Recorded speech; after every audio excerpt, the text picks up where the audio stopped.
Hola, ¿qué tal, chicos y chicas? Mucho gusto, yo soy su amigo Extreme, soy el narrador oficial profesional de los mejores y más grandes eventos de Call of Duty Mobile de habla hispana de todo el mundo. Finalmente hemos llegado a la fase 4 del torneo mundial de COD Mobile, donde los mejores 8 equipos van a tratar de clasificar por un pase a la final del World Championship. Veremos a los mejores equipos de Latinoamérica enfrentarse por grandísimos premios y el pase a la clasificación de la fase 5, que es ahora sí la final del mundo, con los mejores equipos de todo el planeta enfrentarse por la gloria de ser los campeones del mundo. Y en esta ocasión, la fase 4 de Latinoamérica, los equipos de hispanohablantes se van a enfrentar a los equipos de habla portuguesa, sabiendo esa dura rivalidad que tienen. Me encuentro con varios jugadores profesionales de los mejores equipos hispanohablantes que clasificaron a la fase 4. Les voy a hacer unas cuantas preguntas para saber cómo se están preparando, así que comencemos con ello. Bueno, mi nombre es Renato González, estoy jugando en el equipo de iTitan Gaming, más conocido como T7. Como estoy en el juego es T7 Renato. Hola, ¿cómo están todos? Mi nombre es Mauricio Senoso Oviedo, mi nickname es Fabuloso y yo juego para Team Zodiac, que es mi equipo. Mi nombre es Ricardo, mi gamer tag es Zygnus y estoy jugando para Zygnus Esports. Se siente con toda la confianza, doblete de Just, tranquilito. El estilo de juego del equipo prácticamente depende del rival al que nos vayamos a enfrentar. Analizamos al rival, sabemos qué equipo es y de acuerdo a ello decimos ya vamos a ser más agresivos, vamos a ser un poco más tácticos. Normalmente nuestro estilo de juego depende mucho de cada modo de juego. Por ejemplo, en Hardpoint solemos ser muy agresivos y en buscar y destruir creo que sería lo mismo. Intentamos siempre sorprender al enemigo rusheando o haciendo cosas que nos esperan y no solemos ser muy pacientes en el juego. ¿Cómo han lidiado tú y tu equipo con la presión de este torneo mundial? Sinceramente, pues la presión es muchísima, muy alta. Hemos tenido varios problemas ahí por la presión, todo, pero pues yo creo que estando en el momento lo vamos a saber manejar y pues a darle todo con eso. Mi equipo ha superado las dificultades que hemos tenido de presión y todo eso. Terminando cualquier enfrentamiento, torneo o scrims que tengamos, si tenemos errores o nos sentimos presionados, pues nosotros mismos reconocemos que no estamos haciendo las cosas bien, que estamos presionados y que a veces eso nos hace jugar mal o hacer cosas que no solemos hacer. Entonces el hablar en equipo y reconocer que estamos presionados pues nos ayuda a manejar esa situación. Y mi última pregunta, mi hermanito, es: dime por qué los fans de Call of Duty Mobile deberían apoyarte a ti y a tu equipo en esta fase 4. Somos prácticamente el único equipo peruano existente en este juego. Entonces quisiera que nos sigan y nos apoyen por todo el esfuerzo que le estamos dedicando al juego, porque no toma poco tiempo el hecho de practicar, el hecho de entrenar, el hecho de estudiar, y básicamente por eso pediría el apoyo de todos los fanáticos. Somos un equipo que viene de abajo, muchos no lo conocen. Un equipo que viene de abajo, hemos estado muy cerca de grandes logros, y pues venimos con todo. Muchos no confían, pero deberían de confiar. Somos un gran equipo. Principalmente yo creo que lo que hace siempre un equipo es el compañerismo, además de que uno no juega para sí mismo y para quedar bien o MVP, sino que tenemos que jugar para el equipo. Y yo siento que si vamos con esa mentalidad de ganar todos y jugar como un mismo equipo, yo creo que esa sería nuestra principal estrategia, además de obviamente no dejar que los nervios nos afecten y pues ahora sí que los nervios, en vez de afectarnos, que nos den para arriba y así poder conseguir los resultados que queremos.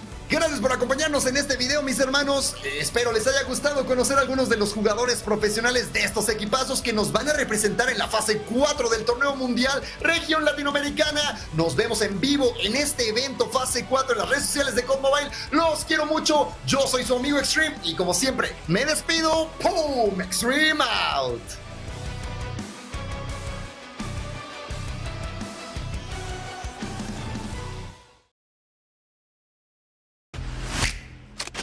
They're gonna double stack it. Tank up, cast over the top. Bang! The Call of Duty Mobile Regional Playoffs are here. Concussion comes out, but the death machine is good for 3 for the clutch. Over the next 2 days, we will showcase the 8 best teams in Latin America. What's on the line, you ask? $75,000 and a ticket to Stage 5. Grab your phone, get your loadout, and strap in. The Call of Duty Mobile World Championship Stage 4 Regional Playoffs starts now.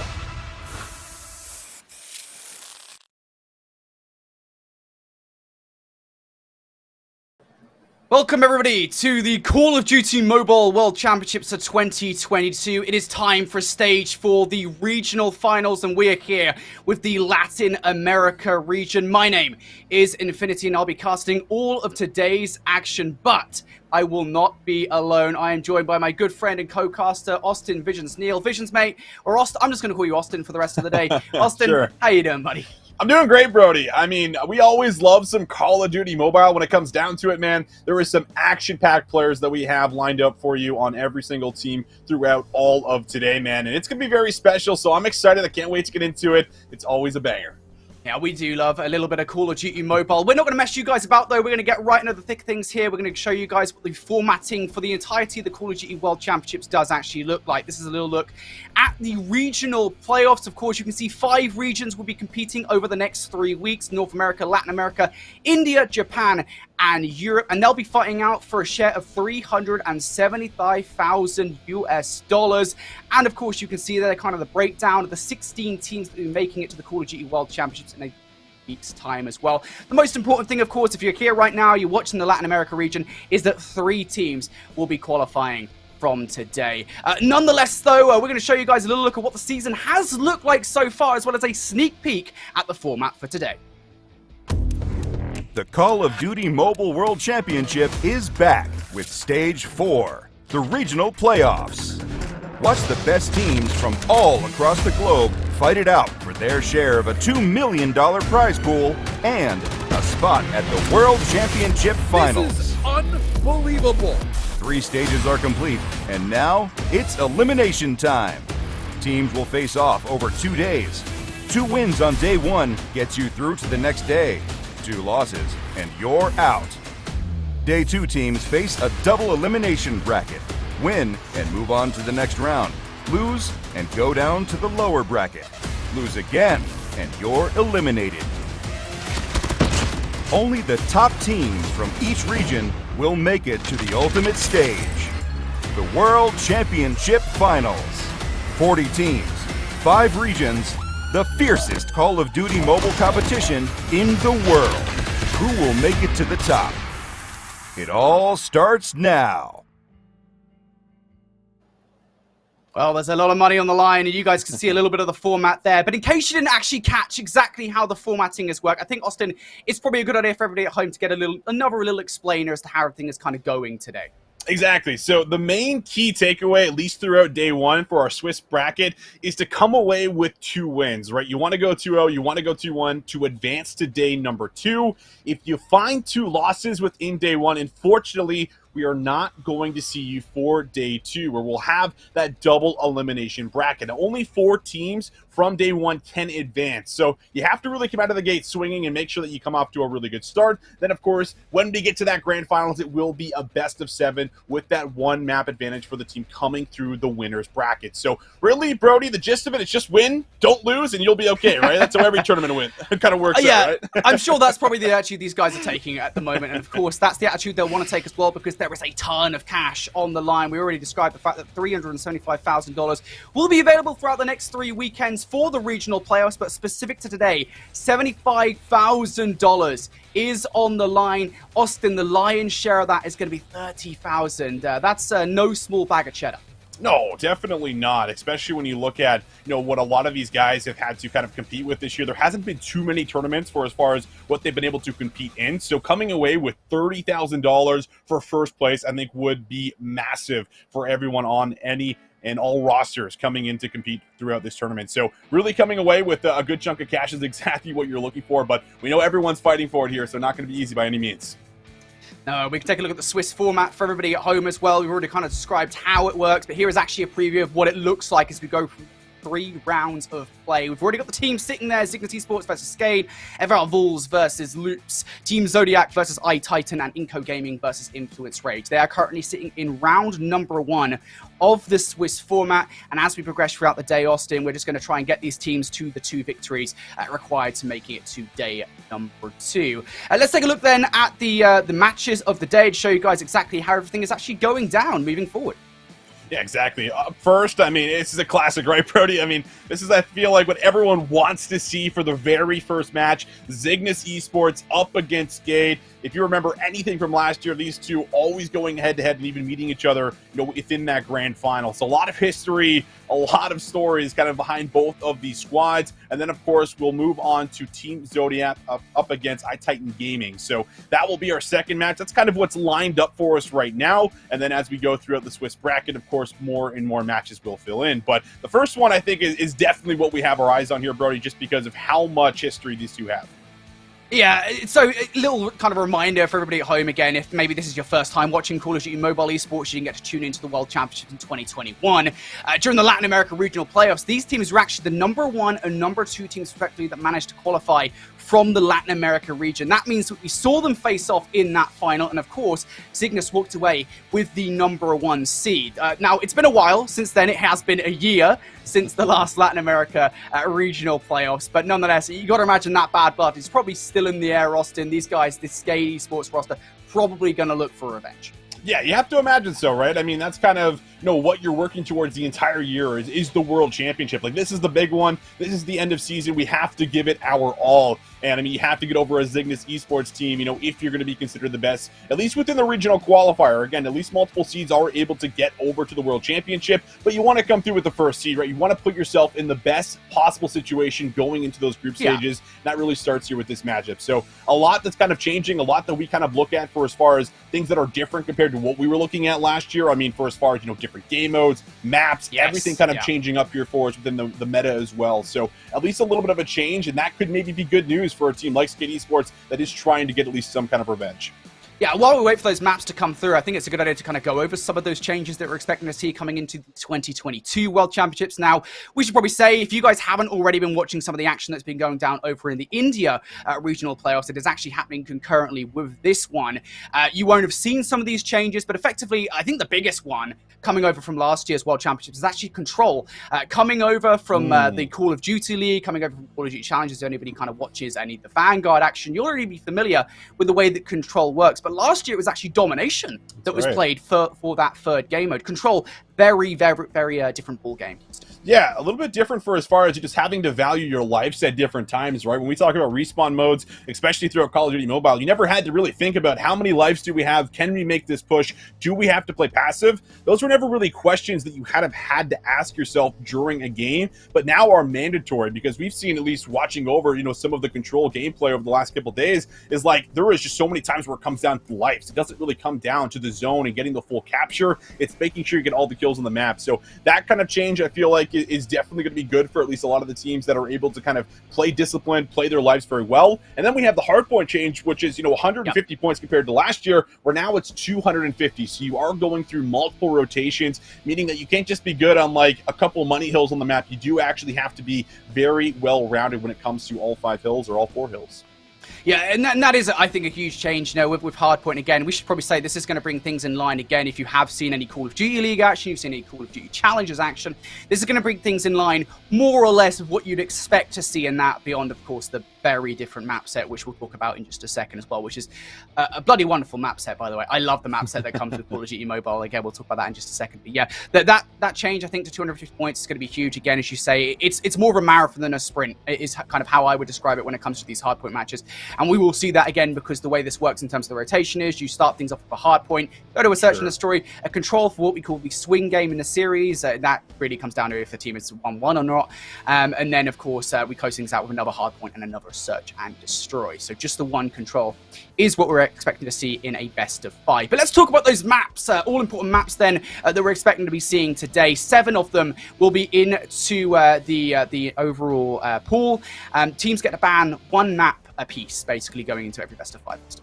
That's right. Able to at least ban 1 out. And I mean, for as far as what we have, don't have the map set at least currently for this match, but we were at least kind of doing some speculating. There is some maps that do kind of still carry over, but for the most part, I feel like everyone's obviously going to be learning how all these maps kind of work on Control, right? Because it's a little bit different from what we're used to. We're used to kind of having like, okay, these are the 3 maps for this game mode, but here you're able to kind of mix and match everything that you want. So you have to be so good on everything, especially when you come into, a series like this where it's like, oh, sure, you might get 1 map ban, but there's still plenty more maps to be able to choose from, something at least that we always value when we come over to COD Mobile, because they have just all of the best maps across just about every single Call of Duty. So we always love getting to see some of the nostalgia play out for us as we're diving into it. But at that same note, you have to be good through every single map mode combination, which is something that just, again, we're not really used to seeing. You can veto out a game or a map mode combination through a game mode, like, okay, we're not going to play this, but you don't always have that luxury and option, at least here in Call of Duty Mobile. So we'll see how kind of some of those maps do end up shaping up for us,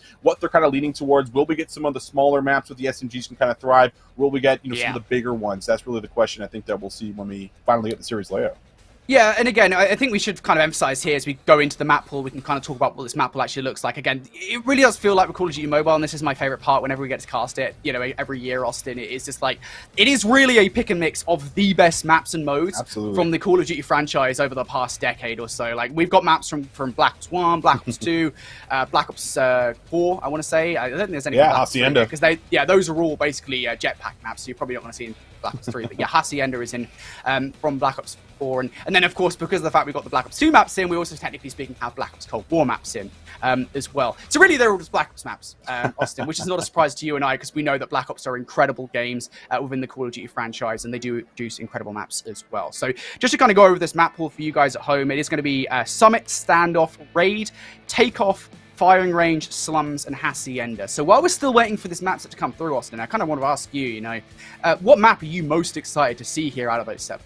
I think I'm excited to see Hacienda, specifically, just because, that's just one of those hardpoint maps that I think was always a banger whenever we got to see it, at least during the regular season. I have to imagine it plays out the same, at least coming over to Call of Duty Mobile, with just the way that the map kind of lays out. It really is dependent on making sure your ARs kind of are setting up your submachine gun line to get into some of those forward positions. So I really like that balance that kind of plays off of each other when it comes to that one. And then I think the other map that I'm looking at is also Takeoff, if we end up getting that one kind of back in for as far as also a little bit of a bigger middle of the map, right? I'm curious to see how that balance takes place with some of these teams when they are trying to just figure out, how do we find the aggression? How are we able to set up? How are we positioning? Just all those questions that we love to throw out there. I think those are the two that really I'm interested to see how they kind of just end up coming together here for us.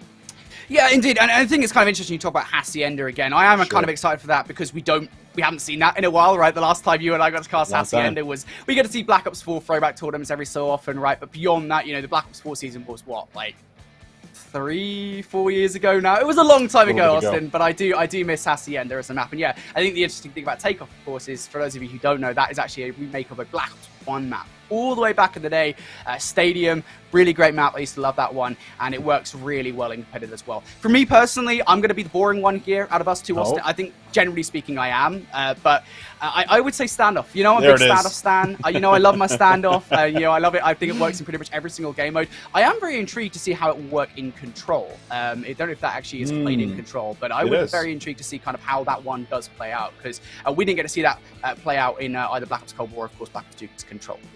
Back then. So really excited to see that one there. That, of course, is probably my favorite COD map of time. Nonetheless, I believe our map ban should be coming through. Apologies for the wait, guys. You know how it be sometimes. This is just Call of Duty Esports. It is what it is. But we're really excited to get into today, of course. We've got 6 matches worth of action to bring you guys. And Call of Duty Mobile, which, Austin, as you and I know, it's as fast-paced as ever. We love casting mobile.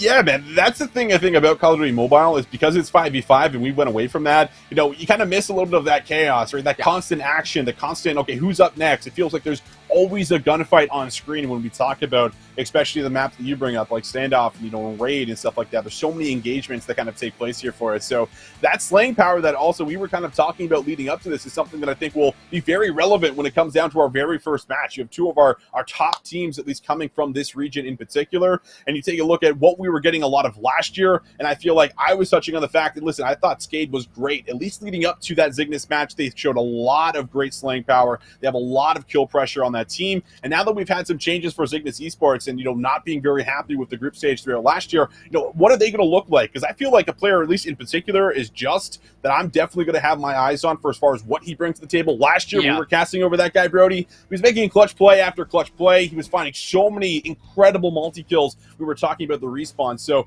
we'll see exactly if maybe he can kind of be one of the big players that also steps up here for this team again. That's who I'm looking at. But either way, I think, as you mentioned it should be interesting to see, again, what we get for as far as the maps mapped how this little veto process is taking place. It feels like they've taken their time, so they just have this massive chart to the right of them where it's like, they ban this, we're taking this. They just have everything laid out for them because it seems like they're definitely taking their time with it, but I think we're just about ready to go with it now to see exactly what they have. I mean, that's really what we want to see, exactly what maps they're going to be loading into first here. We're finally got it, and there you go, Brody. You got it first. Standoff coming up first on Hardpoint. These guys know how to tickle my pickle. Standoff Hardpoint is going to kick off this best of 5 raid S&D after that. Mate, this is a perfect map set. Slums control as well. That's going to be our swing game per se in the best of 5. Firing range Hardpoint for map number 4, and then takeoff S&D from map number 5. Austin, this is a banger of a map. I mean, I say that like it's a surprise or like this is going to be like a once in a blue moon thing. It's not. This is Call of Duty Mobile. We've got the best maps. We've got the best modes. This is probably going to be how we're viewing things throughout the entirety of the day. Yeah, and what kind of really jumps off the page for me, at least so far, is the slums control, because this looked like a really difficult map for either the offensive or defensive position. Whoever gets kind of control of mid, and that can really dictate a lot for you, especially when we talk about that being kind of the big swing game mode at times. So that one I think jumps off the page, and I talked about takeoff, but it's a takeoff search and destroy in the final map mode combination if we end up going the distance here. So that one I think is also interesting, but we'll see how it takes place. Either way, I'm very excited, Brody. We got a great map pool, and now we just got to see how these guys are going to face off. Indeed. So we've seen the map pool now. We can also mention at home as kind of how the rest of the ban process works, because you don't just ban maps here in Call of Duty Mobile, you actually ban specialist abilities and weapons as well. And apparently the weapons that have been banned here in the first map of the day will be the Sparrow and the Purifier. So I'm kind of expecting a lot of the Gravity Gun and the Annihilator coming to this one. And again, you know, this is, I think this entirety of the thing, the entirety of the regional players, so you and I, is going to be kind of a nostalgia trip, if you will, of kind of how specialist weapons have worked in the past. But do you remember how much damage the Annihilator did? During like Black Ops 3 and Black Ops 4, like that thing was unstoppable. You got like G8 at one point as well, for good reason in Black Ops 4. So I imagine it's going to do a lot of damage here to teams in combo. Yeah, I love it, honestly. I think that it's just a playmaking weapon at all times, right? I think that's, you know, obviously what you're always going to get with specialists, but the Annihilator in specific, because it's a one-shot, you can really just make a big individual play, blow open a hill, you know, blow open a round, whatever it might be. And it really does come down to, a lot of the times when we talk about Call of Duty Mobile, is how you use the specialist. This is something that we always talked about when we had specialists, at least, you know, within the regular rotation for us, is how well are you using it? How much value are you getting out of it? Because it feels like when you earn it and when you pull it out, there needs to be an impactful play out of it in order to see constant success, in order to see consistency within the score. So I think that's what we'll really be kind of diving into when we get into the game here, Brody, to see exactly how they're going to be able to utilize it. But we do know Annihilator, great one to have, playmaking, ability. We'll see exactly how that one also shapes up too. Yeah, I think it's kind of funny because it's something that dynamic has been missing for the last couple of regular Call of Duty titles. We talk about kind of how Control has played out very specifically, right, during the Call of Duty Vanguard competitive season and, you know, prior to that in Black Ops Cold War as well. We were missing these specialists that can enable you to entry onto control zones, and even in the hardpoint as well, you know, they're good to entry into the hardpoints. They were missing, and that dynamic definitely changed the way that Control and Hardpoint played. Here, you know, I'm expecting to see these guys, these specialist weapons be used offensively. I think specific to the Annihilator, that thing is going to break hills down and control zones too. But for the gravity gun as well, because I've been watching, again, I watched a little bit of the India regional playoffs this morning. We've already seen a little bit of that Vortex gravity come out. And that thing is like a zoning weapon. Like you bring those portals down, it's hard to escape them. It's really tough. So you can use them to effectively zone off control points if you're on defense, or even zone off hard points if you're the team currently in control of the hard point. Those kind of dynamics, I really do miss them to an extent. I know you and I have had kind of talks in the past about specialist weapons and what they bring to Call of Duty, but they're just so exciting in the moment. You know, when you see these massive plays come out, they do bring a lot, I think, at least to the audience experience. Yeah, absolutely. I mean, to us too, we love seeing it, right? Yeah, I mean, it usually brings more hype plays. I feel like that's kind of the big factor, right? There's a bigger chance to have an explosive moment when you have the ability to bring specialists in, and it also gives you ways to come back into the game or close them out much sooner as well. And that's kind of something that I remember, you know, was always brought up when we had specialists, at least in the, you know, in the current rotation, was the fact that, hey, listen, how well are they using them when they're ahead? Because if you blow your specialists when you have a bit of a lead, that's kind of giving the opposition a bit of an avenue to work back into the game once they get enough score accumulated to be able to pull out their own specialist weapons. So there's all these little mind games on when to use it, the important hills, when to break, and it just brings, you know, ultimate layers, you know, to the game, which I think is something that we always appreciate, always love, and it's just entertaining to watch at the end of the day as well. So, you know, something we'll continue to monitor as we go throughout the series, of course. But as you said, Brody, it's always nice to have, you know, another piece of utility at least in the mix. Yeah, speaking of utility as well, these guys will not just be limited to the specialist weapons. They'll also have score streaks to work with as well. Score streaks is something that you and I love a little bit of. I've been watching again. I watched a little bit of the India action this morning. I've been watching some COD Mobile prior to that as well. And it seems like the streaks that are popular at the moment haven't all much changed from last year. We've got the Hunter-Killer drone, we've got the Predator missile, and then we've got the Goliath suit as well. The latter of those three things, if you let somebody get a Goliath suit, boy, oh boy, you're in trouble. That thing is deadly. Yeah. You get a Goliath in play, and it almost feels like that's a full 60, right? Unless you have one to match it, or unless you take it out like instantaneously. Like, there's just so many moments where it just feels like, all right, what do we do from here on out? It's like we start thinking about the rotation. Like, you're just starting to think about the next play because it almost feels like impossible to kind of capitalize on the current situation at times. So, I mean, very, very special one to get at times. And I mean, we've also just seen how that wins, a team a game or makes a comeback happen. Like, I remember us casting last year, there were some pretty ridiculous comebacks that we got, at least within domination at times. And a lot of it starts up, from the score streaks, which means you sometimes need someone to kind of make that heroic moment, right? That big individual play, be able to get the score streaks, lock them in, secure rotation, lock down hills. And you kind of almost at times really need that individual to be there for you in order to make that happen at times. Yeah, like, I think we say Call of Duty Mobile at the end of the day, and even Call of Duty just generally speaking, whether you're talking about kind of the multiplayer, the mainline game, or COD Mobile, for the most part, it is a team game. You can't just make these individual plays and expect to win. But still, as you say, these heroic moments, they can absolutely turn the tables on a team if you're losing. We've already seen that. I think it was earlier on today. I think it was Enigma that were down significantly in a Hardpoint game.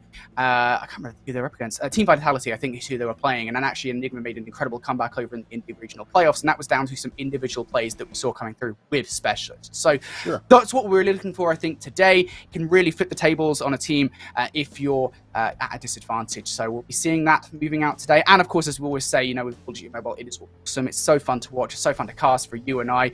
So we are very excited to get into it. But we should kind of remind everybody, a little recap for everybody at home, what these guys are fighting for. This is the regional playoffs here. Stage number 4 out of 5 at the Call of Duty World Championships for 2022 here in COD Mobile. And, these guys, 3 teams today, Austin, will be walking away with a ticket towards the Call of Duty Mobile World Championships in a few weeks' time. And a fight for, I believe it was $2 million is on the line. That's like the whole prize pool for the entirety of this year. Like, that's a lot of cash. And it's a lot of I love it. It's going to be a great time. So 3 teams walk away from today, Austin. That's right, 3 teams. We kind of also didn't even set up our predictions for this first match too, bro. No, I was trying to avoid it, mate. I wasn't actually going to do you in like that. We got to do it now. Do that to you. We have to now. I feel like it's already out there. And I wanted to come through. It's because I have these points behind why I think, this and that. But okay. All right. This is why I'm going to come No, mate. This is, go ahead. So last year, Zygnus Esports, they pretty much had Skade, it felt like, for the majority of the year, especially within that grand final. But when you look at the things that have kind of changed throughout this year, something at least I was really big on Skade last year, again, was how they're able to kind of just snowball games, how they can use their slaying power. We didn't see that versus Zygnus too much. But now that you have more chemistry built in, coming into your team, you've had some changes, we got control in, I feel like this could really benefit a team like Skade to potentially, what I would consider to be a little bit of an upset here versus Zygnus. So we'll see what happens, Brody. I don't know what side you're kind of taking right now, but I'm going to go on board with what I consider to be the underdogs. I think Skade are going to take this in 3-1 fashion. I've already been boring today once, right, Austin? I've already said, stand-up is my favorite map, so I'm going to do it again. And I'm going to say Zygnus Esports is probably going to be my pick here for the first series of the day. Now, my reasoning, I think last year when we talked about Skade, why they were so good, obviously there were a few players that we were focusing on, but one of those players was actually Miguelis, who is not playing on the roster this time around. So I am kind of excited to see kind of how Skade handled that with his absence. I believe they've replaced him with Mihawk this year, who also was actually a pretty good player. So I still think, is that absence going to leave a hole in the Skade roster? Are Zygnus Esports going to be able to take advantage of that? Because again, for the most part, Zygnus Esports are pretty much the same roster. I think the power players, the star players on the roster still remain. And I still have faith in the Zygnus boys to come out on top here at the end of the day. So I'm going to go for Zygnus, if only, to be fair, to have to provide some adversity to you. Because you know that we have to be on opposite sides of the fence here, mate. We can't stand together in these predictions. It's just how it works, mate. What's the series score, bro? You didn't give me the series score. What do you think it's going to go to? Okay. Yeah, we got to get specific here. You can't just game take 5, one mate. side and be like, they're going to win. I can taste the game 5. I was going to say game 5, round 14, but actually, that's not how it works. So we should probably describe this again, because maybe people are coming over from Call of Duty Vanguard, Call of Duty Black Ops Cold War, because you and I, obviously, that's what we regularly cast, right? S&D doesn't work the same in Call of Duty Mobile, so instead of it being a first to 6, it's a first to 7 for a 1. And beyond that as well, the overtime rules are a little bit different. So instead of that just being kind of a dead zone round 11, this is it, this is the final round of play, there is a you have to win by 2 rounds. That's it. So S&D plays there very differently. So my original prediction was going to be, we're going to see this game 5, round 14. That's not how it works, but I think we're going to have a very long overtime. Basically, we're going to be stuck in a deadlock for forever until the end of time. That's my prediction for this first season. I looked it up because I was like, how many rounds can it go? And I think the max is 20. So I guess if you get the 20 and it's tied, maybe we just get like a reset of the map and we just run it back. So we'll see what happens. If that ends up happening, I'm sure it'd be very fun. I mean, it's got to be pretty rare that it would happen, but I mean, at the same time, you never know what's going to happen, especially within these qualifiers, man. This is where the magic is kind of made. This is where it all begins, and well, we'll see exactly how that kind of takes place and where it takes us to. But yeah, SCD works a little differently. It's also because you're on like the same side for multiple rounds too. I want to say it's 5 rounds in a row that you're on the same side. So that's also, a little bit different compared to, switching side back and forth. Those mind games all of a sudden become, a little bit more important because it's like, are they going to keep doing the same thing over and over and over again? And there's maps where you want to capitalize on the offensive side a little bit more. So it's okay maybe to give up some defensive rounds. You don't feel as bad about it, but it's just some different unique situations that I think you can find yourself in compared to just going from offense to defense here. It does at least allow you to be a little bit more creative at times to kind of break down the defensive setups when you go at them 5 times in a row. See, the thing is, the dynamic that I'm kind of intrigued in when we get to that S&D, and again, we'll talk about this more in depth, is because of the fact that you don't change sides every round. Say that one map is specifically defensively sided or something. You start on that defensive side. You can effectively build up the rounds because you're on the better side of the map and build streaks early on for the inevitable offensive rounds that you'll have to go on. That's something I'm really intrigued in to see kind of how that one plays out for this search and destroys. However, that is not how we will be kicking off the series. We're kicking things off here with Hardpoint, as Austin and I normally would in any given best of 5. Of course, it is going to be standoff, my favorite map and mode combination in Call of Duty history. So I'm very excited to get into this one again. We're kicking things off here today with the Latin America Regional Playoffs with Zygnus Esports versus Skade. This is going to be a banger of a matchup, a reprise of last year's finals for Latin America. Both of these two teams managed to make it to the World Championships last time around. And Austin, I think you and I were kind of expecting these teams to make it again. I would imagine so. I think these are probably the 2 favorites to at least make it until tomorrow with our top 4. I mean, it's hard to count these 2 out, right? Just with the players that you have on these rosters, with the history, I mean, everything, on top of it. It just feels like these 2 will be the 2 potentially battling out against each other tomorrow, maybe even in that grand final. We'll see what else might be able to kind of happen within the Latin America region. Because, again, within Swiss bracket, I think the thing that you have to consider that, we kind of briefly hit on is the fact that you start off 0-1 here, and all of a sudden, that next match you go 0-2, it's like, boom, you're dusted. It's out just like that. It feels like it can happen so fast, which is why I think we continue to put so much emphasis on this very first map. But it looks like that's enough rambling from Brody and I. We don't promise you we want to get into the game. I know Caster starts the game. We want to be there with you. Players having a bit of trouble getting into the lobby. But here we go. Map loadout, standoff, Hardpoint. That's where we're kicking it off. And again, Zygnus Esports up against Skade. These 2 with so much history, and we'll see how this one comes together. Should prepare people, by the way. This is standoff. There's probably going to be some different regional callouts that Austin and I will end up making. We'll get to those when they actually happen. But nonetheless, it's going to be Skade kicking things off here with control of the first Hardpoint. Now, right off the rip, I'm really intrigued about this because look at the push that Deuce just made right behind to flip those spawns for the inevitable P2 rotation, Austin. Yeah, exactly. Able to get at least the initial rotation. That's what you want to set yourself up for. Remember, you're thinking steps ahead when it comes to Hardpoint. You want the favorite side. But so far, at least it's been 17 points on the board for Skade. Might be able to come away with some more time, but they will have to set up the break here. It will be the first one coming in. Nice shots on the way. And that's going to allow them to potentially lock in at least a little bit more time. Flank in the back will not be red, and well, there it is. Envoy there for 2. That's going to clean up a little bit more hill time. And now we'll see Zygnus Esports try to close the gap. Just 15 seconds left now. We're expecting to see a rotation sooner rather than later. And Skade, well, they'll be the first team here. Now, for Zygnus, the thing is they're going to have to push through Brown. There's not really much of a different exit strategy available. A couple of players now coming off spawn trying to make their way in behind the back alley. So they're going to have to go against Mihawk to get past him, and they will do so. The kills now starting to come through here from Zygnus, but the resistance is here from Skade. Leazin, Linz, Leazira, they're all there for the kills. It's going to light up yellow as the hill will now come through. Beautiful push in the back here to be able to get yourself at least back onto the point. We'll see if the gunfights will come through. Thinking about, do we want to drop the rocket launcher up top? No, we'll just take the gunfights head on. KSP will be good up close, and now with the chance to be able to maybe do a little bit of zoning here. You got some great control on the back right now. Envoy's making sure the flank is clear. His teammates, though, they have to worry about the front. Skade Esports back in the point. Yeah, the problem is Tatio and Envoy there with the only players left alive in a 2 versus 4, and those are just tough situations that you don't love to see if you're Zygnus fans. So they're going to be removed from the hard point for a moment. Still 25 seconds worth of time left to get here, and you can see the team from Zygnus fighting for it tooth and nail. Kimswax is going to make his way in. He will only pick up 2 before falling, but it doesn't matter because Zay is there for the trade on towards Pabzera. So the last 15 seconds or so should now go the way of Zygnus Esports here as we make a rotation over towards the Grandma's hard point. And Skade, while technically they have touched first, look at this elimination of the players. It is now just Liazin left over here.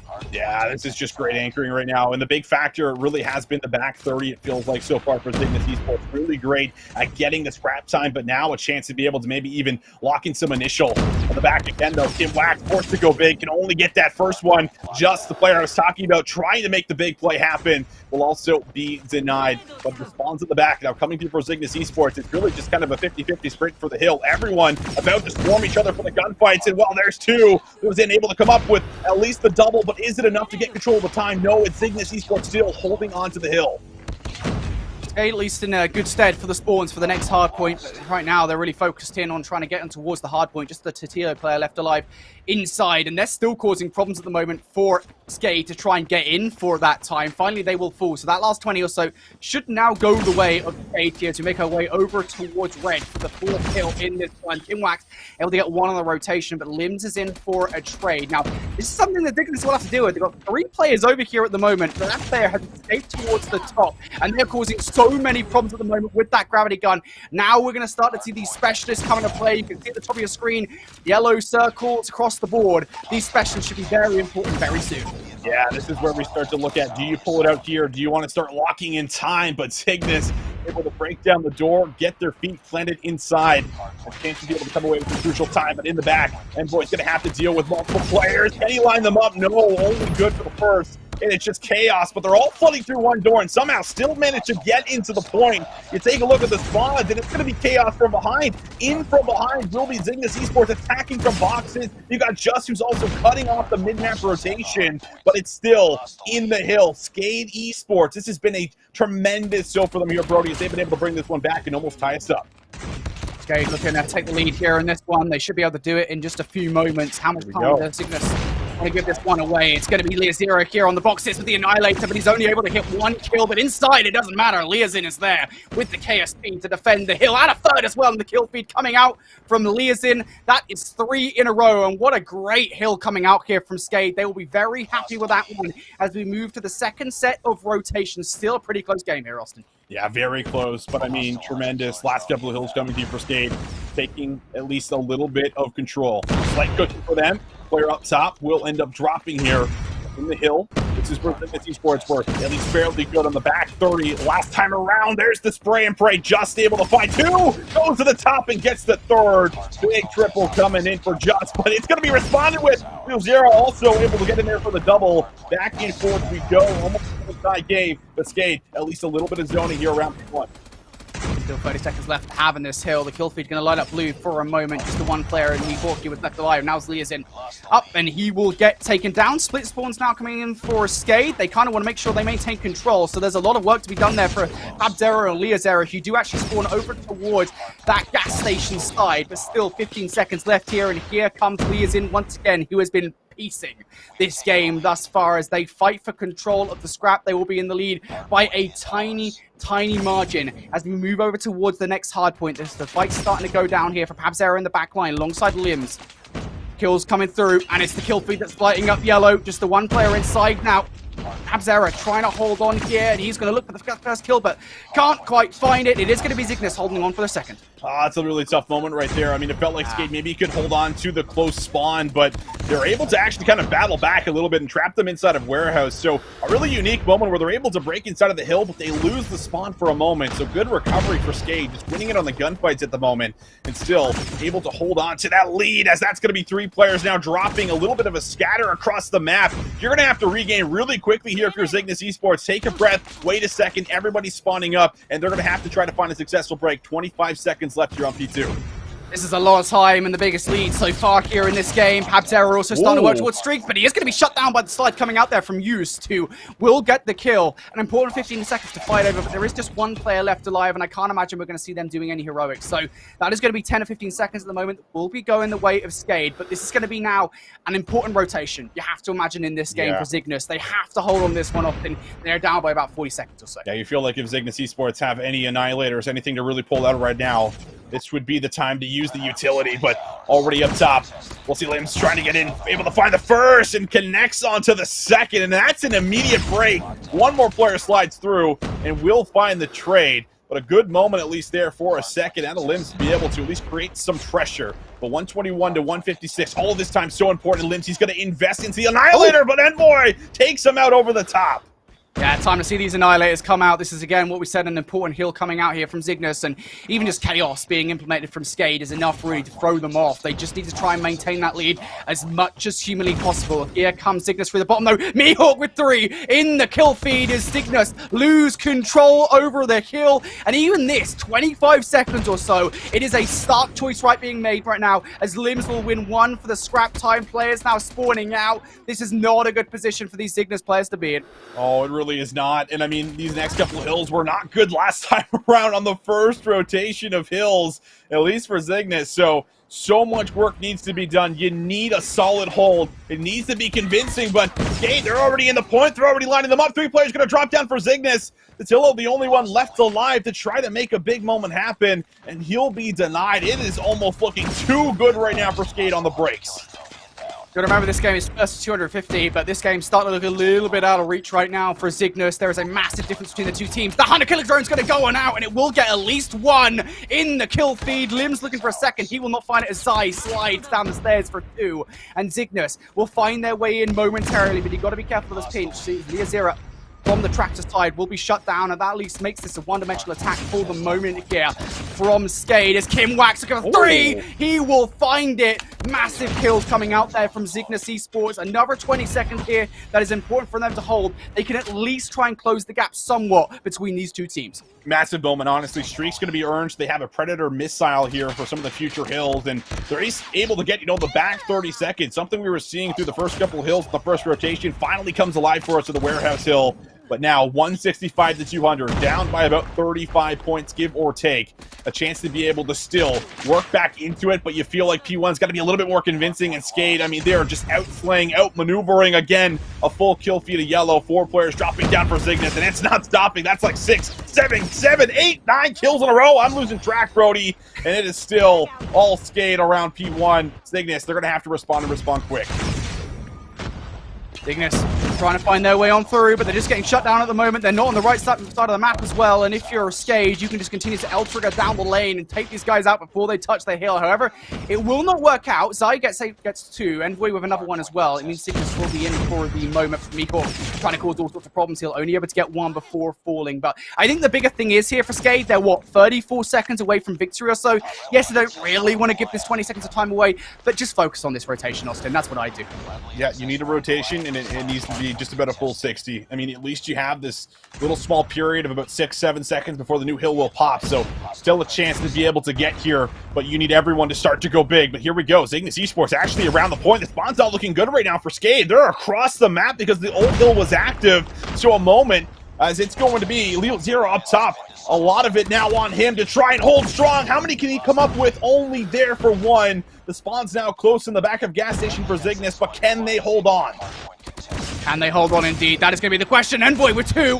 Big kills coming in from Zygnus. There's one more player to deal with inside the point, and they are eliminated. So Zygnus Esports now in for this time. They cannot finish it here no matter what happens. So Skade have that fallback on, but what a comeback this has been. Going to be a Goliath inside for Envoy as well. Streaks galore coming out. This has been a hell of a ride for the last hill or so from Zygnus. Now Skade trying to get back in for 25 seconds. They themselves can no longer finish it here, but still 25 seconds of valuable time to fight over as the kill feed is going to light up yellow. Skade will be the ones to grab that. It's going to be Zygnus now defaulting to the rotation for the win.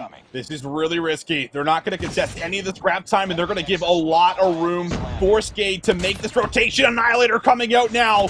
How many can he come up with? That's 2 big kills coming through, but is it enough to find the break? field, streaks around the point. Goliath set up top. So much work needs to be done, but Zygnus Esports, they only need 7 seconds, or rather Skade. Can they hold on? Can they do it here? Zygnus, they're going to have to go big for the next 30.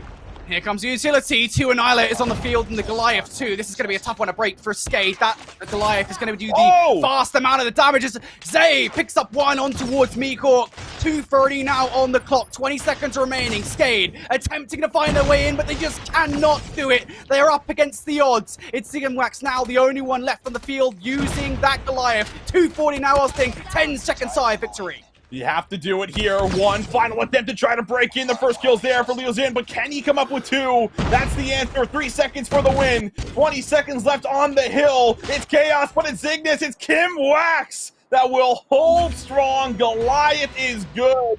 And what an incredible map number 1 between these two juggernauts, Brody. I mean, what do you even say about that one? Zygnus just made a heck of a comeback. I think, the big decision that was made there from their opposition, from Skade, we talk about the rotation coming through from them. I think it was from the middle of the map towards P2. That P1 and P2 rotation, it was a lot of time they actually ended up giving away. I think it was about 20 to 25 seconds or so coming through. And, I think the fact that they gave that time away allowed Zygnus to get a hell of a comeback moving. And then it was such a great break on the P2 hardpoint, Austin, from Zygnus. Yeah, for me, I think everything starts within the warehouse there on the second rotation, right? They're down, I think, like a full hill, and they're able to get a good 40 seconds off of it, and then that's where the streaks start to snowball. I mean, that's what we kind of always come back to within Call of Duty Mobile, because you just have one really good spree for 30, 40 seconds. All of a sudden, Annihilator's up. All of a sudden, you have streaks to work with. I mean, I think it was 2 Goliaths that came in the back end of that game, and we just know how influential that streak can be, especially when you're set up in the hardpoint, because it's like, listen, man, this guy's got a big robot in the hill. How am I supposed to break this alone? You can't do it. You need multiple members to get in there with team nades. You have to be able to deal with that before you can even think about being able to secure the time. So just a really big clutch moment coming through there for Zygnus in the end, because Skade looked like they might have had that one wrapped up there with the lead that they were able to build up.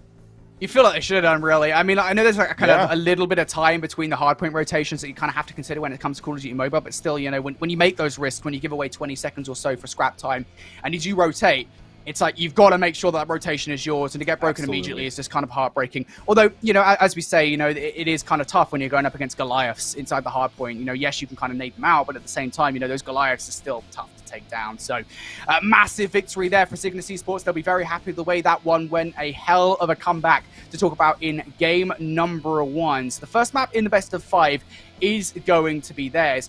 And I think when we talk about kind of the mental game, right, coming out of the first map of the day, yes, it's not going to be too heartbreaking, I think, for Skade, but first of all, they know they're up against it, against a strong side like Zygnus. But secondly, I think, that is going to be a heartbreaker coming out on map number 1. They're going to have to try and put that one to the back of their minds here as we move forward in the best of 5. Austin. You have to do it very quickly, too. Just back to the fact, 2 losses, you're done. So you got to make sure that you recover quickly. Sucks losing a lead like that, but still lots of maps left. And we'll take a look at the series layout to show you guys exactly what is next on the chopping block. Of course, as we know it, Search and Destroy is up next, and that will be taking place on Raid. This is definitely a map mode combination that we got a fair amount last year, at least during the qualifier, and I'm sure we'll see plenty of throughout the day and tomorrow as well. But Raid, Search and Destroy, this is kind of where it takes us, and coming back to at least what we were seeing a lot of last year, it feels like, because you have 5 rounds on the same side on offense, you're able to kind of throw in some of those aggressive rounds to maybe the untraditional site, be able to get a plant off, kind of play for the pool house,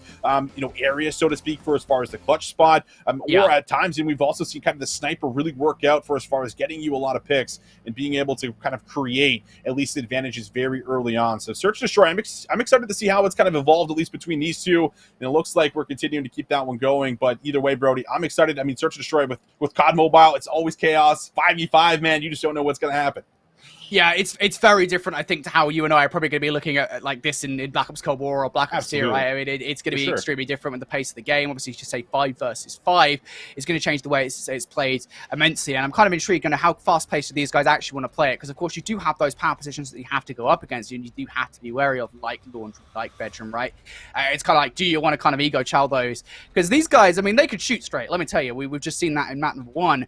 but can they shoot straight enough that they can take these guys out of the power positions in a confident manner? That is going to be the question. And the other thing is here, I think, as we get in towards the search and destroy, is how much has changed in the weapon department, because it's the sniper rifles that, again, we were seeing earlier on today in the India regional playoffs when it comes to search and destroy. You know, how much does that affect the gameplay here coming into this map, Austin? Yeah, I mean, you have to imagine quite a bit, especially when, you know, certain snipers start to get hot. I want to say I remember Mihawk being one of the snipers from last year that was definitely getting us excited at times. Could be wrong on that one, but still, I feel like your sniper player is almost everything. And sometimes there's more than one, I feel like, which is also the interesting fact that we got to see a little bit of last year, was the fact that, listen, sometimes you have two on the map, one on each lane, and you get a little bit more worried when you start to peek things. It's like, are they on bomb? It's like, well, I can't really fully check right now because the sniper might just absolutely take me out. And I mean, you just saw how influential, how many just insane 3 and 4 pieces that we were also getting. Also, I also want to say there was a lot of collaterals that we happened to see last year as well. So hopefully we kind of like bring that kind of same energy. Maybe we'll get some more collats, some more fun plays that kind of take place on Raid, because sometimes people do line up, at least through the initial kind of zig and kitchen area through the middle of the map with those opening engagements. Yeah, I think it's very easy to line yourselves up on this map, right? I mean, this is kind of a very traditional 3-lane map. There's a lot of open space for you to kind of get yourselves in that situation. So yeah, I'm very excited to see kind of where these guys position themselves with the sniper rifles, how that works out into the gameplay, and whether or not they can get those collaterals. Because as you say, that mid-map face-off, you know, very often, Austin, when I'm playing Raid, S&D, I'll be running straight into the map, straight into the middle of the map, and I'll probably get toasted by a sniper rifle. So I'm sure these guys will probably have a fare a lot better than I would on Raid Search and Destroy. That being said, I believe map number 2 is about ready to get underway here in this best of 5. A reminder for everybody at home about the context of this one. This is just the first round of Swiss play here today for the Call of Duty World Championship, or Mobile World Championships, excuse me, or Latin America Regional Playoffs. So if they lose this one, if they go on 1, yes, their backs will be against the wall. Yes, they cannot afford to lose another best of 5, otherwise they will be done. But nonetheless, you know, it's not game over just yet. You still have that second match, that third match potentially as well to work with. Absolutely. And I mean, just kind of even going back to the initial video that played on stream where we were talking with, or rather the host was talking with some of the players, like they already talked about the pressure kind of coming into this tournament, right? Like this is kind of where your year is either going to end or it's going to continue. So you have to be able to come in here and put on your best performance. And that obviously comes with a lot of anxiety. That comes with, you know, a lot of the added pressure. And while losing that first map, all of that's, you know, times 3, times 4, right? It all gets heightened. So you really do want to make sure that you are at least in a comfortable position as early as possible. But a lot easier said than done when you have our top 8 seeds, at least here, trying to make it in. Either way, we do know it's going to be very special, could be very fun. And as we kind of already went out through map number 1, it was what, about a 3-point differential, 4-point differential. So if that's any sign of how this series is going to go, Brody, we're in for a good one, it looks like. I mean, these teams are the ones that qualified in the number 1 and number 2 slot last year from Latin America. So I think we kind of expected this one to be a titanic matchup between the two. And hopefully that will continue further on into our best of 5. And hey, you never know, maybe this is going to be a match here where Skade come out, they're S&D stars, and they can absolutely shred Zygnus. As we always say, I mean, the phrase that will bring into Call of Duty, it probably is already in Call of Duty Mobile, let's be honest, in the matter of like Call of Duty Vanguard or whatever, Call of Duty multiplayer casters that have casted over Call of Duty Mobile, but S&D wins championships. That is a phrase. Maybe if you're a superstar S&D team, it is absolutely going to assist you moving forward if you want to make your way towards the Call of Duty Mobile World Championships. But yeah, we'll see how this one goes. Again, I think for Zygnus and Skade, it's not the end of the world if they lose this best of 5, but most certainly it will be a large bump in the road on the path to qualification. A bump they will not want to take on board, because you go 1-0 here, you'll be not necessarily smooth sailing, of course, because the rest of the field are not to be underestimated, but it's a good start, I think, to your day here in day number 1 of regional playoffs. Again, $75,000 is on the line. Everybody walks away with a slice of the pie, no matter how big. That's right. Everyone's getting something at the very least. It might not be a seed into the World Championship, but you'll get away with at least some cash to kind of help you with the pain if you don't end up qualifying for day number 2. But I mean, like you had kind of just framed up here, this is going to be a very interesting one for that exact reason. But it looks like we're maybe just about ready to jump into it. Again, it's the players that we're just waiting on here, guys. Just waiting to get into this. We want to cast the action. We want to see how this one's going to take place. And well, if you're just tuning in, Raid, Search and Destroy, that is what is up here for our second map, currently being led by Zygnus after pulling off quite the comeback. But we'll see if they're going to be able to do it. Here we go. We're jumping in. And well, Skade, they will be attacking here in the first round. Skade going to kick this one off, and the SKS coming out from Liazira here. Very intriguing to see how this one works out for a Skade. Just looking over towards Kimwax, who's currently situated onto the ring. It definitely looks like this is a B push to kick things off, Austin. Yeah, it looks like that is the play here. So if you can get your bomb into ring, find a pick, there's maybe a chance to be able to drop this. But with the forward position, you're going to have to deal with number 2. And, well, how about that? Opening shots looking good. Sniper rifle, we already talked about it. That's 2 kills already on the board here early. And that's that B-push deny, effectively, right? These guys, look at the reposition coming out from Zygnus as well. They're well aware of how this one is going to work. But the big thing is for Skade is they have a player pushed all the way forward in towards basketball court. That's going to be Meekhawk, who's over here, but he's now revealed his position with the shots taken on towards these players. And now for this guy, just got to zone these players away as the bomb now starting to go down here. Lee is in actually getting that one towards Tatio. Most certainly going to help now the bomb is down. Oh, they are very trapped, though, inside. Feels like this could be a really difficult position. You're either going to have to push out one side completely and try to overwhelm. That's maybe your big play, but no one really follows up Mihawk on it, so it's an easy kill, but there it is. A little bit of a late trade. That's going to drop us into the 2 versus 2. Bomb still in hand, a chance to be able to make a rotation to B if they so wish, but they still have control of the site, and they might be able to drop this at A. Liason not going to go around the corner. Eustace just sitting there, waiting for the kill. And as soon as Liason peeks, he should be dead, and he will be. There you go, Eustace with the 1. Not going to get the second, though. Limbs is actually going to trade things out here, so now the 1 versus 1.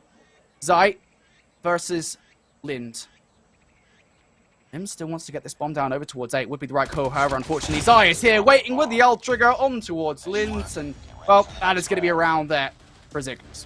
Yeah, it was a tough situation by all means because they were obviously down 2 members right off the start when they initially kind of came over to B. But I really would have liked to see them at least try to drop that bomb or all kind of push out one side because it really did feel like they kind of trapped themselves in. But either way, we'll see what changes now going into round number 2. I will bring the scope at least to cut out originally to kind of see exactly if there is an aggressive A push. That won't be the play. Very passive setup offensively right now, kind of figuring out where they want to lean towards. And now moves being made over to A. Zygnus still got eyes on that B site. I think the bigger thing here is, though, it's still going to take a while for Skade to actually get over towards that A site. That's going to help, though. Lynn's going to get that kill inside open stairwell towards Eust. And another one from Pabzera as well. The path is almost clear. Just the 1 player and Envoy over here. And to be fair, they're proving problematic. They've got that first blow on towards Liazera. Yeah, I like the smoke grenades too. Just kind of throw them off a little bit. Are they fast hitting over to A? There's a player in money. He's not going to see it, but it's a double stack. Kind of up top and cutout and down low in the basketball court. Lynn's going to take the challenge head on. He's good for 1, but they've lost a teammate in the process. So now a 1 versus 2 for Kim Wax. Can he pull this one off? We'll see. He's going to be attacking through the other side of pool, and he has a chance to be able to stop the bomb plan. But look at this rotation coming through from Skade. They want none of that smoke from Kim Wax. I was going to say, Kim Wax is a bit of a threat that you have to kind of deal with, but instead these guys are just going to back off, play their numbers, look for the trades, but Kim Wax has read this one. Knows this is going to be a B, but look at this from Skade. They actually make their way through Kitchen at the moment. They're just getting a feel. Maybe these guys might just clash here on the rotation, Austin. They very well might. Kim Wax posted up, ready. Will they come to the B-bomb set or will they go back to A? It looks like the call on the minimap will be to bring that bomb back to A. Leo's in. Might have eyes on where he is, but will now try to back up, watch over him. I like the setup. 1 player in kitchen, 1 player likely going to stay in the basketball court. And now Kim Wax, he has to play retake on A. I'd have just spotted out Liazin. And the way that he's L-triggering around kitchen at the moment indicates that he has, and there you go. There's the information going to result in the kill. Now 30 seconds left. That is ample time to get to the fuse here. It's just about what rotation Limbs takes. He's going to go back around the stairs. It's the correct call. Kim Wax going to have to check this one. Does he check left or does he check right? That's the question. Kim Wax checks right, but Limbs has the first shot. And it's going to be a trade here as we go to 1-1. Man, just coming down to some 1v1s to kind of kick off the first couple rounds here. Just so dicey, man, with the way they're kind of just playing some of these setups. A chance for a 1v3, I think, there for Kim Wax, but will be denied. But I'm going to hold all of the analysis from the last round because this is met with all aggression here in round number 3. Lim's already pushed up to the front of basketball court. Multiple players, though, positioned inside of A. 3 to be exact, and that's going to be the first one. Zai connects and just gets the second. It's a breakdown. Skade down to the last couple of players. Miko, he's dead. And, well, Liazira, good luck, have fun, buddy. You're in a 1 versus 4. You're stuck up in bedroom. You might as well just go to sleep. Well, we'll see what he can do. 1 versus 3 now. Everyone knows where he is. Leozair does take up the second player pretty heavily. And the good news is that you do have time to play with here. So if they're giving you these little shoulders, these little peaks, maybe there's a chance to be able to come out with some isolated kills. And it is pure isolation when you take a look at the minimap. One player kind of in kitchen, one down low in Tiki, and one in the back on the tree. Everyone watching their own lane, but there is still a chance for Leozair to at least come away with a couple individual gunfights. There is still a path here, to be fair, for Leozair. He takes down to Tio inside. This is just theoretical, right? Takes down Leozair, takes down to Tio inside kitchen, and then goes for Envoy around the back. But still, 40 seconds left on the clock. I think his biggest adversary at the moment is the fact that he's got to retrieve that bomb. Now the 1 versus 1 and can't even get past step 1.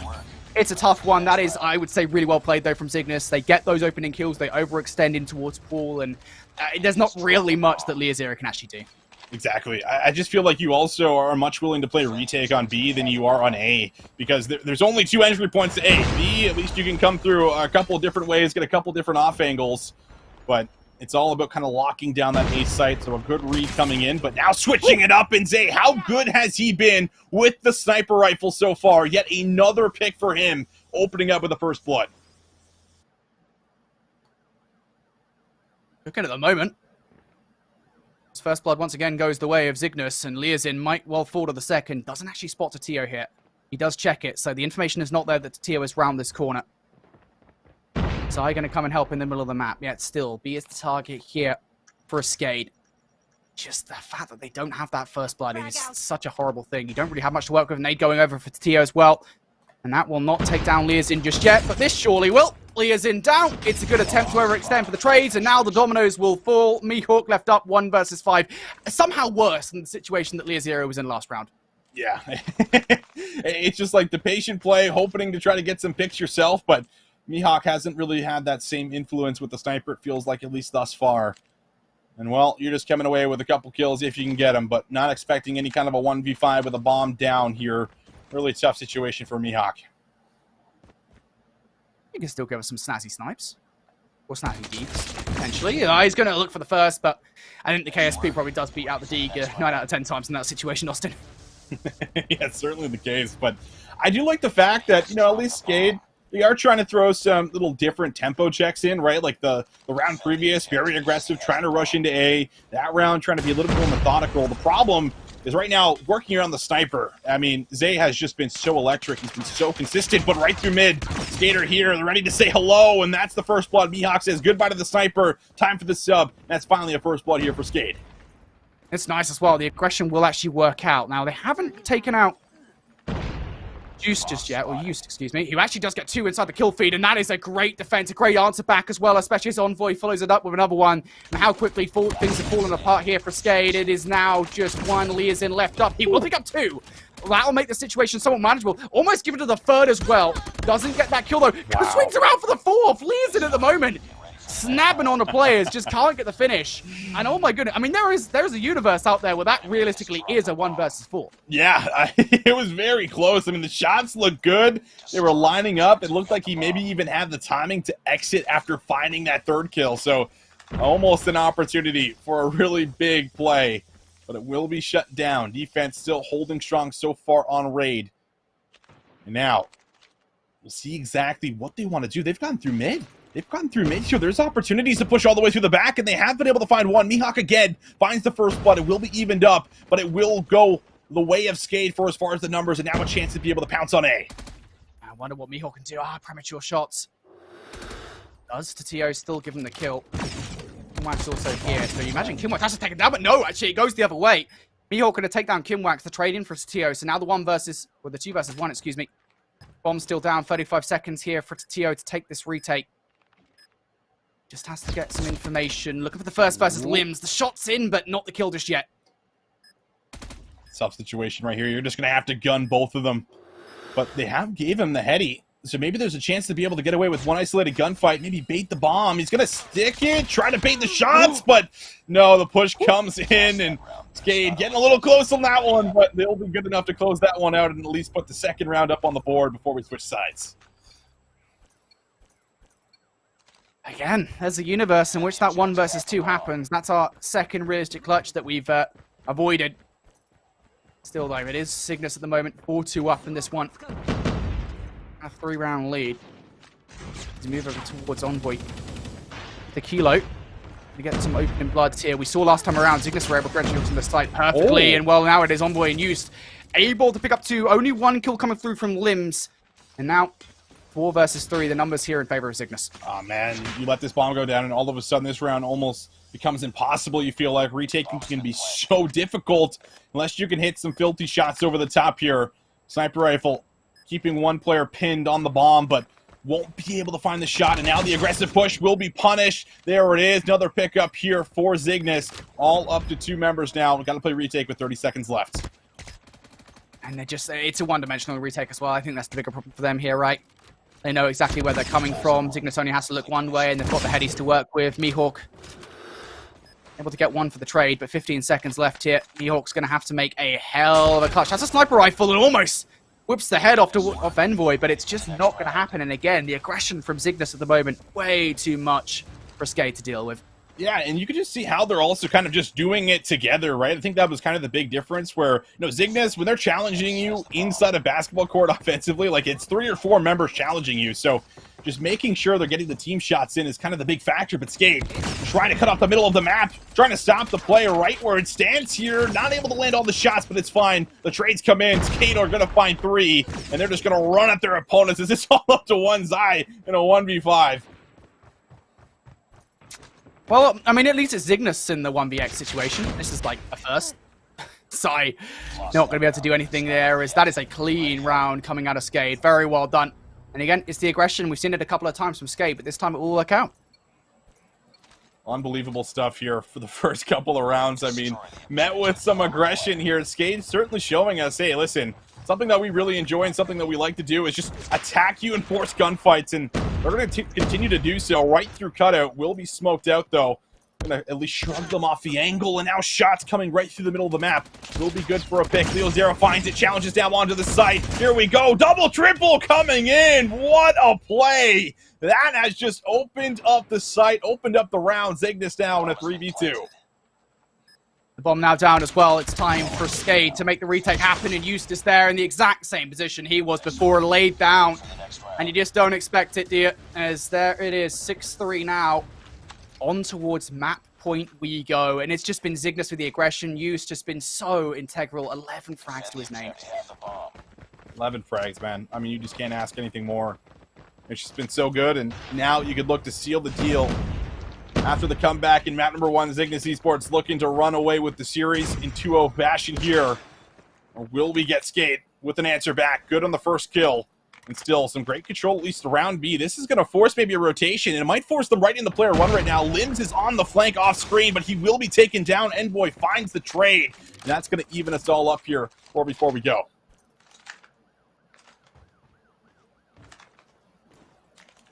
Bomb now for Zygnus.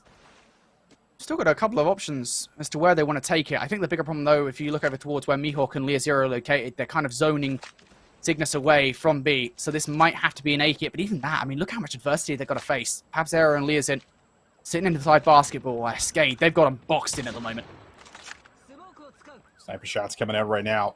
Trying to find maybe a kill over the top if you can. Loosen up at least a little bit more of this defense, but Leozin needs to land the trigger. He can only come up with 1. It's a full team push. Zygnus right into the site. Will be able to get at least control for a very brief moment here. A chance to drop the bomb if they want to, but now 2 players flanking for Skade. And do you rotate out? It looks like the answer is yes. They're going to try to rotate out here for a second. How fast is this rotation? That's my question, right? Because if you make this one fast, obviously you kind of have to go in with an air of caution, right? You can't just blaze your way through towards Laundry. You don't know where these guys are located. You don't know that this rotation has come in. And, well, off the back of that, Zy looking to get this bomb down. Mihawk and Leo Zero on the other side. And there you go. Mihawk for the push. Leo Zero gets 1. Now the 1 versus 1 to survive. Leo Zero, can you pull it off? He needs to. He needs to absolutely go big. I think he gets a sound cue. Leo Zero with the challenge, but not this time. Will not find the second for a 1 versus 2. And what an incredible map coming in here. Zygnus, too good when it comes down to this basketball site push. And that's good to put them 2-0 up here in the best of 5 here, Brody.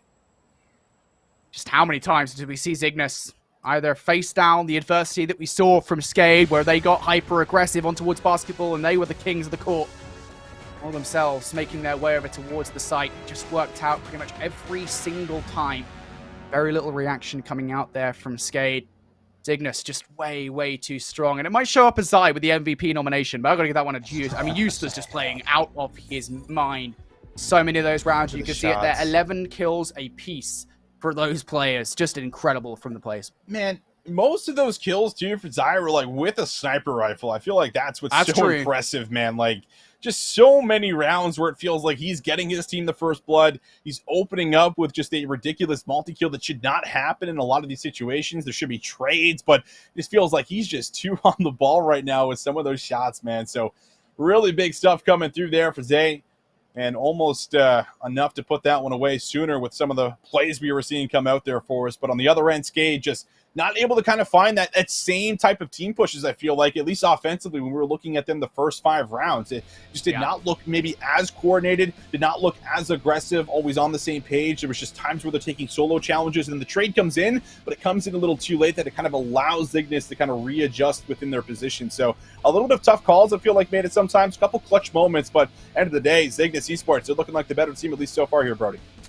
Yeah, I mean, well, the hard point was extremely close, right? And Skade, they were in the lead in that one. It was a comeback from Zygnus that separated the two. But ultimately, that search and destroy was not close. Like, Zygnus just came out with some serious fire. It was a 4-1 advantage, I want to say, early on. And it was that aggression that Skade just couldn't quite handle. You know, Zygnus coming, turning around corners, snapping onto these players, and shutting down clutches as well, which I think was a crucial part of that S&D. And again, we were talking about momentum coming into that search and destroy, right? I think for Skade, they wanted a bounce back in terms of, we're 1-0 down now. That comeback shouldn't have happened, but let's hit the mental regain. You've just been dismantled in S&D. It's going to be tough now to regain from that one. There's 2-0 up. Zygnus Esports. Let's show you guys how that looks over towards a best of 5 map set then. As Hardpoint and S&D has gone their way. Slums control Austin. That is up next. Do Zygnus come out here with a 3-0?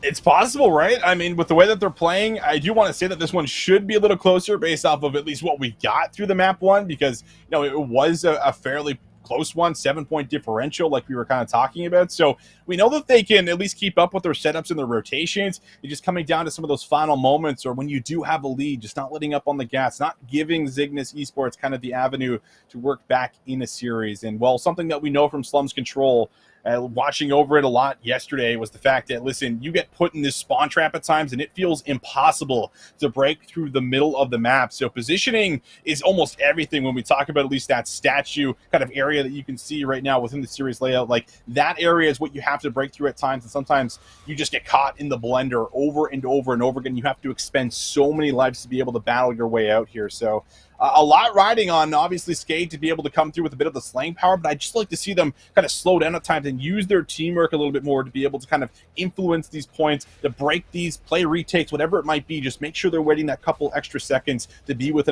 each other, to find those breaks. That's kind of what's necessary, I think, if you're going to take down the Zygnus Esports that just looks like they're on fire right now with a lot of their clutch moments and teamwork.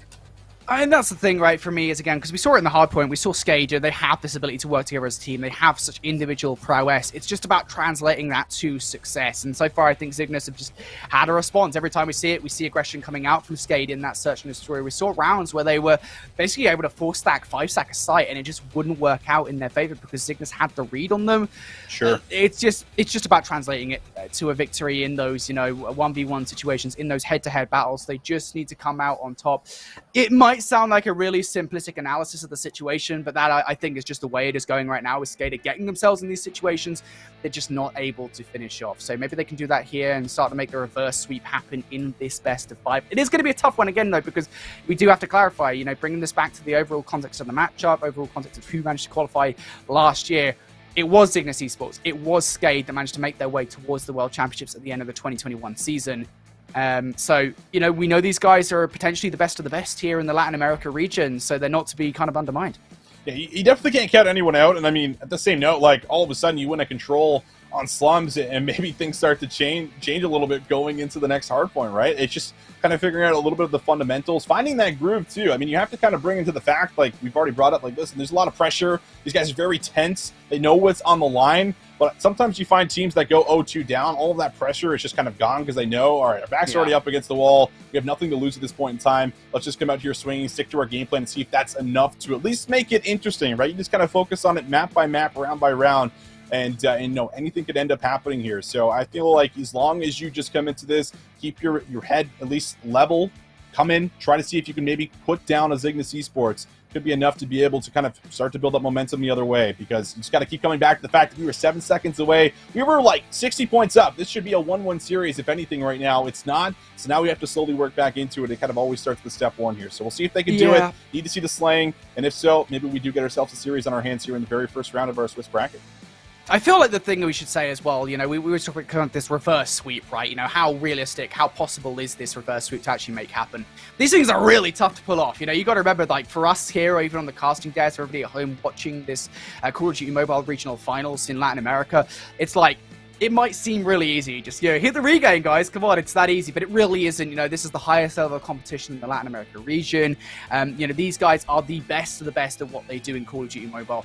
And, you can't just pull off a reverse sweep against Zygnus Esports. It's not going to be easy whatsoever. It takes a certain amount of mental grit and in-game grit as well. So we're going to need to see that coming out from Skade. They're going to have to fight tooth and nail for the rest of this best of 5. But just a reminder again for everybody at home, kind of where we're at right now. This is the Call of Duty Mobile World Championships regional playoffs here for Latin America. We're currently 2 maps deep into the best of 5 between Zygnus Esports and Skade. Again, 2 teams which managed to qualify last year for the World Championships in 2021. And Zygnus now 2-0 up, Oster. I mean, again, it's that question we've got to keep coming back to. Now we're going to need to see the reverse sweep coming out from Skade Esports. Can they pull this one off? Because, again, this is the highest level of competition. To pull off a reverse sweep against Zygnus, it is going to be a tough one. But of course, shout out to everybody coming out here and watching Call of Duty Mobile. We adore your support. Thank you so much for tuning in. We've got a ton of action still to come throughout the day. This is just like series number 1, Austin. Yeah. This is like step number 1 of the day. We've got so much more. Yeah, a lot more matches to kind of go throughout the day for sure. But I mean, absolutely, first round. I mean, it's been very exciting to watch throughout. Again, just so much history between both of these guys. So always a fun one to kind of kick off with. I think they did a really good job of scheduling this one first. And and I mean, the other thing you have to think about is if Skade do end up dropping out here and they don't end up showing up going to the slums, then they drop down to 0-1 and they play another team that's 0-1, which means that next matchup is an elimination matchup, because that would be the 0-2 that would no longer guarantee you a chance to be able to make it to day 2 with the double elimination bracket. So there's so much riding on this, and there's like all of these thoughts that are probably going through your brain right now, and it's like, yeah, we got to reverse sweep, yeah, we got to do this, but it's like, you just got to kind of filter all of that out and just kind of focus on what is up next, right? And it's just kind of taking it round by round, map by map, not even thinking about the reverse sweep in full, but just focus on making sure that our teamwork is good. Let's just focus on making sure we have the fundamentals down. The rest will come. You have to have that kind of trust and belief, especially when you've been playing with these guys the entire year. It's the only way you're going to be able to kind of start to pull off something really special like this. So we'll see if it happens. I think we're getting ready to jump into the match. Again, if you're just tuning in, it is a slums, and it will be on control. This will be one of the first times we get to watch at least Call of Duty Mobile when it comes down to control, so I know we're a little bit excited about that. So should be fun either way, but do or die time, this is where the lives are going to matter the most. This is where also getting streaks is also extremely important when you also talk about a map like Slums here too. Yeah, I will say as well, because I think we should probably say this, for control again, because we would talk about the differences between, what hardpoint control, search and destroy when it comes down to Call of Duty Mobile versus something like your standard kind of Call of Duty mainline multiplayer title, right? Control actually does play a little bit differently, we should say, when it comes down to the life situation. These guys, they still get their 30 lives apiece per round, but when it comes down to your kind of your no respawns remaining screen, that doesn't actually exist here in Call of Duty Mobile. There is still respawns, even when you come down to the kind of the 2 versus 1 situations. Everybody will still spawn up when it comes down to those situations. It is just going to be basically whoever loses their lives, their respawns, the round will just end. So if you get to it, if we get to the situation where, we're down to that and the players continue to respawn, don't be confused, okay? It's fine. We're there with you. We're here to hold your hand. Don't worry about it. It's okay. That is something we should note coming into this one. Nonetheless, I'm with you there, Austin. I'm really excited to see Slums Control. It's my first time getting a cast over this one, I believe. I don't think I got to cast Slums Control. Or we didn't get to cast Control last year at all. So, no, didn't get to cast Slums Control last year. Really excited to get into this one because, again, it's just Slums. It's one of the classic Call of Duty Black Ops 2 maps. It's one of the best maps, in my opinion, ever. And I think to see it on one of the best game modes ever as well should be a ton of fun. Yeah, it's a lot of interactions. It's basically like a 2-lane map, right? Like when you look at Slums, like it almost doesn't really have like a third lane. Like the middle of the map's just kind of open, and then you kind of have the left side through bricks, and then the right side through blue, and so on. So it does have like an interesting dynamic to it, where it's like your ARs can kind of post up, especially when I was talking about the position that you can kind of get through mid, where it's like you start to layer your numbers through bricks, blue, and mid, and it just feels like there's just only so many entryways that you can get into the middle of the map, and you're only going to get in there by brute forcing your way through with gunfights at times, or holding out the kill streaks to kind of alleviate a little bit of the pressure that maybe the defensive team or offensive team has been able to set up within their position. So yeah, it's always a very interesting one, and again, it doesn't feel like too many of these rounds come down to stacking the point for ticks. It really comes down to a lot of the times kills and trying to slay out on the other team, just because of how fast-paced COD Mobile is, and just because it's 5v5. A lot of players on the map when we talk about Slums. So non-stop action. It looks like we got our map loadout, so we are good to jump into map number 3 again. This could be the very last map of this entire series between the two. Zygnus Esports, they lead 2-0 with a chance to be able to put it away, or will this be the start of something great? We'll see what Skade have in store for us. I don't want to cast a curse it, because I do cast a curse very often, Austin, but wouldn't it be great to see a reverse sweep to kick off the day during Call of Duty Mobile Regional Finals? Would be I'll take it. Such an awesome thing to see. Of course, though, I don't think the Zygnus fans will want to see that, so I'll just shut my mouth and get in towards this Slums control. It is going to be Skade here in the blue for this one that will be kicking things off with a wave of gunfights. Of course, it is technically Zygnus that have the adversity to go up against, since they are on the offense to kick this one off. Certainly are almost coming away with a couple of key kills there right off the bat, but already down in lives will be Skade. We will have to do a little bit of recovery here, you feel like, at least a little soon. See exactly what will happen, or rather I think things are switched now at the top here for us. So we'll have Zygnus now in the yellow, and now we'll have Skade in the blue. So up by 5, Skade with a little bit of control right now, trying to make some waves happen. We'll see what Zy's going to be able to try to do inside of blue. He's able to come up with the first one with the help of team shots, and now it looks like they will get at least a slight touch on B. I was going to say that was actually a really good spawn trap coming out from Skade to kick things off. It really felt like they had Zygnus pushed all the way back and towards their spawns, and I thought we were going to see kind of a classic slum situation where players would just basically continue to spawn up and die, but that is not going to happen. Zygnus going to get out of their spawns here for an attempt in towards B, but they will be shut down. But at the very least, they do have a little bit of breathing room right now, right? They've got out of that spawn trap. They managed to make their way through to the middle of the map. Now they have to convert it into some progression on towards B. That first tick is through, but that is all they've got at the moment as Limbs gets a disgusting kill on towards Envoy. Yeah, that was pretty filthy. You need to secure those ones, at least you feel like. But hey, this is what we talked about. Look at this, 9 lives, but bigger problem, time on the clock here, down to about 10 seconds. You're going to have to stall. You're going to have to try to get there. It feels like options might be running out, but they do stop the clock at 9. Second tick is on the way. Smoke grenade's also coming up here as well, so they have a bit of a setup. We'll see if they can just hold on with no lives remaining. Yeah, I think that's the problem, isn't it? You know, even if you do capture B, great. You know, you've got the tick progression, but still 5 versus 11. You're going to need to dig deep for a clutch here. 65 seconds on the clock, though. Envoy going to pick up that first kill versus Lea Zero. That's a good start here from Zygnus in their crusade towards A. But still, the defensive line at the moment holding strong for Skade. You've got one player inside Graveyard. That is going to be Meekhawk, who picks up 2. And, well, I think we said the push needed to be perfect. It just isn't at the moment. No, not looking that way. Can only afford to give up 2 more lives. Would have to cut down 9, and, well, only 1 more now, as it would have to be quite literally perfect, and it's not going to happen. Final kill comes in. First round is good. Only really letting over that B zone, but overall, that was very dominant and very controlled here in the first round.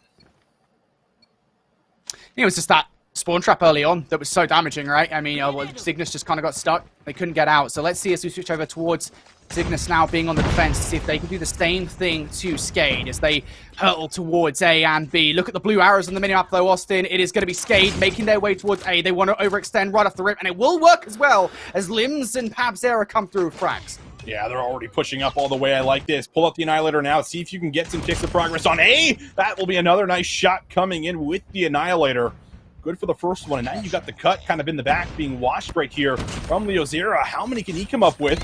Able to secure the first kill. Won't be able to combine for anything more, but still on the A point. It feels like this is looking great right now for Skade. Starting to show up, starting to go big. Don't complete the second tick of progress, but at least able to get some early work done. I think the thing is, though, right, you get that overextension in towards Garage, in towards the A point. It forces Zygnus to spawn all the way back and gives them a lot more breathing room, not to back overextend through bricks in towards A, but also back towards B too. You can already see that as Mihawk prepares himself to jump towards the point. It's going to be a split attack coming through now from Skade, and this should split the defense as well. Zygnus now got to defend both of these 2 points. Liazera to worry about on A. It was Mihawk to be concerned about on towards B, but he has now been removed from the point, and now another player on towards the point as well. Pabzera will fall, and Zygnus doing a good job at the moment to at least get rid of these players on the offense. 16 versus 16 in terms of lives. Zygnus doing okay on the defense at the moment. Yeah, doing okay. Everything just about tied up here, very even throughout the majority of this round number 2, and it's really just off the initial attack. But on to B, will be able to stop the clock at 37 seconds. Mihawk, he's starting to feel himself a little bit, isn't he? Pushing out aggressively, forcing some earlier engagements here from the back of the spawn here from Zygnus. Putting in some good work. And, well, do you want to play retake? Do we just shuffle over to A? Decisions have to be made because both zones currently being attacked at the same time. There's only one player here, and the patience will work out. And that will at least be enough to be able to clear off A and still deny the second tick. 11 versus 9 we go. 25 seconds or so left on the clock here. Skade have to make a move. I think preferably on towards B. You can see the arrows starting to line up as they look to make their way through. Kingwax taking some shots towards Dubs, though. Not going to connect towards a kill just yet. Panther in the feet, able to pick up one, but here goes Kingwax. He's looking to pick these guys off. He's got the first, waiting for the help from Tatio and Yus as they now look to make their way through, but it is going to be Skade looking to get the third and final ticket progression through, and Liazin going to be getting it done. Mihawk there as well. 5 versus 5 now we go. Extra 60 seconds on the clock, and now just A to deal with if you're Skade. Yeah, that's going to be now a 5v3, forced to go big in the back right now. It's going to have to be a Zygnus Esports, down in numbers, but a chance to still make it happen. The Hellstorm also probably gave them at least a little bit of information here. Will it be enough to get themselves on the point? Plenty of time. Gunfights in the back coming through right now. Liazin doesn't finish off the kill and now backs down. All the challenges coming back and forth. He's still able to get the major assist. It's a double hit in the back, and Mihawk finds the double up. How about that? 2-0 up early will be Skade. How about that? Skade with a massive clutch towards the end. I mean, it was a 5 versus 5 situation, but systematically taking Zygnus down, and now 2-0 up in this one. They'll be feeling very confident now. Off the start of the last defensive round, Skade managed to get the first wave of gunfights and then push further forward to get Zygnus in an early spawn trap that really was their downfall by the end of the round. Are we going to see the same thing again here? That is my question. Zygnus overextending towards the middle of the map. Mihawk trying to work off that. Not going to work out straight away here as Zai and Yus pick up some kills. That is good news for Zygnus as they now make their way on towards B. Nice couple opening kills coming through, at least initially, from Zygnus. A little bit of a change this time around. Oh, right over the wall. Tatilo able to find 3. Blows up the car for the first, and then snaps on the remaining 2. 21-29 to open up this third round of Control. Zygnus showing us they still got some fight in them, and well, this is going to be B very early on. This is going to give them plenty of time to work towards A or find the remaining kills. Huge push coming out from Zygnus to kick off this one. Of course, they are 2-0 down, so they wanted some momentum swung back in their favor, and that is about as good as you can ask for if you're a Zygnus. Now they're single-minded in their attack. They've got a whole 2 minutes to work with here, Austin. And now this is where we're going to start to see some of these specialists. It's Kingwax. He rips limbs off the heady, but there is still so much more work to be done here on the push towards Garage. That Annihilator, so crucial. Looking for the kill on towards Mihawk inside the alley. He's going to get it. And now how much more damage can Kingwax do? He has a little bit of distance from used in close operation. He also has his Annihilator out. This has to be a massive special play, and unfortunately, Kingwax cannot get any more. Used can't get any more as well. And that's 2 Annihilators invested that don't really amount to all that much. No, they don't amount to a whole lot of kills, but at least it still allows them to keep this forward position here at the front of the points. They don't have to start all over from step 1 trying to break through, but it is still about trying to get on the point or coming all the way around the back. So decisions need to be made, and now Skade taking some aggressive challenges to the front. Gonna leave Zay all alone to try to come up with kills. He does manage to at least clean up 2, keep the lives decently even, but it's still 4 life advantage right now for Zygnus Esports. Plenty of time, minute on that clock as nades and stuns start coming over the top. That was my question. Does this even come down to lives? There's 55 seconds left on the clock here. Skade are in a very strong position. They've just got to defend the point, but a couple more of attempts coming through from Zygnus. So he has to be careful as he looks to make his way through Graveyard, and he gets shot down. Really belongs there as Liazero takes him out of the equation. Zygnus Not looking good here on the offense, but maybe this is it. Envoy in use. They're going to pick up 3 to Tio. Also there to Tio with another one too. And that's the entry that Zygnus desired. Yeah, Leo Zero needs to get involved in the play right now. You can see it. All of his teammates on the minimap, they're all fighting from the back. He moves a little bit late, trying to hold on to the back push, but is it too little? Is it too late? That's the question. No lives remaining now for Skade. Everyone's going to have to slow down, play tight, and try to clear the point, and they're good for at least a couple more. And look at Leozero with the overextension. The kill thing is actually going to be Skade's for the moment here. And Leozero, the Annihilator, could completely stomp out Zygnus. Now a 5 versus 6. Leozero is still up as well. And look at the top of our screens right now, Austin. Leozin, Pabzera, they've got the Annihilators out, but used. He's going to pick Leozin up. Now 4 versus 3 here as the trade's still going down. Pabzera still has to be dealt with. The Predator missile starting to come in as well. Trades now 3 versus 2. 5 seconds left on the clock here. Somebody from Zygnus has to touch the point, and they will. 1v2 we go, and Leozero with a hunter killer, and the weapon to finish things off is a clean 3-0 here for Skade as they survive. What a defensive round for Skade. I mean, that was off the back end of Zygnus finding what was, it looked like maybe a 9 life advantage to kind of kick off that round number 3. They got the B zone extremely early on, plenty of time to play with, but the whole game slows down dramatically there in the back 45 seconds. No one wants to get blooded. No one wants to make the wrong move. But at the end of it, it comes down to the time you have to touch. If you're Zygnus, you got to get on the point. And that, of course, leaves you open to so many different flank angles when we talk about that 8 point. So incredibly well done. Mihawk, a huge part of it as well. 22 kills there for that man. He was just popping 2 and 3 pieces like it was his literal job. I mean, time after time, it felt like he was just making a lot of those opening plays to set Skade up. And that's what I think we were looking for from Mihawk. And it comes alive in this map number 3. Just such a massive clutch coming out from Skade. And I think at the end of the day, it does come somewhat down to utility, because we were discussing this again. You know, how are these specialists going to come into play, right? You know, how are they going to come into play when it comes down to these offenses, to these defensive holds? And we saw Zygnus there. I think it was a couple of players coming out with the Annihilators on the attempting towards the garage. You think maybe this is the final nail in the coffin. They don't really get all that much. I think a couple of kills is all it amounts to before they fall. They don't have any assistance from the rest of the Zygnus roster. But for Skade, when they get their Annihilators out, not only do they manage to clear the garage, but they move forward in towards bricks as well. And that really is just such a devastating thing, I think, for Zygnus, especially considering, well, that round number 3, right? That was a solid round from them. They built themselves up a, what, 5 to 6 kill advantage. But again, you know, I think we were saying it when there was about 60 seconds left on the clock or so, you know, even though it did end up coming down to the lives, I think there wasn't really much time for for Zygnus to actually work it out in terms of this is what we need to do, and we can maybe go around the back or something like that. They needed to kind of hit it straight on. They didn't have much time to work.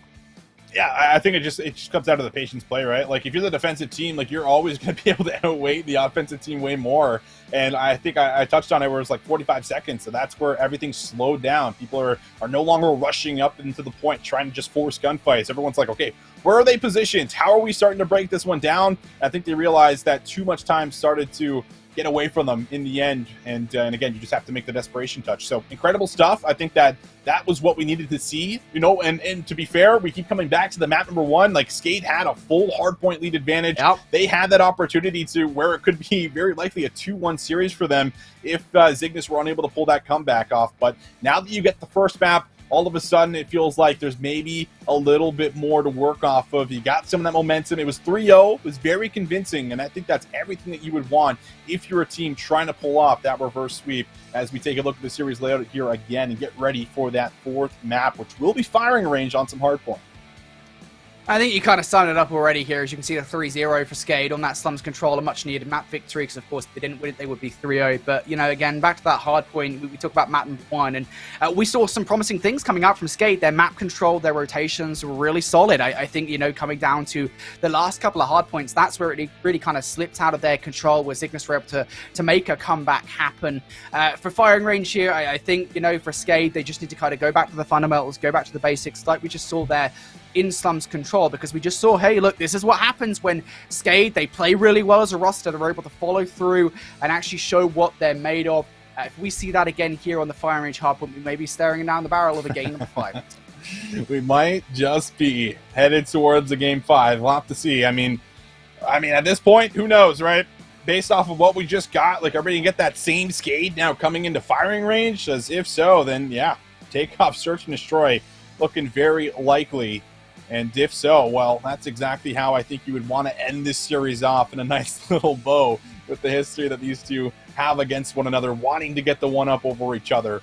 But still, lots more work to be done. You can't just guarantee that we're going there just off of the control, but you got to say it's looking good. It's looking solid. It looks like they've at least woken up a little bit. They're here to play. They're here to show us they got some fight in them. Maybe that was one of their better map load combinations too. Hard to say, but still, it's going to feel great, and I think that's at least something to build a little bit off of, at least going forward.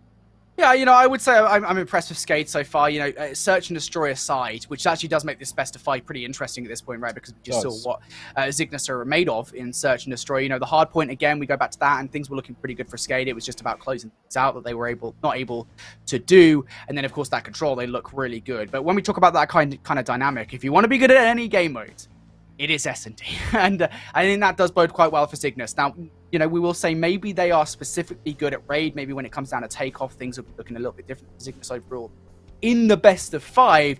But it comes back to that phrase, right? S&D, it wins championships. And if Zygnus now even lose this hard point, perhaps S&D is their speciality, they'll still be feeling pretty sweet coming into that game number 5. So I think, back still up against the wall here for Skade. The reverse sweep is still far from being completed, but we do need to see step number 2. You've got the control in your favor.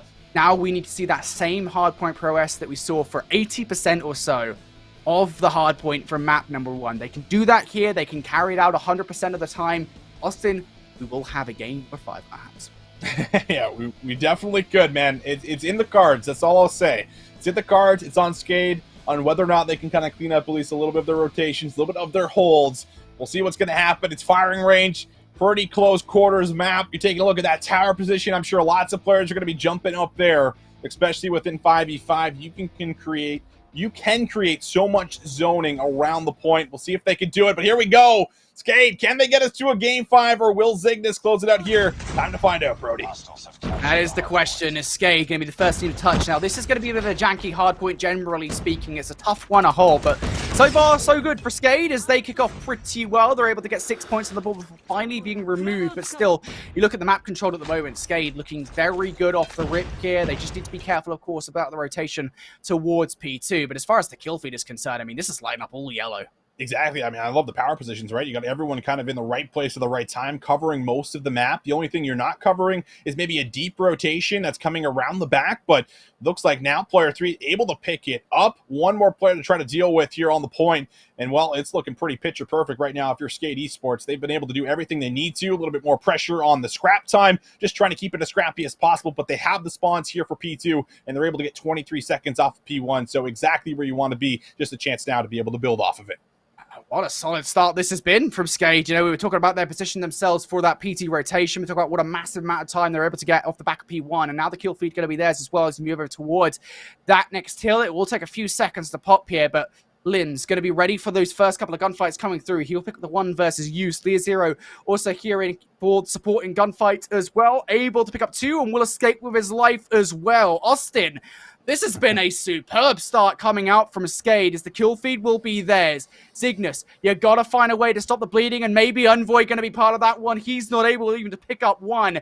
And 1 player left alive here inside the hill to try and trade things out. It is going to be used in the 1v1 against 1 inside. That is going to be Liazin, but Liazin again wins out. And for Skade, doing a spectacular job of keeping Zygnus away from the time. Yeah, that's a perfect way to sum that up. Keeping them off of the time. Like, it feels like there's so many moments where they have numbers on the point, but they're still not winning out on the individual battles here. Looking like a much different Skade when we get into this one, because this has just been a totally different look so far. But 15 up against 48 right now. Chance for scrap time, but you need to be good at least initially on the break here. If you're Zygnus Esports, need to find kills. Right now, we'll have at least a couple players set up. Abdera trying to see if he can maybe come up with another. He gets some great assistance from the outside, and that will be good to, again, create a little bit of zoning, but touching the hill first will be Skade. They're still doing a great job of controlling it and defending it. Abdera has so much to do sitting inside at the moment. Yes, he's getting that support from Long, but nonetheless, he is the only one in. And, well, that will change as Limbs comes in for some support now. 40 seconds left here, a ton of time for Skade to walk away with us. Now the Annihilator is trying to come out from Abdera inside as well. Limbs able to get the one on towards Kim Wax as the pinstripe kill feed does come through. Ultimately, it is now going to be Tatio who is able to find his way on through, and now time here. Still 25 seconds remaining, but the Predator missile will come down from Pabzera as well to try and cut these players off from the hard point. But look at the moment at the top of our screens. Look how much utility Skade has to work with. A Predator missile right now from Leah Zero. We saw the Hunter Killer drone just coming out from Leah's in, and specialist weapons across the board. This is a great position for Skade to be in. It definitely is. Still a chance to be able to try to get that cushion back. I mean, that is a solid hill out of Zygnus Esports, at least able to get themselves some crucial time, and well, they're able to translate off that last hill right into this new one very easily.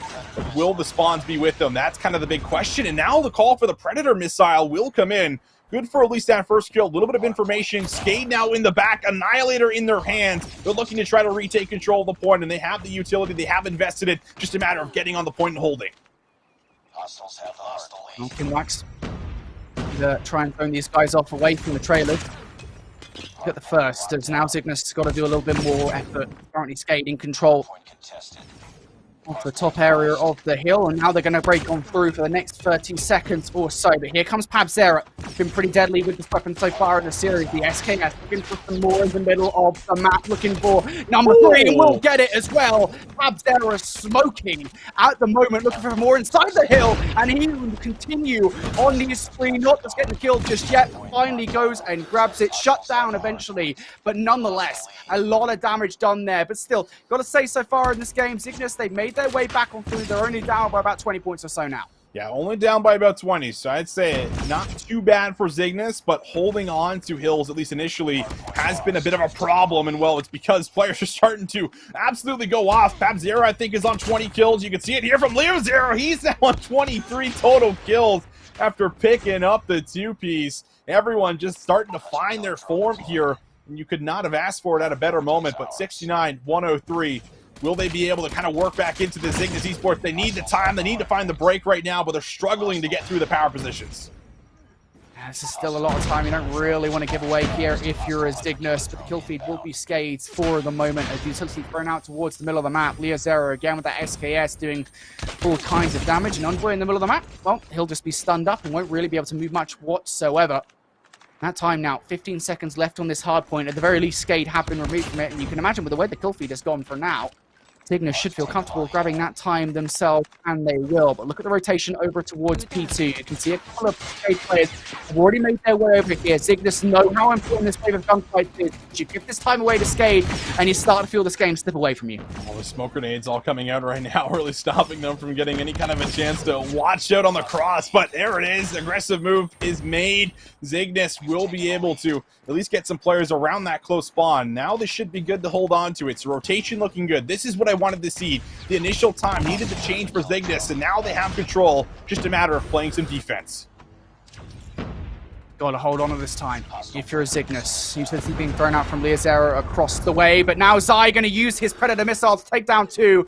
Used of another one as well, and Zygnus, I think they know how much they need to this time. They're investing pretty much everything they've got still. A Hunter Killer drone left to go as well from Zygnus to try and hold on to this one, but look at the pitch now coming through from Linz and Leo Zera. The former of the two will pick up a couple of frags, and that should be scrap time. Now going the way of Skade, but look at this rotation as Leo Zera now with the Annihilator looking for number 2, and Leo Zera will find it. This rotation could be huge for Skade. Those are the moments that you look for in the game. When do you pull out the Annihilator? On a perfect rotation like this, coming off from 2 to 3. And because of it, it allows Skade to get set up, allows them to get the early position, have the close spawn. Everything you would ever want in Hardpoint is now theirs, and they still have Annihilators to work with here as they start to roam around the hill, building up one of the bigger leads we've seen so far, and they're not missing shots. 3 consecutive kills in a row. Skade already putting on the pressure and starting to pinch through the middle of the map.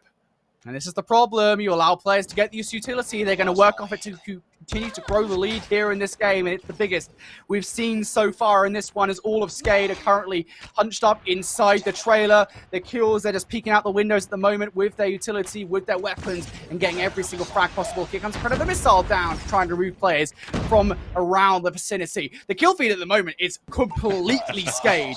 Zygnus are getting annihilated here. They are down by 70 points. We don't want to count them out just yet. They made a hell of a comeback in map number 1, but this one, again, is looking like just as good of a start from Skade. Yeah, this one is much different because of the slaying that's coming in. I mean, 32 kills right now for Pabzera. 35 for Leo's era. It's just continuing to pour on right now. And you've not been able to find an answer. But if there's a chance that you're going to make a miracle comeback, it starts with this point. It's got to be a fast break. But there's so many streaks. They just continue to rain down right now. The snowball is out of control, Brody. I think it might be. How many points the difference between these two teams? Now over 100. And Skade, would you believe it, once again in control of the rotation, once again in control of the next hardpoint. This will well be where they finish this Zygnus. You need to start getting in your favor right about now, and it's just not happening. The kill feed once again in control. You can hear the shots coming out from the roster. And the killer drone starting to come out now. 20 points left here for Skade. Close one out. They could do it on this hill. Put it away, get us to a map number 5. That's what Skade is screaming. You have to imagine. One more moment, try to extend it, but this comeback would be one of the best ones I feel like we've ever seen in Call of Duty Mobile. Not going to happen. They close it out right there. Wow. Unbelievable stuff. Skade show up in back-to-back respawns. And Brody, we're going map 5, baby. I am shook. What just happened? Skade, they made back-to-back hard points work. Their rotations were impeccable. And I just think from what we saw from Zygnus, they just looked rattled, right? I mean, we saw a comeback happen in map number 1, but there wasn't even a window of opportunity for Zygnus to make that happen there.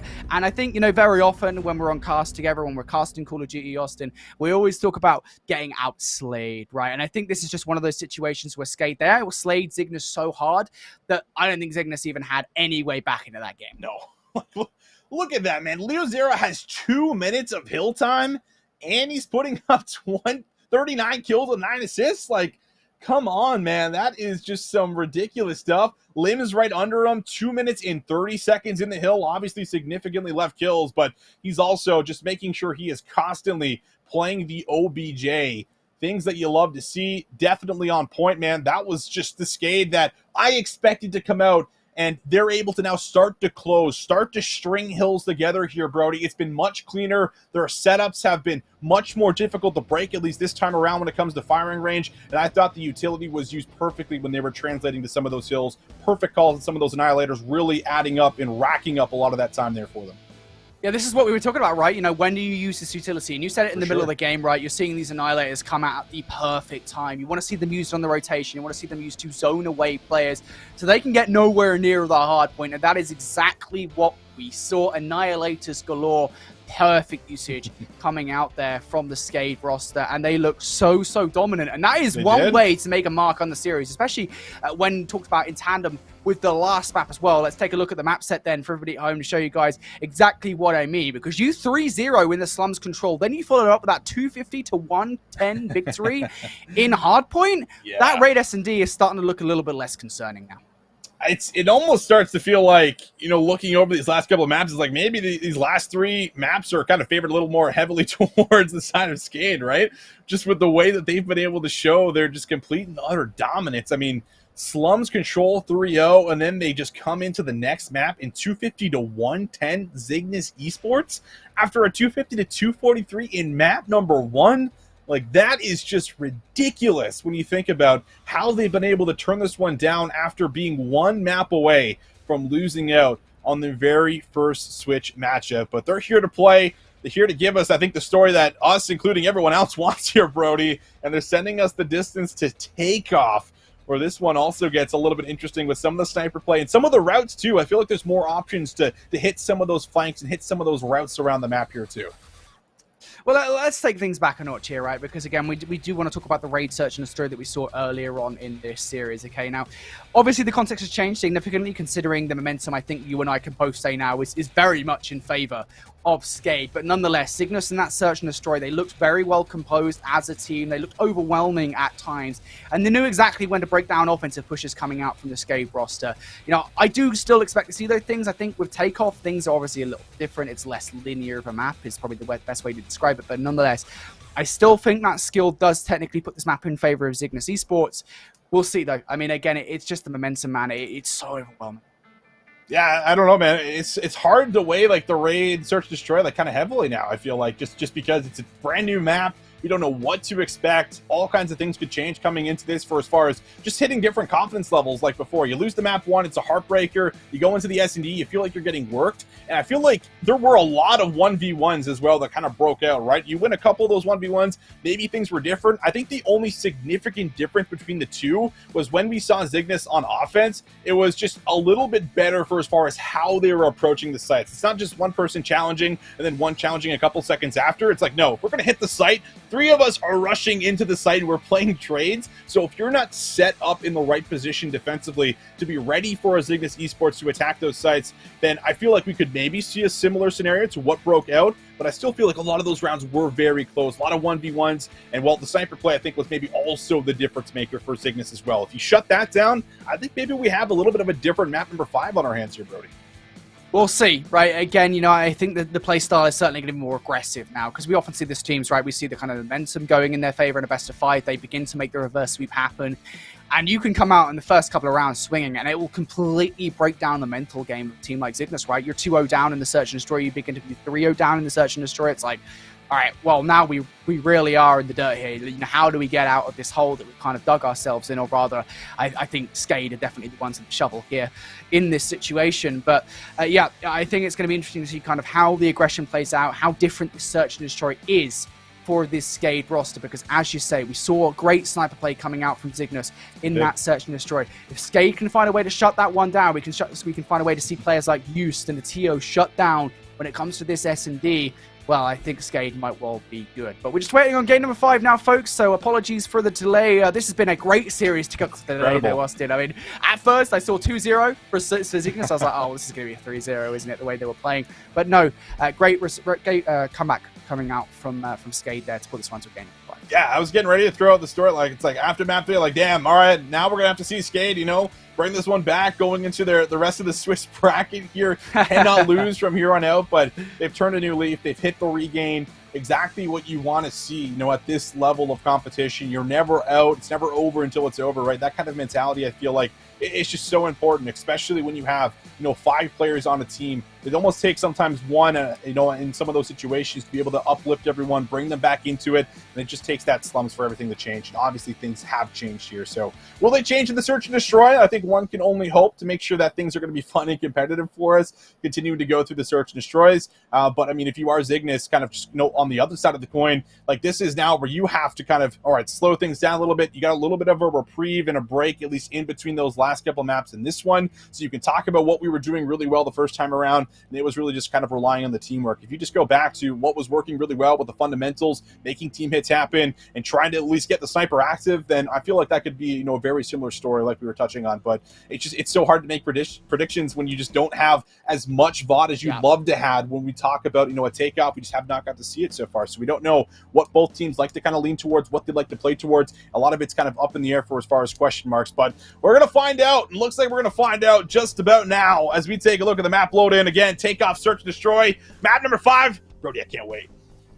I cannot wait for this one. It's going to be game number 5 between Zygnus and Skade to kick things off. We wouldn't have it any other way, and it is almost kind of what we expected in a sense, because obviously, again, these two teams, they qualified for the World Championships last year. And now looking to have a good start here to the regional qualifiers once again. As we're going to kick things off, it's going to be Zygnus kicking things off on the offense. And, well, not the best start that they wanted. Used is going to be the one to draw things out here. We're in a 3 versus 4. Yeah, it was going to get hot for us early on the side of Zygnus to maybe get a round or 2 early on the attack. But so far, Skade, they've been able to create the numbers advantage, 4 versus 2. And, well, lots of time to play with. And we take a look off screen. Maybe a chance for Satillo to come out with a kill. How about that 1 versus 1? Unbelievable kill. Gets out with his life. Able to reset. That's going to put us into a 3 versus 2 here with a minute 15 on the clock. I'm still on hand here for Zygnus. I do have a little bit of options as to how they want to play this one. But nonetheless, look how spread out Skade are at the moment. They've got eyes on pretty much every single lane possible. As soon as this cross happens towards B, I believe Limbs should be able to call this one out. It almost feels like Leo Zin got some kind of a call out or something, some kind of a sound cue. Positions himself a little differently when the Zygnus players were around him. And, well, they might go and say hello here again. B is open for a potential plant. You want to deal with Leo's in before that happens, and well, there it is. They sniff him out. What was once a 2 versus 4, now a 2v2, now a 1v2, all up to Totillo. But Skade, they collapse, they get there in time, and they'll be able to still close out this first initial round. A good attempt there from the last remaining players, but just not really to beat. Players from Skade spread themselves out pretty well. They had full coverage over the map. Good way to play it with the numbers. So now 1-0 start here from Skade, and what we were concerned about was kind of how the momentum was going to go in favor from Skade.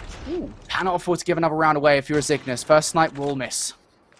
It's hard not to see what Zay's going to be able to do with the sniper rifle here again after the performance on Raid. But we'll see. Shots, at least initially, won't hit the mark. A little bit of point of contact kind of taking place, at least in and around the back of the ace site. But that's 2 for Limbs. That will be the trade there, but won't be able to even the odds up. Still numbers created off the back end of that play. Skade now with the 4v3. Again, able to hold on to the numbers advantage. Maybe Liazin could put him back in favor here. For Skade, it's going to be Tateo elsewhere with a kill on towards Mihawk. Look how stacked up these players are at the moment. Tateo turns his corner. Liazin, is he ready for it? Yes, he is. Will get away as well. That's a crucial kill for him. Now the numbers back in favor for Skade. That's a good player to eliminate, but we will get one back. Kim Wax able to at least laser down one more. So 2 versus 2. 50 seconds on the clock. Bomb still in hand. We'll see exactly what the play will be for Skade. Do we kind of want to wrap around the map here and take an isolated risk? It looks like that's going to be the call. Both players going to separate from one another. Maybe try to take a bomb site each. Meanwhile, the bomb is going down on B. This will be a plant. And now it's all about retake here coming through for Skade. And it's all up to 1. We'll see if he can do it. Do they predict that he's on the other side of the site? That's the question. You kind of have to imagine that, hey, this player is probably going to be located with Liazir. That is not the case. And now they most certainly know as Pabzera gets the snipe until it's used. 1v1 we go. Kim Wax now knows what side of the map he's on, but he's got to predict which side of the fountain he will be located. And, well, the aggression should work out for Kim Wax now. Gets the kill in from behind, and it's a good attempt at the 1 versus 2 from Pabzera. Has the advantage of the lack of information, but not able to equate to a round. And, man, the big change-up, at least looking from the Raid compared to now, is just how much more time it feels like Zygnus are kind of taking, not rushing anything. That's twice now. They've almost been able to work themselves back from what feels like impossible situations, 2v4s, 4v3s, pinned inside of certain buildings. They're still able to get themselves out, but this time around, Skade again. First blood's coming through. Aggressive hit, though, and that's going to be the double-up coming in here. Zygnus able to finally create an advantage for themselves very early on in round 3. Eustace gets gifted kills there. Gift wrap. First class packaging. He's more than happy to take it. Skade now 3v4. And good news is at least that they are the ones on the defense. So Zygnus need to find a way to reverse them out. They have to get past Mihawk. I think if Mihawk's able to get a couple of frags here, this round will flip on its head. Just the 1 for now. We'll see exactly what the play call is. Minute left, right? Anything can still happen here for Zygnus to try to work through either bomb site. B, though, has been the preference, and, well, aggressive move through the middle of the map. Pabzera with the pistol will be able to find Kim Wax. So bomb now needs to be retrieved, and it will. 2 versus 3. Skade with 50 seconds and a nice defensive setup here. Going to make it very difficult for Zygnus to try to get a bomb down on B. Well, they flipped the round on its head at least. Still yet to get the bomb down. Pabzera located 1, and he's just going to try and play his life for the moment. Zai has no idea where he's disappeared to. He's pulled a Harry Houdini on him. So he's still in the middle of the map here.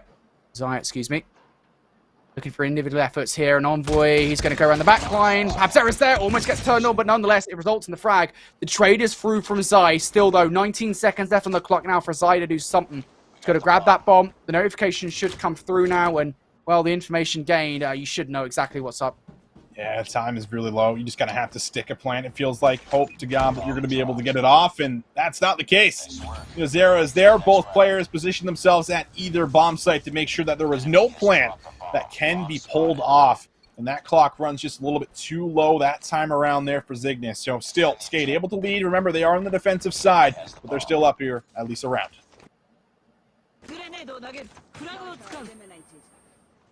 Stuns right off the rip here. Zygnus looking to take this bomb over towards B. They need to get aggressive to try and put a stop to any early momentum from Skade. Aggression now coming out, though, from Limbs. He's pushing all the way up, by the way. Yeah. Wants the smoke against these Zygnus players. He's going to get one. Kills now coming through from Skade, and that's not the start that Zygnus wanted, but there is trades coming through from Tio and Envoy. Oh, Envoy on top here. Great position, but Patillo also able to get involved in the play. And now, Mihawk, 1 versus 3. Sniper looks like it will be in hand. We'll see if he can maybe get through 3 players. This could be a massive offensive round and really should be the side of Zygnus Esports here. It's just a matter of how you find this last player or whether or not you want to play for this plan. But Mihawk, we've seen him do some exceptional stuff here, Brody. Don't count him out just yet. I think the note might be coming on the flank here. Zaya is certainly looking for it, but Envoy isn't now. 1v2 here. Mihawk just gotta do some defensive play. Still 28 seconds left on the clock here, Austin to work with. Mihawk's got a long way to go. Yeah, he's used a lot of the clock here, searching for some extra members. And it doesn't really feel like he's now got the time without maybe snapping from 1 to 2 here very convincingly. There you hear it. Bomb starting to tick a little faster.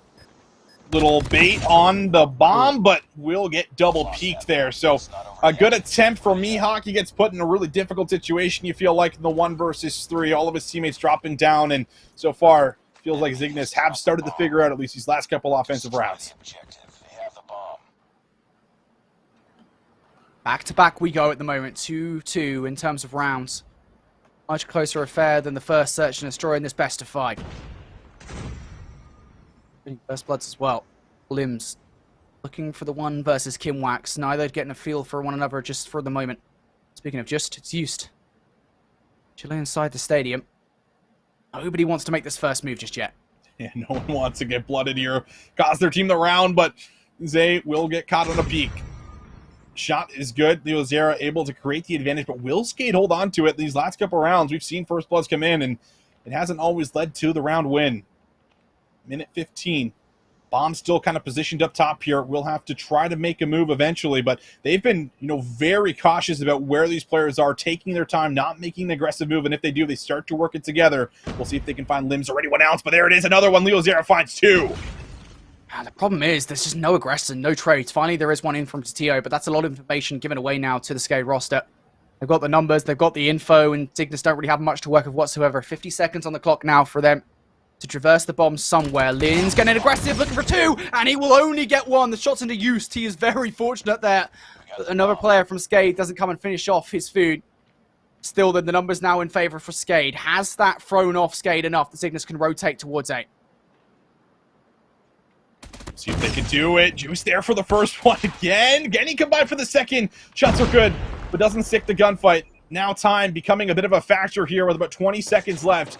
Put into the 2 versus 2 through the back. Pap0 is able to get 1 on Tilo. Can he find the second? Juice needs to track him down, but he gets away, and it's complete chaos in the 1v2. Trying to find a player just to track. Doesn't really matter at this point, does it? Mihawk looking for the last player, but Pap0 wins that round 100% of the time. That 1 versus 2 to come out, take the bomb planter, and then walk away too. Beautifully done.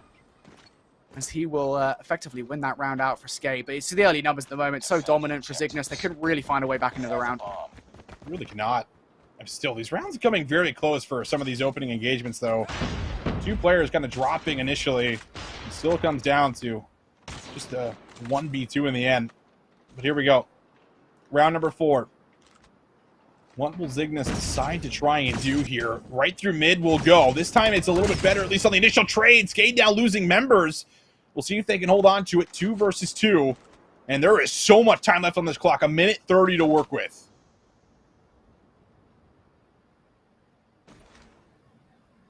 Defensive players split up here. Mihawk and Leozera. Kimwax and Envoy. Got to check every single corner. You don't know where these players are going to be lurking. They do have their heart set on a B plant, it would seem. 1 minute left here. You've got quite a bit of time to work with, Austin. Yeah, plenty of time. Just try to do a little bit of searching just across the map. You can see just how much they're taking their time when it comes to searching, checking corners, making sure no one's going to be able to disrupt the play from behind. But now starting to move at least a little bit faster, and they might make a move over to A. We'll see. It's mainly been B. It's been all about controlling this top area and getting the site, but now you've lost one. Things become a little bit more difficult, all on Envoy to try to pull off a 1v2 to even this up here at 3 apiece. Lizier has just been so annoying with his repositions. He's going to catch Envoy off guard, but no! Envoy with the better reactions will take down Lizier. So 1v1 we go, but still 25 seconds left here. Mihawk has the pick of the pack in terms of where he wants to go for the defensive hole. Just going to pick a corner. See if the player crosses towards the middle of the map. Now, he will not catch Envoy here on the plant, but he might catch where the origin of that stun has gone, and, well, he peeks it. Envoy has no choice but to either stick or get the bomb down, and he's chosen the former. And Mihawk's going to outplay him here in the 1 versus 1. Those shots scare him away, and it's now 4-2. They definitely did. I think a lot of players are probably going to play it just like he did. I mean, you go for the little plant, you try to fake it, you're hoping for the challenge to come through, and it just doesn't. Really tough scenes, but a really good attempt. However, things will switch up for us now. So 4-2 after coming through the very first side here, but now we switch it up in Skade. Will they be able to put it away? They need 3 rounds. Skade's coming up over the top here. Limbs is going to get tagged up heavily, but he can't escape. Envoy, he gets in there for 2. What a way to open up the round. And what a way to come back into this one, right? I mean, this is kind of the opening that Zygnus has been missing for the last couple of rounds. Right now, maybe Envoy can get another one, but no! Doesn't actually spot out Lizier, who slides in, removes Envoy from the situation. It's not exactly going to even things out just yet. 2 versus 4 still. But nonetheless, Liazin going to fall. Now it is Liazera 1 versus 4, and he is dead to rights. What a start there, though, from Zygnus. That was a required round.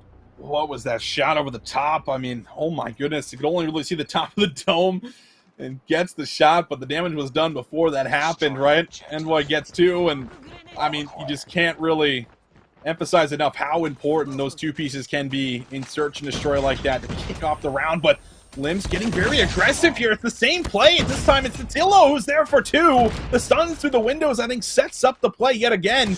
Zygnus from the same play back, and it's a 3-piece that comes in for Tatillo. Oh my goodness. Skade don't have an answer. And this was the play they were missing. They finally found it, the key to victory.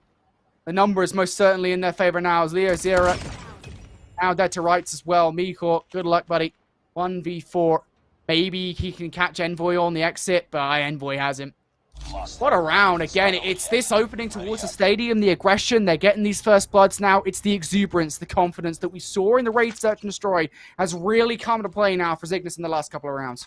And I just almost feel like that's just too easy, right? Like, the stuns are coming through the window. You run the same play back-to-back. It doesn't work. Skade finally going to opt in for something just a little bit different, but punished heavily for making the same play call. But now it's about a rush plant, maybe trying to get something happening through mid, but no, backtracking, trying to get themselves out.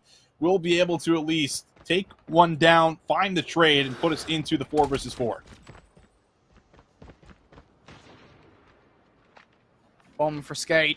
They do have control of stadium at least, but I don't think Zygnus will rule that disparaged by it. They've got players on A, they've got players in the middle of the map, they're watching all the lanes, and they're happy with the situation, but maybe not so much anymore as Tatio and Kimwax will fall. The opening frags on the wards A have been made, and now Yu's going to go as well. How quickly this round has fallen. Zai now the last one left up in a 1 versus 4, and he has taken shots as well, so the location has been revealed. You're getting this bomb down if you're Skade. This has to be a round win. Yeah, you have to imagine it would be 1v4.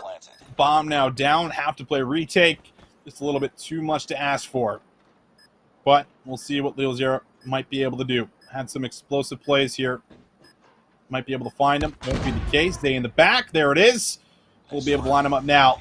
Leo Zera good for yet another 5-4 now. The tally. Skade finally able to make something happen here on the attack. And that way, it's just kind of by throwing in a couple of different play calls initially, right? Running through mid, backtracking, just constantly keeping the defensive team on their toes. Zygnus, do they get aggressive again here? That's the question. They set themselves off a defensive line in the middle of the map. Stuns going out as well, and that should slow down Skade here on the offense as they look to make their way through. Mihawk should be the first one to encounter any of these players. He's up top at the moment. Has to be cautious, though, because Tio's waiting down low. Kimwax also there. Limbs kind of working through the back. Might be able to come around and get involved in the play with the bomb, but will he be able to peek for the trade? Yes, he will. He finds it. And now this opens up the A side a little bit. You can take a look at the defensive position on the minimap. Nobody's really here to stop this bomb from going down. So this will be a post-plant setup. Everybody exits safely. 3v4 here for Zygnus on the retake. What a way this would be to kick off first day. Skade are able to go up 6-4 here, just one round away from victory. They've got the bomb down. They've pushed themselves back in towards Stadium, though, and that might well be the problem. You's going to get the first kill on towards Liazera. The retake, now more than possible. It's plausible. It's just down to Pabzera here to defend this bomb. He's clutched up before, but the clutch will be out of his control. This time, the denial coming on through from Zygnus. It was a great push through Stadium from Skade to get the bomb down. They look so confident, but what a response from Zygnus. Oh, man.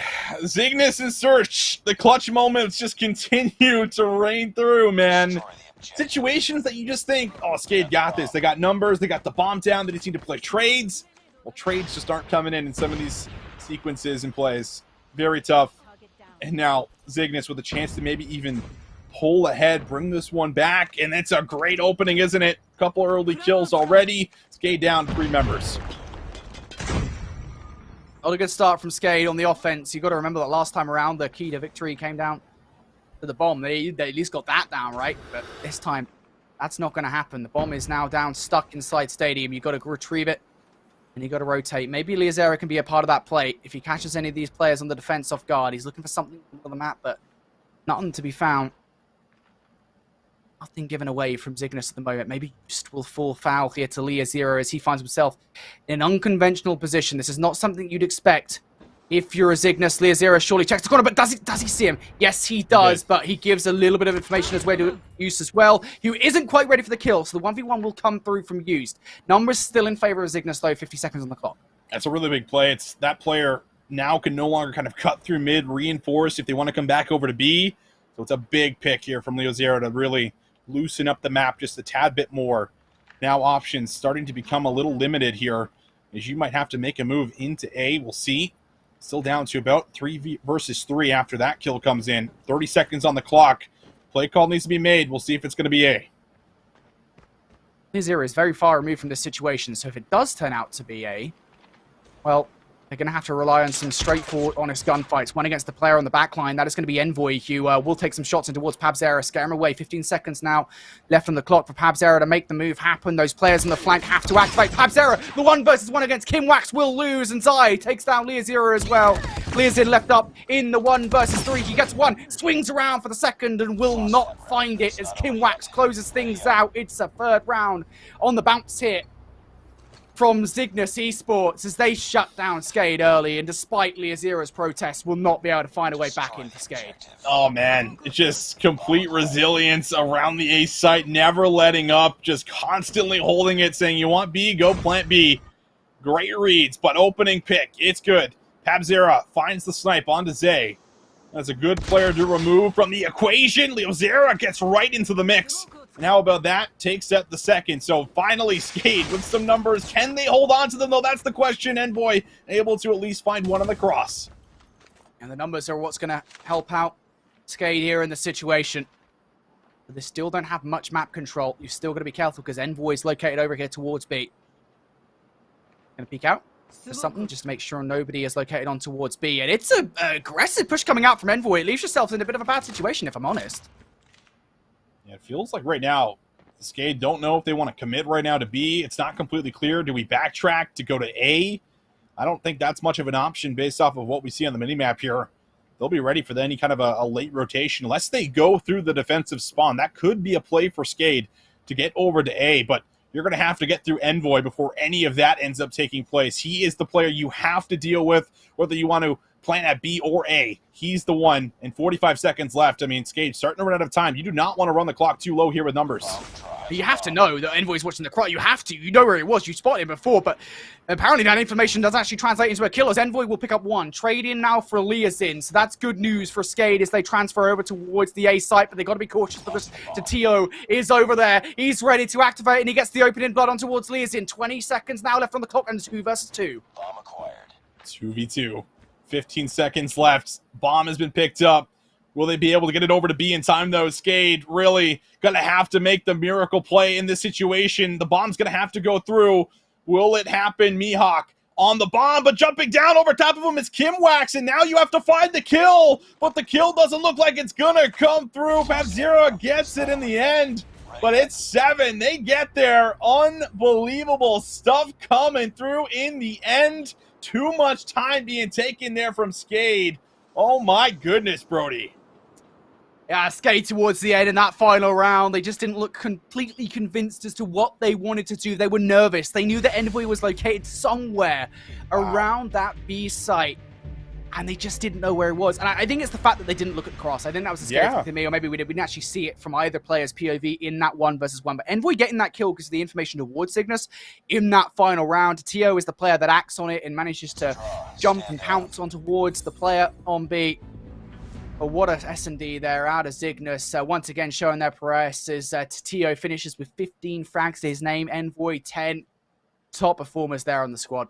Yeah, Titilo, big map out of him, man. He was a part of so many important rounds that came through there for Zygnus, but I feel like you're really going to be kicking yourself there if you're a Skade. I feel like that's a map that they could have locked up, even way before we see that final round. There were so many moments where they're finding the first and second blood, but they just get a little bit too cute, it feels like, in some of these rounds where they take too much time, and then there's 10 seconds on the clock. We have to plan, and they just get forced into these really difficult situations where you just have to go big, and you just can't expect that round after round there. So Zygnus showing us that they are the better search and destroy team. That is for sure. They let up on the gas a little bit there as we take a look at the series layout, but they still, nonetheless, get the job done in the end here, Brody.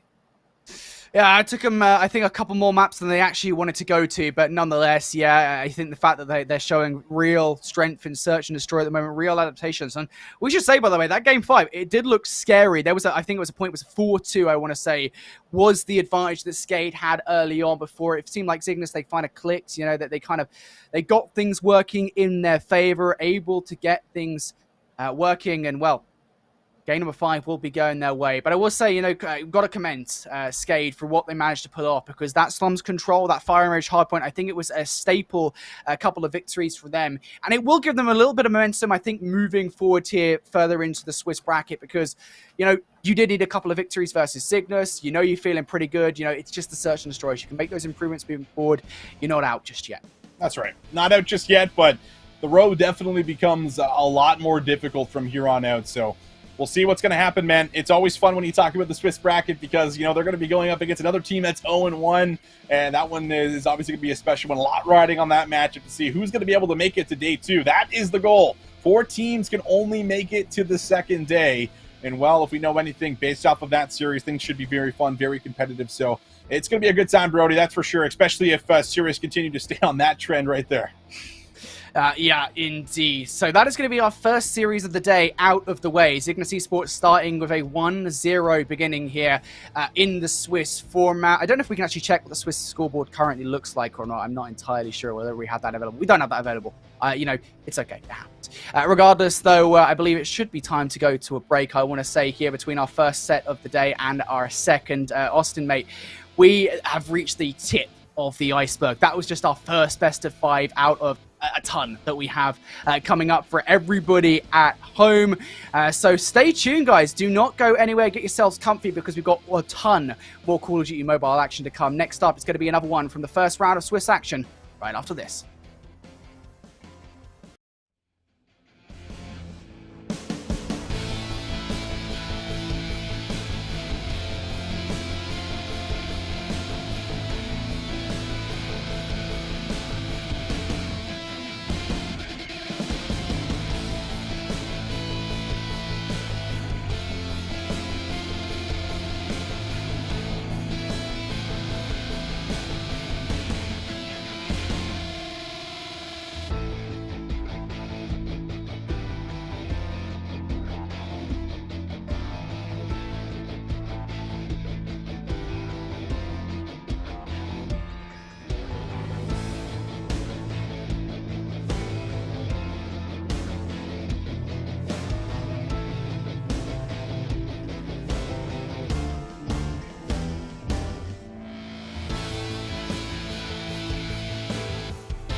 Have you heard about the safest way to purchase your COD points? COD eShop is an online store to purchase COD points, and it's an official partner of Activision.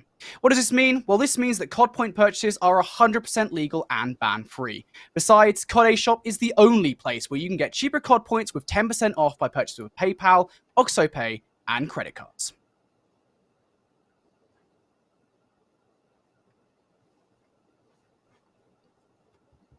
Welcome back, one and all, here to the Call of Duty Mobile World Championships Latin America Regional Playoffs for 2022. I'm Infinity, joined by Visions here on the casting desk. We just had our first match of the day, but at Austin, mate, we are still here in round number 1 of Swiss. That's right, yeah. That one was a game 5 if you missed it, so that one did take a little bit of time to get through, but nonetheless, it was an incredible series. Almost got a reverse sweep in the cards for our very first one, which means who knows what's going to happen going into the rest of them here for us, Brody. But we do know it's going to be very fun. I think that's really been the big takeaway so far on the day. It's been very exciting, clutch plays, and there's been a lot of close maps, at least so far.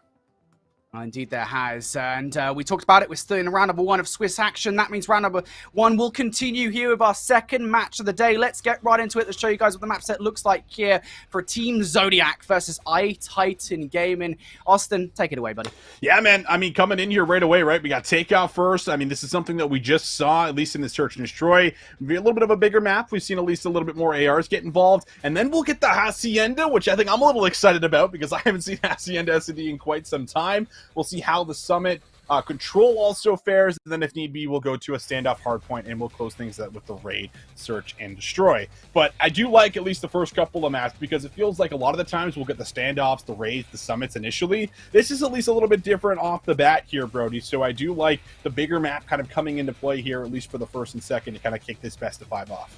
Yeah, it does kind of throw the series off a little bit, right? You know, it gives us a little bit of an uncertainty, if you will. But you were right. I think you called out the Hacienda. I'm very excited to see that one in S&D again, because as you said, it's been a very long time since we got to see Hacienda in competitive play. To see it here in Call of Duty Mobile is going to be a banger. But we are kicking things off with how we ended the last best of 5. We're going back towards Takeoff this time, of course, though, for a Hardpoint. Austin, what are we really looking for here as we come at a Hardpoint for this series? Yeah, I mean, for Takeoff, at least in particular, I feel like this map is more about rotations than almost any other one that we have, you know, within the current map pool, because of the simple fact that it's just a lot bigger and a lot of things are kind of controlled through your ARs that set up your subs. This is something that we were really heavy on at the top of show for finding success in Hardpoint. Well, that balance, it needs to be here, especially on this map. And well, really around P3-3 or P3-2, excuse me, because that's the kind of the Hardpoint on the hill you just have to lock down, because you give any kind of an early rotation over, you give them spawns, like that's a hill you're going to be able to come away with sometimes 40, 50 points in easily, unless you have specialists or streaks to be able to break it open. So you don't want to have to rely on that, but that's the hill where you can start to snowball the rest of the game. So we'll see how that one could kind of be pivotal, but for the most part, I feel like you're going to be looking at least a little bit more at the ARs to kind of dictate a little bit more of the pacing for us when we talk about Takeoff Hardpoint.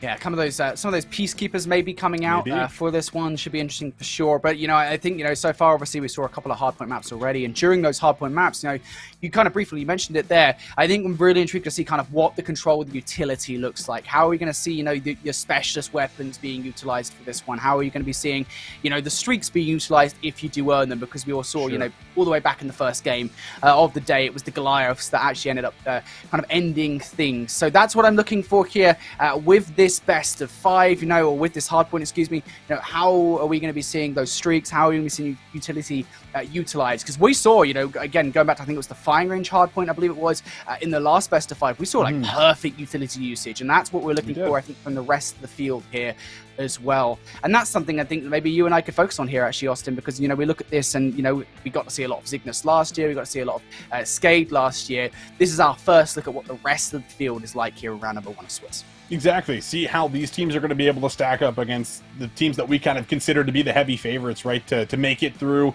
to the World Championship, to at least make it at least into day 2. That's kind of the big factor, because once you make it into day 2, you know, okay, double elimination bracket, things change, different day, we can fix a lot of mistakes, and everything does kind of, you know, shift over a little bit. But at least for these two squads, it'll be a great look to see, okay, where are the strong points? Where are they looking like they could potentially rival some of our best teams? That's kind of what we're a little bit keen to look for when it comes into these matchups here here. But again, kind of re-hitting the same point. You want to make sure you start off good. Swiss bracket, you go 0-2, you are completely eliminated. You will not see a day 2. You will not see a world championship here. So making sure you get yourself the very first round is really everything when you talk about this type of format. Yeah, there's not really much room for error at all. I think that's the best way to describe this entire situation. You lose 2, you're done. I mean, look, it's somewhat more forgiving, I would say, than maybe other formats. So at least there's that to work off. But still, you can't afford to lose this first one, I would say, especially with kind of the competition that we have here in Latin America. It is a very talented region in Call of Duty Mobile. Again, we've just seen that in the first series of the day. Some of the players that we saw, and I'm sure we're going to see it here in this second best of 5 as well. So going to be a tough one if you do go down 0-1. But just to remind everybody at home, again, this is the Call of Duty Mobile World Championships regional playoffs. This is the Latin America region. I'm not too sure, by the way, because I didn't get to see the conclusion of it. It just happened concurrently with our first match of the day, who managed to get into day number 2 for India, but that one has just happened. And of course, beyond that as well, we've got 3 more regions to speak of moving forward beyond just this week number 1. So there's a lot of Call of Duty Mobile for us to talk about over the next few weeks, Austin. Yeah, it feels like it's kind of just like all hitting at once, right? Like it's just like it's World Championship time. Like this is kind of like the final end of the year, the last hurrah, if you will, for a lot of these guys. And I mean, like, listen, like the World Championship's everything for these guys, right, Brody? Like that is the final goal for every single organization. Every single time you come into the new year and you're looking to maybe change a player or 2 around, you're trying to make adjustments. Like you're doing it for the qualifier, you're doing it for the World Championship to try to put on a really good performance. Because even last year, like Zygnus Esports, like our number 1 seed coming out of Latin America, still struggled within the group stage a little bit, only finding like that first win. So you want to try to at least set yourself up to be on par with some of the best when you get there, and that comes with good fundamentals, at least through the qualifier. And of course, getting through the qualifier, obviously, or else you will not see it. So a lot of steps, and I think a lot of things to kind of take in. But at the very least, I mean, you just got to kind of take it one series, one map at a time, right? And that's kind of what we keep coming back to at this level when everything is, very contested. Indeed. I do actually have an update for you guys at home, thanks to our wonderful producer who has actually given us the names. If you weren't already watching the India region, the conclusion of day number 1, we have the matches going into day number 2. That's going to be Godlike versus Revenant and Enigma Gaming versus Team Vitality, which I believe is a rematch of the match I actually got to see. And that was a very good one because it went down all the way to, I want to say, to like a game number 5 between the 2 teams. So good matches for India tomorrow. Or if you guys want to check that out, make sure you guys do so. That'll be a precursor to the Latin America broadcast. So if you're hungry for more Call of Duty Mobile action, well, why the heck not? It's it's great to watch. We've been having a ton of fun here already. We are just 1 match deep into the Latin America regional playoffs, and we're very excited to see what the rest of this region has to offer, of course. And we should remind you guys as well about the prize pool this weekend as well. $75,000 on the line, split between all out teams. As we already said, even if you get top 8, even if you get top 6 at the end of the day, you will still be walking away with a share of the prize pool. That's exactly it here. $75,000 here. $30,000 for first place. So more than just the big 3 seeds kind of making it into the World Championship. Also an opportunity to get away with a big chunk of cash. And I feel like the good news is like at least you get something, within the qualifier. You make it to top 8. Well, you're coming away with at least $1,250. Obviously, no one wants to get that chunk when you're looking at the long list and the 30K at the top, but you are at least guaranteed something at the very least here. So everyone coming out to compete will be rewarded. It's just a matter of how well will they play and, well, what reward will they reach? That's kind of what we'll be figuring out here through the next couple days. Can't wait to get a feel of what the Latin America region looks like. We've already got a nice little touch on towards one team, as Zygnus also got that 3-2 victory versus Skade not that long ago. They are currently one of the only teams right now 1-0. I'm sure there was another match that was going on concurrently with that one, so I'm kind of intrigued to see kind of what the result was of that matchup. I'd like to find that out if possible. Nonetheless, though, just 2 teams at the moment currently sitting 1-0 in our Swiss format. Another 2 obviously now 0-1 and not in the best of spots. It's time, I suppose, to get a couple more teams through to round number 2 of the Swiss bracket here as we get in towards Team Zodiac versus iTitan Gaming. iTitan, of course, we should say, was actually one of the teams that we saw in that preview video at the very top of the broadcast, by the way. I want to say they're like the only Peruvian team competing in the tournament. I'm probably like wrong in saying that right now, but that's what I was taking away. And that's kind of interesting in a way, isn't it? Because there's always a kind of a lot of weight on your shoulders when you're in that position where you're effectively representing the country. Yeah, you're representing, that country. You feel like you're kind of obligated to go big and prove something, right? And show everyone, as well as the rest of the region, like, hey, you got to take it seriously from now on, right? So it's kind of like that statement that you can come out here and make, and, well, they have that chance to be able to do it, at least in this very first round. So it'll be a really good look, but I think you're definitely right. We had one of those teams in there with the interviews, and I thought they were great, Brody, for as far as at least getting an idea of, how they're feeling, right? Because sometimes you don't always get an idea of what it's like for the individual kind of going into like this intense of a tournament, knowing that you have to perform. There's a lot of weight on your shoulders to get the top 3 seeds, but there's obviously 8 teams that are all gunning for the exact same thing, and you got to prove you're the best. So it's always, the best time of the year is what I always look at. So, I mean, it's always fun, man. It's always a really good time. So we'll see exactly, who those top 3 will be. It's going to be an absolute gauntlet. That's one thing, at least, that we've learned so far, in the very first series, and making sure you set yourself up for the Swiss bracket the day 2. Everything's about day 2. If you make it to day 2, you have a rough start, you can make the lower run, right? But if you don't make it to day 2, everything ends here, and that's a really sad story, at least for a lot of these guys. You won't be able to make it there. Only 4 make it through. Yeah, I mean, I will say one thing, which is that if you've got to this point, if you've got past the regional qualifiers, you've made it into the playoffs, or you've made it into stage 4, right? You're obviously very good at what you do to get to this point in the Call of Duty Mobile World Championships. You can at least be proud of that, but nonetheless, I mean, you're one step away, effectively, from making it into the regional, the World Championships, excuse me. You're going up against the best of the world, effectively, 16 teams from around the globe. So you do want to make it to that final. If you've made it to this point, you want to make it there at the very least. Put your mark on Call of Duty Mobile Esports as one of the teams in the World Championships at the end. That being said, I do actually have some updates on the matches going on right now outside of this one. As we said, we were kind of looking to see what was going on around the grounds of the Swiss bracket. So FR Bulls actually did win 3-1 versus Zygnus Esports, so they will be joining Zygnus as one of the other 1-0 teams. And right now, Inco Gaming versus Influence Rage, it's a 2-0 to Inco Gaming, who I believe are coming into the tournament today as the #1 seed. So intrigued to see what the Inco Gaming roster looks like, and also being 2-0 up against the Influence Rage, which, if you remember, Influence Rage was one of the teams last year that did actually qualify for a World Champs. That's a statement open. Yeah, I mean, 2-0 to come through against that team, that's a hell of a way to kind of kick off this entire tournament, right? Just a matter of closing it now, just making sure there's no reverse sweeps happening in that first series either. That's kind of the goal that you want to make sure you get away with, right? Don't let it go too far. That's got to be the big thing. It looks like, though, we are having just a couple of lobby issues for all you guys that are out there tuning in and watching. We'll be getting into this one very shortly, but as you mentioned, 2-0 here for Inco Gaming. That will also make for some fierce matchups, at least in the 1-0s kind of coming in for the second round, right? Should be very fun, but looks like we're loaded in. Brody, I think we're done vamping. We're good to go. Map loadout's looking good. We're heading in to take off Hardpoint. Again, kicking off a brand new series here between the two. It's going to be a very special one. We got a lot of big plays for the first series. I'm excited to see what we're going to get out of the second. Team Zodiac up against iTitan Gaming. Let's get into it, Brody. Let's get into this one. We're kicking things off here with Takeoff Hardpoint for this best of 5, and on board right now with the GOATs from Team Zodiac as they look to find their way on through. But it is going to be Trade now coming on out. Renato, the player that we actually did see earlier on inside that pre-vamp video, able to pick up 2, and inside the kill feed as well. Another couple are coming through here from iTitan, so they will be able to now start picking up some time here off the back of P1. Nice little pitch coming in as well. I think maybe a chance to be able to lock in some early time. Still lots of time to be able to get on P1. We talked about how the ARs can be very influential, but KSP in the hands right now. One up top. Let's see exactly how the kills could come in. There's the first one now attacking onto the hill. That's going to look great here, coming right off of the hot spawn, being able to now push back the defensive members a little bit and control some of this P1 time. And trophies down now for Zodiac. They look to get more time off the back of this. Still 10 seconds remaining, and the next hardpoint will be up in just a moment inside the stadium. Trades galore inside P1, as now we can start to see Zodiac look to rotate through the stadium, through the back line here. They're going to have to go up against the Titan roster. On towards that rotation we go. GOAT just repositioning around towards the stands here, looking for some long-range gunfights. They're not going to find anything just yet. As a matter of fact, it's going to be Renato once again with yet another 2-piece coming on through. The trades are in, though, luckily, for Team Zodiac. 3 in the kill feed, and that should be enough to clear the point and to get some time once more.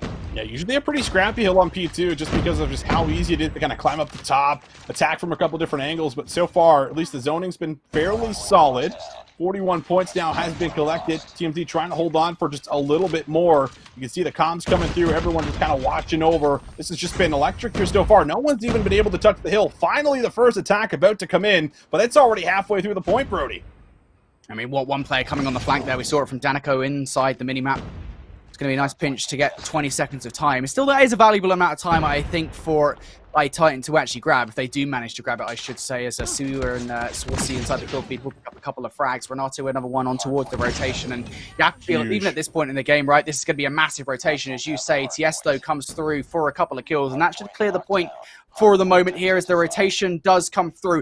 The effort isn't over just yet as we look at Danico inside the kill feed, but look how far forward Tiesto has pushed up now, causing all sorts of problems. Tiesto is doing absolute wonders in the back right now, and this is the close spawn that I talked about around peak 3. If you can control this, you can just light it up over and over and over again and stack and rack up a ton of time. Constantly trying to hit the spawns in the back, though, will be one team. We'll see if they can do it. Coming through with some kills. Nice kill coming in again. Can you find the double up? No, you cannot. And now things starting to flip around for us. Spawns look like they're a little bit all over the place. Both teams kind of getting split spawns in the back. It's a 50-50 foot race for the hill, but still holding strong right now. Is looking good for Titan. We'll see if they can now lock in the remaining 25 seconds. Fabuloso wants to break down the stairs. You're on his run for the moment. It's going to be stunned. They get the first kill. Trades on through now as Titan look to hold on through. They will continue to hold those backs. In comes Tiesto. He's going to be shut down by Danico, who picks up 3 inside for the last scrap time, 15 seconds, and that is absolutely worth it as they will now look to almost tie this game up versus Zodiac. Good effort there on Titan to flip the points in the manner that they did and hold through the remainder of that time. All right, we got ourselves a hard point now. Into the new hill we'll go. Here we go with the Hunter-Killer drone streak starting to come on out. Specialists that also come into play. Scoping system coming down as well, trying to get the initial setup. Saucy there for one, Rondo there for a second, and that will at least stop the initial push, but only for a second, because off screen they get back in as now Gravity Vortex is starting to come into play, and this is where we hit that point where Specialist is active here, Brody. This is going to be a massive hill. What we're talking about, right? You use the gravity gun to zone off these players. They can't get in through the door. We should be expecting to see the same kind of resistance coming out, though, from Titan. And that's going to be a nice Predator missile that will come down from RMS inside the kill feed. It keeps these guys at bay. It's been a solid hard point for Zodiac for now. Now going to have to turn around, though, as Maina looks to make their way on through. It's going to be 2 for Maina. The Purifier is enough to clear the hill just get his trades. Starting to come on down, all down to Danico, and they will force the last 10 seconds.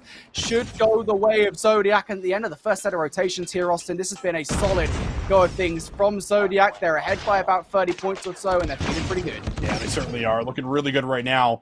Coming out with just a bit of a cushion. So now we go back to P1. The control early on was actually fairly solid, at least for Team Zodiac, with just some of their control through the outskirts. We'll see if that will be adjusted whatsoever on the opposite end, but Hill going neutral for now. 68 points coming in right here for the side of Titan. A chance to be able to start to work back into it, but that's the slaying power I talked about. All these positions you're seeing around, just stopping the lingering players from having easy access from getting inside of the point.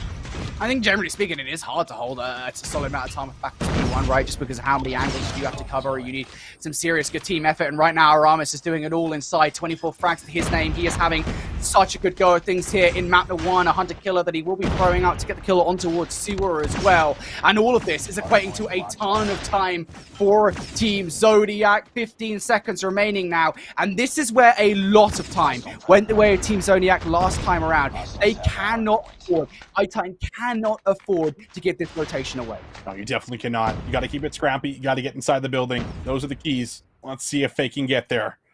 So far, set up at least in the back here, trying to lock in any kind of spawn flip. That's what player 3 is currently on board with, but we'll see exactly what the Hill's going to have for us, because right now it's initially good, right? You have TMZ with some players around the point trying to lock it in, but off screen, we'll see if they're going to be able to break it. Looks like they do get in there for a second. So Titan, they find the break. They're going to be able to flip out a lot of the spawns to the middle of the map here now for TMZ, and all of a sudden, everything flips around. KSP's at the moment stronger for Titan here as they do manage to make their way on through for an important hard point in this game. If TMZ were able to come out on top there, well, would not have been a good look for the iTitan roster, but now they're in, going to approach the 100-point mark, and they will surpass it too. But look at the GOAT trying to make a flank happen. He might well be the key to this entire play, as he already picks up Danico. Junek through the window as well. Fabuloso will fall, but the damage is done. It's going to be TMZ in for the last 15 seconds or so. Now, iTitan will still fight for this one, but I think they might be better off here just rotating early on, because Austin, you already spoke about it on the last rotation, right? Just how influential these spawns can be. And also, you have to remember as well, this is where iTitan did actually manage to make a hell of a lot of a comeback in towards this game. Exactly it. You can start to chain together a couple of hills. Let's see if they're going to be able to start here on P3. That's a great kill feed here for iTitan. A much needed one, and now some streaks also, I think, available. You can see it. Predator missiles coming into play. The break through the front will be denied, and the hold so far has been great. This is the beauty of having the spawns in the back, right? You're forcing them to either deal with the spawns and play for the flip or attack and flood through the front. But now they're here with numbers. Let's see if they can finally break on through. Fabuloso did actually try to break in there with the gravity gun, but maybe now it's going to be the GOAT trying to do it with the Purifier. They know how important this hardpoint is, and they're going to be taken out of the equation. It's iTitan continuing to hold the spawns. TMZ, a couple of specialist weapons now being utilized, and none of them really resulting in all that much time on the hill whatsoever here, as iTitan are looking for the full 60. They might well get it. They were behind by a lot at the end of the first set, 30 to 40 points, but it doesn't really look like that was the problem whatsoever. iTitan have dominated off the back of this hill. And this is why I call P3 a money hill, man. It is so easy to lock it down from the 2 entry points when you get numbers inside the point, and now they're already on their way to the new rotation, but a couple key kills do end up coming in. So a chance to recover, but now you need to start to slay out a little bit here, and now we'll see if they're going to be able to actually do it right through mid. T7 trying to just force their way right into the point. Not too many members here to play defense. We'll see if they can do it. Back and forth, kills coming through. It's a double there for TMZ, and now they're going to be able to clear out the point. A solid hold coming on through for Team Zodiac.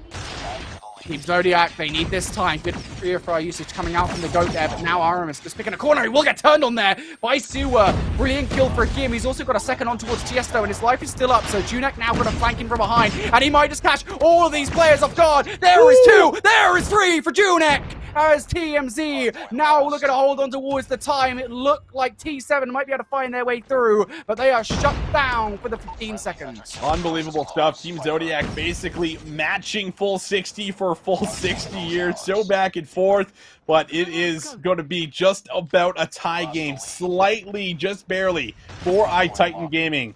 As we go back over to P1 once again, we'll see how this one's going to shape up, because now if you can get 30 seconds or so off of this point, create a bit of a zone, pick yourself up for an early rotation, you could look at ending things on the second hill or the third. Still could. T7 though, currently in their lead by about 6 seconds or so. Contention going down at the moment. Mana coming down to help out Danico, Renato, and Sewer at all. The entire cast are here for iTitan as they're able to find their way through. Now starting to really soak up some time here. This is a flip of the script in terms of what we were expected to see off the back of the first couple of rotations, right, Austin? Because back then it was TMZ, right, that were in control for the majority of time off the back of P1. This is just not the case now, as iTitan trying to find their way through. They will actually be removed from the hard point momentarily. Still 20 seconds left now. Aramis just going to lay down at the moment while he is stunned and try and play his life until he gets the support of his teammates, and that is exactly what happens. But look over towards the minimap, Austin. This is what I'm focusing on. 10 seconds left here. Who gets the fight for the new spawns? Oh, that's a big one-on-one off screen right there. Renato able to find the first one, and maybe this sets them up for a big hold, but you still have Judik all the way in the back that could potentially save the spawns for his team. Spawns are actually kind of close right now for the new hill, but it's still a 50-50 battle for who gets full control. Everybody right now on the side of Team Zodiac kind of attacking from multiple angles, but you're going to have to find the players on the point. That's the key. 200 points now has been accumulated for the side of iTitan. Can they hold on to it, though? That's the question, Brody. 45 seconds left. Coming in there for Junek. Aramis going to follow things up here as Renato and Saucy going to trade things out, but here comes the Purify play from Aramis. Wants to kind of zone these guys away, but turns around at the wrong time. Doesn't expect Saucy to push like that, and off the back of it now, it will be iTitan back on in for the next 30 seconds. And as the edge goes to that 200-point mark, you can't really afford to give this time away, so you're going to need to try and make the plays where possible. And as rest of the TMZ roster do fall, well, Fabuloso not really in the best of stead. So 15 seconds now left on this still. Tiesto trying to make his way through construction as currently caught on the bottom side of a ramp, but it doesn't matter because Tiesto comes through anyway with the double for 10 seconds of scrap time. This is a pretty good position, and I think more importantly here, while Tiesto does all of that damage, look at who has got the spawns P3. Exactly. Tiesto buys so much time for his teammates to rotate early, get comfortable, and set up the hold. You have to now lock in a good 40-50 points here if you can. Maybe even close out the game if you hold all of it. We know what P3 can do, but you have to break inside, and so far so good. TMZ locking it in, doing everything they need to do. Purifier is out. That's 3-4 consecutive kills in a row, but from the side, T7 might have just found an entry. We'll see if they can find some more kills. Chaos inside of P3 right now, Brody. And Stunskill, all those trophy systems are already gone right now. Salty might be able to find his way in through the stairs, but good reaction coming out from the goat to actually pick up those stairs and extend himself out of the hill. He has to be careful though, because one now player, number 3 for iTitan. That's going to be Morco, or Maven, sorry, who has actually managed to make his way on through, but he'll be shut down there. Nana.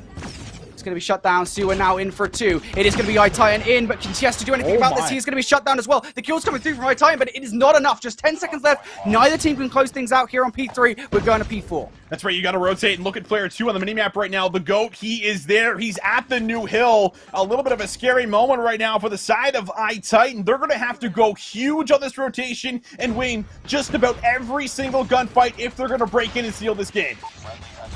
Here we go. Ram is still on a spree, by the way, as well. It's going to be TMZ in for the moment. They're looking to get the 250-point mark. Yes, they with another one as well. If you're iTitan, you've got to go right now. But look at Aramis. He's just purifying the door at the moment. You can't fight fire without fire. And now for Junek, going to pre-aim in the door as well. Seal was trying to make his way through. You just need to pre-aim the Predator missile down. But nobody from iTitan can enter, as it's just a trap door. You can't get through it. And what a final rotation there coming out from Zodiac. Oh, man.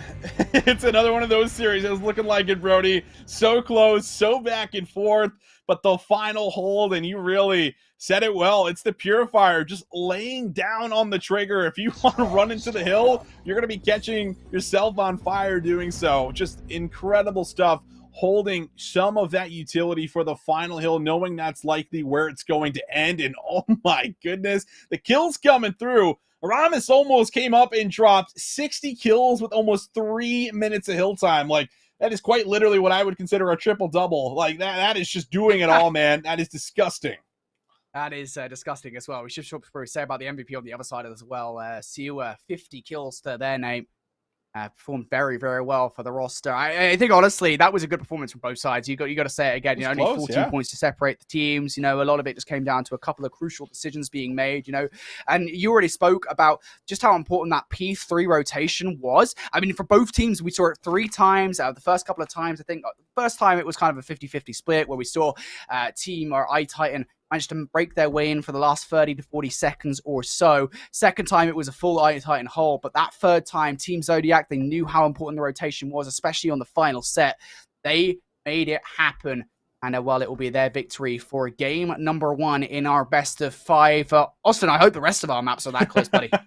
I hope so too, man. Like, that was a great takeoff Hardpoint, man. Just another, 16, 14 point differential just coming into us. I mean, you just can't ask for anything better, man. We're getting some great maps, and now we get to go over to a Hacienda Search and Destroy, which is going to be coming up next. And I think that's the one that we're both a little eager to jump into, probably just because we haven't got to see it in a really long time, coming from the traditional Call of Duty esport. But I think it's going to be a lot of fun to see how it kind of plays out once again in 5v5, and overall, I mean, just to kind of see exactly what both teams bring when it comes down to Search and Destroy as well. It'll be a good first look at both these teams.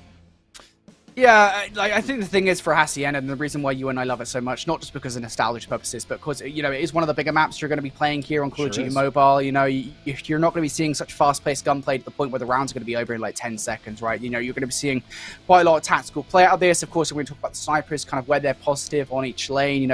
Where are you guys putting these sniper rifles? Because even on, say, the middle lane, right? Say you put a sniper rifle down there. It's like, where are you going to look at that? Because you've got 3 or 4 different places where you've got to make sure that you have that covered. And this is a map that I think is really going to be testing the team play of these 2 rosters. And that's what I'm excited to see, right? I mean, we've already seen that today once from Zygnus and Skade. Yeah. We saw just how good those 2 teams were at Search and Destroy in their respective maps. Of course, Zygnus did come out on top there. So what does it look like now for Team Zodiac, for iTitan Gaming? How do these guys look in Search and Destroy? Because this is where your teamwork is going to be tested. You need to have faith. Got to have faith, got to have a lot of trust. I mean, everything, Ansem, in order to really come out with a lot of these rounds, especially when they're playing each other this close. And we had a 60 bomb and a 50 bomb as well on either team. So, I mean, it's obviously very competitive, a lot of kills coming in, and you have to expect a lot of that's going to at least translate somewhat coming in here, at least with the AR play for sure. So we'll see how that takes place for us. I think the one thing I am curious about Hacienda is how many more of these kind of bait plays are we going to get? Because it was something that I think we got to see at least a little bit when it was coming down to the raids and just kind of, baiting the enemy team to over-rotate defensively at times. Are we still here? Have we been lingering for the last 30, 40 seconds? A lot of those cases, the answer was actually yes. But at a map like Hacienda, where you do have a little bit more options and a lot more routes to be able to take, it's just because there's just a bigger map. There's so many layers to it. You're able to find yourself into some unique situations where you can play for some of these rotations really late into the round, which has at least been the trend so far with our first two teams. So it'll be kind of interesting to see if that maybe continues with these guys, or if there is maybe a different play call, different strategy playing through mid. I think there's a lot of options when you talk about Hacienda, which is what makes it, I think, a really dynamic map, that's for sure. I think it's a really interesting kind of risk-reward dynamic, because you could talk about those rotations, talk about those pushes through the middle of the map, for example, right? You're pushing through the middle of the map. There's a high likelihood that you're going to come against somebody who is currently situated there, whether it's down low near the fountain or whether it's up top around kind of the hallways of the building. So I think, there is that to consider. There is kind of a risks pertaining to the rotations that you make. If you do rotate, you have to be very cautious about kind of where you're looking, because there's a lot of spots on Hacienda where you can just chill and try and catch players off guard. But enough of us talking. We've got the game basically ready to go here for Hacienda Search and Destroy. Yours a nice first look at a map we haven't casted in a very, very long time, Austin. Really excited to get into this one, buddy. Of course, currently it's going to be iTitan Gaming 1-0 up in this series. Very excited to see kind of how this one goes. Absolutely. Looks like we're just about ready to jump into it. And I feel like last time I was casting Hacienda, Brody, it was like 2v2s, like 3v3s, 1v1s. It's going to be a totally different look. So that's for sure what I think we're going to be coming in for as far as a fresh look. But it's going to be a lot of fun. Looks like our map just about ready to go here for us to jump into. And we get to take yet another look at both of these squads to see how they're going to be able to match up against one another. And again, if you missed the first map, incredible banger, 250, 236. Zodiac able to clutch that one out. But now we'll see how things kind of turn around here for iTitan. Can they bounce back? Do they have some of that S&D type of prowess that we kind of always mention? That's always important. You already brought up the important statement too, right? S&D wins you tournaments. So let's see exactly which team is going to be able to kind of come through and at least start off on the hot foot. Yeah, indeed it does. S&D's win championships. You go. I would say, to be fair, because I was going to say, you go 2 up in a series, things are looking pretty good for you. But as we saw with Zygnus versus Skade, even though Zygnus didn't manage to win that one in the end, it took them to a game number 5 to get it done. So it's by no means a fully comforting thing to have, even though you're pretty happy if you are 2-0 up in a series. So I think Team Zodiac will want that after map number 1 victory. Nonetheless, we're just waiting for this game number 2 to get underway. Apologies for the delay, guys. We're trying to get things rolling as quickly as humanly possible. We know that obviously Call of Duty Mobile is a very fast-paced game mode. We're trying to be fast-paced to match that. Sometimes it's just you've got to wait for games or the players to get into these games. Nonetheless, though, Hacienda Search and Destroy up next in this one. Team Zodiac 1-0 up in this series. They go 2-0 up. They're looking pretty good here to put themselves at a 1-0 position in the Swiss format. That's a lot of numbers to go through there. But this Swiss format, I think it's really interesting to see, because again, going back to kind of the regional playoffs last year, Austin, we didn't have this Swiss format. No. It was was it just a double elimination bracket, if I remember correctly? Yeah, I think you're right. I think it was just a double elimination bracket that we just kind of carried through day 1, day 2. So just a little bit different, right? Like it also, I feel like something that the Swiss bracket does that you don't normally get out of a double elimination bracket is the fact that you play some of the top teams really early on if you're playing well, right? If you go 1-0, you go 2-0, you're getting at least a really fresh look at how they're going to be going into the double elimination bracket for day 2. Whether you win or lose, it's to kind of get an idea of some of the vetoes. So that's not usually a luxury you get in a double elimination bracket, but it's something you get here. However, looks like we're good now. Hacienda Search and Destroy coming up here for the second map here in this best of 5. Team Zodiac able to come out with 16-point differential in the very first map on takeoff. Now we'll see what both teams are going to bring to some Search and Destroy. Let's see what the team play looks like. That was kind of my curiosity, is how do these guys play as a team? It looks like some aggressive play coming out from iTitan straight off the rip. They've only seen one player over towards the B site, and well, they have been dealt with. So there is that, but nonetheless, now control of the A site over towards iTitan. You looks like it's well covered. I mean, there is a chance to drop the bomb here, and it looks like it will go down. So nobody able to stop the bomb plant. 4v4. Going to have to play a retake. Looks like everyone's starting to work here from the defensive side. At least player 3 and player 5 here. But you're waiting for the flank or the pinch to come through, and it looks like it's going to be right through the middle of the map. Tiesto has so much to do here. Got to look in 2 different angles, but no, Sauce is going to look away at the wrong time, and Maina doesn't actually trade that one out. So Tiesto somehow gets away with murder, and off the back of it, Aramis and Fabuloso are through too. CO were the last player left alive, and they have been shut down, and you can see the frustration in the player cams there. That's warranted. They should hold that site 9 out of 10 times. It was the fact that one player inside you turns around at the complete wrong time. Austin, that is Call of Duty timing. Yeah, it's Call of Duty timing, but I also wonder if it was like a call-out that, hey, 2 players are actually coming through defensively, and because they had 2 players kind of sitting in you, kind of corner to corner, I wonder if it just called for an extra member to kind of come over there and help them on the initial push, and because of that, he found the timing to come through you and attack. So really interesting situation that kind of breaks out for us initially, and it looks like the game plan going to be fairly similar as well, going back to A, not trying to switch it up right through the long hallway, though. T7 will find themselves the first blood, and they'll take down the GOAT early. This is very different, actually, because Saucy and Renato last time around did not go through the upper hallway. This has caught a couple of players off guard, almost in for the second, and Saucy will actually grab that one, so the retake should be harder to pull off now, especially in a 3 versus 5. 35 seconds left on the clock here. I think Tiesto's looking for something around the hallways to make this retake easier, but he hasn't found anything just yet. This time we'll find Renato over on the patio. So now 3 versus 4. 25 seconds left here. Siwa kicking up Tiesto. That's going to make this retake even harder. You got to try and find a way to work around the fences. And as Aramis falls, Fabuloso left alive here. 1 versus 4. Some snazzy snipes would be nice, but not even going to get the opportunity to get the first here. The retake will not happen this time around. Yeah, I like that play just a little bit more. You got 4 players that are going to be on A. You don't need the 5th there to help stack. Just send the last one to try to, create some kind of play around the back, and that's exactly what happens. The kill comes through. Sure, the trade comes after, but you at least get the info, and you at least keep the enemy team kind of on their toes here when they're playing defensively in the back. So, really like it. Still, the same play over to A. No one interested about this B bomb site as of just yet. It's been all about working through hallway, and well, again, running right down the other side of the hallway. Renato, he is there for another first blood on the GOAT. Nicely done from Renato. iTitan, though, certainly look less stable, especially with the presence around the bomb site here from Zodiac, and nicely done from Fabuloso. Danico in for the trade, but as I was saying, that presence is the one thing at the moment that is stopping this bomb plant from going down. It isn't going to stop the bomb plant from going down, though. iTitan, not dissuaded, that bomb will go down. Yeah, we'll be able to get the plant off and able to exit safely for now. 3v2. Going to be tough to hold on to the site here if you are iTitan, but now it's all about finding kills and staying alive. They find the first one. The trade comes in for Fabuloso, and well, around the back, Junic is also there to pounce at the exact same time. Retake will be good this time around as we continue to go back and forth, and Junic puts the defuse through. I do like this change in the strategies that we're seeing kind of from both rosters at the moment, the adaptations that we're seeing coming through there, because on the defense from Zodiac, they got themselves really entrenched into the site. They recognize that, hey, iTitan, they've attacked the site 2 times now. They're probably going to do it for a 3rd. And, well, good adaptations on the defense coming out now from Team Zodiac as they now find themselves in the lead. Stun being thrown out from Fabuloso. It will not connect anything just yet as we see a little delayed push coming through from iTitan. But nonetheless, the bomb plant on the attacking site remains the same. They want to get the bomb down on A, and they should be able to. Might be an opportunity here for it, and there it is. Bomb goes down again. Kind of the same set play. This time, though, a peek down low. Danico there for the very first kill. And now everything becomes a little bit more difficult on the retake. You got player 1 who wants to try to attack from a different angle here, but everyone else is going to have to make something happen from the front. Marina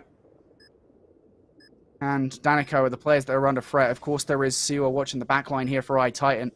You can see Zodiac preparing themselves for this push. Just 15 seconds left, though. Players hunting around the middle of the map right now. They're taking a long while to get inside the site. And there we go. The kill's starting to go down. And this is what happens when everything is super rushed, as we expected.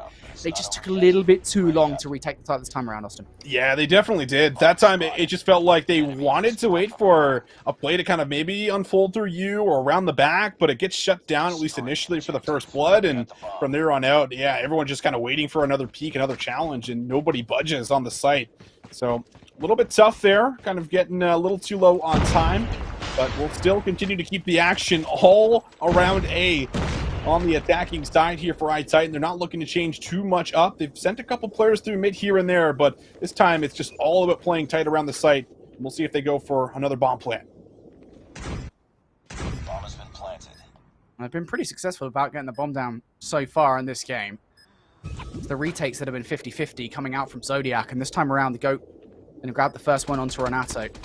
Numbers in favor now for a Zodiac. Do they have map controller? That's the question. Saucy's able to pick up one. Trading through, though. 25 seconds on the clock now, Austin, for them to make this one work. And now Saucy able to get another one. Mina with another one as well. The dominoes are starting to fall here. 3 versus 2. Making a 3 versus 1. The GOAT, the last one left alive. They should know where he is as well. And they'll work off that information. Much better hold this time around, going into round number 6. Yeah, I love it. Just taking a little bit of risk here and there, going for some of those unexpected peaks, finding a kill, and then everyone's kind of funneled to come through the middle of the map there in the end. So beautiful stuff across the board, at least at the moment. Not too much outside of just kind of hitting A over and over and over again, but now let's take a look to see exactly what's going to happen over here at B. Looks like T7 finally going to throw a curveball into the mix here. Over the top shots coming through. Not going to be able to connect for the first one. At least not yet, but there it is. Finally in there for the first blood. T7 now with control around B. They could drop the bomb yet again if they want to. The bomb has been planted. Can. Interesting change of strategy, I think, coming into this round, right? For them to actually just straight move towards B as opposed to the A hit they've done for the last 5 rounds. That should give them a distinct advantage here, as it'll take a little bit longer now for Zodiac to rotate over towards the B site. I want to scrunch up in the middle of the map. That seems like it's the strategy, but overextension coming out for now from Renato. Going to get caught off guard here by Junek. And I think for Renato, if you're in this situation, 20 seconds left, just run around. Run away from these guys and try and play off guard.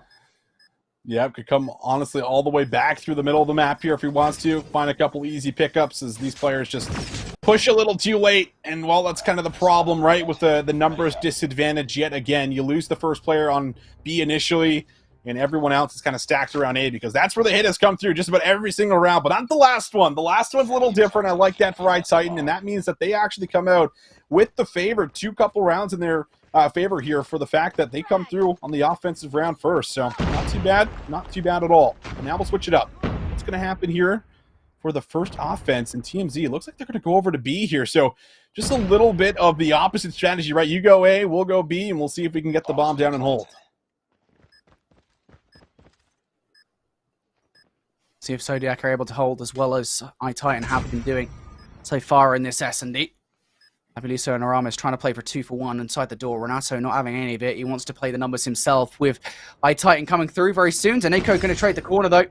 Seward picking up that first blood is huge. Now the straight starting to come out here as iTitan make their way in towards the site. It is down to Sewer and Maynard versus the GOAT and Junek. Time not exactly on the side now. Junek looking for the 1 versus 2 but just cannot find it. Maynard is stronger. And well, that is a retake and a half coming out from iTitan. Yeah. Man, that was an incredible retake. I'm just a little confused on the defensive setup.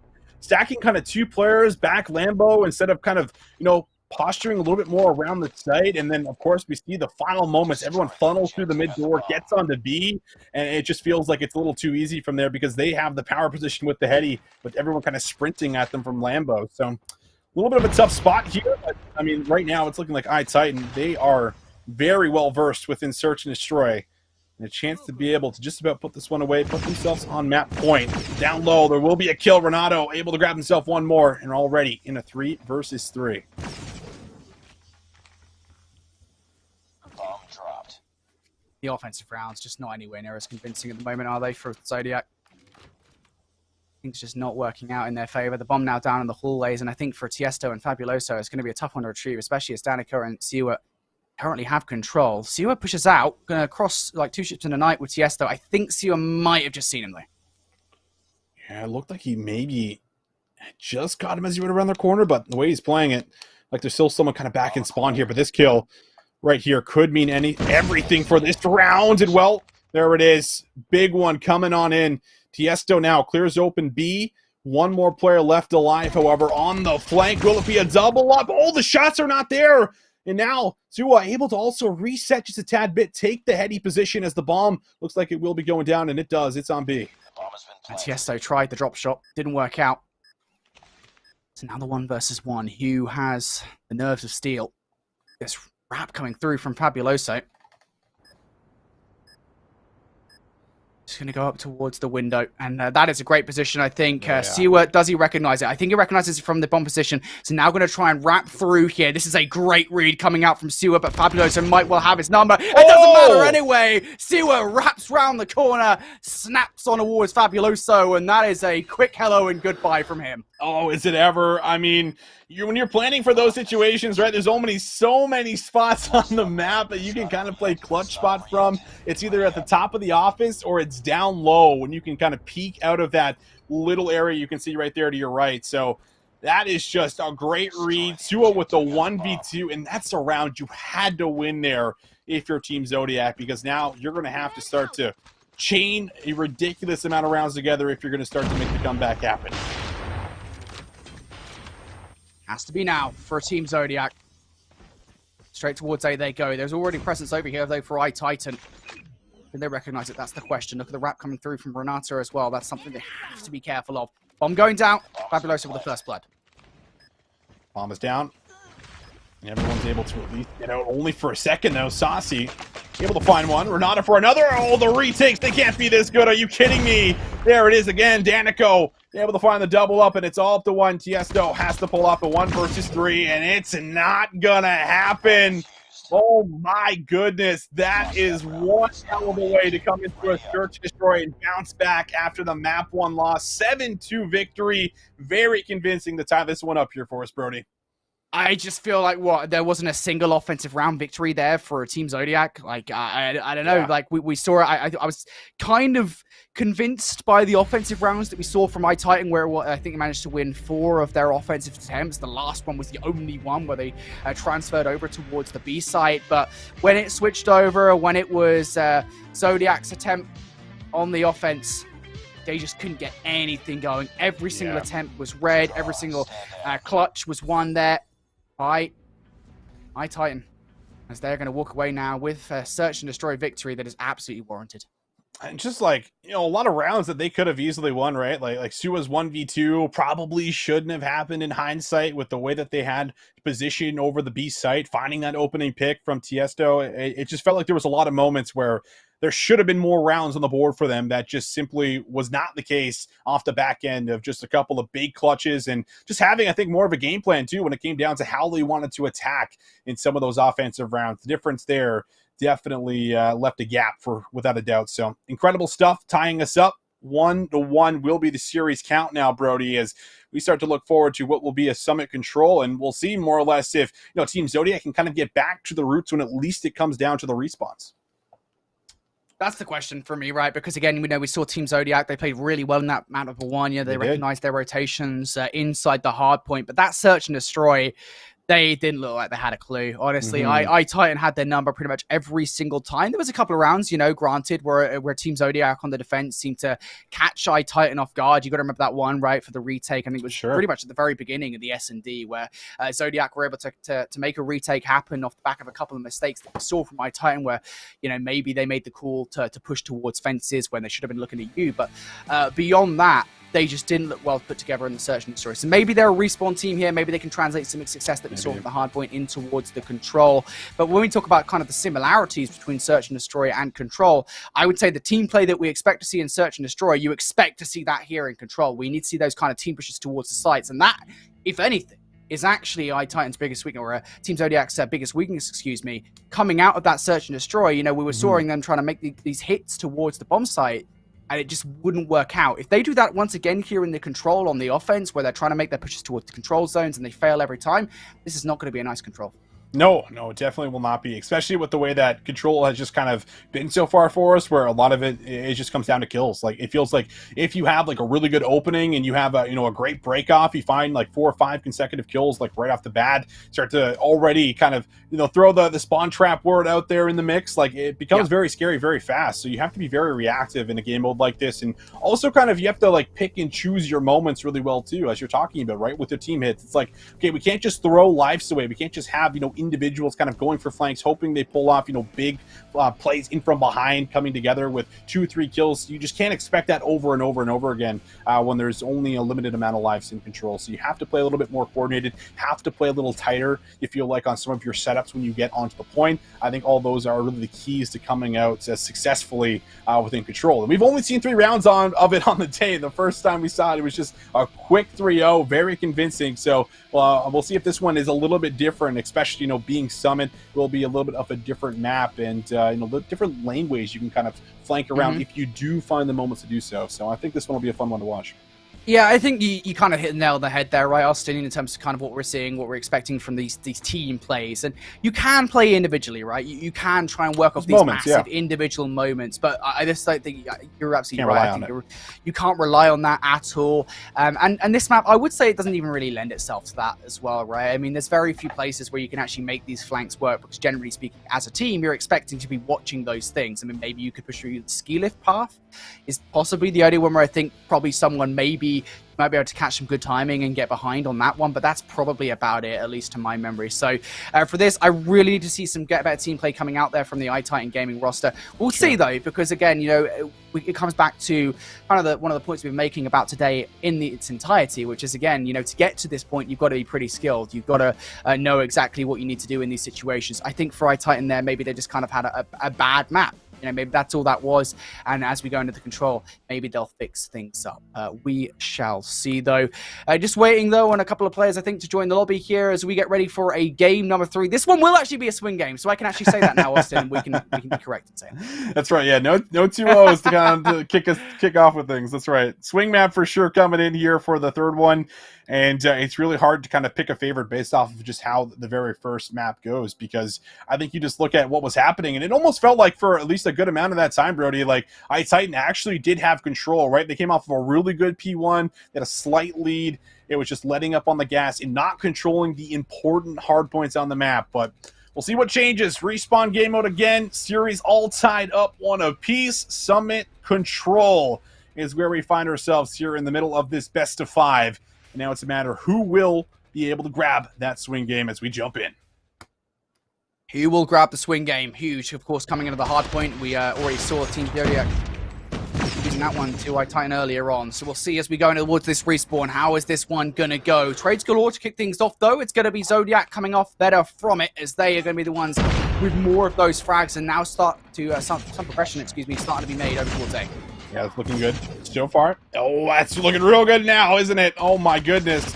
Getting a little bit scary 1 by 1. This is what we didn't want to see, right? The team hit now. Everyone coming off spawn needs to regain very quickly and try to get themselves set up around B, because this is looking like A might just go over, but a last chance desperation to try and get in there to stop the final tick might have just been enough, and that will at least bring us just about even lives here, 20 up against 22. The good news is that Danico was the last remaining player there from iTitan. They will be removed from the situation, so A has been saved here. Still, this has been a blazing start for the iTitan roster as they want to capture A. They might well be able to do it. Still a couple of players over here in the vicinity.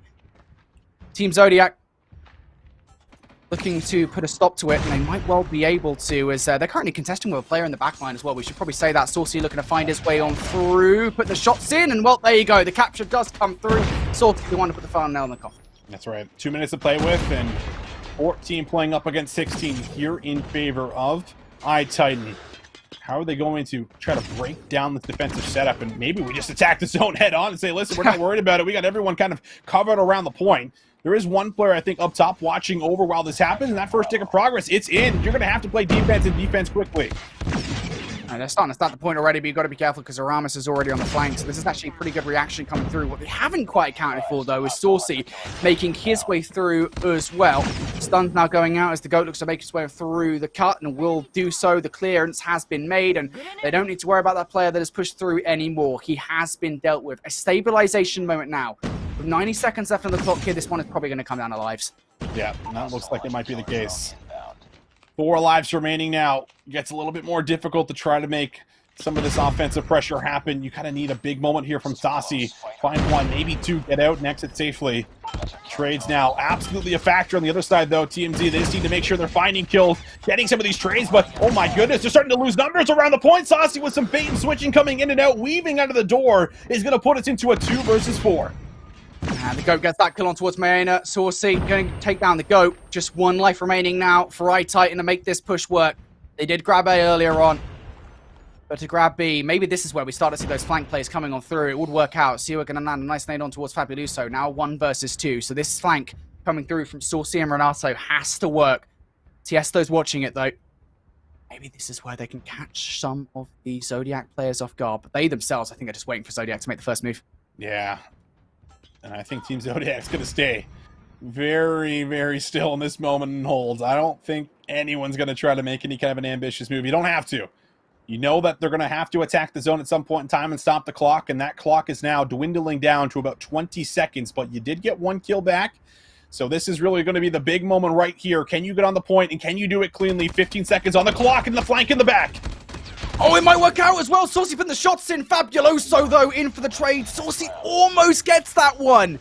He pushes round and behind, and if he lands a couple more shots, that 2-piece is significantly more realistic, but it comes down to a 1 versus 1. Oh, goodness me. Zodiac able to win out. But that is off the back of a ton of pressure, by the way, from iTitan. They did extremely well on that offense. They did. They slowed the game down. I love that. Throwing some different tempo into the mix here. Not enough to close it out, but a really good attempt. And now the Purifier. Oh, it comes out. It comes out strong. Double right away for Tiesto. Another one ends up coming through here for Junik. And now you got some top control. You've already got some players kind of positioned in and around A. A really nice opening here to round number 2. Enemy taking Alpha. Starting to capture A, though. See, we're up top. Look down towards the control room. And it's going to be Danico and Mayana. They actually pick up those kills. Nicely done here from iTitan to clear the point. 2 ticks of progression have been given away, so only 1 more needed now for Team Zodiac to come and actually grab that point. But this is the problem, I think, here with Summit, is that some players might find themselves caught in a spawn trap. Sewer dropping down for the double, and he will find it.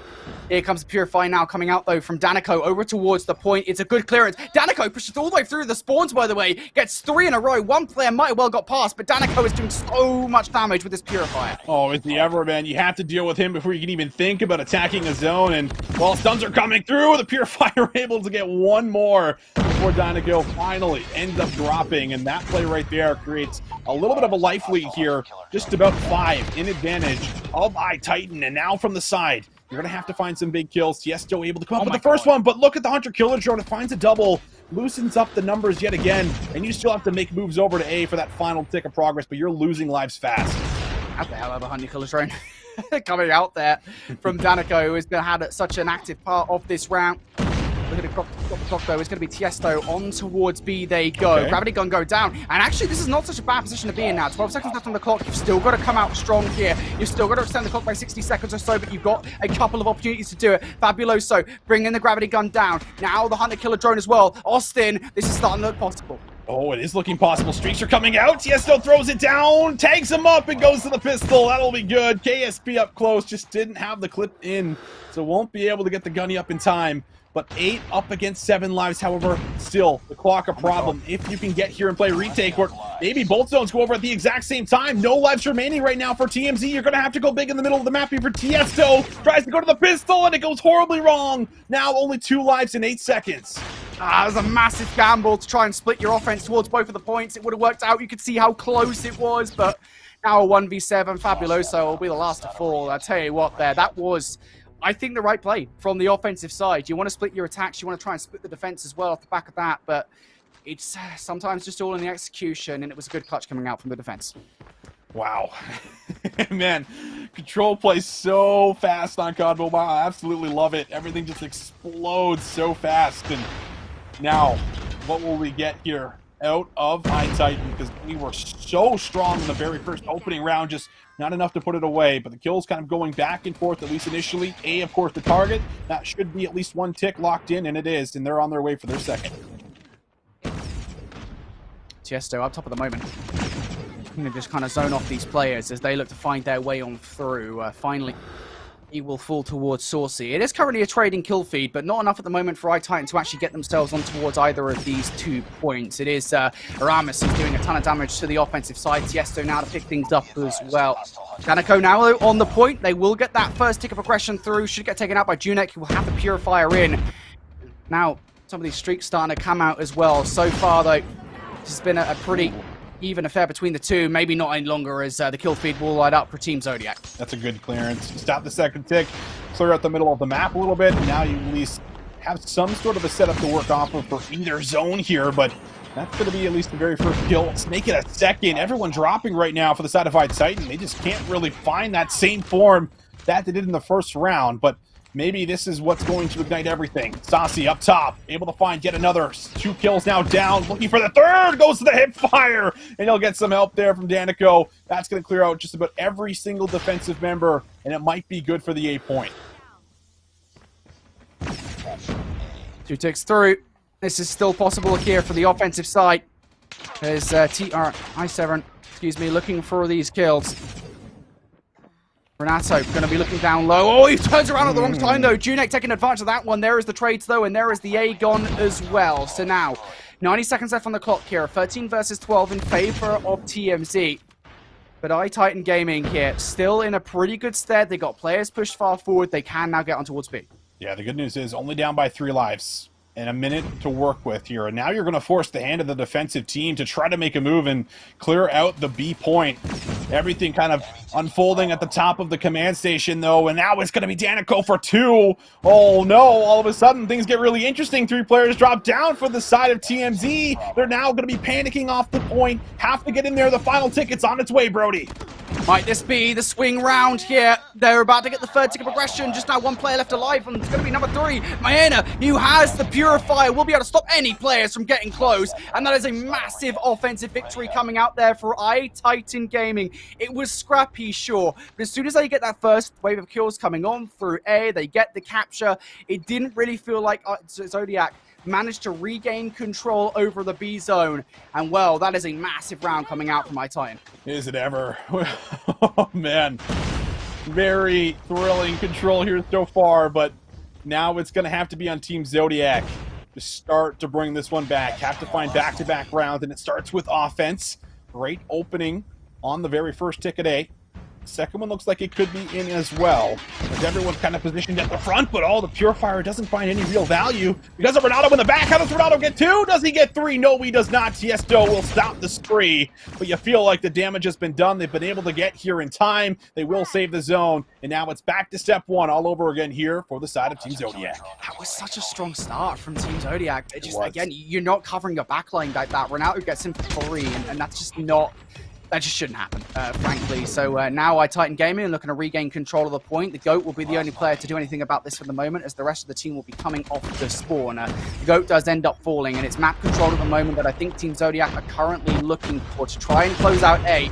Fabuloso now on the point, nades, utility being thrown towards it, and again, it's the fact that you do not have control over that upper layer. Sewer, Storsty, they're all starting to come on through for the kills. Junek, the last one. He only needs to win one more gunfight, but he is going to be shut down, and again, it is going to be iTitan that have the final say, and again, it's the map control that's so damaging.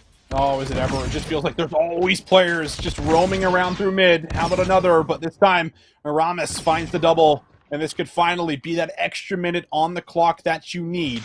A slowly but surely going over. And oh, what a win that comes through. Aramis for another 3 in a row. Looking for 4. That's how you secure the zone. Life's now switch up. Streaking will be Aramis, but he's not able to play his life anymore. Can only get the hunter-killer drone. And now it's all tied up at 11 lives apiece.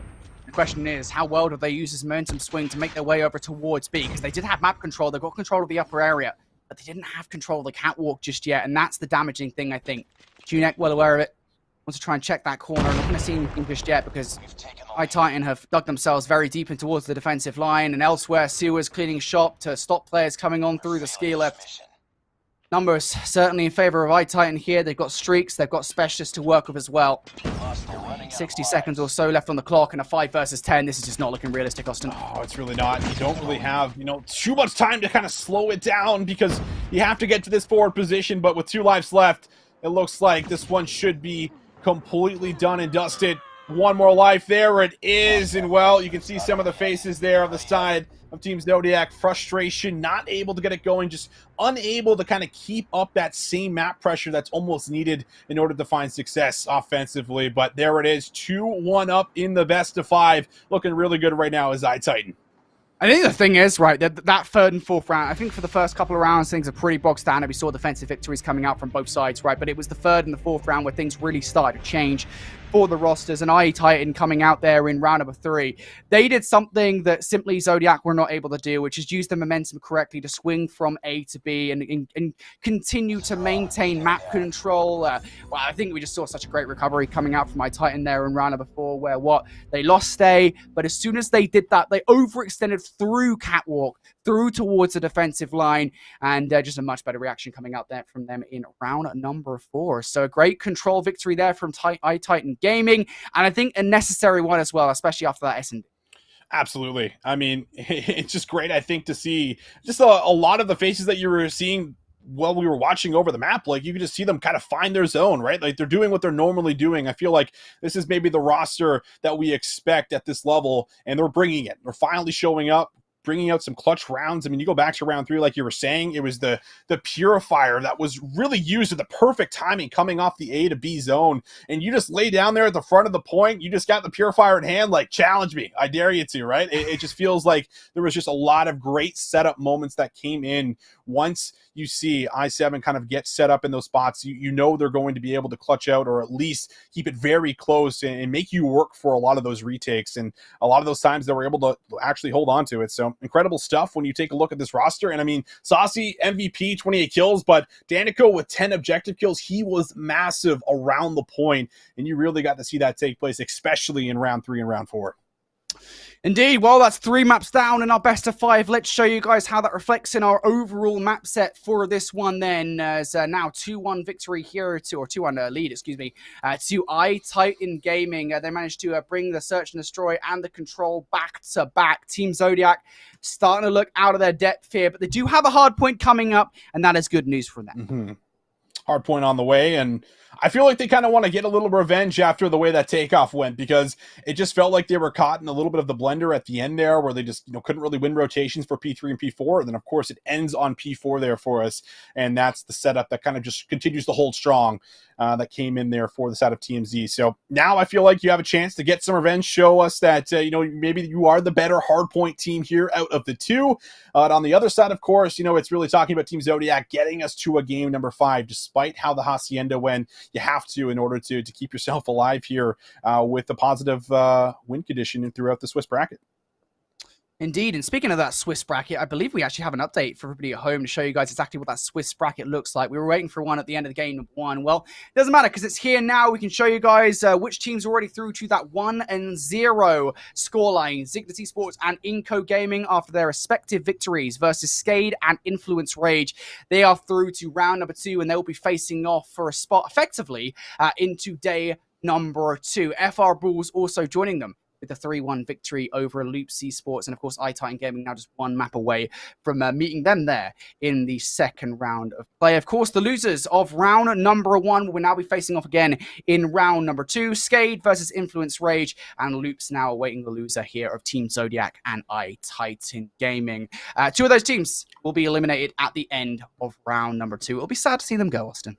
Yeah, it definitely will be, man. Only, half the teams that show up on the day, unfortunately, can make it to day 2, but that Influence Rage and Skade matchup, man, that one's going to be interesting. One of those teams will not be making it to day 2, right? So I feel like that one is certainly the one that I had my eyes on to see how that one's going to kind of play out within that 0-1 bracket. But both those teams would have to go on to win back-to-back matches to even see tomorrow. So a lot riding on them. And of course, within the current matchup that we have on our hands right now, Brody, I mean, this one's still up in the air for as far as who might be, continuing to go through with a positive record, or who might be also dropping down to some of those lower matches within the Swiss bracket here. So still so much that can happen.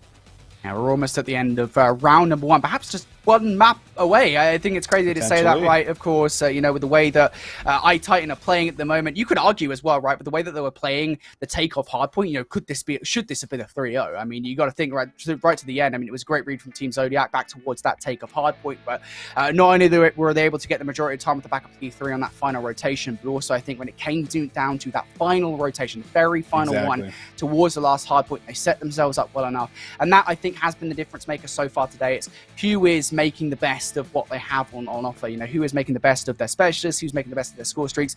It was great play coming out from Team Zodiac in that game number 1, but iTitan, you know, feel right now, you know, we almost won game number 1. Here we could win game number 2.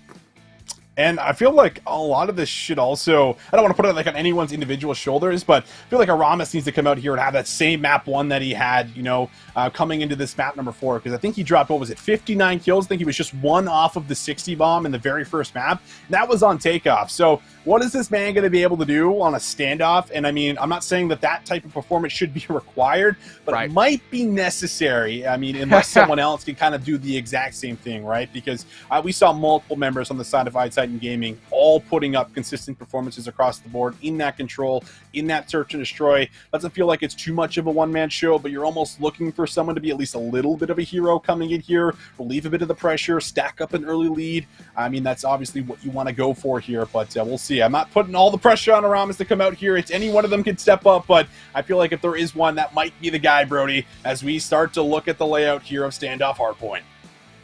Indeed. Well, Standoff Hardpoint plays a little bit differently to Takeoff, of course. Rotations will be absolutely key in this one. Map control also as well. I mean, this is one of those classic Black Ops 2 maps that really does favor those that rotate correctly. And we've already seen both teams seem pretty proficient at that. So let's see how this one goes in towards what could be the final map in this best of 5. iTitan, they win this. They move on to a 1-0 record in the Swiss bracket. And well, so far, not exactly going how they would desire, as it's actually going to be Team Zodiac that get control of the kill feed and control of P1 early on. Yeah, coming out with a little bit of fire, at least initially for the first 12 seconds. But iTitan now back in the point as Nade and his guns start flying over the top. We take a look at the POV angles, and well, trades continue to go back and forth here for us at the moment, but iTitan with some presence around the point, starting to soak up some time. We'll be able to grab that lead right back. And with 20 seconds left, this is where we start to look at those rotations as well as the final battles for scrap time.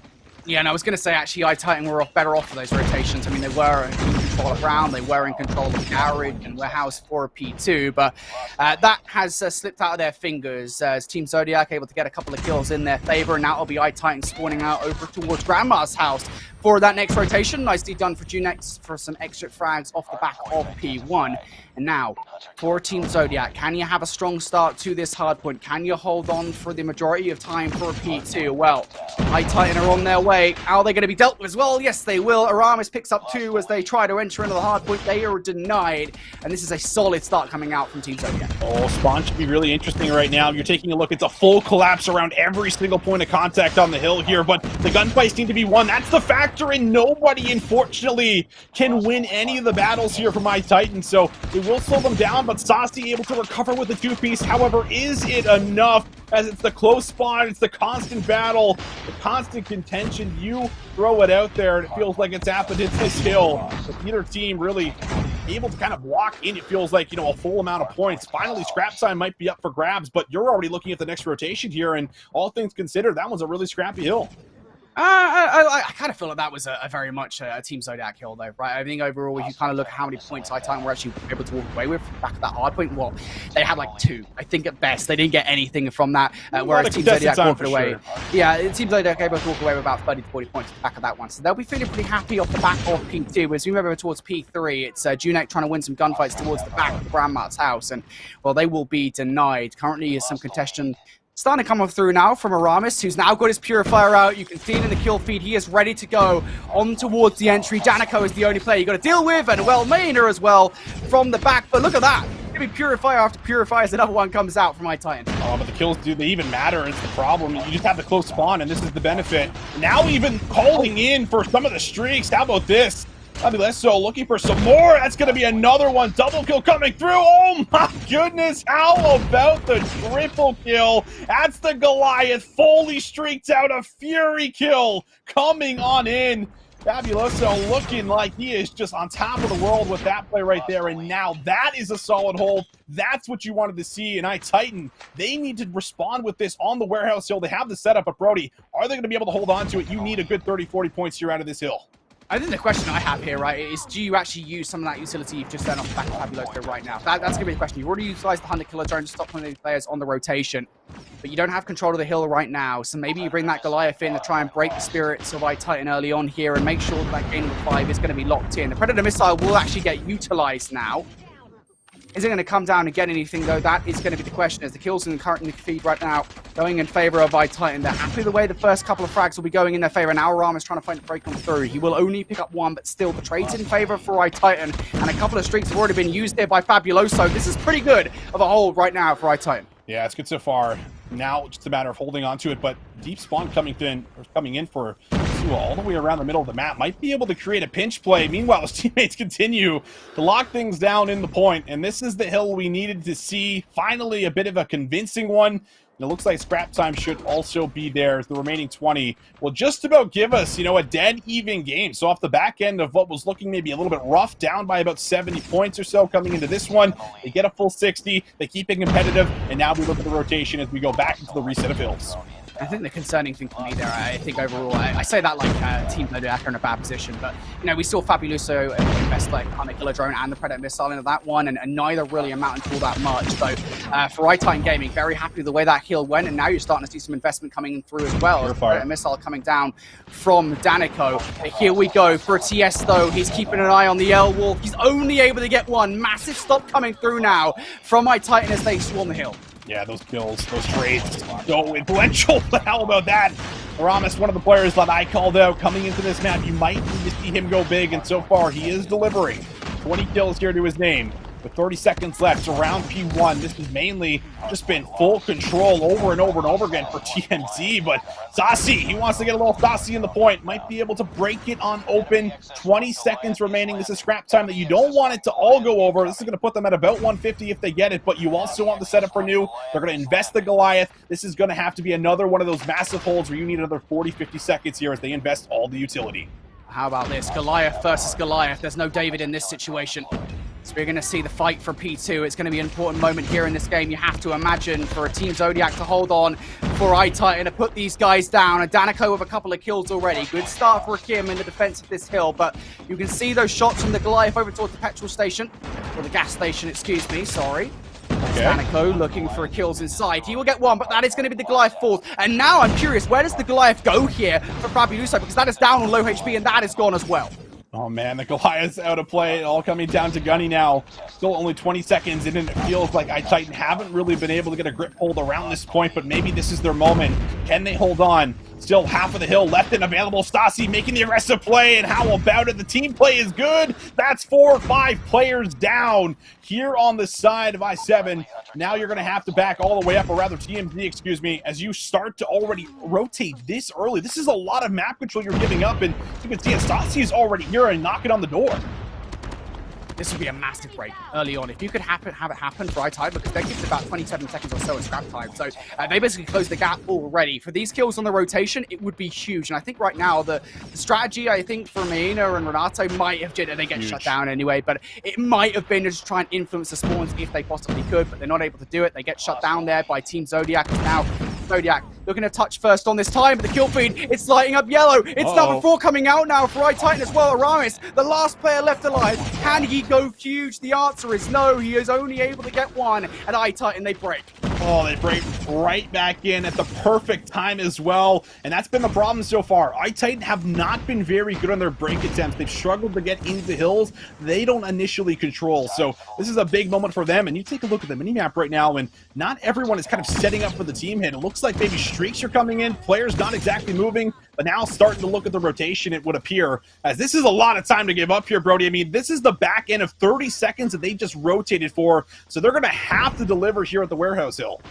Yeah, and you got to remember what happened last time around, right? Titan, they managed to get a full 60 off the back of this one, so we need to see kind of that same response coming out now from Team Zodiac. They don't really have the same kind of utility they had last time around as well. They've got 3 specialist weapons ready to go here coming into this one. Let's see how we're looking for Titan to come on, break on through. They're going to be making their way through the tractor.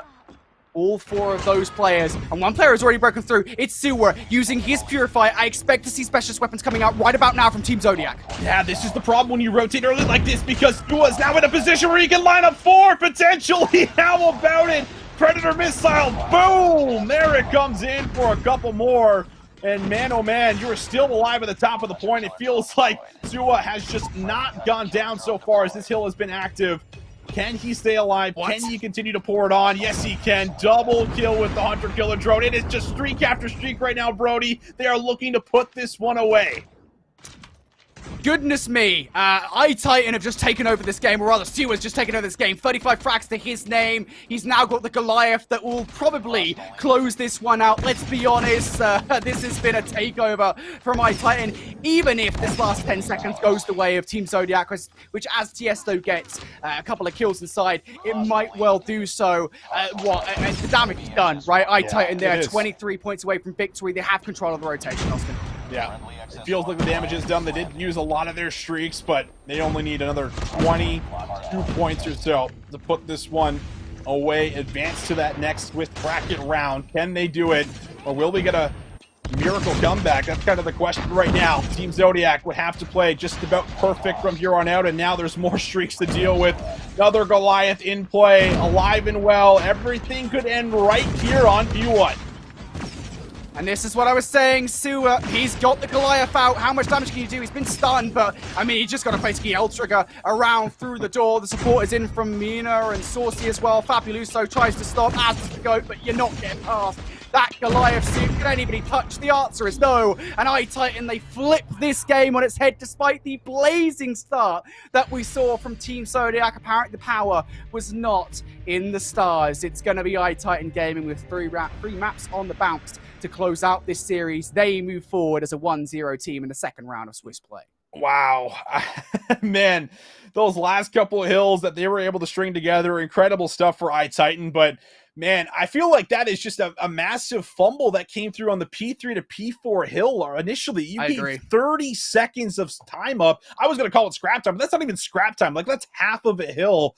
And I think they just rotate a little bit too early, and then you get broken just about 10 seconds into that warehouse hill. So a really questionable call. I feel like they just gave a little bit too much time, too much map control even to just start to make some early moves towards warehouse there for the opposite end on iTitan. And that one was kind of just gifted to them, but it was great usage of the streaks as well as the Purifier at the top. Right. I mean, everything did end up coming through there for them. They had to win the battles. They had to find the break, and they did. But I think letting up on the gas there between P3 and P4, Brody, that's kind of the defining moment for me within that game.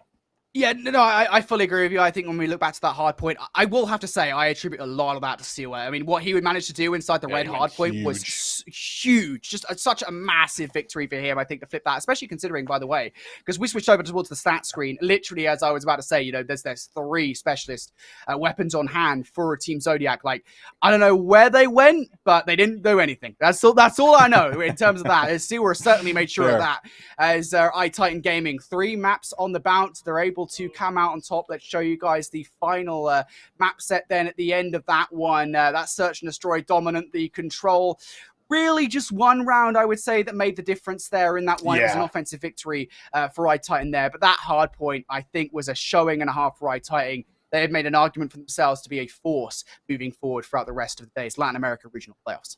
They look great, man. They look like another one of those strong teams that we're going to have here throughout the bracket, without a doubt. I mean, I'm sure they'd love to even get that takeoff hardpoint back a little bit and just kind of replay those final 30 seconds, right? Because this one could have arguably been a 3-0 if we didn't get kind of the lock-in of that final money hill that came through there for Team Z. But Team Zodiac definitely playing a lot of these maps very close, especially within the hardpoints, at least initially. But the search and destroy is also, I feel like, where iTitan are going to find maybe a lot of advantages here, Brody. Incredible stuff for them when you look at just how well-rounded I feel like this team is when it comes down to their team play and their chemistry. So definitely looking electric, definitely looking good, and we'll see if they can kind of keep that going into their future matchups here too. iTitan, they certainly look impressive. Austin, I'm most certainly impressed, especially by Sewer, by the way, as well. He went off. You can put that on your show reel, mate, if you want to put yourself, out there for contracts in the future of COD Mobile tournaments. Sewer, that clip right there. is yours, my friend. As iTitan Gaming close out this series 3-1. They're now joining a ton of other teams 1-0, and that is the first round of Swiss play here done and dusted. Next round of play, we'll have a couple of teams qualified for a championship Sunday for the regional finals. I don't think you can say that. Sunday for regional playoffs, and a couple of teams eliminated as well. Before we get there, we're going to go to a break. When we return, we're going to have round number 2 of the Swiss bracket. Don't go anywhere.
tal, chicos y chicas? Mucho gusto, yo soy su amigo Extreme, soy el narrador oficial profesional de los mejores y más grandes eventos de Call of Duty Mobile de habla hispana de todo el mundo. Finalmente hemos llegado a la fase 4 del torneo mundial de COD Mobile, donde los mejores 8 equipos van a tratar de clasificar por un pase a la final del World Championship.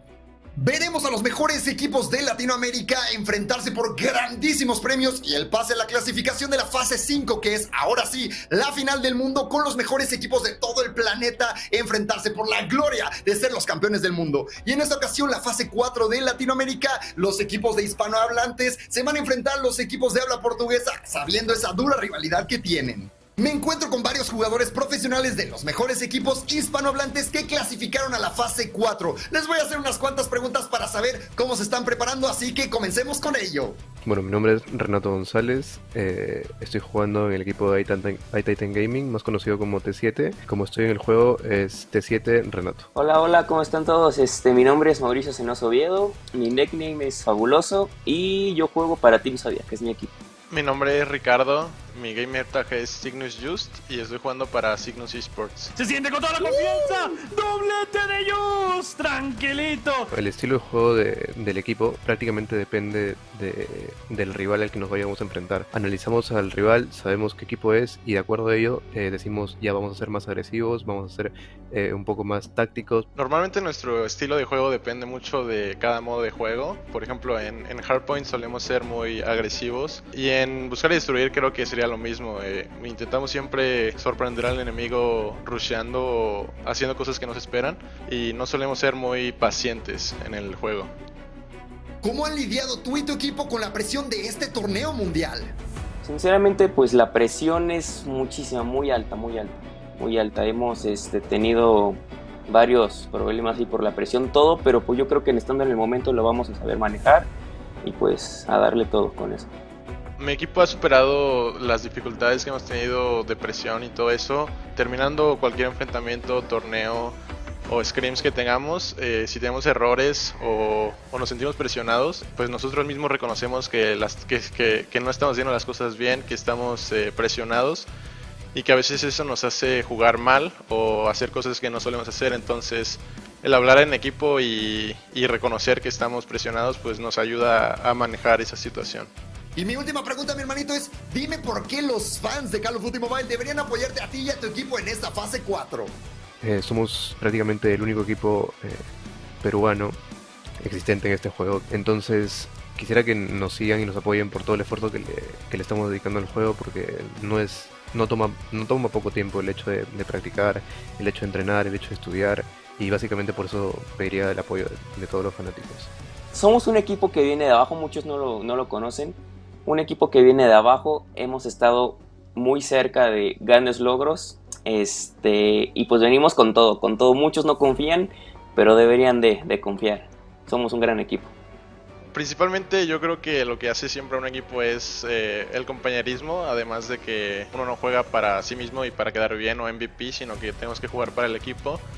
Y yo siento que si vamos con esa mentalidad de ganar todos y jugar como un mismo equipo, yo creo que esa sería nuestra principal estrategia, además de obviamente no dejar que los nervios nos afecten y pues ahora sí que los nervios en vez de afectarnos que nos den para arriba y así poder conseguir los resultados que queremos. Gracias por acompañarnos en este video, mis hermanos. Espero les haya gustado conocer a algunos de los jugadores profesionales de estos equipazos que nos van a representar en la fase 4 del torneo mundial región latinoamericana. Nos vemos en vivo en este evento fase 4 en las redes sociales de COD Mobile. Los quiero mucho. Yo soy su amigo Extreme y como siempre me despido. ¡Pum! Extreme out.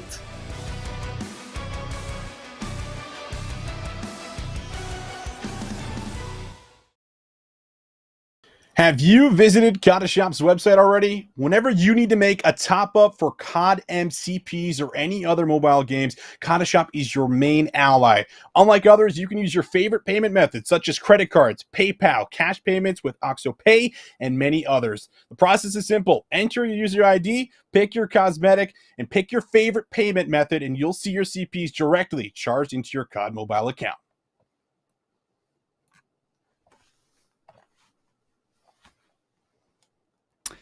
Welcome back, everybody, here to the Call of Duty Mobile World Championships. This is Latin America Regional Finals, and we are one round deep now, effectively into proceedings in the Swiss bracket. My name's Infinity, joined by Visions here on the casting desk. Austin, mate, we just had a banger of a round with a couple of banger matchups as well, and hopefully the rest of the day kind of provides us exactly the same thing.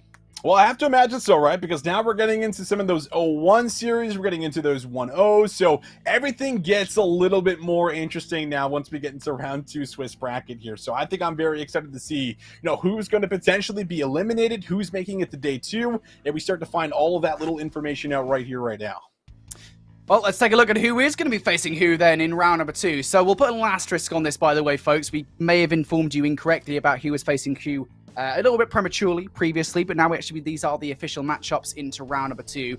So we can kick things off here. We've got Zygnus Esports taking on FR Bulls and Inco Gaming against iTitan Gaming. Now, when those matches go down, the winner of those two respective matchups will be advancing towards Sunday, the second stage here of the Latin America Regional Playoffs. But here in the lower round, however, Skade taking on Loops Esports and Influence Rage versus Team Zodiac. The loser of these two matches, Austin, they're done. Their entire year is over. Yeah, you do not want to be eliminated 0-2, man. You want to keep everything alive. You want to make it to day 2. Remember, that is really where you start to make some of the bigger prize money, as well as have a shot at actually being able to make it within those top 3 seeds for the World Championship. So everything rides on this matchup now in the lower round, and it's going to be an exciting one. I mean, we just saw Skade. They came off of what was almost a reverse sweep going into that map number 5. Started off a little bit slow, but started to find themselves once we got later into the series. Then Loops Esports, well, those guys just lost 3-1. We haven't got to see too much of them, so that should be a great matchup. Then, of course, we already talked about Team Zodiac and Influence Rage, two teams that we're familiar with. Just watch Team Zodiac. They suffered after kind of winning out on that first map. So who knows what happens from here on out, Brody? Those elimination matchups, man, it's really hard to pick a favorite when backs are up against the wall. Yeah, it is. And of course, the one we will be focusing on moving forward is actually going to be Skade versus Loops Esports. So that is going to be our match, the one that we're looking into here, moving forward for lower round 1. And it is going to be tough. So we've not actually seen Loops Esports before, but we did see Skade in round 1 in that 3-2 loss versus Zygnus Esports. They almost made the reverse sweep happen, Austin. Just about, man. I mean, it's got to feel a little bit tough knowing that you were like rounds away from completing it and doing it. But I think you got to see at least, a couple errors that they were making that they might be able to go back and review and kind of fix up for the rest of the tournament. That's kind of the thing you have to take in when you're looking at a Swiss bracket, whatever bracket, realistically, right? Whenever there's a day 2, it's all about getting through day 1 and just trying to make adjustments, fix as many things as possible on the fly. And now more so than ever, because you need to win from here on out. So the pressure starts to sit in. We got to take a look at that video during the break about what it means to them, of course, being here, having this kind of an opportunity, and now we get to see who's going to be able to actually show up and potentially stay alive, and then of course start to see what teams unfortunately will not be making it towards day 2. All of that we'll be finding out well within this round, that is for sure. Yeah, I think it's kind of funny, right? Because at what point in this tournament, Austin, I kind of have to ask you here, you're now down 0-1, right? This is it. This is your last chance to saloon. At what point do these nerves that we saw being talked about in that video, did these start to come through? Because there is a point here, it's like, oh my God, we lose one more and we are done. Our season is over. Yeah, I mean, it's tough, right? Because you feel like those nerves are usually always there leading up to the matchup, but for the most part, it feels like once players get into the game and like once they start to, start to move around for the first like 30 seconds or so, that feeling sometimes starts to go away. It's just a tad bit, and you start to just get back to your focus, back to your rhythm. But I feel like it's usually like the before the matchup, like the build up, the lead up to it, where it's like, oh man, like you're starting to feel it, the tingling. You're like, man, this is going to be really nerve wracking, but listen, we're here to have fun. We're here to come out here and show that we're the best. So you have to kind of, in a way, put those emotions kind of aside and just keep your focus up and kind of constantly talk about the game plan. But I imagine that, when you're sitting 0-1, they got to absolutely be there for both of these squads for sure. Yeah, it is going to be, I think, a rather nerve-wracking experience here between Skade and Loops. Now, we didn't get to see much of Loops Esports, so we don't know too much about them so far. But I'm kind of, confident in this roster again. As I've been saying, I think people are probably fed up of saying it at this point, to be honest, at this point in time, that, Loops, for all of these teams, if they've got to this point, they are very clearly talented at Call of Duty Mobile, and they're very clearly capable of taking each other on. However, I think for Loops, the biggest thing is, going up against Skade. Skade have shown that they've got resilience. Now, yes, they didn't manage to pull off the reverse sweep versus Zygnus Esports in the first match of the day, but, two things. One, reverse sweeps are very hard to pull off. You know, just to bring yourself down from the darkest depths like they managed to do is something entirely. And two, it was up against Zygnus Esports, so you can kind of forgive them, right? But I think, again, you know, you come back to that resilience point, and it's just like, these guys, they did show resilience. You know, they managed to win the control. They managed to win the hardpoint. They managed to force it to a game number 5. And that has to be scary because I think Loops know that they are going up here against a formidable opponent. Yeah, I mean, you take a look at Loops probably fielding maybe a little bit more than what Skade is. I mean, you just don't know who's going to be able to show up in this matchup. You don't know who's going to be kind of level-headed still, but I feel like you kind of have to give, you know, Skade the simple, you know, one-up just based off of what they did last year, the history of the organization, the players that we have, and I feel like the only thing that kind of went wrong for Skade was just, you know, a little bit of a slow start, maybe not closing that very first map that was extremely close as well, right? Like, there's a lot of different scenarios that played a little bit differently with one gunfight, one hold, a couple seconds here, and it's a different story. But it was kind of just that rough hard point that, you know, led into, you know, really rough search destroy, and then they started to bring things back. So I think if you're a Skade Esports and you can just, you know, solidify like a map number 1, show us that, you know, you are really strong in the respawns, because that's what we got out of the first series, then, you know, maybe we do have a different story. And the good news is for Skade as well, they also looked really good in control. Like, that was a very convincing 3-0 that we had gotten in the control here. So at least we know that's also one game mode that they can rely on, at least if it was on slums, excuse me, but it did feel like they at least did know what was going on. They were very orchestrated, really playing off of each other, it felt like perfectly. So I feel like that is at least one game mode that you could look at here as well if you're Skade. I think the fundamentals were very strong as well for Skade, right? I think, you know, the reason why they won that control wasn't exactly control specific. You know, we talk about the utility usage and the way that, you know, comparatively to Zygnus, we should say, by the way, because obviously we don't know exactly how well Loops are going to be able to use their utility when it comes to this matchup. But, you know, we talk about kind of the Annihilator usage and, you know, how well we saw Skade come out with that on their offensive pushes. They used it to perfection, and on the defense as well, to try and push out their opposition in the middle of the map. It's that, to me, that will make the difference here. And I think that's something that Skade definitely have going for them. Again, though, the question is, for you and I at least, we have this kind of unknown factor of, well, how good are Loops with these things? You know, if they get score streaks, how well are they going to utilize them? Because we've seen, I mean, it was only in that last best of 5, right, where Team Zodiac, they lost to iTitan Gaming, and I don't want to rag on them because I know that obviously teams probably hate it when you criticize them, but, you know, I think we saw streak usage coming out on like P3 on the very first set of rotations, and it wasn't the best. You know, they ended up losing the hill off the back of that. So we need to see good streaks coming out from these teams, and maybe that is something that Loops Esports are good at. But who knows, at the end of the day, I think this is good news. I think for Loops at least, is that we don't really have anything to go off when it comes to this team. We have nothing to criticize at the end of the day, but maybe they'll give us something soon, because again, we're just waiting right now to see how these vetoes do come through. I don't believe we have a map set just yet for this best of 5. So instead of us rambling about nothing, let's show you guys a look at prize pool. I'm going to throw our producer a curve here, so I do apologize to him. We can show you guys how the prize pool is breaking down. Maybe this is your first time looking in. Austin, go ahead, buddy. What does our prize pool look like? Yeah, it's looking good, man. It's looking good. 75K up for grabs in total. Like we've been kind of, you know, hinting at here, everyone's coming away with some cash. It really just is a matter of how much cash. Can you make it to day 2? Of course, that would be top 4 and on. So if you make it to day 2, you're at least guaranteed 10K for the team, which I feel like is not too bad. But as you take a look at the gauntlet we're kind of running through here through the Swiss bracket, all of a sudden it feels like it's a little harder than you'd think. So overall, obviously 30K for first place. That's what everybody is gunning for. The number 1 seed, not only for the cash, but to also set yourself up for the best possible seed coming out of this regional qualifier. Well, why don't we show you guys a little look at the format as well for today. Again, we give you guys a little fresh recap as we are currently one round deep into our Swiss elimination bracket. So right now, I think specifically we'll look at kind of the application here for Skade and Loops Esports. They're now 0 and 1. If these teams, whoever loses this matchup, they will go 0 and 2 and they will be eliminated from the Swiss elimination stage. They will go home in day number 1. Of course, they will join 3 other teams in that endeavor who will go either 0 and 2 and 1 and 2. On the flip side of that, of course, if teams get the 2 victories that are required, they will be moving into day number 2, Austin, which will just be a 4-team, a double elimination bracket, I believe is what it is going to be. The grand finals of which, unlike the rest of the Latin America regional playoffs, will be best of 7. So no chance for you to veto any of these maps. You have the 1 map advantage for the winners bracket team, mind you, but nonetheless, those map vetoes that we regularly see will no longer be implemented.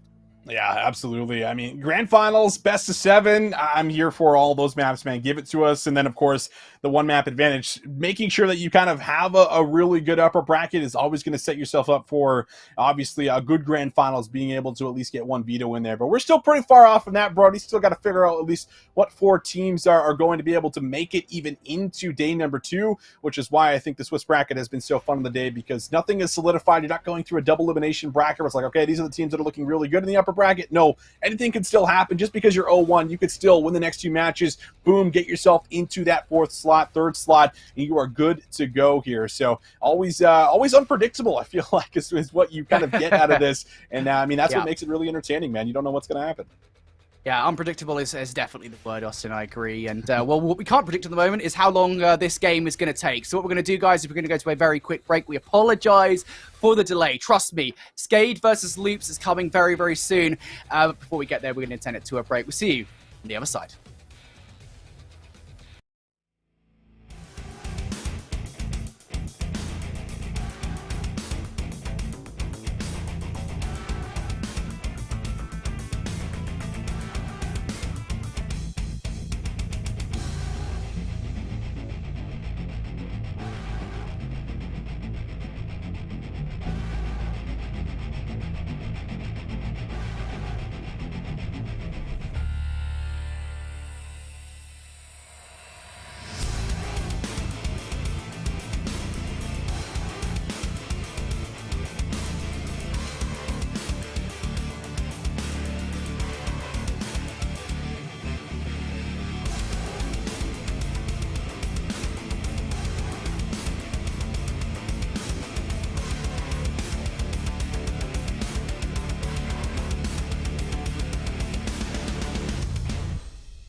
Hey everybody, welcome back here to the Call of Duty Mobile World Championships for the Latin America Regional Playoffs. Apologies for the delay. We're just waiting for Skade and Zygnus Esports to get underway. We're also, I believe, waiting for the maps as well for that as well. So while we wait, it's time to have what I will call Austin and Brody talk time, which is basically like Austin and I just talking about Call of Duty and about Call of Duty Mobile. Austin, let's start by talking about the entirety of the COD Mobile World Championships, right? Because, you know, we got to figure out who's making it towards Stage 5. I want to know, from what you've seen so far today, now I know we've only seen 2 matches, mate, who do you think so far has the strongest chance of making it towards the Stage 5? Well, I feel like Zygnus will for sure make it through. I feel like that's probably the team from the upper round right now that'll likely make it in through the Swiss bracket. For the lower bracket, I feel like I saw a lot of really good things from Skade, and I know they have a journey ahead of them. Not only do they have Zygnus Esports, but then they have to win another one. And so it's a little bit of a journey, but I feel like if I had to root for someone down here in the lower bracket that could make it out, I feel like it could be a Skade Esports here, Brody. I mean, they look really good versus Zygnus, and that's, you know, kind of the 2 big teams that I'm looking at right now. But I mean, really hard to say, but I feel like those are the 2 I'm going to go with. What about you?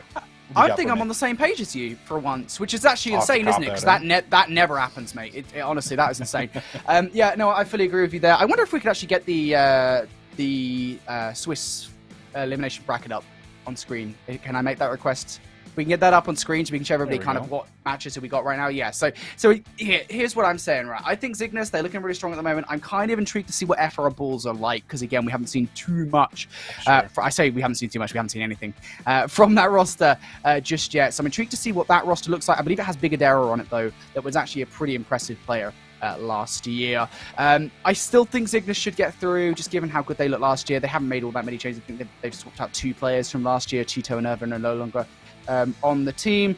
And then obviously iTitan, I really like the look of them so far, but again, I believe it's Inco Gaming that have come in as the #1 seed so far. That's my only like kind of asterisk on this. Is like, if they've come in as the #1 seed, surely they deserve that #1 seed, and they 3-0'd Influence Rage, which I'll put an asterisk on this one, which is that, you know, Influence Rage are basically nowhere near the same roster as last year. I think only 2 players are actually on the roster, which is Gohan and Chaotic.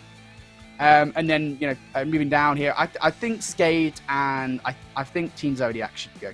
We'll see. It really depends how much that new look Influence Rage roster actually, how good they look in the game modes, you know, how good they're looking here in the 2026 season. That's where I'm at right now, Austin. So I think we're basically on the same page together here, which again is a surprise because that never happened. Yeah, I mean, I feel like you just said, I feel like those are the 2 that are kind of standing out for us right now. Inco Gaming is the other one that I think will probably make it through. I mean, that's also kind of an interesting one because we did just watch iTitan Gaming. Those guys did look pretty solid, at least for the most part. We were watching over, you know, everything besides their first map. Like, it felt like maybe that was just, you know, a little bit of a throwaway, but everything else I thought was actually really strong. So we'll see if maybe that could be one of the teams that could also potentially pull an upset versus the #1 seed. But either way, a lot to kind of take in for as far as what we're going to get. We are just in the round 2, so a lot still up in the air for as far as who's making it through, who's eliminated, who's going to the last chance qualifier here to make it the day 2. I mean, there's still so much that needs to happen. I think there's just, at this point in the bracket, at this point in day #1, there is just so much we don't know, simply, right? I mean, we've only got to see 4 teams, and even then it's like, right, so, you know, Titan, they managed to make it past Team Zodiac, but, you know, Team Zodiac, they had some close calls there in the series, so maybe Team Zodiac can come up clutch, but again, then I'm basically just ranting at this point, I'll be honest, Austin, but you know, at this point, you know, it's kind of like Influence Rage. Maybe they're a really good team. Maybe they just got unluckily 3-0'd by Inco Gaming, who are the real Titans going up against iTitan. So who knows? Honestly, there's a lot of unknown variables. I think coming out of round #2, I think that's when we'll know a lot more about exactly how this entire thing is actually going to go, right? Because then we'll be like, all right, so we know that 2 teams have already qualified.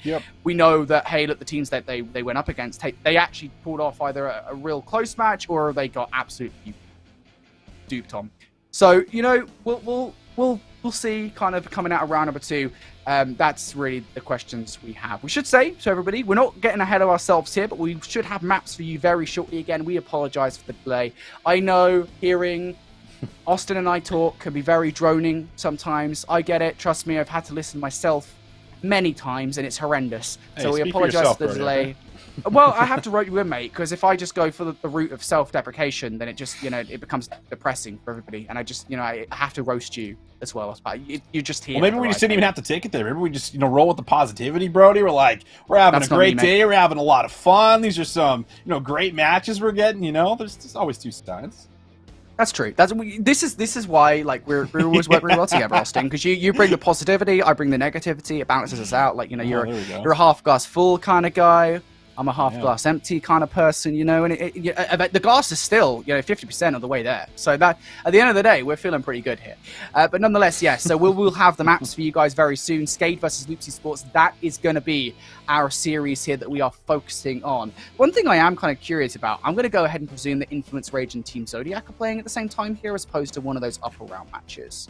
That's what I want to say is probably going to be the case, right? That would be my assumption as well. So, it's very possible that we might not see one of the teams, play their elimination match. I have to imagine, in order for the sake of getting through the Swiss format for day one, that's probably what would be happening. But at least we'll get to see one of those teams, in the last chance, 1-1, for a chance to be able to still advance here. But I think you're definitely right on that one. We're probably going to miss one of them.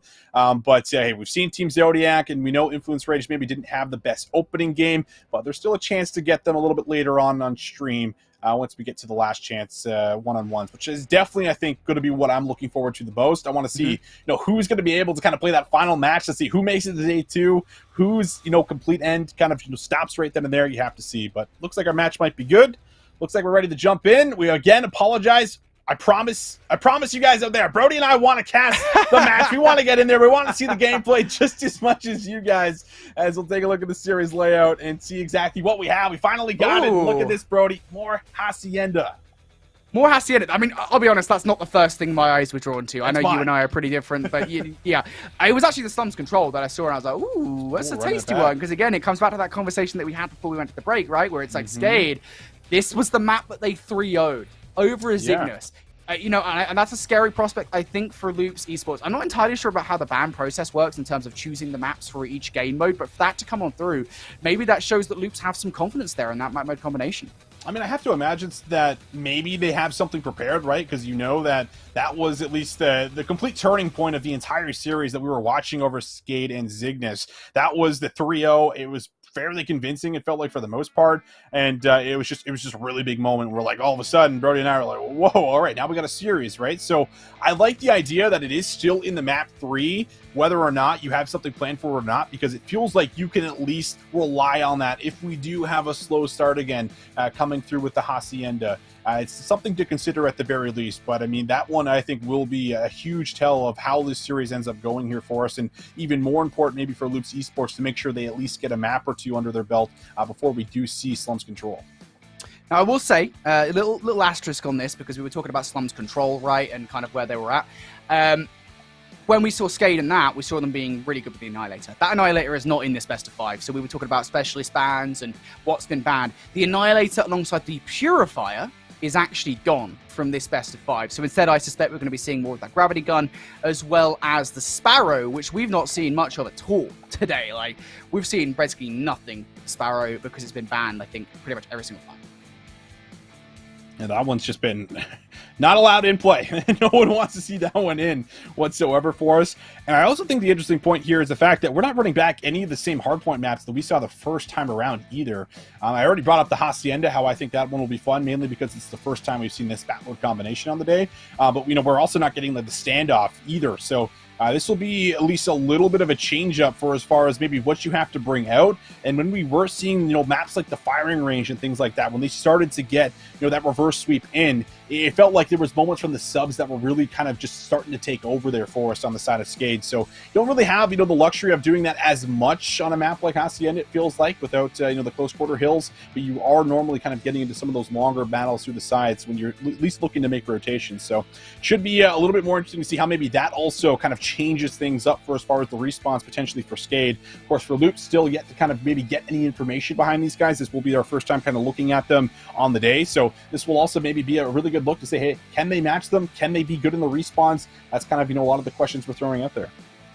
Should say as well, when we look at this Loops roster again, there are a couple of players that I do actually recognize from last year. Fashin was one of those players. I can't remember which roster he was playing on, but I do remember him being highly impressive when you and I got to cast over that team. Certainly a name that did stick into my head coming into the 2022, World Championships. And then, of course, King as well was actually one of the players on the Influence Rage roster that did manage to qualify for the World Championship. So on a different team here with Loops Esports, maybe this is something where, hey, this is even a better team than Influence Rage were last year, and they just kind of again got unlucky with the loss that they faced off against in round number 1. Again, we keep coming back to this point, but I think it's because the point is a pretty valid one, which is that we are only in round number 2 of Swiss Brackets play at the moment. We don't know too much about some of the teams here in this tournament, so we're just trying to get a feel for who is kind of on top in the power rankings and who's sitting at the bottom. Well, we are basically ready to go with game number 1 here. It's going to be Hacienda Hardpoint. I know that Austin is salivating at all of the corners of his mouth at the moment, and it's going to be a good one, Austin. I'm ready to get into this one. I mean, it's just always fun to see match from the past. I mean, it's funny because it's not like this for the COD Mobile scene. Like, they get this every day in and out, right? Like, they get a new tournament. It's like, oh, well, we're used to seeing these maps. It's like, well, we haven't seen these maps in a really long time. We're coming from the traditional scene of Call of Duty. We just have not had the opportunity to watch a Hacienda Hardpoint since like Black Ops 4, which is multiple years for us when we go year to year from game to game. So it's just always fun, man. And then as the caster, we're kind of prepping leading up to it, thinking, okay, like what were kind of the key things to watch out for when we were watching over this map pretty regularly. So it's just always fun. I feel like really refreshing, especially for a lot of the community that maybe is watching from the regular Call of Duty scene. It's just always, I feel like, unpredictable. So it's really interesting to see maybe what's developed, what's kind of changed, what adaptations are going to come into play. But I think, if anything does hold strong, we know that ARs at least can be very influential, especially around that P1 hill, which is, kind of where you really set up yourself up for the spawns going forward, and you can control the entire map kind of through mid because you have to rotate through the hallways, you have to take alternative routes, and oftentimes, that is usually through mid. So I feel like, Hacienda usually plays pretty well, has kind of just a really type of smooth kind of layover to the map, I feel like, when you're watching over what takes place here. So it will be a lot of fun. And also streaks go big on this map too. A lot of open hills too. So that's kind of something to consider. Yeah, there is a lot of open space on Hacienda, right? I mean, this is pretty much as traditional as a free-roaming map as you can get here in Call of Duty Esports. But beyond that, as you say, the fact that it's just so open on the outer lanes and even the middle as well, we should say that P1 is just like, it's going to be so open. There's just so many places that you can get shot from the sides, from down low as well, that it is rarely ever safe. Like, I think I remember that there wasn't really much of a success rate backing Black Ops 4 for teams on P1 because it was just so hard to control, just the amount of contention that you were seeing. It was a lot of like what we call snaking, but I don't think we're going to see that in COD Mobile because I don't think it's in the game really. It's just like when your player's just like kind of dipping and diving. Well, what's the actual terminology that I'm after here? Crouching and proning and unproning. Yeah. Shut up, Austin. I see the tone there that you've taken with me, buddy. All right. I was looking for the proper word, not it's crouching and standing. I was looking for proning, actually. Okay, buddy. Do you go all the way down to your stomach when you're snaking? I don't. Right. I don't know. Shoot. Okay, well, ignore me. All right, listen, Austin has a better grasp of snaking than I do, and that's because he is a snake. But nonetheless, P1 is going to be a hotly contested hardpoint. That much is for sure. Unless, of course, COD Mobile is different. Again, it is kind of intriguing, actually, because we've been talking, at least from our experience, about how kind of maps have translated from the mainline Call of Duty titles into Call of Duty Mobile. But we have already seen some differences today in the way that these maps are played. So maybe even Hacienda is going to play differently. Maybe P1 ends up being like a money or something like that. Yeah, that'd be insane, right? I mean, if you get enough players around the hallways, like, and you got an idea of where they're spawning from, like, maybe we get something crazy like that, who knows? At least watching over from what I saw, I think I saw like a map earlier this morning, and it looked like it was still kind of chaotic. Like, bodies just kind of throw each other on there. They're just battling head on, and whoever's ARs kind of stay alive up top is usually who ends up, kind of keeping control of it. So it's usually always a spicy one. I think the bigger hill, though, to talk about is the Lambo Hill, because back in the day when we watched that, like, Lambo Hill was the money hill, right? Like, that's the one where if you control the back spawn, you can only really kind of come through, like, the secret staircase, or you come through the front and overwhelm. Doesn't really feel like there's too many other avenues besides flipping out the spawns and getting around the back, which is kind of the main goal. But that's kind of the really big one, I feel like. And, every single map, it feels like there's at least one really big money hill. And that's, usually not only where you're getting a lot of your time, but also when you're getting a lot of your streaks for then the future hills as well. So I feel like you have to put even more emphasis on the money hills in COD Mobile compared to what we're used to, for that simple fact that utility can kind of spiral out of control at times. Yeah, and on that Lambo hardpoint, which is what we called it, but I think it was Lambo, wasn't it, that we called it? It was the Garage Hill. So I remember. Yeah, I remember Lambo. I remember Lambo, but I was thinking maybe there's like a disparity between like UK and Canadian. I didn't know, Austin. You never know. Is there different Lamborghinis in the UK compared to no, North America? To be fair, I was saying this earlier. To be fair, that when we were talking about standoff, I was ready for you to call out like the ice cream store or something like that. Oh, you call it kebab? That's right. And I call it kebab because we love our kebabs in the UK. Right? I love my kebabs, and that's why I look like I do. But I call it kebabs. No, there's something else. It's not ice cream store. I call it yellow. I call it yellow. That's what I call it. Yeah, you call it yellow. There's but butcher. There's butcher yes. as well. We have that one as well. When I was watching the India regional playoffs with Alan and Andy, they were calling it butcher, I think. So there's like a variety of different callouts. I think it's just like whatever you prefer. But regardless, back to the point about the Lamborghini heel, I was just thinking maybe you call it like the garage or like the chop shop or something. I don't know. Chop shop. I like that one. I'm gonna start calling it that. The chop break shop. Into the chop shop. Look at them go, right? It's got a nice ring to it.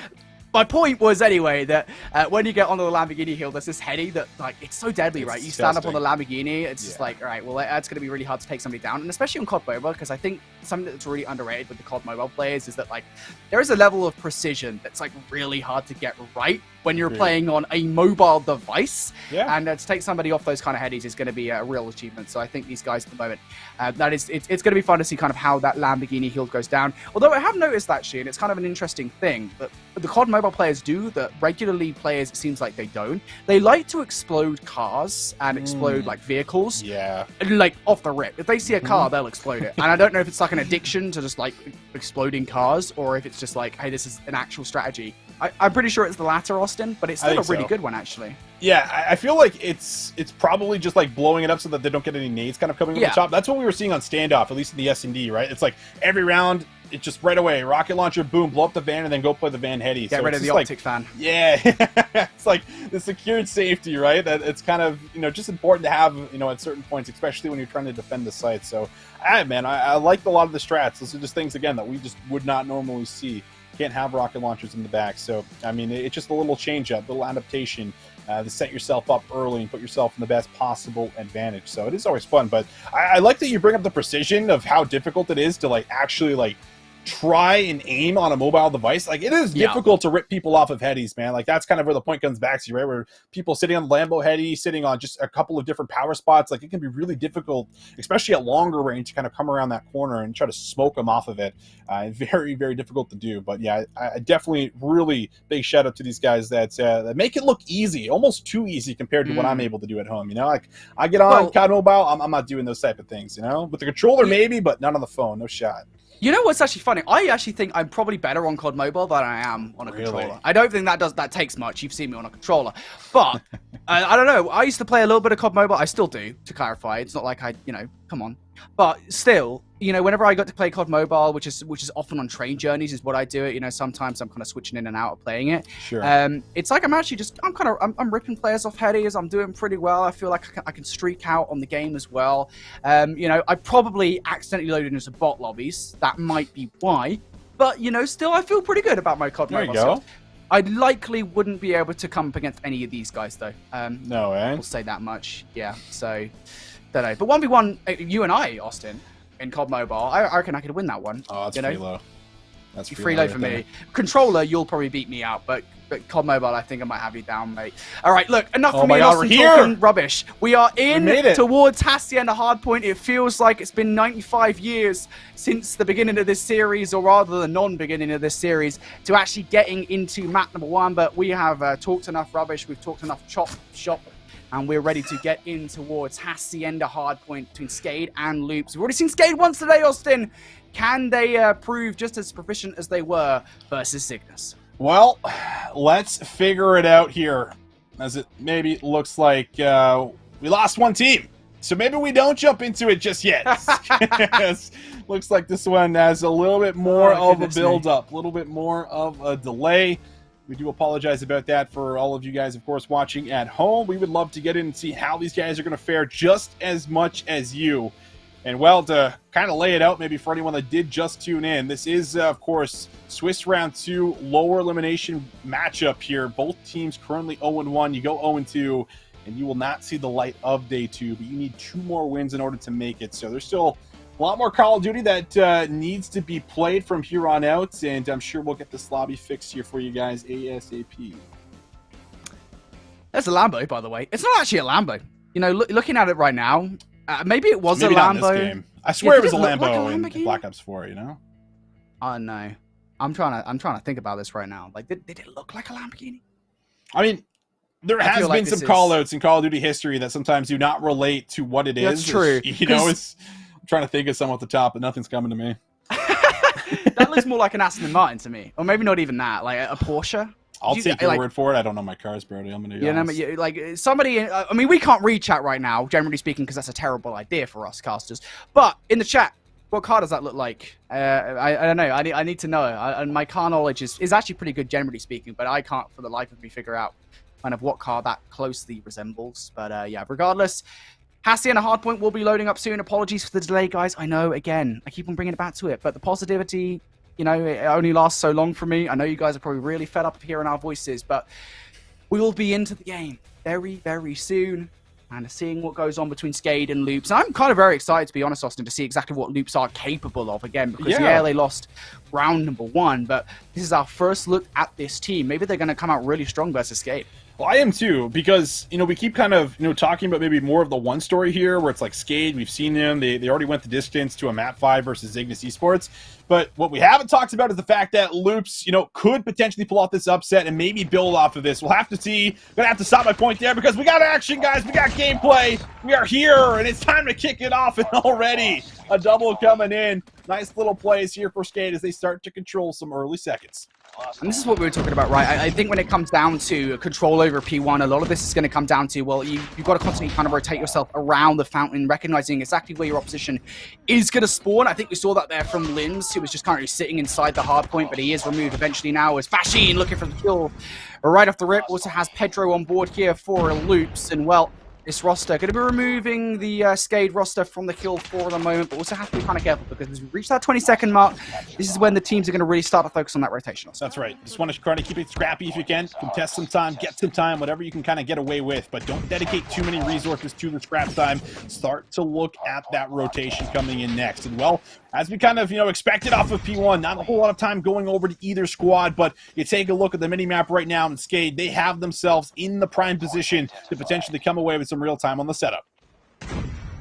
Well, it is going to be that Lambo, or rather currently unnamed hard point that we were talking about, and Loop's going to be able to rate their own through. And this is the Lambo heady that I was talking about, right? This is why it's so deadly, because you can see like what, like 20% of their upper body, their torso, and the head on that. That is it. So to hit that on a mobile device is going to be super tough. But regardless, I think it's actually going to be Nibble just comes straight off it. Just decides to give up the advantage, but it doesn't matter too much. Spawn's now going to be trying to flip his Fashin is all the way in the back line. That's just all bit of distraction while the rest of the roster make their way up the beach. Now just Limbs, the last one left alive here to go in a 1 versus 4 and gets overwhelmed. So Loop's able to break their way through. Yeah, early time is good, but Loop's now a chance to be able to come away with maybe the back 30. It is still going to be the spawns in the back, so the longer they hold on to this, the better it sets them up for the next hill here at P3. And so far, so good. Back to that nasty car heady that we're seeing on screen. And, well, it just almost makes it impossible when a player is holding over this without overwhelming them with some kind of nades or stuns. But the back 30, looking solid, at least for Loops, will hold on to just a slight advantage. As we now move over to P3, Loops in a position to be able to come all the way around the back, specifically King. We'll see if he can make the play work out. Just trying to hold these guys off for now as King, as you say, makes that flank happen. Pedro also here to join the party, but this is where we're going to start to see some of these specialists come on out. The Sparrow, which we've seen not very much of. It's got an explosive bow and arrow to work with, is Limbs, as he's got to deal with King, who has made that flank through. Pab's arrow is going to want to have the final say, and now one-dimensional attack coming through from Loops as they have to make their way through that corner building. The Hunter Killer has been earned here from Limbs, and he's also very close to the Hellstorm missile. If he can earn this one, the Predator missile, will be coming down. Still contention starting to come on through, and as Loops pick up 3, it's looking less and less likely that Limbs will get it, and he will be taken out of the equation. Loops in for the time, and they stop the streak. Yeah, good stuff here. Top of the streak, still locking in some of the time here. We'll be able to grab that lead right back. That's 10 seconds. Looks like they should be scooped up here. A couple last gunfights coming through, actually. Maybe not wanting all of it to go over for free. but they'll now give that up. Now we take a look at the new hill yet again. Early setups. They've been good for Loops. I go here. We'll see if he can maybe hold on. He doesn't really have too much support, and well, yeah, the nades are going to flush him out, so a nice little re-break coming right back in, but still more players to deal with here, and well, you're going to see it. Pap-Zero already got a great eye on both of them. Shots coming through, just can't finish off the kills. He's got a couple players too many to deal with there. You have to kind of feel for him in a way. The Loop's now going to be able to find their way on through. They're in a contention right now of a couple of players from the opposite side, and King now with the Sparrow is going to come down for Sheen with a nice slide and kill on towards Pab-Zero, as Loop's now going to be in and starting to pull away here in this game. Mago has his Sparrow out now, and this is going to be specialist weapons, utility galore. We can see it on the top side of our screens here as Skade spawn out towards Lambo, towards that middle of the map. Just look how many streaks Loops have ready to go. Yeah, it really does feel like you're going to have to bait out a lot of these very quickly, or at least start to put some pressure on P1 maybe. You'll have to see, but the pistol, how about it? Oh, looking for the three-piece. Looks like it maybe did not come through. Just the double, then the trade. But now some more work being done right now. Sparrow kill is going to be good on the first one. Mihawk, we saw how electric he was in the previous series. Now we'll see what he can do trying to find exits off the old hill. Oh, he's going to get one on the Woods King. Still though, the damage is done. You have to feel, is Mihawk going to fall there? The exit frags are not really going to be enough, and that was just a kind of a valiant effort to try and grab control of P1 early on. But as we've said already, it's going to be a hard heal to get majority control over. Linz is going to have to choose a couple of directions to look at here, and that is just one too many, as Mago's going to take him down, and Machine another kill on towards Liazera as well. It means that for the moment, Skade will be removed from the hard point. And I think for these guys, just try and get some of the kills around their kill, then get you control. And as the kill feed will actually light up yellow, Liazin getting aggressive on towards the kills of the spawn as well. This is not a terrible position to Skade to find themselves in. Not too bad. Down low, Liazin been doing a good amount of just zoning here, and now that's going to equal a good, 3-4 in a row, feels like for him. Throws himself on the time, wants to soak up the remaining 20 seconds alongside Mihawk, who is also under fire, under pressure. Might not go over for free. Termax here, he will be able to say hello from the side, says thank you very much. I'll get in here for the remaining 8 seconds. And now again, we look at Lambo, where there's some 50-50 battles happening off screen. A 2 versus 2 for as far as who can get control of the point initially. And it looks like Skade, they've done an excellent job of locking it in with the spawns. They don't have them in the back. It will be constantly pushing through. Zygnus Esports will see if they can break it. It's all about these kills. Dermek trying to find his way up towards the stairs, and he actually survives, I think, much longer than we expected him to. Machine going to bring down that Predator missile as well. They're trying to take down one and make the break on towards the hill a little bit easier, but unfortunately for them, we're seeing utility being brought out now. Maybe there's going to be loops actually coming on through here because Machine's able to hold on a little bit longer than I think, again, Skade were expecting, and loops will now be in. That is a lot of utility that has actually been utilized here. Death Machine coming out for Pedro. He's not going to be able to pick anything off it, and now off the back of that, Skade might be able to find their way back on through. Austin, this is so back and forth in this game. Skade currently riding the coattails of Loops. Loops looking for the last 20 seconds or so, and Dermek will only pick up one before being traded on out. Now it's Pedro to try and pick up a couple of kills, and he will do so as now this last 10 to 15 seconds should go the way of Loops unless Limbs tries to get something going over the secret stairs. He will be shut down, so this is time now for Loops. Yep, good scrap time. And now the rotation about to take place here over through the fence side. Shots coming through, not going to land. We're back there for 3. Oh my goodness. Snaps from 1 to 2 to 3. Opens up a bit of a laneway. And that's going to give some easy access to the point here for Loops Esports. Everyone being collapsed on. Fence control now going to be solid here for Loops. Just a matter of can they actually lock in some more of this time around the point, because Skade, they've been able to slide their way right back in, controlling everything around 10. Double there for Loops. Skade now able to get a couple back. Mihawk good for 2, but not all the trades constantly going over, at least not cleanly. But now here we go, unleashing hell with the Sparrow. That's going to create some space, but is it enough for the time? I thought Mihawk could maybe do something there for Skade, but he is going to be shut down, and now this is more time going the way of Loops. You can see that Sparrow coming out here from player number 4. That is Dermek, who's causing havoc inside the building, and he will take out a couple. As now Mihawk, the last surviving player here, he's able to get a couple of kills himself. It's a good response coming out from Skade, to be fair, but still, 10 or 15 seconds they didn't really want to give away to their opposition. And this game has opened up massively now. Yet another 50-point advantage here for the Loops side. This rotation will be huge. As Loops are able to get control of this like they did last time around, this might be game over. Yeah, it very well could be. Let's see what they can do for as far as locking it in. You're going to have to be clean, going to have to be completely overwhelming. Let's see if they can find the gunfights. Oh, Skade able to find the first 2. That's going to be great for the initial opening, but coming through the side there, Ego almost able to come up with more than one. It's still Skade, though, that are able to keep numbers inside of the point over the top of the back Lambo. See if Pedro can try to get any more kills from afar. It doesn't look like he's been too involved, so has to now push up, try to find Mihawk. He's good for the first one. You also now have streaks that you could look utilized here if you want to, or save them for the future hills, but it is Loops that are on the point and getting closer to that 200-point mark. This is Scary Boy out as Mihawk's going to get one with the Predator missile, and another one coming down now as well as Krabs Arrow is going to get one with the Sparrow. It's a good effort from Skade here to get on through towards this time. This is most certainly helping a comeback versus Loops, but still, I think overall in the game at the moment, if we take a look at what's on board for both of the teams, I think Pedro is the player that I'm looking at. Not only is he the top performing player at the moment, and he actually picks up 2 on the rotation towards P1 as well, he still has a Predator missile and a Goliath ready to go for the next one. So this is something that we need to keep an eye on moving forward. Yeah, and you take a look at Skade, not a whole lot of utility to work with on the other side. Mihawk looks like he has a streak available for us, but that will be the Sparrow that comes out, trying to make some big plays happen here in and around the point. Skade got to at least keep Loops off of the hard point time. That's kind of the initial goal. Anytime you get is great, but keeping the opponent off of it is just more impactful. Especially with this P1 hill, you can get very scrappy. You can start to roam around. You take a look at the mini-map. Everyone's going to have to start to fan out. That's exactly what they're going to do through the outside, through the hallways. Everyone try to make a play happen on the side of Skade. They'll get him off the time. They'll get on for a moment, but immediately it's responded with 3 down. And Loops are just constantly pouring on the pressure of P1 yet again. This is big from Loops. Looking for any time at this point. It's going to get them closer to that 250-point mark required to take game number 1 away from Skade. Kills coming up from Pedro. That will remove Skade from the point as well. And it's just so annoying when this team is consistently just being this dogged, this aggressive. And now, this is where we should start to see these streaks come on through now. The Goliath suits, there's at least 2, I think, on side for Loops. Just the 1 coming in from Pedro, but 1 also from Mihawk. We need to see these come out right now. That's right. 2 at least available. You can match the Goliath. It's just all on who goes big right now.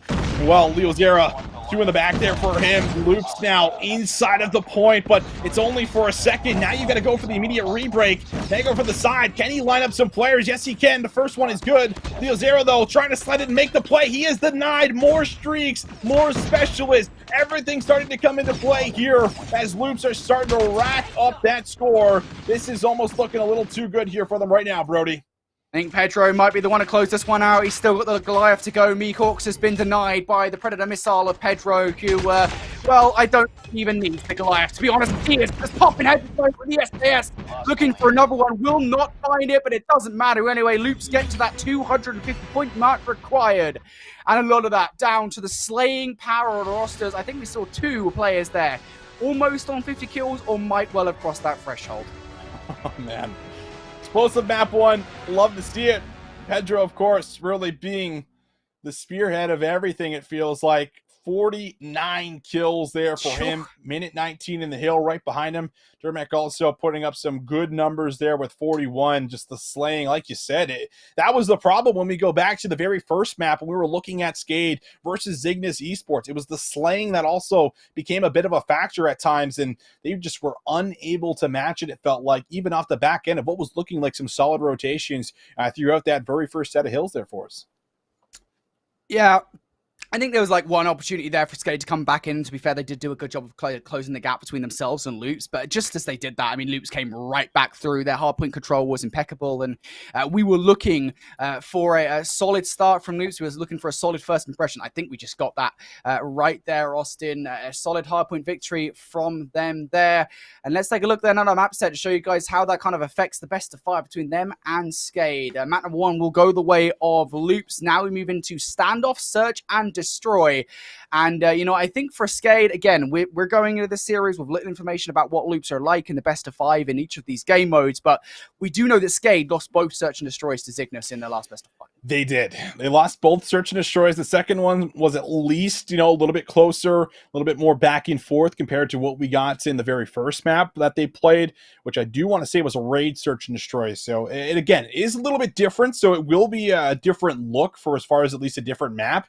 But I feel like the takeaways, at least from my notes, looking over, you know, that very first series that we had, was the fact that they just weren't really kind of playing with one another when they were making team pushes. And it was specifically the offenses that were a bit of a problem there for us. Brody, not always opting in to kind of drop the bomb or just getting a little too cheeky at times, kind of trying to bait their opponents out for a rotation, but that wasn't always the play. They'd stick around, they'd get red. A lot of great reads, a lot of 1v1s that did not go their way, but a chance to at least be able to redeem yourself on a bit of a different map here on Standoff. Yeah, I think this is the key thing for me. I think standoff is at least going to be slower, would be the best way I describe it, right? Because a lot of the time you're seeing a literal standoff between the two teams where, you kind of see this 50-yard line in the middle of the map. Where it's like, right, who actually wants to cross into what we would call no man's land in the middle of the map? Yes, it's extremely risky to try and cross that mid-map area. So I think standoff at the very least is going to be slower between these two teams. I think maybe Skade can take advantage of that. But again, it just comes down to, how good are loops in S&D? That's the big question for me here. I think, are we going to see the same quality of play that we saw out of a team like Zygnus Esports? Because if we are, we need to see improvements. We need to see adaptations coming out from Skade because their S&D was less than impressive, I think, in that last best of 5. Yeah. And I feel like things do get interesting for Skade if you do win this second map because their control at least is good, and you feel like this is where you want to do. You don't want to have to put yourself in another situation where it's reverse sweep or bust, right? Like, that's not a spot that I think anyone wants to find themselves in, where you just feel like, okay, from here on out, we got to win every single map. It's so much pressure, man. It's a lot to deal with, and as much as you can maybe still rely on your control game mode, especially how we saw them play the slums, I just feel like that's never a situation you want to put yourself in. So hopefully they've made some adjustments to the search and destroy.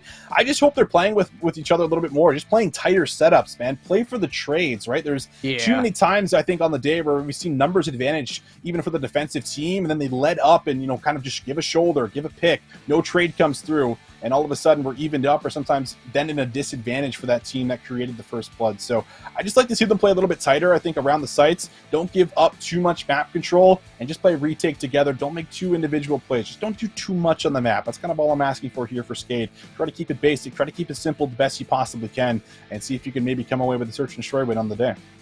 I think, the key thing for me as we get into the map number 2 here is that we have seen Skade play well as a team, right? We have seen these things, and this is what we were saying in that last best of 5 again, and they even made those improvements going into the game number 5 versus Zygnus. They just allowed Zygnus to get way too much momentum in the latter half of said S&D. I think, we know that Skade can play well. We've seen it together as a team in that slums control. You just got to translate that somehow towards the search and destroy, and this is going to be standoff. We're expecting things to be a fair bit slower here as we get into this one. It's going to be Loops kicking things off on the offense. Well, let's get into it. Offense first here for Loops. And, well, I remember watching at least a little bit of standoff last year. Sometimes we'd get the aggressive hits right into A immediately, and that's why you kind of see the heavy stack defensively. Or we see some of these late pushes after a little bit of stuns and nades get you some information. But you can see it. A lot of it's coming over the top. This is going to be a lot of information for Skade as well. That, hey, listen, they've used a lot of their utility to try to break open this site. So maybe now it allows you to play a little bit more aggressively if you so wish. But still plenty of time left on that clock, down to about 1:15. And everyone's still playing very patient. I want to point out, by the way, look at how Skade are actually stacked up on the site right now. They're all laying down on the other side of the wall or standing up, ready for the push to come through. And here it goes from Loops. Are they going to expect this? That's the question. The answer is no. Skade, it works out perfectly in round number 1. It's a strategy that I don't think Loops would ever expect. And now the bomb down on A. For Mago and Pedro, you got to find a way to retake this one. And as the former of those 2 players falls, Pedro, I mean, he was very impressive in the hard point. Maybe he can translate that into a 1 versus 4 in the search and destroy. He at least is not going to get checked by Mihawk. Yeah, Mihawk doesn't check up top round, so does give him a chance maybe to get away with a kill or 2. But moving in, finding 3 kills in the bomb, I feel like is going to be quite the ask. But hey, he gets an isolated kill. Lil Zero kind of pushes out a little bit freely, and that will be punished. But I think the biggest problem right now is 20 seconds on the clock, and Pedro still playing this, I think, a little bit too passively if he wanted to clutch the round. So he's just playing for kills, I feel like, from here on out, and we'll see how many more he might be able to come away with. The entry onto the side, that's the problem. Pab's error. He's going to look, and as soon as he sees him, the call is made. Liazin comes out to assist, and that is Dunzo. But that entire round comes down to that brilliant play from Skade on the defense. They stack themselves up around the wall on towards A. Loops just frankly don't expect it, and they're able to work the trades off on there. So good start here from Skade. This is what we wanted to see. That is the team play we were talking about. Yeah, definitely was. Playing off each other, working for picks, playing for trades, but that's an actually interesting timing there for Pedro. He doesn't see that 1 gets across, but he's going to play it like 1 did get across. So now will start to position over the top here, waiting for that back alley push potentially. Well, this play kind of just unfolds on whenever Mihawk wants to make a play, which will likely happen whenever an aggressive play is kind of made over to the site. But good information, still no peek. Mihawk is just going to hold strong. Pedro's about to get caught off guard. There you go. Mihawk peeks out. Pedro not expecting it. You said he was playing like somebody at a cross. Well, he did for a moment, but priorities changed, and Pedro better for it. Once again, Loops now find themselves at a disadvantage here in the S&D. King and Dermek. What can they do? King's going to get caught off guard. Now it's time for another 1 versus 4. This time, it's Dermek left up, and he's going to get the first versus Mihawk, but now they know where he is. Yeah, they know exactly where he is pinned. He's going to have to battle his way out somehow on the exit and find a really difficult gunfight to pull off something incredible here. But little shoulder check at least gets info onto 1. Nade's going to come out here. It's going to be just a little bit far. Won't hit the mark, but the timing. Will he be able to find 2? No, he would not. Just hanging them up. A little bit unfortunate there. Almost found the timing to come out with a kill, but still pinned, trapped, has bomb, but low on time. Yeah, Dermek is just in that position. I think even as he gets that first kill right, it just reveals his location. I think from there on out, literally all Skade need to do is just keep an eye on both of the doors.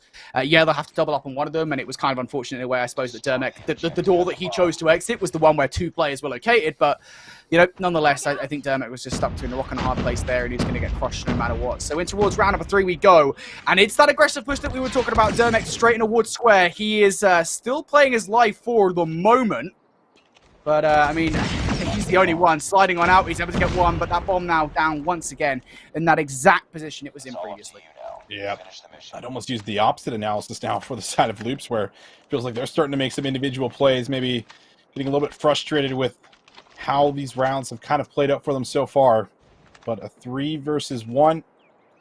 Bomb, again, this is like the exact same situation that we saw in round number 1, where bomb is down. Everyone's kind of, you know, playing tight on site. Or at least player 4 here for us. Pabzera, he's kind of at the back. He's got their 6 covered. So Pedro's going to have to read him up top and then try to make a move for the site here. The good news, he has time, but will he be able to read the player up top here on the house? That's what we'll see. He's definitely got the read on the players, I think, in general, as to where he needs to go. Problem is, though, as soon as he gets this 1 kill on towards Pabzera, Mihawk and Linz are going to turn around. If he can even get the first kill. Is he going to check the left corner? He does! Whoa! Pre-fire coming out from Pedro. Now he's looking for more as well. The sniper rifle will most certainly help, but again, it's the same situation we saw the player in previously. As soon as the first player peeks, the second one should go as well. Pedro with the sniper rifle is looking for the Claro. He gets the quick scope onto 1. He's looking for the second. Pedro with the reel and the clutch as well. What on earth is that? Wow. I mean, it all starts with reading the very first player. I mean, I don't know how he gets that read, but he knows exactly where he's playing it from. And once you find that first kill, you get the good idea that, hey, last year probably playing tight on sight. Ridiculous snipes coming in up close.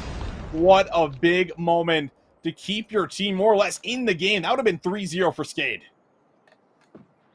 Pedro is final at the moment. He played so well in that hard point. He has transitioned that to the S&D. What a clutch.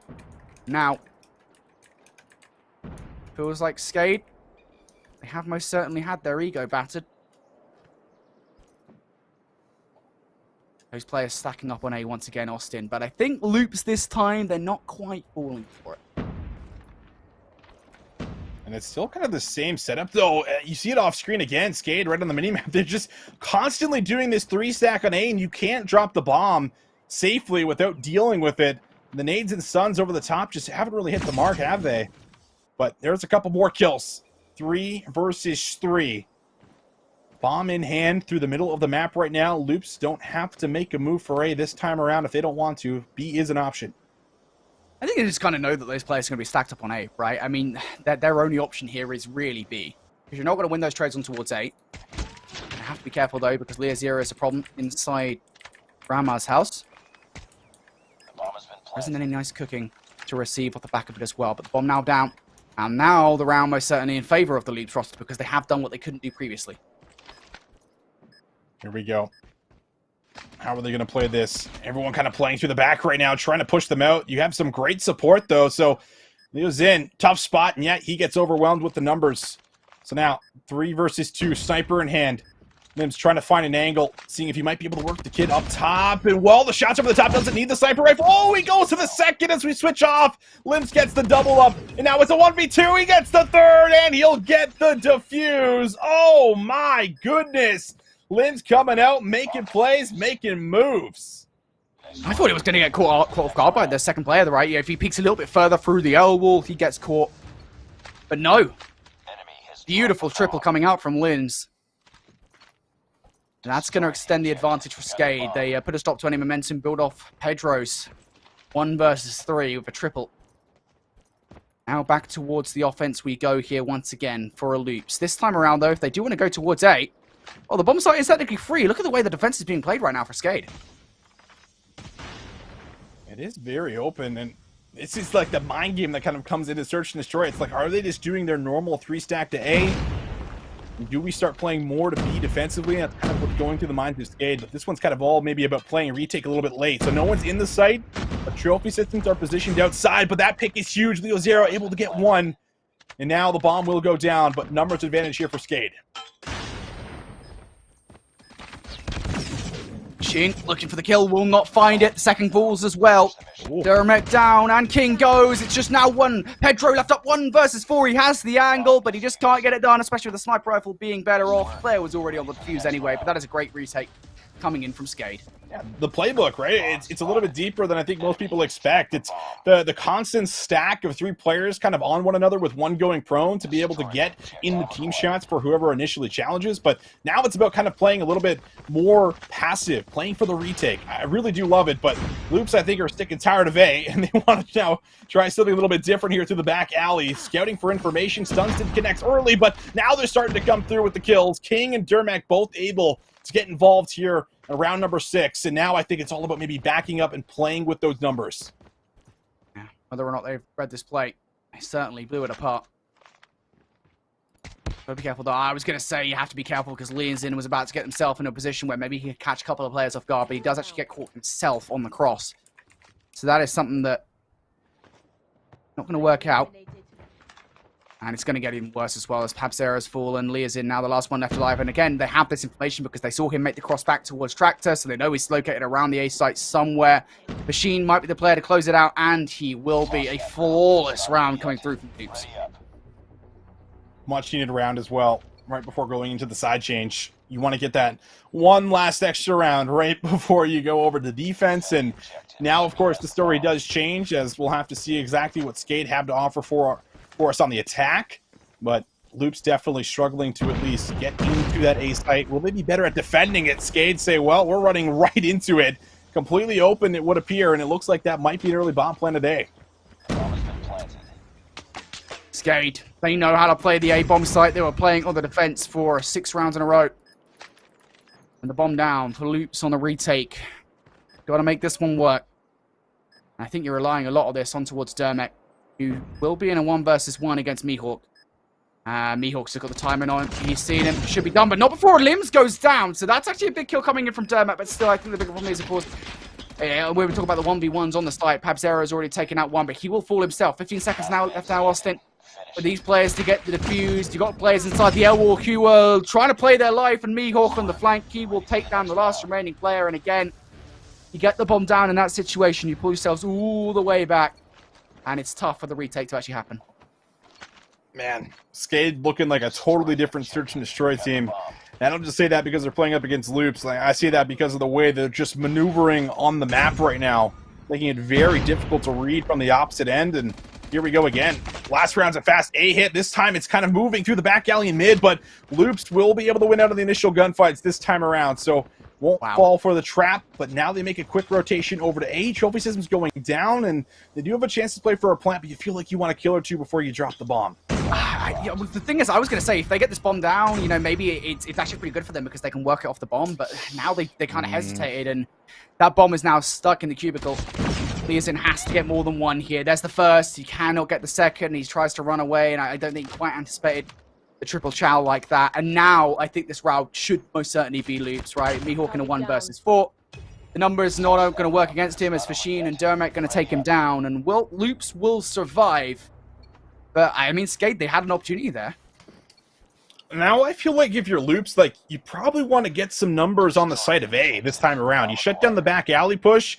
You know, maybe you make the call that they won't go for it again, but we'll see exactly what Skade want to do, because their offensive look over to A looked so convincing. And at least off the bat, we do see 3 players kind of initially in there defensively for Loops Esports, but kind of now just going to keep one in while they watch over the middle of the map. They want to get a read on where the push is coming from, and I feel like this is where you start to utilize the clock a little bit. We're multiple rounds in, try to burn down, 30, 45, 50 seconds even of the clock, and then look to make a move, throw some of those nades out. But we'll see if that nade will connect. It does get a hit marker, but just does not finish off the kill.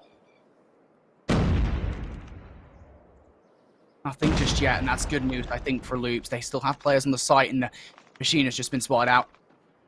Don't know about King just yet. They probably know there's more than one, but Machine going to fall, and now King has so much to do here on the site. You can see that's a King going to get the first kill versus Linz. We're on board with Mihawk for some reason, watching the back alley, while all the action is going down over towards the A site. Leah's in, going to grab that bomb, and now what do King and Mago do about this one? They've been removed from the site.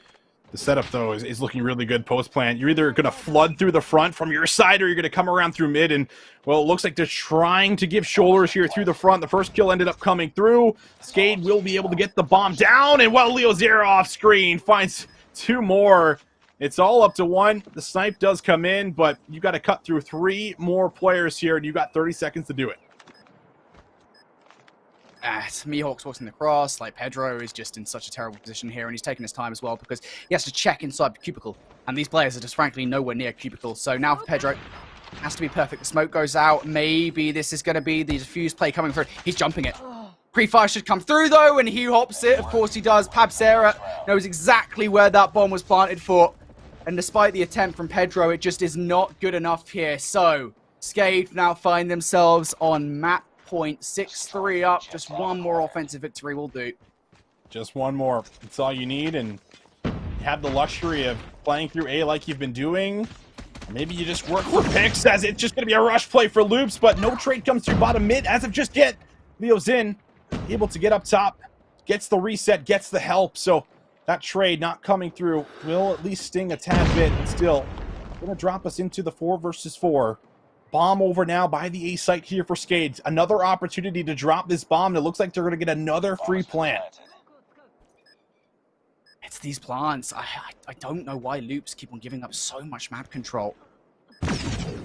Have to make a retake happen here once again. King going to get Leas in. That is good. That's a player out of Bran.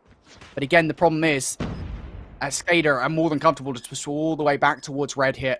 All the way back towards boxes to keep an eye on the defuse. And I think for Loops, it really does force their hand. There's 20 seconds left. Frasheen has so much to do. Frasheen has been taken out. Mago falls. Now just down to King. And Pedro. Pedro takes down 1, but you've got to reserve some time with the defuse here. Pedro with another one as well. And now Linz. 1 versus 2. Kings with the slide out. Kings with the kill as well. And Pedro is already on that defuse. It is a clutch from Loops. This time, despite giving up the site, they will not give up the round. Wow. I mean, they used like just about every single second they had to decipher, okay, what is the post-plant setup looking like? And it was all through boxes. Once you deal with the players through boxes, it's just so easy to get on the bomb, stick the defuse if you need to, but instead they just take every challenge head on. Incredible stuff here. And keeping it competitive. Loops not out just yet, but need to be more convincing still, you feel like, on the defense. Maybe just stopping these bomb plants from getting down at A. Obviously easier said than done, but that could maybe be your way. Kind of work back into this one. As Leo Dara kind of posted up close, working through the statue in the tank, looking for some angles, but now the bomb's starting to make its way over to B. There could be an option maybe to work for the other bomb site. There's one player inside Kebab that you got to deal with. It's going to be Dermot. He is the key to this play for Loops, and he's going to get 1. Doesn't stop the bomb plant just yet, though. That's going to be down to Limbs, but elsewhere, Leah Zero has fallen. So 3 versus 5 now to defend the bomb. Able to backtrack too. Limbs gets a reset. 30 seconds. Is he going to wrap all the way around the back here? The timing could be great. So this is all on Limbs kind of getting the bomb checks here for you. While Pabzera kind of just hopes for an isolated 1 versus 1. Bomb check comes through, but it's all up to 1. Limbs is going to have to make a 1v5 play. Not going to happen. And how about it? Loops back-to-back rounds, starting to stuff the offensive pushes. Slowly but surely bringing this one back here for us, Brody. Can't count out Skade just yet, but that was a good play from Loops on the defense Destroy the objective acquired. to make sure that they had somebody inside Kebab ready for the B plant. Once again, that is going to happen. This time around, it's Pedro who is over there. It's a 4-stack on towards A from Loops. They know Skade's style at this point, and they're ready to cramp it. If you can get this bomb down as Skade Esports, everything changes. They've been good when they get the bomb down, but Loops just cannot allow that to happen, and you can see it. The setup adjustment coming into play over the top of Tractor. Everyone ready for that initial challenge here. Lim's also swapping off of the sniper rifle. Coming back to the KSP, looking to get something done up close. He gets the pre-fire. He's good for the first one. The second won't come through. It's King for the double. Can King get more? No, we cannot. Trades go back and forth. And now we drop into a 2 versus 3. And the key to victory for Skade every single offensive round so far has been getting that bomb down on towards A and hightailing it back towards Red. And this time around, that is actually not going to happen. So Leazin and Mihawk sitting inside the site, that might be enough here to throw off the offense. Oh, they're going to wrap around the back. They're going to wrap around the back here and spoil this entire play, but it's a big snipe to the middle. Pedro finds the first one. Do they turn in time? They try, but it's a 1 versus 2. All up to Pedro here for the map. He's already got a 1 versus 3 under his belt in this one, but he doesn't check out Pab Zeros to the left, and there you go. Leazin closes things out. They might give a couple of rounds away, but that is all they are going to give away here in the S&D, as it is going to be an offensive round to close things out for Skade. And I think, yeah, there, you know, the keys to victory at the end of the map really does feel like Skade, when they were on their offense, they were getting that bomb down at B. And I think it was either too much given away for free by Loops, or just sometimes the retakes weren't as strong as you could want. But Skade going to come out on top, going to tie the series up at 1-1, Austin. Yeah, tying this up, man. I feel like it's also just really good to see at least some improvements from our point of view that, all right, maybe just some things were just going really wrong for them in the search and destroy. And maybe Zygnus Esports is also just a really good S&D team, because I thought Skade played that really well. And it might just come down to the fact that they've just kind of, you know, been able to fix everything when it comes down to standoff, search, and destroy, but I did feel like there was just so many moments we were watching over them where they had a lot of control and they were dictating it too. That's the thing. It's not like Loops were kind of finding angles or always getting those initial first bloods, and you know, they were kind of dictating and controlling the rounds. It always felt like it was on Skade, especially with those A hits. I mean, defensively, the setup looked great. Offensively, it was just all about going for the quick plants, trying to get the post plant setup, going back to boxes, playing through top warehouse. So definitely a game plan there for Skade, and looked like they played to it to just about a T. It looked fantastic to tie us up. Indeed it did. Well, Skade going to tie this series up at 1-1. Let's show you guys what the best of 5 now looks like. Slums Control. That is up next after map number 1 went the way of the Loops, and map number 2 has gone the way of Skade, as they do tie this up. And again, we've been talking about this. This was the most interesting map mode combination in this best of 5, at least for Austin and I, just because of the fact that obviously Skade, we have seen them on this before, and they managed to 3-0, a very strong victory versus Zygnus Esports on this map mode combination in round 1. This bodes well, I think, for the Skade roster.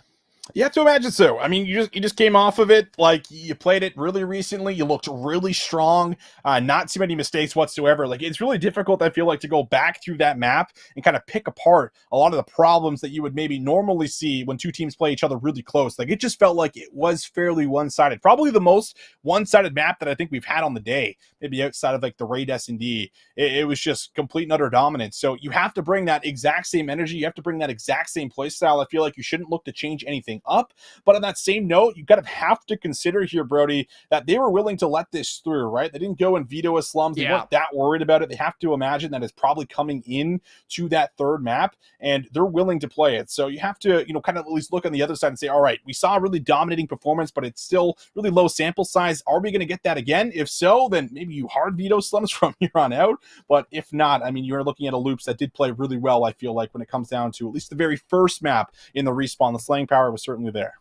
One thing I will say is, you know, when we went back to that slums control between Skade and Zygnus, right, a lot of the things that were going well for Skade was again, especially usage. We bring it out, you know, we talk about the Annihilator that we saw out of players on Skade.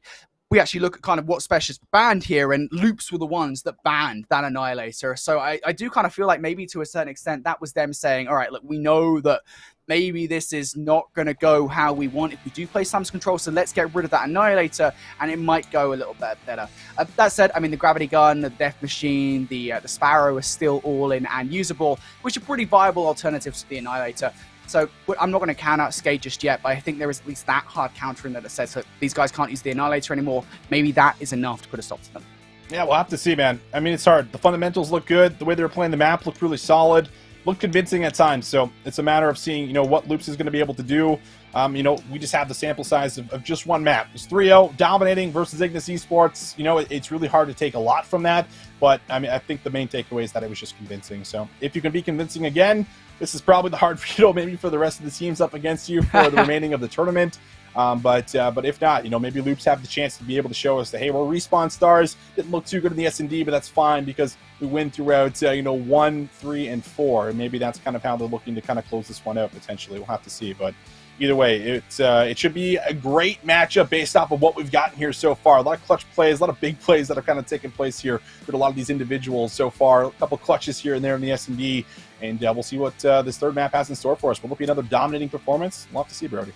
Yeah, I'm impressed, I think, with both teams at the moment. Again, we were kind of asking questions with Loops Esports coming into this best of 5, right? What do we kind of expect out of them? Because, again, we talk about Skade, and we actually know a fair bit about Skade. Obviously, not just the changes that the roster were making coming out of the 2021 season into the 2022 season, but also, obviously, the fact that they were able to qualify last year, and obviously the best of 5 that we saw earlier on versus Zygnus Esports. So we had kind of a ton of info on this roster. We knew what to expect. For Loops, we knew very little. So far, I gotta say, even with that S&D, even though I will say I think they probably needed to give a little bit more, or take a little bit more map control over the B site, for example, on the defense. I think that's something where they can maybe improve on standoff search and destroy specifically moving forward.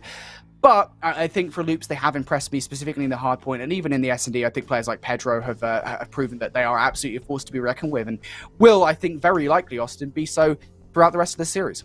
Yeah, great players, man. There's some great players in the roster right now. And I mean, I still feel like I was kind of taken by surprise on how the first map had kind of went, right? Like, I still feel like I hold Skade maybe a little bit higher than I should, potentially. And I mean, they almost pulled out the reverse sweep, right? Against just a team that I think is looking really solid. And you have the history of last year. You have even the consistency that's kind of happened through at least the smaller tournaments throughout this year. And they have been relevant. So it's just really hard to count this team out. And as much as we have some great players, I think on the other side of Loops, I mean, you have to at least come out here and continue to show us what you brought in the very first map. Because this will be kind of the other side of the coin as well, where it's like, okay, how do they respond and bounce back after a map loss, knowing that Skade just smoked Zygnus Esports 3-0 in it, right? Like, that's got to be in the back of your mind a little bit here, too. So I think there's just a lot of things to consider, but, I mean, you're coming into this, it's just always about resetting and just never thinking too far ahead, I feel like, here. And it's really difficult to do when it's elimination matchup. I get that. It's like, listen, like, you're kind of also thinking about the back end of it. If we don't lose this map, it very well could be done the map after, but you kind of just can't really think about those things. You have to kind of stay focused, stay dialed in. That's kind of the most important part. So we'll see, man. I mean, either way, it's going to be a good look to see, is this kind of the map mode combination, for Skade, or, can they be beat on it? Was it just kind of, fluke luck? Was it just Zygnus Esports being bad at control? A lot of questions, I feel like, just based off of what we got into that first series from them. Yeah, there is certainly a lot of questions. I think we'll have our answers very soon. Here's where we're ready to get into map number 3, Slums Control. Again, a reminder for you folks at home, Skade, they looked very good at this versus Zygnus Esports, but there was a different specialist in play back then. The Annihilator was a major reason why they were able to come out on top, but still, the team play remains for Skade, and we just saw that in the S&D. Again, that was one of the big things, I think, coming into the S&D. I wanted to see that same team play that we saw in Slums Control translated into the Search and Destroy. We did see that there, so maybe they can once again do that here on Slums Control and take a lead versus the Loops roster that were able to take the hard point away from them. Who knows? But honestly, at this point, I think both rosters, they seem threatening enough. And again, a reminder for the overall context of this series, Austin, the loser of this one, they are done 0-2. They're going home. That's right. Yeah, I don't know if we have the opportunity to maybe bring up kind of that Swiss bracket again to show you guys what else is kind of taking place, what else is currently happening. But at the moment, these are our elimination matchups. There's also, I believe, one happening at the exact same time. So as Brody was saying, man, you go 0-2 here in the Swiss format, and it's just done and over with. So you want to make sure you get this win, and then you have to go on and win an absolute grueler in a 1-1 standoff to see if you can even make it to day number 2. Then there's the teams in the upper bracket that are sitting pretty and that almost had their second win and are feeling probably pretty good right now. So there is a mix of emotions, to say the least, going through multiple different teams here throughout our regional qualifier. But it looks like Slums, we are ready to go, ready to load back into the action, all tied up at 1 apiece. Once again, we got a big swing map. We'll see who's going to be able to take it. All right, let's see if we get that same consistency out of Skade that we saw with the 3-0 versus Zygnus. That's the big question, I think, for us here, Austin. Let's see if it will happen. And I think it has right out the gate. 3 kills coming on through. Loop's getting aggressive through bricks, and they are shut down. And what we saw during that round number 1 defense from Skade versus Zygnus was a spawn trap right off the rip. The same thing won't happen just yet, but if another wave of gunfights comes through, make no mistake, Skade will press the advantage. Oh, they certainly will. And they're already kind of flying out there, trying to force some engagements here. Pretty aggressive. Leozin also coming in on the pinch right through the middle map there, as you can see. Nice little pickup there for him. And, well, so far not too bad, but it is still a chance to be able to get on B. Down by about 3 lives. Loop's making up for it with 2. And now a chance to be able to get that first tick of progress in on B. And that looks like it will get denied. Skade get there just in the nick of time, and they'll stop the first tick.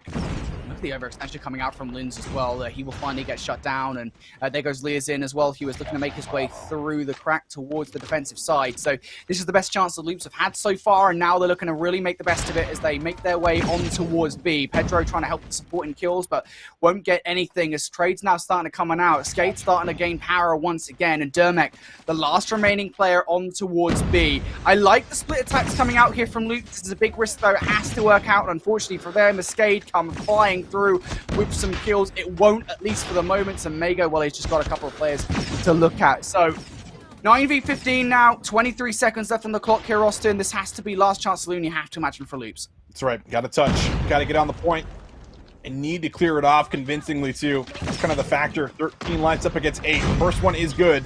They're now on the point, double stacking it here. Mihawk though from the side, gets the stun grenade in, and he's able to line up both of them. What a usage of the tactical. Sets it up so well, and Mihawk goes one further, gets one additional kill here. You're just kind of playing for the additional minute if you can, if you're Loops, but you're now down to 2 lives. And that B point should go, at least. That is something, but still, it's just alive. It's so oppressive, isn't it, Skade? We've seen them so good on the defense, and we see it once again here. They get aggressive, and I think the thing I love about watching Skade here on Slums control from the 4 rounds, I should say, very small sample size we have, of watching them, is when they get this wave of kills, they don't just rest on their laurels, right? You know, they go straight for another wave of gunfights, they get map control. I love that, and I love this as well on the offensive push, straight towards bricks. It's a 5-man hit, it's a big risk, will it work out? They pick their moments extremely well, and now we'll see. Pushing all the way through bricks. Oh, they find the trades. One more player to cut through. They get it fairly decently, or rather fairly clean for the most part. Can they get the stack now? How many ticks of progress do you get away with? First one is in. Multiple players are still on the point. You got to respond to this. Everyone's going to be retaking from the back, and now the Sparrow even also going to be called out. Doesn't look like it's going to find a whole lot of value, but at least you get the first tick over on A.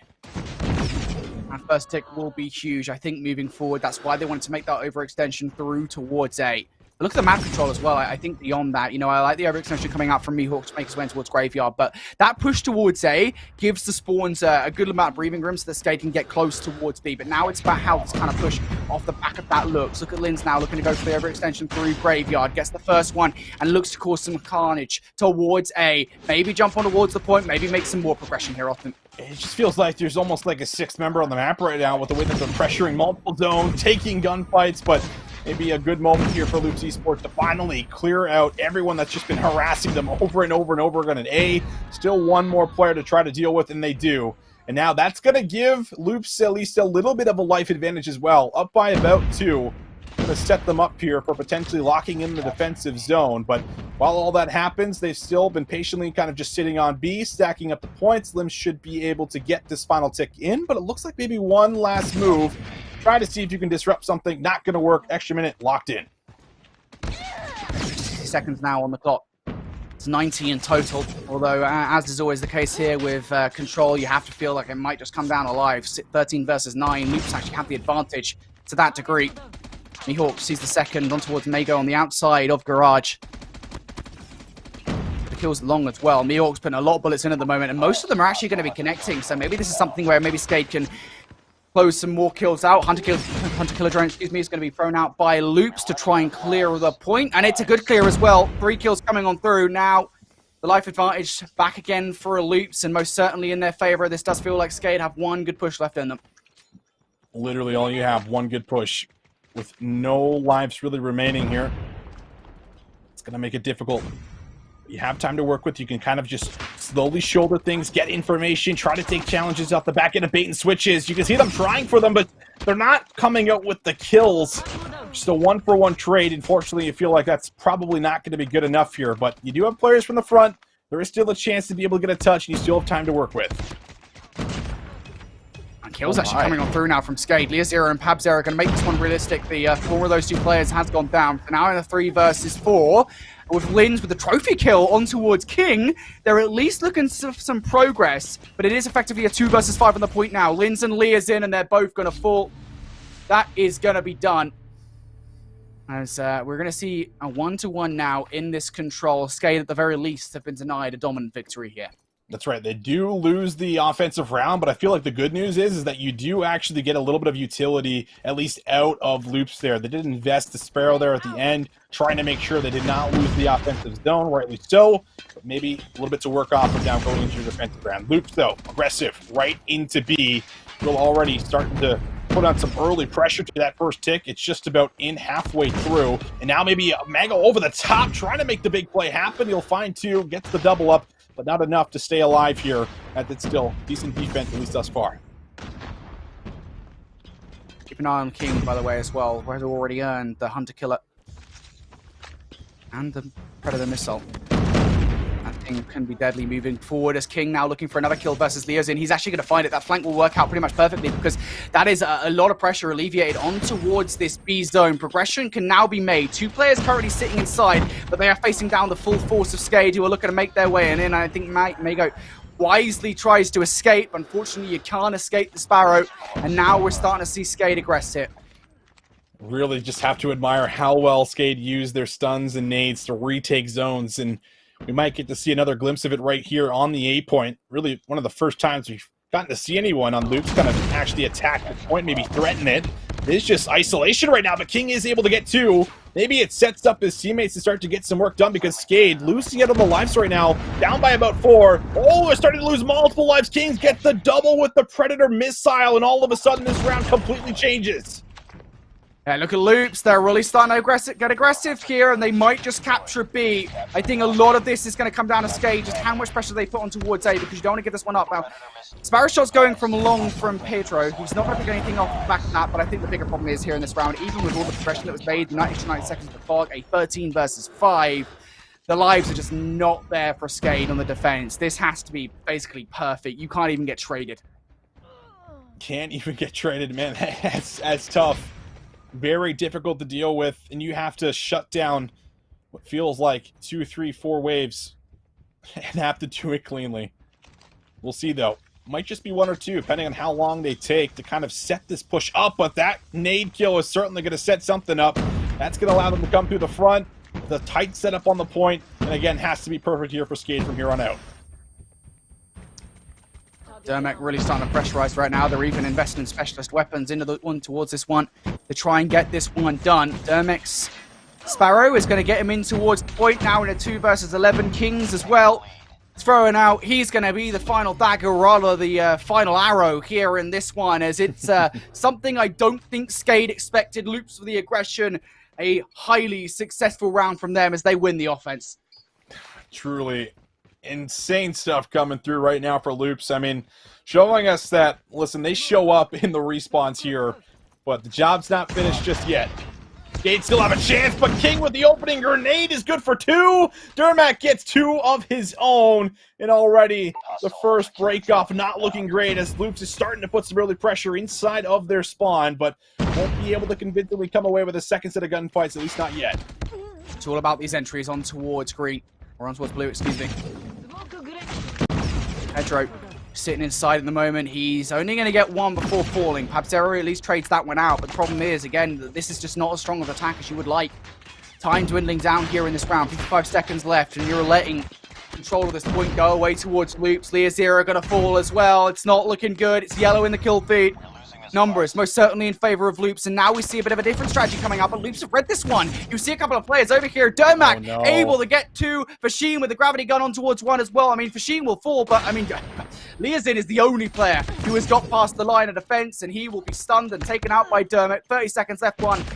Austin, I feel like this one might be done. It's looking that way right now. I mean, a totally different Skade Esports this time around when it comes down to the slums control. They might have found a 3-0 last time, but now it looks like they're going to be 3-1.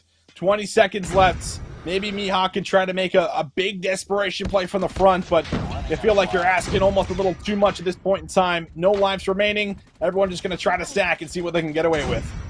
One last hurrah. 15 seconds left for the stack, but 3 versus 18. You're starting to see King and Dermac go off. Mihawk just try and get some kills with the Sparrow. Now you got to wrench you onto the point with a couple of players facing you down. And you got to pick a corner of Sheet. Well, he's in the corner that you weren't quite expecting. How about that, though, from Loops? We were talking about Skade with a 3-0 versus Zygnus. Austin, I don't know what to think anymore. Honestly, the way that this has gone so far, it's just been unexpected map after unexpected map. Loops now 2-1 up in the series. 2-1 up. The respawns, it's just been their bread and butter. It's been the respawns, and I want to say it's coming by way of just completely overwhelming their opponents. Like in a lot of those rounds, like it came down to life leads. Even on the attack, they were putting, Skade in a position where they could no longer give away lives on the defense, which is never a position you want to find yourself in. But again, when you talk about control, right, you hate to keep coming back to the slaying department stat, but that's just what's relevant. 27 kills for King, a couple of massive double kills as well in those final couple rounds. And then Dermac at the top here, 31 kills for himself. Like, it just feels like there is so much slaying coming in. I mean, that Dermac just cleans out an entire round of kills by himself, by the way. So, like, that alone should kind of set the tone for how much they're doing, how much they're working Skade on the map. And, I mean, it definitely felt like they got caught off guard going into that round number 2. And how about that for a performance from Loops? Great performances coming out of pretty much every single player across the board. They managed to shut down crazy players like Liazin and Leazera that have had a good series for the most part so far. Skade have been caught out there on Slums Control. Let's have a look how that looks in the best of 5 now then. As, 2-1 up now are Loops Esports. Skade just 1 map loss away, Austin, from going home 0-2 in the Swiss format and falling out in top 8. It's insane when you say that sentence out loud, right? Skade Esports have to now do what they were unable to do in the last series. Now, this one maybe not as hard because you're not 0-2 down, but you still got to win 2 maps in a row. So, still a tall ask, and it all starts, of course, with the raid hardpoint for us. It will be a bit of a different look. We did see them, completely come alive last time around when they played the firing range, right, Brody? They went into that map 4. They played the firing range versus Zygnus Esports in the first round, and they came out swinging, and they won that one, like, really convincingly as well. So you have to bring that exact same impact, that exact same gameplay now to what will be a raid hardpoint. But it's really hard to make that argument with the way that Loops have been playing, the way that they've been looking. Like, it just feels like Respawn is just where they strive right now. I mean, it's just really difficult. It feels like we're going into this map number 4, if you're Skade, Brody. I feel like the way I look at this right now is that the only reason that Loops won that stand or lost that stand of Search and Destroy, was because they were making some pretty blatant errors. Like, they were giving way too much breathing room to Skade on the defense. Like, we take a look again back at kind of like the defense, the B-bomb site on standoff, and it just wasn't good at all, right? They were just giving way too much space to Skade, and that really does feel like the reason that Skade were able to close that out. And even then, right, we take a look at the final scoreline, 7-5. Loops almost made a comeback happen. They had a couple of rounds on the bounce there towards the end of that S&D. So I feel like for Loops here, they must feel, hey, look, this should probably be a 3-0. So for Raid Hardpoint at the moment, they will be feeling pretty good going into this one, especially as you say, because they've been looking pretty good themselves in the respawns. However, I think we should tell everybody at home kind of how everything is looking around the grounds right now, because there is another match going on concurrently. This one, that is FR Bulls versus Zygnus Esports. Now, Zygnus actually lost, map number 1 towards FR Bulls. Now, we can't check in with this series. We don't know how it's going beyond just getting the map scores through, but we do know that FR Bulls has actually just lost the Search and Destroy to Zygnus Esports. So massive victory for Zygnus, and that one was a long overtime as well, 12-10 to Zygnus. Yeah, a lot of rounds being played in that search and destroy. So makes it special without a doubt. But man, I mean, just like we were talking about, right? It's so hard, I think, to pick favorites, especially within that upper bracket right now within the Swiss format.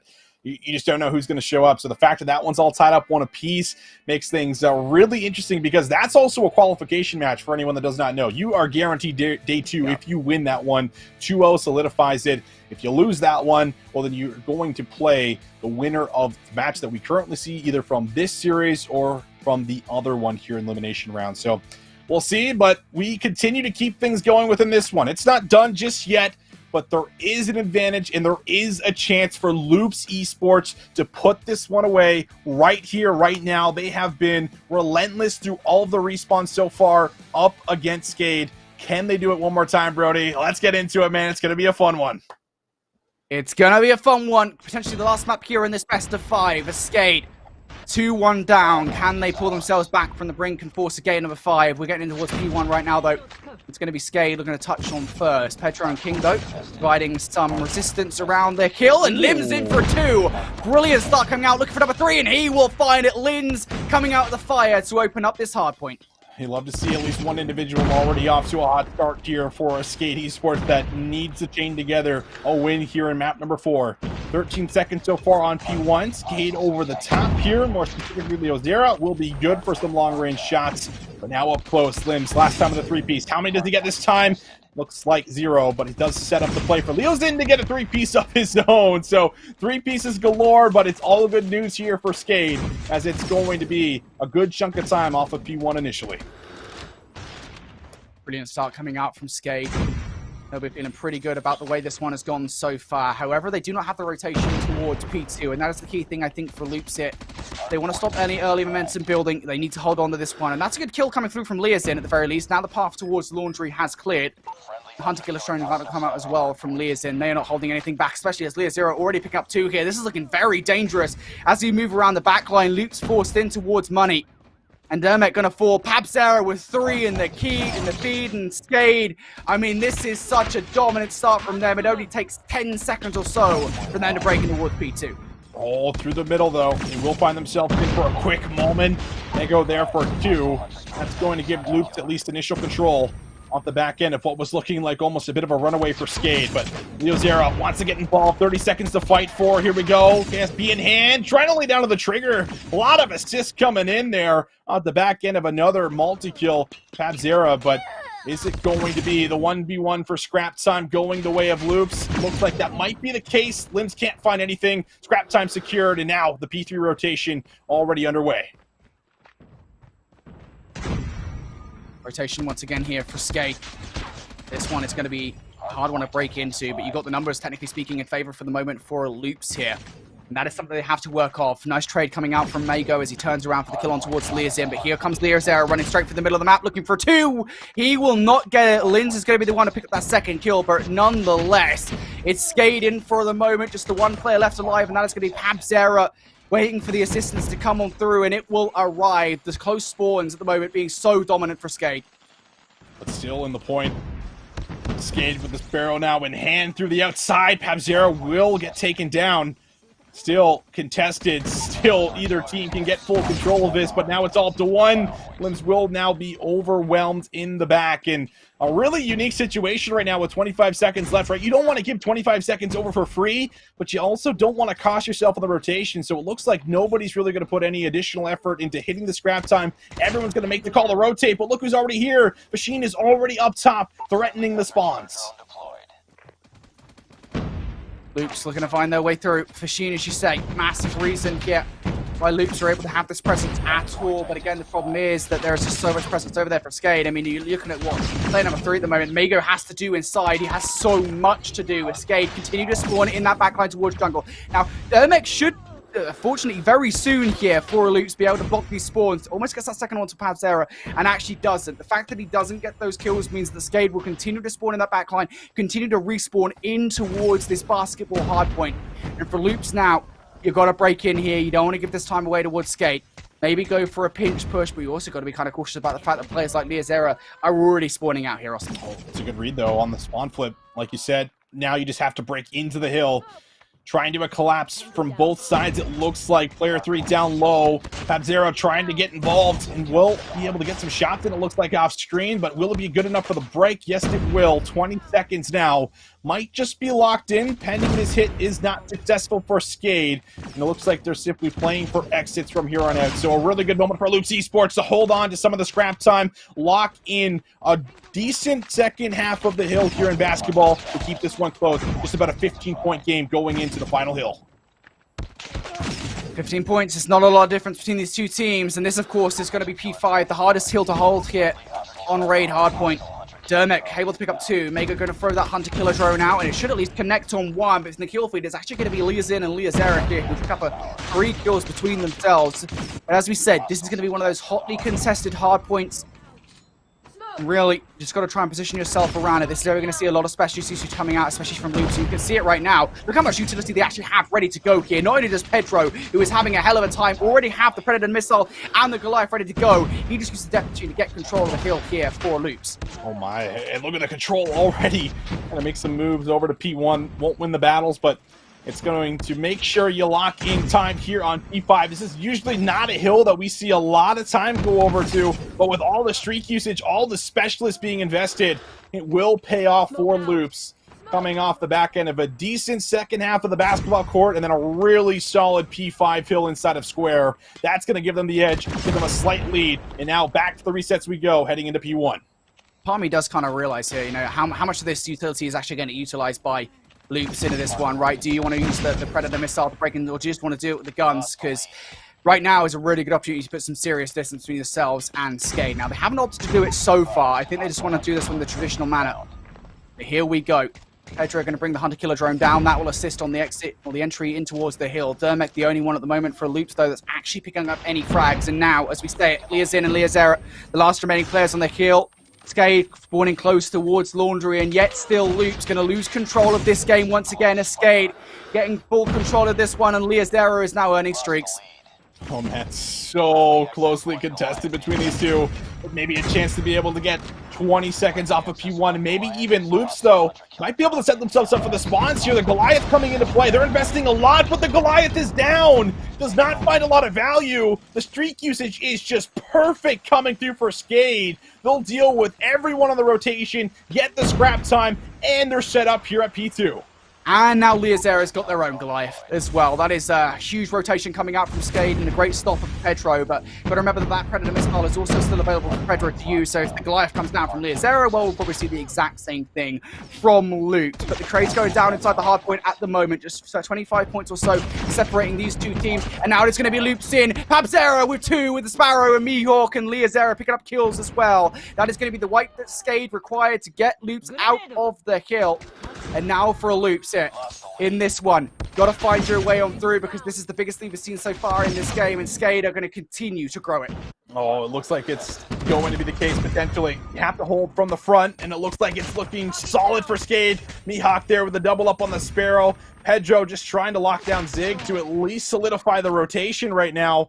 And they do have the rotation unlocked, but again, you're here so early, you're getting so much more time over to Skade, who basically get a full 60 off of Kitchen. Pedro, a lot of work to be done, and he can't come up with anything. This is a very scary moment right now for the side of Loops Esports. This has to be a perfect hold from Loops. You cannot afford to get broken, otherwise we're going to a game number 5. A second it would be for a Skade. Good opening gunfights coming out from Skade and his teammate. Now Mihawk and Liazera trying to find their way through. Nicely done from Pedro, though, to slide on through to help out. Lynn's the last one left alive, and he is going to be shut down. The Hunter-Killer will land on towards 1. Not going to get the kill just yet, though, and this is one-dimensional for Skade. They're making their way through Jim, making their way through Lamborghini, but it's not going to matter anyway, because the kills are actually coming through. It is successful, and now Pedro has so much to do. There's simply too many targets to pick out, and he will not get any of them. So now it is Skade back in for the time, and at this point, any time you get, inching you closer to that 250-point mark. Oh, maybe a big moment here still to get into the point. Just absolutely unleashing every single arrow you can to break in. And it will allow Loops to get themselves the back 25. So this one still going to be at least competitive, but once again, you need a convincing rotation to kind of happen through the poolside here. Gunfights need to be won instantaneously if you're going to have a shot at keeping Skade off of the point. I feel like some of these streaks need to come down right now. I mean, they are the one advantage you have, right? You've got 2 Predator missiles, you've got the Hunter Killer Drone as well. The problem is, of course, the Goliath sitting inside for Liazera. It is up now, and here we go. Here's how much damage it's going to do. They can just start to really suck up some time at the back of this Goliath, and there it is, the first kill onto Woods for Sheet. And he's not going to step out, by the way, so any Predator missile that comes down, Austin, is probably not going to do anything at all. Yeah, exactly. He just gets to play tight in this corner, pre-fire you as you come down the stairs. I mean, it's so difficult to break this setup right now, and you're seeing why, as it's just a giant mech just absolutely raining down on them as they are trying to run through. But now the final push, one last moment to try to break through if you're Leaf Esports. This will be at least a decent kill feed here for them, but it's still Liazera that they have to cut through. Liazera with the Goliath, taking shot full angle, and he will finally be cut down. 9 points shy of victory, though. Liazera have got them so close to that victory, and a lot of the streaks have already been utilized. Now look at Dermek. He is going to have to be the playmaker here for Loops Esports. Not only do they need to hold on towards the scrap time, but this Goliath that comes on down has to be perfect. You have to make the perfect use out of it. Keep Skade out the hill for as long as possible. Let's see if they can get in there. Last time, this is where Loops actually had a very convincing hill, but it's going to have to be perfect. 9 seconds. That's all that's needed, and oh my goodness, it finds no value. The mech is out. No more Goliath. It all comes down to Gunny and whatever specialist you're able to get here in time. Machine able to get himself the double. Have-Zero trying to look for angle, trying to find anyone to shoot at right now as Pedro's going to come through with the Predator missile, and it will take him out. Loops Esports, they're in the point. They've cleared out everyone here on the side of Skade, and they're holding on here, Brody. I mean, this is desperation time, but it doesn't really matter. It's still working out. Pedro will fall, so that Hunter Killer Drone is out of the play for the moment. Mako, though, looking in a multitude of different directions, and they will get overwhelmed. Now just down to Dermek and Fashin. Dermek falls. Fashin falls as well. I don't think anybody can touch now as the last stun is thrown. Skade force a game number 5 here, and it was a close one. I was a little bit concerned there towards the end when I believe the player, I can't remember who it was for the life of me because my brain is terrible, had the Goliath. I thought that was it, but it got taken out pretty much straight away. There was a chance for Loops to come back into it, but Skade just so dominant there in that hard point. Oh man, I'm sure they're so happy that that was the break that was able to do it, because we've just seen too many times through Call of Duty history, period, just chaining that P5 into P1. It's right there. It just takes one set of gunfights. So you're feeling really good to close it out right then and there. And a really good map coming through for Skade. And I feel like the difference maker, well, it was really just the beginning. It felt like they just came out swinging there for us, back-to-back 3 pieces to kind of kick this one off. It allows, Liazera to put up big numbers here with 2 minutes in the hill, 35 kills there to his name. Right behind him, Limbs, who was also, involved in a lot of those really big moments as well. But that was, I think, the performance we needed to see out of a Skade Esports here, obviously, with their backs up against the wall. But just to look at least convincing through some of those hills is a good look here for them. And well, Brody, they keep it interesting. We're going to a map number 5. I got to be honest. I will say one thing about that hard point, right, where I think Loops, right, from early on, they had an advantage, and they had some serious streaks going into the ring. I don't understand why they didn't use them to try and extend their advantage early on. It's something that I'm probably going to go back to later on to see exactly kind of how that one went down for Loops. But nonetheless, it all equates to Skade taking the win there in game number 4. It's a pinstripe map feed, I guess we can call it. Like that. We go to game number 5. Takeoff is where we're going for this one. We've already seen this one once today, and I'm excited to see how it plays out here in game number 5. Yeah, Takeoff. I mean, this is the one that, ended up really hurting Skade in the very first set, right? We go back to what was happening. I will say that this map looked better than the Raid Search and Destroy, but there were still problems with the clock in particular. I think that was the only real criticism I had for them. They actually played extremely close. It came down to the wire. It was just a couple moments. They just took a little bit too long in the round, despite maybe even having some numbers advantages. And it felt like they just were not really, close enough to making any kind of a fast call with 30 seconds left. Let's just go play for the A site. You have to kind of make some of those really big play calls in those moments. You're not just forced to say, okay, well, we have to play it now, and let's just hope I can get it down. You can't really rely on that every single round here, especially when you're playing offense for 6 rounds in a row. So you have to have, a little bit of different plays to kind of call, and more or less just make sure you're just a little bit faster, I think, on the play calls when you're coming down, especially with numbers advantages. I think that's just the main thing to really take away that we saw in that first set. The thing is, I will say in regard to Skade, right, because again, we saw them win the standoff search and destroy earlier on. And again, back to that takeoff search and destroy with them versus Zygnus. I think the key thing for me and the key differentiating factor here with this team is that they were actually doing pretty well early on in that search and destroy, right? I mean, they were 4-2 up, I believe it was. I want to say, I think early on they were shutting down Zygnus quite a lot on the defense. It just, when things switched over, when the sides flipped, I think they really struggled to continue on, and they can't do that here, as you say, right? They have to be better with reading exactly where the opposition is. I will say one thing though, again, we go back earlier on into this best of 5, we take a look at the first search and destroy over on standoff, and again, I think for Skade, they actually did a really good job of recognizing, like, here's what loops are up to, we know how much breathing we've got, and we will work with it. Their team play was exemplar in that S&D. It's about transitioning that over towards the takeoff, though. We need to see that here. Exactly. I mean, you just don't have the same luxury to kind of stack 3 members like on one site like we were kind of seeing on standoff, because on standoff you have the fast track to say, oh, they're not here, okay, well I can still go and watch over B and at least assist. It's a little bit more difficult to kind of get involved in the play right away on a map like Takeoff, right? So you really have to kind of pick and choose how our defensive setups are going to be, and then who's going to rotate at what point in times. You kind of have to make those decisions on the fly, obviously, but it's just always making sure that you're never stacking at least to one side too heavily, without kind of, also making sure you have options, especially on a map like this. Again, it's just a larger map, so we'll see what happens. But like you said, we saw it the first time around here, Brody. A lot that can happen. For anyone that's just maybe tuning in, like, this is all tied up, elimination matchup here. The fact that Skade are finally able to grab a respawn, I feel like, off of loops with the way the last couple had went, I feel like is impressive enough. And now they have the chance once again where they're down, they're going into map 5, they can keep themselves alive here. Really comes down to them. Hopefully you don't have the same situation that broke out there against Zygnus, but who knows what the cards hold for us going into this map number 5 on Takeoff, Brody. I do not know. Who knows? We certainly don't, Austin. We're no clairvoyant. However, I do have an update for everybody at home in regard to the other series that's going on concurrently. This one, previously, it was 1-1 between the two teams. Now it is FR Bulls who have taken a 2-1 advantage over Zygnus Esports. Now, that map, by the way, 3-0 on Slums Control. So far, Zygnus are 0-6 on Slums Control round today. Don't know if that says too much about the fact that they probably shouldn't be playing Slums Control, or maybe the teams they played up against are just better than them. Who knows, honestly. But, I think kind of funny that is how that one has turned out. So FR Bulls just one map away from making their way towards tomorrow, Austin. How about that, right? One map away. Insane to say that. One map away to see which team will not be in tomorrow's double elimination bracket in this series. Like, man, there's just so much happening. This is why I just love the Swiss format, man. It just creates like so many fun matchups, and you have to go up against the best if you win your first match, right? Like, there's just, I don't know, there's so much that can play up for us. So it's always just so exciting, I feel like, to watch this kind of format take place. But still a lot more matches on the day, and, well, still at least one more map in this series that we've been on board with the entire way through, all tied up to a piece. Skade keep it interesting. They grab the map number 4 on Raid, and now we'll see what ends up happening going into Takeoff. Yet another map that they just played in the series previous, if you are Skade, the Loops Esports. They look good in the S&D, Brody. Let's see if they look good here on Takeoff as well.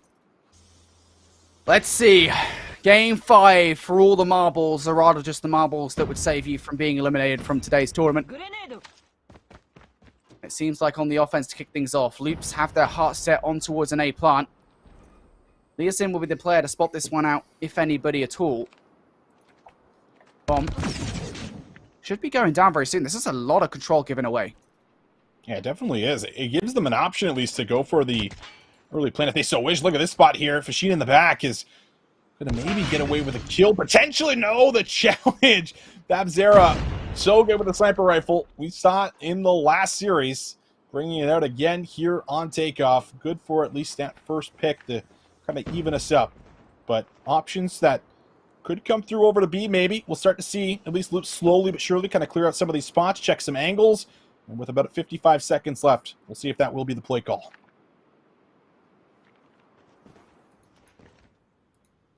I'm really surprised the bomb didn't go down in the first instance. They had so much control. The fact that it didn't go down, I think, is a testament really to Skade on the defense. Now they got to work for it once again. And shots through the wall for Pedro is going to send Lins on the run. That is something at least, but still, the bomb not going down just yet. And now, as Dermot goes out, I mean, at least Pedro is able to get that exit frag on towards Leazin, but still, 2 versus 3. The number's not exactly in favor for Loops. No. Going to be a little bit tough here to try to make a move, but we'll see what they can do. Shots come through. Mihawk gets one more. And, well, you're going to have to pull off something a little special here yet again. Challenge comes out. Just can't land the shots. Pedro will put the final nail in the coffin here for round number 1. And I think you're definitely right there, Brody, in calling that they maybe should have planted when they had the control in the back, at least initially. And that's enough time to at least get the bomb down and get out safely. I just think, like, I don't want to drag on it too much because we're about to get in a round number 2 here. It's pretty fast. But, you know, nonetheless, I just feel like you have a free A plant. That is a free round, effectively. Got to learn from it here, though. Skade, a little less forgiving this time around. As you can see, their map control is significantly better. Look how far pushed up the middle of the map they are, Austin. Yeah, they're ready to pounce. Like, any little bit of comms information comes through, like, they could react to either bomb site here and kind of reinforce on either end. And, again, first bloods, man. Pabzera good for yet another with the scope in hand. You not only that, but you also have the scope here on the opposite end. So you're kind of really hoping that Mago can really get one back here for you. And the only way to do that is to take some aggressive challenges, and he's looking for them through mid. Mago looking for something. Is he going to get anything, though? That's the question. Would be versus Pabzera, if anything at all. Not going to result in anything. Pabzera over the top. Eviscerates Mago. And now the round most certainly not in favor of Loops here. They are in trouble. Oh, really in trouble. Pabzera getting hot with the scope here early on, man. Look out. Mihawk able to get through for 1. Now all the kills starting to just absolutely flood into the feed, but only 1 player left, and there it is. Final one goes down. Oh my goodness, these are some convincing rounds, and it's not just Pabzera finding the picks, but it's also the positioning, right? Like, you feel almost suffocated on the map right now. If you are, in fact, Loops Esports, you're kind of just caught in your offensive spawn with not a lot of ways to maneuver out of these positions they're kind of putting themselves in. So really tough to deal with here. Now let's see if they just go back to A and maybe try to play for a bomb plant. Looking for something. He gets shut down by Leazero, who gets very aggressive by the way. Leazero with 3! Oh, Hello! no! Another 4 as well! No way! Mago the last setup by teammate. Lins, that's naughty. You got to give him the 8. That's your teammate. Well, now we know why they didn't go for the A plant. Jesus. Oh my goodness. That's just filthy coming through. A 4-piece, man? Can't be getting 4-pieced up here in map number 5. Not like this. I know we still have a totally different side to play, but 3-0 down. A lot of convincing rounds. Not a good start here for Loops. Never expect Leazero to come at you like that. No. Now, Loops playing this one rather scared. This Skade, by the way, this is a huge risk from them. They're tripling up on towards B. I think that's where the bomb is more likely than not going to go. It would, technically speaking, be correct, especially with the bomb kind of positioned up over in that corner building. Yeah, a lot of this play kind of on Fashin to get through, find a pick, and maybe come all the way around the back and hold, but he's going to find maybe multiple members. So this could be a chance to come up with a multi-kill here. Will they expect him in the back? I feel like you can never expect him in the back, and there it is. Fashin finds the double. Flank play is good. Numbers advantage created. Will there be a third? No, they will be able to sniff him out, but Fashin has done his job. He has set his team up.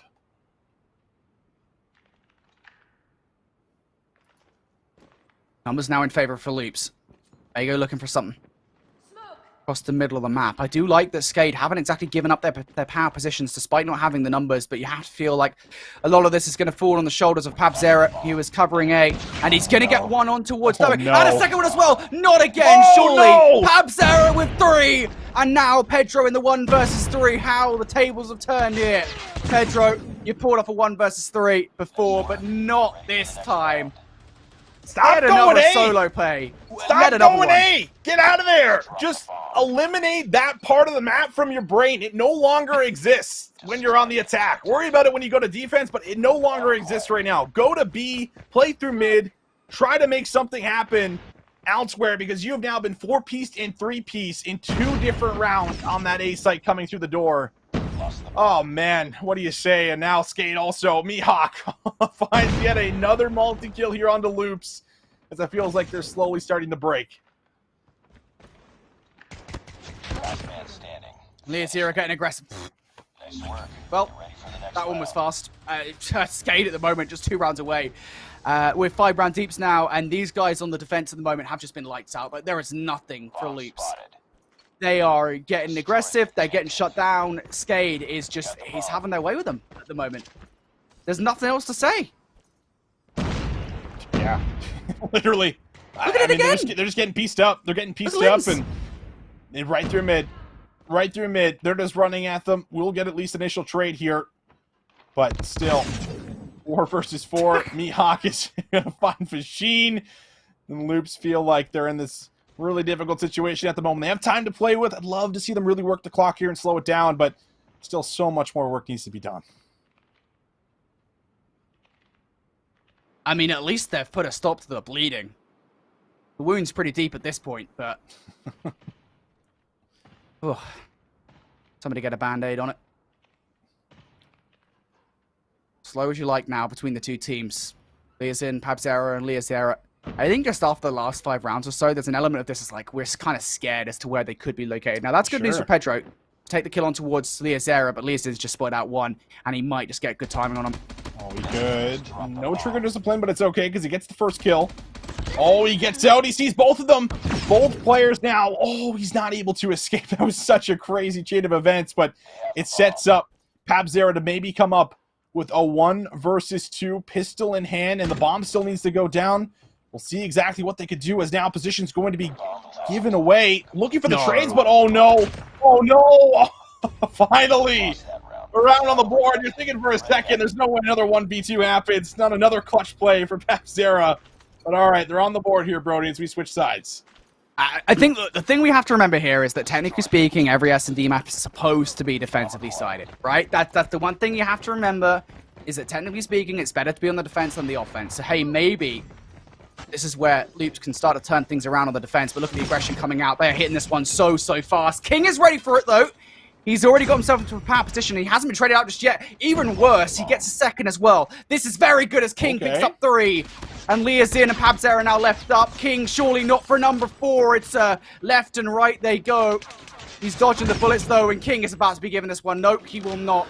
But still, Leazin needs to pull off an ace and a 1 versus 5. He's actually surviving well past we expect him to do so, but still, should be dead. There you go.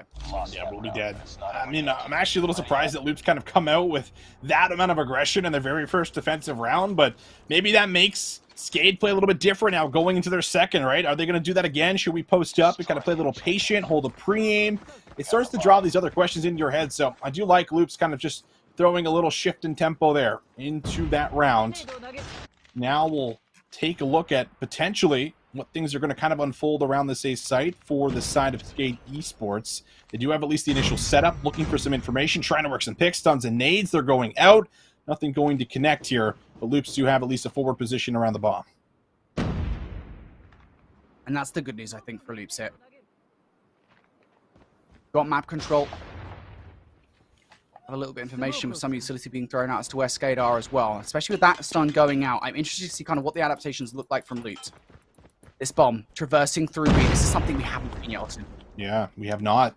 This B site has kind of just been left alone. It's really just come down to kills or A. But could there be a chance to maybe make something happen? You've lost 1. And now they might also know everything's starting to kind of unfold around B. All those yellow arrows on the mini-map there in the bottom left-hand corner starting to shift over. Mihawk. Sun goes out there. Might have got some information, but no, Fashin kind of still tucked away behind the wall. So now, getting down to about the nitty-gritty. 45 seconds left, and oh, it's a collat! It's a collat! We were wondering if we were going to get another, and well, looks like we do. Collat is in. Loops Esports, massive advantage here. 5v2. Make it 5v1. I was wondering when Pabzera would actually get involved in the conversation because he was sat behind the stadium for the longest time. We'll get rid of Mago, and you just can't get it done. Mago with 3 snipes in that round, including the collateral. Loops refused to die, and yeah, we did kind of say it coming out of the offensive switch, that this map definitely does feel like it's defensively sided here in S&D. Seems like that most certainly is the case at the moment as Loops. 2 rounds in a row now. Can they start to put this comeback together? Doesn't look like a whole lot's kind of changing. Maybe the bomb kind of over to B initially compared to A, but player 1 right now is what I'm looking at on the minimap. Yeah, King, look at where he is. He has a chance to maybe get behind, force a gunfight. His angles to maybe flank. We'll see. He's under fire, though. He gets forced off the angle. Meanwhile, Fashin, his teammate, does find a first blood onto Pabzera. That was so good with the first bloods defensively in the first half. But now the bomb's going down. Looks like it will be successful. King gets one more, and Limbs gets out with the bomb plan. Oh, Mihawk in for 1. That's good news for Skade, especially as that bomb, as you say, does go down. So all Skade needs to do now is protect this bomb, stop the defuse from coming on through. Let's make it sound so easy. It most certainly isn't, especially as Linz has been hunted down. Leazin has a couple of players to deal with, and he will get taken down as well. So that's progression from Skade. It's much better than what we've seen in the prior rounds, but the retake is still on through, and it is tough at the moment. Loops are making their way back into this one.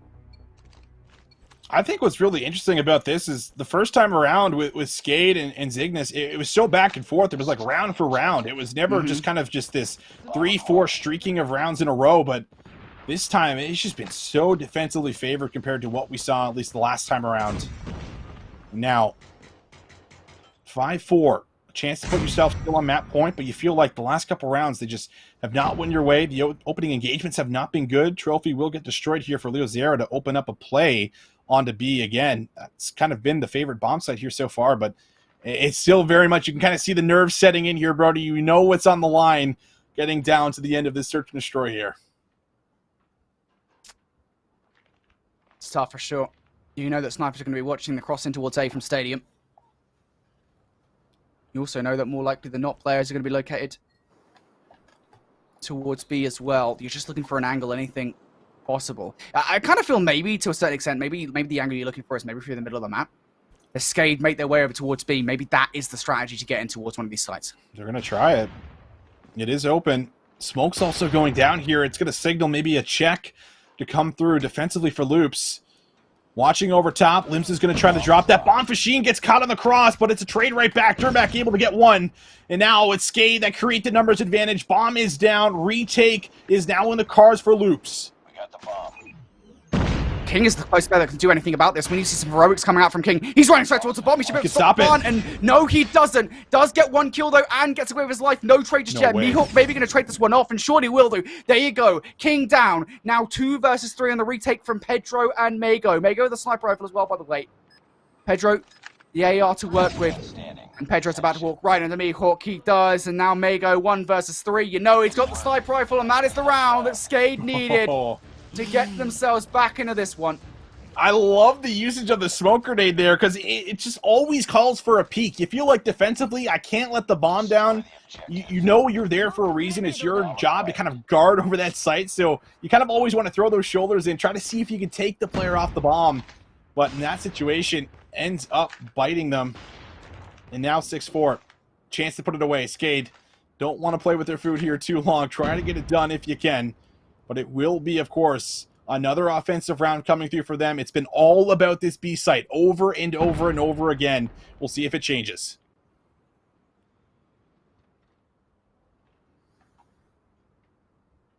Skade have certainly found their groove here with that one round.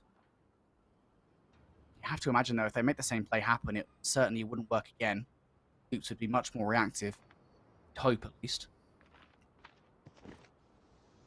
Loops have got their eggs in the A basket at the moment. You can see with the forward positioning of a player like Dermek that they're expecting that to be the call from Skade. As of ever of these things, it is a 50-50 chance of whether or not you're correct, but that might not be the case. The bomb seems to be rotating back towards B, but there's one player who looks to stop it, and it's going to be King, who actually loses that 1v1 to Linz. Hello? Yeah, that's a ridiculous 1 versus 1. Linz is also the bomb carrier, but he gets caught with a nade. A nade on the cross is going to find him when he was trying to make his way to the B side, and now Mango also takes out Pabzera. All the gunfights coming through. Loops is going massive. 4 versus 2 now. 35 seconds left on the clock. You have to make a decision again.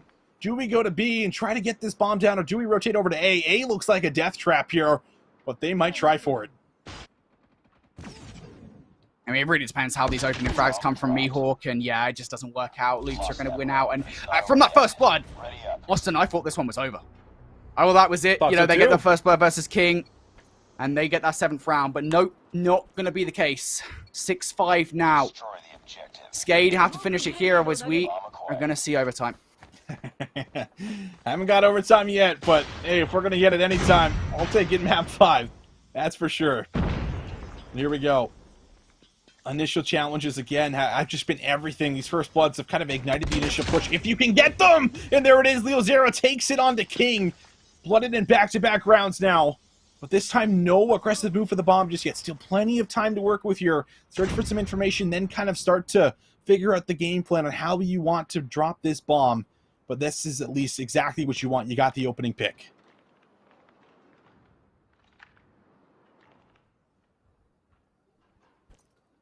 I think you're just making Loop scared at the moment, right?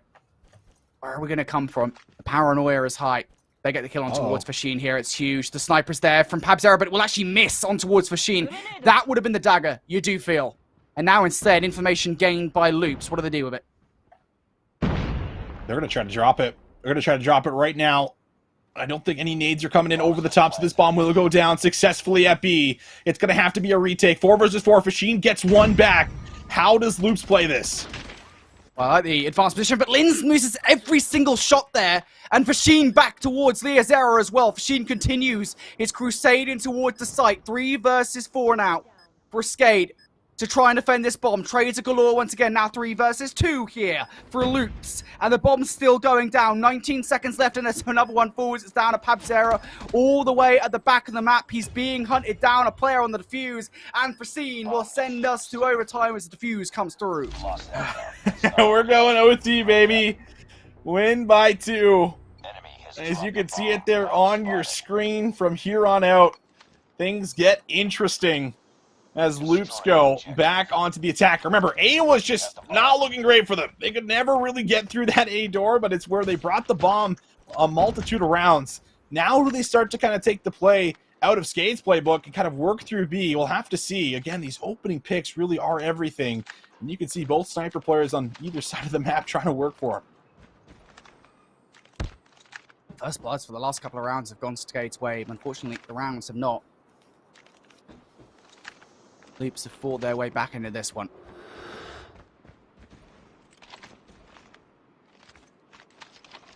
Skade, you can see how packed up they are around A, how aggressive they've been as well. Now Loops are effectively gambling on the over-aggression to come on out. It will, but it will work out in Skade's favor. Leozera, they've got kills. Oh, now Fashin's got to make the play. He's the only one that's kind of in the position where he could come around the back, maybe get a kill or two. He's going to be forcing one gunfight just about head on. Pabzera doesn't get an angle on him, at least off the first peek, but now the first kill is there. Fashin ready for the next challenge to come in. How does he get himself out of this one? He can't. Leozera tracks him down, takes him out, and now it's a 2 versus 4. You have to feel here. 2 versus 4 for Mago and Dermek. There's no way, right? Maybe Mago can pick one of these players up from Stadium, but if anything, the information is enough. Mihawk eyeing wait for somebody to cross his ADS, and, well, he won't actually win that gunfight versus Dermek. And no effective trade because nobody is over here. Everybody's stacked up towards Stadium. This is still possible. 25 seconds left, though. You're running out of time to get this bomb down. That's right. You have to make a move. You have to make a decision right here. Drop the bomb on B. You have to hope Mago just has you covered. You got to put the trust in your teammate right now, and it looks like maybe the bomb plant could come through, but no, from the side. Skade find their window. They pounce, and they'll come out with the round, giving themselves the 7-6 advantage and a chance to still put this one away going into the next round. Destroy the objective. Bomb acquired. One round away, a Skade from knocking Loops out. System down for any incoming utility, and that's a good call from Linz, as that utility is going to be thrown their way. So King will not get as aggressive as he would have liked. Going to have to retreat now towards Dermek. But Skade haven't exactly got anything to work with either, especially as King draws first blood. Getting a bit of deja vu here, Austin. A little bit. Have to get one back. Pabzera, great in the really first half defensively, but hasn't been as active here in the second half. You'd love to see that come alive in OT. Mihawk also just trying to work for some angles, seeing if he can catch anyone on sprint, anyone on a push, working through front side of A. Remember, Skade have not really even looked at this A site coming through their side of the map, only really through the defensive side when they get through the flank, but will that even be an option? Minute now on the clock, halfway through this round. Pressure again, really coming in. This is do or die for Loops Esports. They're going to have to hold on, and it looks like, again, the play is going to come through A. This is it. Do or die for Skade. 4 versus 4. Dermek, you have to feel as the playmaker. Of course, you've got Mago towards the back line as well, but here we go. And Linz takes out Dermek, and now Mago, he has to go off. He's got the first kill. Pedro in for a trade as well. 3 versus 2 now. Mago still has not been dealt with, by the way. That bomb now down. Gonna have to retrieve it. Oh, gunfight in the middle of the map is huge, and now it's all up to 1. Mago has to pull off the 1v3. It will not happen. Wow, there you have it. Little glimpse of the player cams. Everybody celebrating here on the side of Skade. They pull it back, get the job done, close out the search on takeoff this time around, and they'll keep themselves alive throughout the bracket. Something had to give eventually. Skade, they made some real good efforts on the offense. What we saw 2 prior offensive rounds before we went towards the overtime, where they made it close. They got the first blood, but no more beyond that. And we can take a look now at the final scoreboard at the end of that one. 4 players on Skade with double figures. Everybody played their part, though, to perfection. And Loops, I mean, they definitely tried. They had the setup as well. In that final round, Austin, it was just about the execution. Brilliantly done from Skade to close this one out. They are going to win out in game number 5. And Loops, they go home with top 8. Yeah, they go home top 8, and yeah, that final round, Skade just kind of sticking to their guns, right? Just working through A, knowing this is where they're most comfortable. We brought up the point, like, listen, you know, B could be an option. That's where Loops love to play. Love to try to get those bombs down at times if they could, but it just felt like Skade really in the end just kind of just went big in that final round, won the gunfights, clutched up, forced the advantages. A couple key gunfights there for Mihawk as well through the middle of the map, puts up 14 kills there. Big stuff from him. Limbs at the top with 2 points and 10 kills, but really special one, really fun one. We'll take one more look at the series layout because, man, oh man, it was the journey. It felt like here, Brody, with the way we kind of started off with Hacienda Hardpoint. It was 250 to 178, right? We're looking at this thinking, oh, wow, all right, Loops Esports here to play in the respawns. It goes back and forth for a little bit, but we get to the end, and it's an 8-6 to close things off. Yeah, I think that for me, that's just such a back and forth one. I think the raid hardpoint for me is really the one where Loops feel like, yeah, we probably should have closed that out because, again, we talk about kind of towards the beginning of the game where Loops had just such a solid start. I really do feel like, and again, I will go back and watch it just to make sure that I'm not just talking rubbish, but I do feel like with the momentum that Loops could have built early on with some of the streaks and towards the second set of hardpoints that maybe they would have got something going. But nope, Skade going to win out in game number 5. That is the second best of 5 that's gone the distance with Skade now, and at least this one they managed to get a victory on, Austin. That's right. I mean, it would have felt really bad if you got knocked out of the regional qualifiers and kind of back-to-back map number 5s on the same map takeoff. I mean, that one would have stung for a bit, you have to imagine. So I feel like it's great for these guys to clutch up this time around. Again, it's a Skade Esports that, you know, we're familiar with, especially from last year casting over these guys. So they keep themselves alive, but still more work needs to be done. Still another series they're going to have to go big in order to see day 2. Yeah, the journey is most certainly not over for Skade just yet, but it is unfortunately over for Loops Esports. At the very least, though, even with top 8, they do walk away with the slice of the prize pool. Nobody walks away with nothing from the Latin America regional playoffs. But that is Skade. They survive. They have at least guaranteed top 6 at the end of the day. Now, I'm not too sure, by the way, how FR Bills and Zygnus Esports ended just yet. We don't have confirmation on the end of that one. But now that we, the last thing we knew was that FR Bulls had actually been 2-1 up over Zygnus Esports. So, you know, Zygnus, they might well be in a 1-1 matchup. Who knows? And we might well have FR Bulls as the first team through, which is funny because you and I didn't get to see FR Bulls at all just yet. So, who knows at this point? But regardless, what an epic series there for the first match of round number 2, Austin. Hopefully our second is just as great. Yeah, hopefully, man. This has been, you know, really fun, at least watching over the first couple series so far on the day. And now we're just getting to that point where it's just about do or die time yet again. I mean, it's just those final teams that are either going to make it through or are going to fall short. So Obviously, a really interesting time filled with all kinds of different emotions, depending on which outcome you come out on top in. So it'll be another good one here for us once we get into those matches here very soon. Yeah, I'm just trying to look at what the matches we actually have. So we have Influence Rage versus Team Zodiac left, and I believe iTitan Gaming versus Inco Gaming left as well. So those are the other matches that have not, I believe, either started or have not been completed just yet in the Swiss round 2. So those are the matches. One of those two is what we'll be focusing on next up in the bracket. That being said, I think that's going to be it then for this first game in Swiss round 2. We should probably send it to a break as we get ourselves ready for what is going to be the next match. Again, we're not sure what it is just yet, so we'll keep you guys updated. We'll basically let you know as we come in for the second set here from round 2. But we're halfway through the day, guys. 3 more matches to go before we find out Q is going to be through to day number 2. Don't go anywhere. On the other side of the break, we've got another match here from Swiss round 2.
Don't have a credit card and want to purchase your COD points to take your COD mobile experience to the next level? Well, COD A Shop's got you.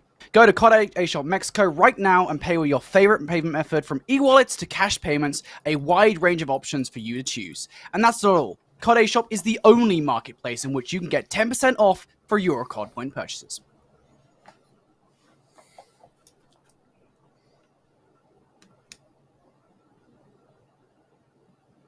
Welcome back, everybody, here to the Call of Duty Mobile World Championships for 2022. It's the Latin America Regional Playoffs here, and we're over halfway through our day now. We're well into Swiss Round 2.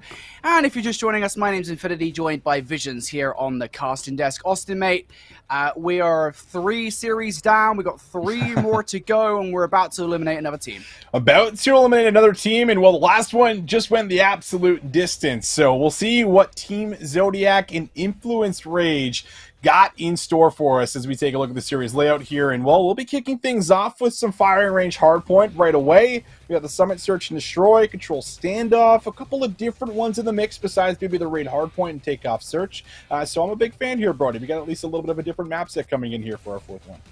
Yeah, I'm very excited to see some of these maps between these two teams. Firing Range Hardpoint, I think specifically, we've already seen that once today, but I'm very excited to see that one again as Summit Search and Destroy as well. We haven't seen that one yet. I remember that one being a fan favorite from last year's COD Mobile World Champs, so super excited to see how this one is going to go down between the two teams, of course, but right into it we go. We're wasting no time in towards firing range on Hardpoint, and well, let's see what Influence Rage can bring to the board. Yeah, let's find out here for us. And already looking like a lot of blue pouring into that feed. Influence Rage off to a decent start, at least so far. Already kind of threatening maybe some of the earlier spawns that are going to come through for us at P2. But when we talk about P1, usually this isn't a hill you get a lot of time out of, but this has been at least a decent 32 seconds so far coming on in. Influence Rage at the moment getting a ton of kills as well back of this one. This is a brilliant start coming out from the Influence Rage roster. Not only are they getting the time with the back of P1, but they're also making a really good rotation over towards P2 as well. If there's a low extension coming through towards the trailer park, well, this is going to be, I think, a bit of a problem here for a Zodiac. Anti-killer drone now being activated as well, and that should catch a player off guard as they try to enter in. Maybe Fabusolo can do something about this, and he will be shut down. Austin, this is a staggering start coming out from Influence Rage. I have seen very few kills actually coming on through at all from Team Zodiac. Yeah, it feels like they just have not really been able to find the groove whatsoever so far. Just constantly being run through, stacking up, racking up the points, everything just coming together for them. And now Joker also from the side here might be able to find a couple more. Able to get some shots in, sets it up there for Gohan. And yeah, it just feels like they can't find a break, can they? They can't get the gunfights needed, but is this the chance maybe to get in for a second? There it is. Narama is able to find the double, and that will at least maybe lock in the remaining 15 seconds. I think that's the good news, I would say, for Team Zodiac, right? If you remember that last best of 5 we saw where Team Zodiac did unfortunately fall, it was Aramis that was the highest performing player on the roster, right? So we're kind of expecting to see him to really start to step things up here in this best of 5 versus Influence Rage. He already did just get the Hunter-Killer drone there that should now be coming down and helping out the team roster. Zodiac in control, though, for the moment here, as they are going to be the first ones to touch. And for Influence Rage, making your way along that trailer, it's going to be hard. But they managed to make on through the GOAT with 2, and that's a big piece coming in. Maybe 3 as well, and they will get it. Yeah, that's a clean feed. Clean feed. Needed it. And oh, how about it? The Sparrow coming on out for us, and shots are raining through. Struggling maybe to put all of them through the doorway. But it is going to at least create just a tad bit of zoning here from the front. But Influence Rage now responding with some streaks of their own, trying to put maybe the Sparrow shots through the window, kind of loosen up a bit of the defense, and it does exactly that. Back in the point will be Influence Rage. Now it's just a matter of holding on here, and they have a great position, especially over the middle of the map. With this early advantage, I think for Influence Rage, this is a really dangerous 20 seconds to give away. If you're Team Zodiac, right, because you're going to get these guys over to 100-point mark. Chaotic's just going to pre-fire through the window. Not sure if he did just get all 3, because the kill feed didn't come up for us. It's actually going to be Joker and Flynn that managed to close that one out. But nonetheless, it's just a really dangerous position to be in. Now Joker bringing that Predator missile down from the heavens is going to ensure that it is going to be Influence Rage touching first on towards this new hard point. One player has managed to break on through. That is going to be Junek inside the minimap. Goku with another 2, looking for number 3, and he will find it, eliminating. It's a Fury kill for Joker. Brilliant start, and once again, this domination will continue here on firing range. It was looking great initially before all the gunfights at least came through. I mean, it was great at the start, but now they give up a little bit of that pressure, lose a lot of those initial battles, and it's all about breaking yet again. Influence Rage here. They're just coming to play. Predator missiles starting to come in. Almost have Specialists also relapping in and around this point.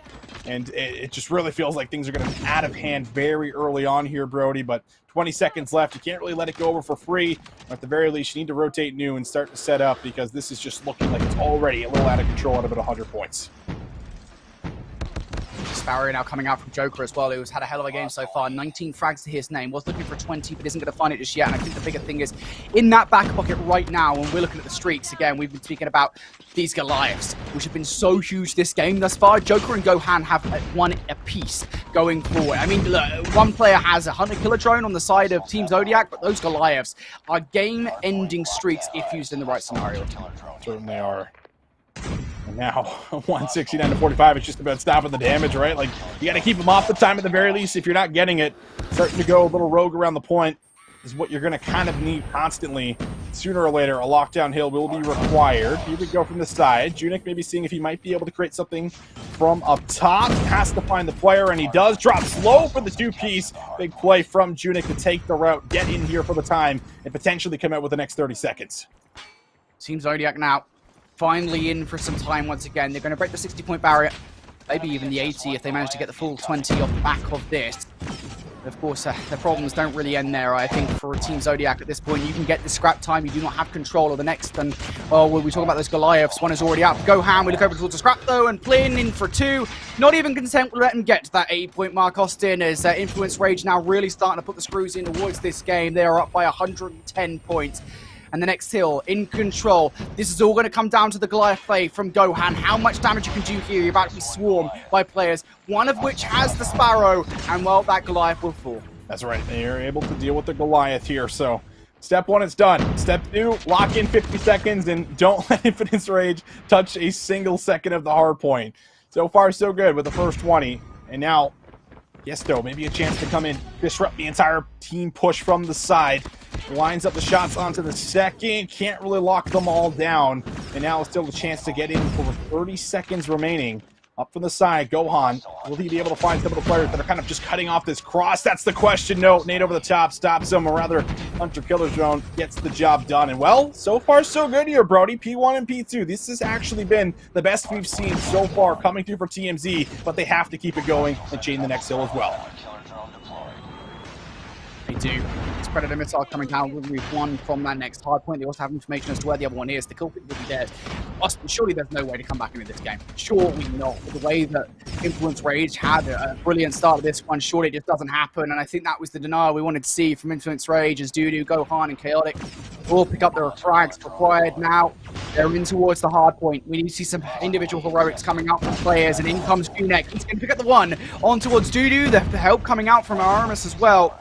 They've got to remove these players. It is just Chaotic to take down, and they will. Fabuloso going to be responsible for clap. Look at this. I mean, this is crazy. The last 3 hills have just been all one-sided. It has been constantly Team Zodiac here for almost every single second, it feels like, and maybe even able to get the back end of this hill as well. If so, I mean, they've just about tied this one up, and it's still looking good. You have Uramis already kind of threatening the next rotation here as well. He's going to draw some players over to start searching for him, but tough gunfights, and Chaotic will be able to find him. Flynn also going out to Hunter Killer Drone just to solidify this rotation. So they do at least get some of that contested time, maybe for the remaining 9 seconds here, but Brody, over 200 points again. You have to break this if you're TMZ right away. And here comes that second Goliath from Joker. Let's see how he can use it. Plin's got his as well. This is the 3rd Goliath in the game that has been earned from Influence Rage. This has to be a very fast destruction of the first, and then I think you're likely going to be facing down the second if you're a Team Zodiac. So you've got to find a way to deal with this pretty quickly, and I think the best way would be to kind of make it down the hill as much as humanly possible. They'll be taking fire. We'll have to retreat for the moment here as he faces down at least 2 players from Team Zodiac. Nonetheless, the ticker still going up here in this one for Influence Rage. A couple of players now trying to make their way around the side. Fabuloso, one of them, and he is going to be shut down. Now it's Tiesto in for the contest, and he is going to be shut down. Joker looking for more, and he will find it. It's a double. It's a Berserker medal coming through. Influence Rage now just 20 points away from victory, and the Goliath might well be the nail on the coffin. Looks like it might be. I mean, this really is the streak that ends the game, it feels like, especially if you can't deal with it.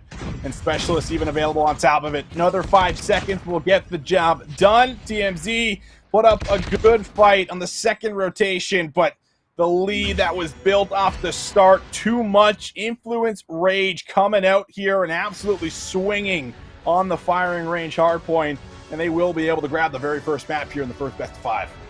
That feels like definitely the strongest map we've seen from any one team so far today, right, Austin? That's We've fair. seen 3 matches prior to this one so far. That is absolutely the most dominant. Influence Rage, this came out swinging. And I know it is firing range, so I guess you can kind of put an asterisk on it if you will, but it was the way in which they commandedly held not just P1, but into P2, into P3. And when that kind of thing happens, even though fair play to Team Zodiac, they did make a good effort of coming back in towards the game. We did see that in the second set. It's just too little too late. You've already given away 2 Goliaths by that point, and then, of course, a third in the late game. It's damaging.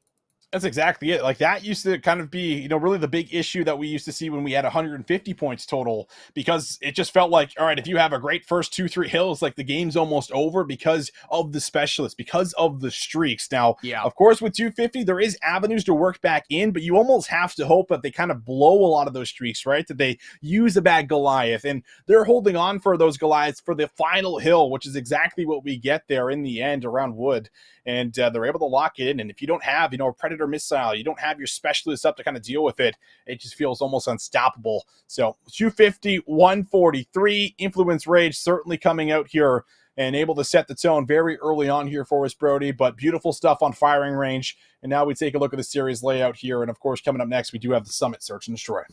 Yeah, Summit Search and Destroy. Now, that is up next. And again, we haven't got to see much of Influence Rage prior to that map. We did, however, get to see Team Zodiac take on iTitan Gaming earlier on today. The concerning thing is, and I say this like precedent even matters so far, because every time I've said something like, I've said this, and, well, actually, this happened earlier on, it turns out that the opposite thing will happen in this series. It's just the way it is today for some reason, Austin. Nonetheless, though, I think the point is still fair enough to point out that, Team Zodiac, the one map they did win versus iTitan Gaming was the first map. It was the first hardpoint. You just lost that to Influence Rage. They proceeded to lose the Search and Destroy. They proceeded to lose the Control. Albeit they were different maps, but nonetheless, I still think that the principle of it still stands. That I think that's a massive map victory overall for Influence Rage. I think so too. I just think this is the team that we just have not really got to see.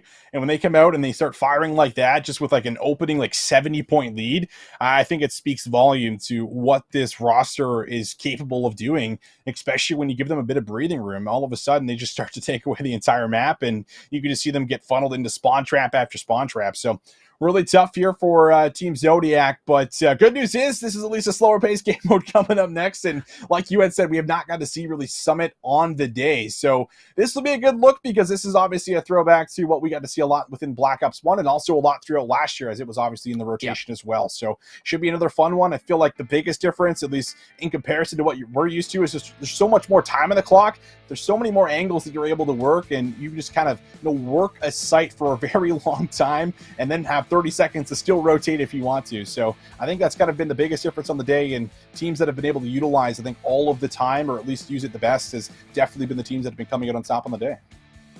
Yeah, indeed. Just an update from around the grounds, if you will. The only other match going on right now is a matchup between Inco Gaming and iTitan Gaming. Now, that one is currently 1-0 to Inco. They won their first map, Hacienda Hardpoint, 250 to 213. And of course, iTitan were actually the team, as we said, that did manage to 3-1 Team Zodiac. So that suggests, if anything, because I believe Inco Gaming 3-0'd Influence Rage, I want to say. That's off the top of my head, so it might not be correct. This has been a flawless day so far for Inco Gaming. They haven't dropped a map so far. They are looking pretty good. Another roster that you and I haven't had a chance to preview yet, Austin. I might not get to. Those guys, yeah, we probably won't. might not see them till tomorrow at this point in time. We'll have to see. But at the moment, yeah, they've definitely been, I think, one of the key eye-openers so far coming into the day. And when you see a team perform like that, and you see them be like that strong, you're like, okay, well, when do we get to see them, right? We want to see kind of what they're made of, what they're doing, how they're kind of breaking down maps and scenarios. It's always fun to kind of see each and every team kind of go through that process. But yeah, definitely another fun one to kind of watch out for on the day. And that one kind of huge because we were watching over at Titan Gaming. Those guys are playing really close sets outside of the first map here as well. So really fun series to kind of watch over and continue to see who makes it to day 2. It's all it's about. Doesn't matter how you get to day 2, just matters that you get there. And well, these two teams, of course, that we're currently on board with are in the elimination matchup, where they don't only need this one, they need one more. So still a lot more work to be done. Influence Rage, of course. They were one of the teams, by the way, that did manage to qualify last year for the 2021 World Championships via the Latin America Regional Playoffs. This year, though, they come in with basically an almost entirely different roster. Just Gohan and Chaotic, the returning players now on this roster, and now they're fighting for survival. Austin, it's not even a matter of qualification at this point in the tournament. You're 0-1 down in the Swiss format. You cannot afford to lose this match, but going up against Team Zodiac, things have gone pretty well for them so far. So Summit Search and Destroy up next. Team Zodiac hoping that this time around they can win game number 2 here in this one. But we shall see, as Influence Rage have proven a pretty good opponent so far. So game number 2 about ready to get underway here. Summit Search and Destroy, Austin. I'm very excited to get into this one. As we said, this is one of my favorite map move combinations on COD Mobile from last year. Loved seeing it. We're going to see a lot of sniper play, I think, over towards B specifically. We'll see, though, how this one goes down. Yeah, I have to imagine we will, Brody. This was the map that we were getting like all the ridiculous collaterals on last year when we were watching over it. So maybe we'll get a lot of that again. We got one at least on takeoff there a little bit earlier on. So now we'll see what Summit has in store for us, man. Let's get into it. It's always fun watching Summit Search and Destroy. And well, attacking first, at least initially here, is going to be TMZ. Little stuns kind of coming up to control, at least initially, looking for those immediate engagements. Won't be able to find any. Stuns and nades kind of not connecting, but that one will. And that's going to slow TMZ down maybe just for a second. Fabulous. So going to spot out the first player that's approaching towards him. That's going to be Plint. He will actually escape. That's good news, at least for Influence Rage. Zodiac, though, the numbers here on the offense, got to pick of the crop, basically where they want to go. They do have to be somewhat careful because Chaotic has got in from behind, and I think they're going to expect that. He is effectively the key to the entire play here for Influence Rage. Certainly is, but I feel like with the numbers, you should be able to brute force your way into something if you so wish to, but there it Chaotic is. has just found the double. There it is, the big moment, and still a chance to be able to make something happen in the round here, despite losing 2 members very early on. And now the bomb kind of in the middle of the map here, starting to make some waves over in towards this B site. That's going to be an aggressive challenge that comes through. Is Judik going to be ready for the second? That's the question. The assist is there. And all of a sudden, we got a 1 versus 3. Yeah, Flynn, not in the best of spots to stop this bomb plant. They will not be able to. I think they kind of prefer Chaotic not over-aggress towards that gunfight, but too little too late now. Junek with a sniper rifle in the plate. This is what we were talking about, right? Once the bomb goes down, the snipes on towards the site. Extremely potent. Now Plin is going to get caught off from Tiesto from the long as well. And yeah, you know what? I feel like Chaotic there, you know, he gets the 2 kills. He makes the round somewhat more realistic, but just a great response coming out from Team Zodiac to make sure they secure that round. Yeah, it's just an opening, right? The opening is great. And we saw the stun on the POV screen that we were on when it had kind of happened and all the kills had kind of come through, but I want to say a sniper did find at least one of those kills. And we'll see if that maybe continues. I think one of those nades maybe didn't go over the building. We'll bounce back, but everyone's safe and sound. No one's hurt. It's just about everything else has been thrown as well. But nothing kind of finding the mark. Not really a whole lot of information. Looks like gifted over. Still a very kind of passive setup where it's like, listen, we're going to watch A from the back here. We're going to play tight on B. And we're just going to simply wait for you to make your move.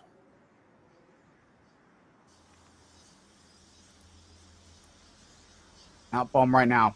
Currently sitting in the middle of the control room. Certainly feels like B is the target of attack. Prince Rage don't really have much influence over the A-bomb site, though. There is that to note. Only one player, Plin, be able to spot it out, and then we should see a collapse. And I think it is going to go towards A, so Plin will make the call that, hey, this bomb is starting to peek out. Not just yet. We're still waiting for somebody to make this first move.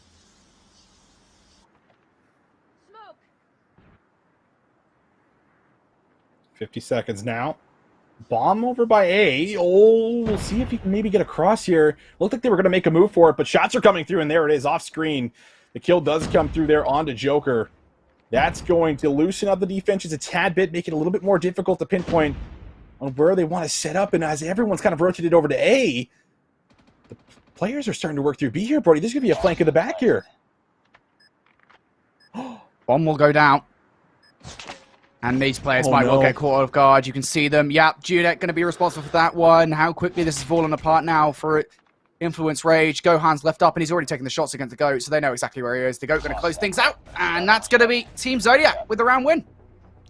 Man, that was a really kind of, I guess, unique moment. You could call it for the most part. Like Judek in the back, I thought he might have wrapped all the way around, kind of cleared out some more of the area before reflanking immediately, but it pays off for him. I'm glad that he did, because if he didn't, both of his teammates might end up dropping there off just some unfortunate timing. But how about this? Sniper's right through mid. The GOAT can't really find a shot to line up, so he will be shrugged off of the angle. Meanwhile, Chaotic has just ran through the upper stairwell and just completely runs at one of their opponents and finds the kill. Trade's now going back and forth, and it looks like we're left into the 2 versus 3. Chaotic's still alive as well. He's going to be one to close things out, and yeah, Chaotic just gets aggressive there. I think that's Influence Rage, showing that they are full of rage. They're very upset how those first couple of rounds did go. The fight back is on now through Influence Rage here. That is what you want to see, that kind of aggression, the answer to Team Zodiac. Good adaptations coming through. Makes the wheels kind of turn a little bit there, too. It's like, hey, are they going to try to do that again? Yes, they are. Here they are as well. 3, 4 members you just kind of see on that cross initially. Going to make it a little bit more difficult to kind of find your angles. But how about this one? Aramis almost there for the second. Trade is in for Chaotic. Still, numbers advantage here to Influence Rage. This play through the middle of the map has worked out beautifully here for them in the last 2 rounds. They seem to have worked it out. Influence Rage, get aggressive, get the first couple of kills. That second part is harder than the first, but still, it has worked out this time around. The GOAT and Tiesto looking for the trades. An angle on towards Chaotic would be nice, but this is all probably going to rely on the GOAT looking for something. Also got to be careful because Gohan is on the flank. If they take too long with this, I think Influence Rage might just finish it off themselves. Tiesto. Maybe he catches Chaotic off guard. He's found his way in, but nope, there's the kills required. The GOAT and Tiesto fall. And it's another round the board for Influence Rage. And yeah, it does feel like Austin, they have worked out what they want to do now. Yeah, I like it, man. It's just taking away mid-map right away. It just forces some of those early engagements. And you can see it, like they're getting very uncomfortable because you want to be able to kind of work the scope. You don't have to worry about stuns and nades and 3 players running at you. But how about this? They're just going to leer every stun and nade they just about have through the middle of the map to stop it this time. But they're not interested to come through the middle of the map. This time it's kind of through the outskirts of B that they have stacked every single member up top, down low, you name it. But it does open up a little bit of space here for Team Z.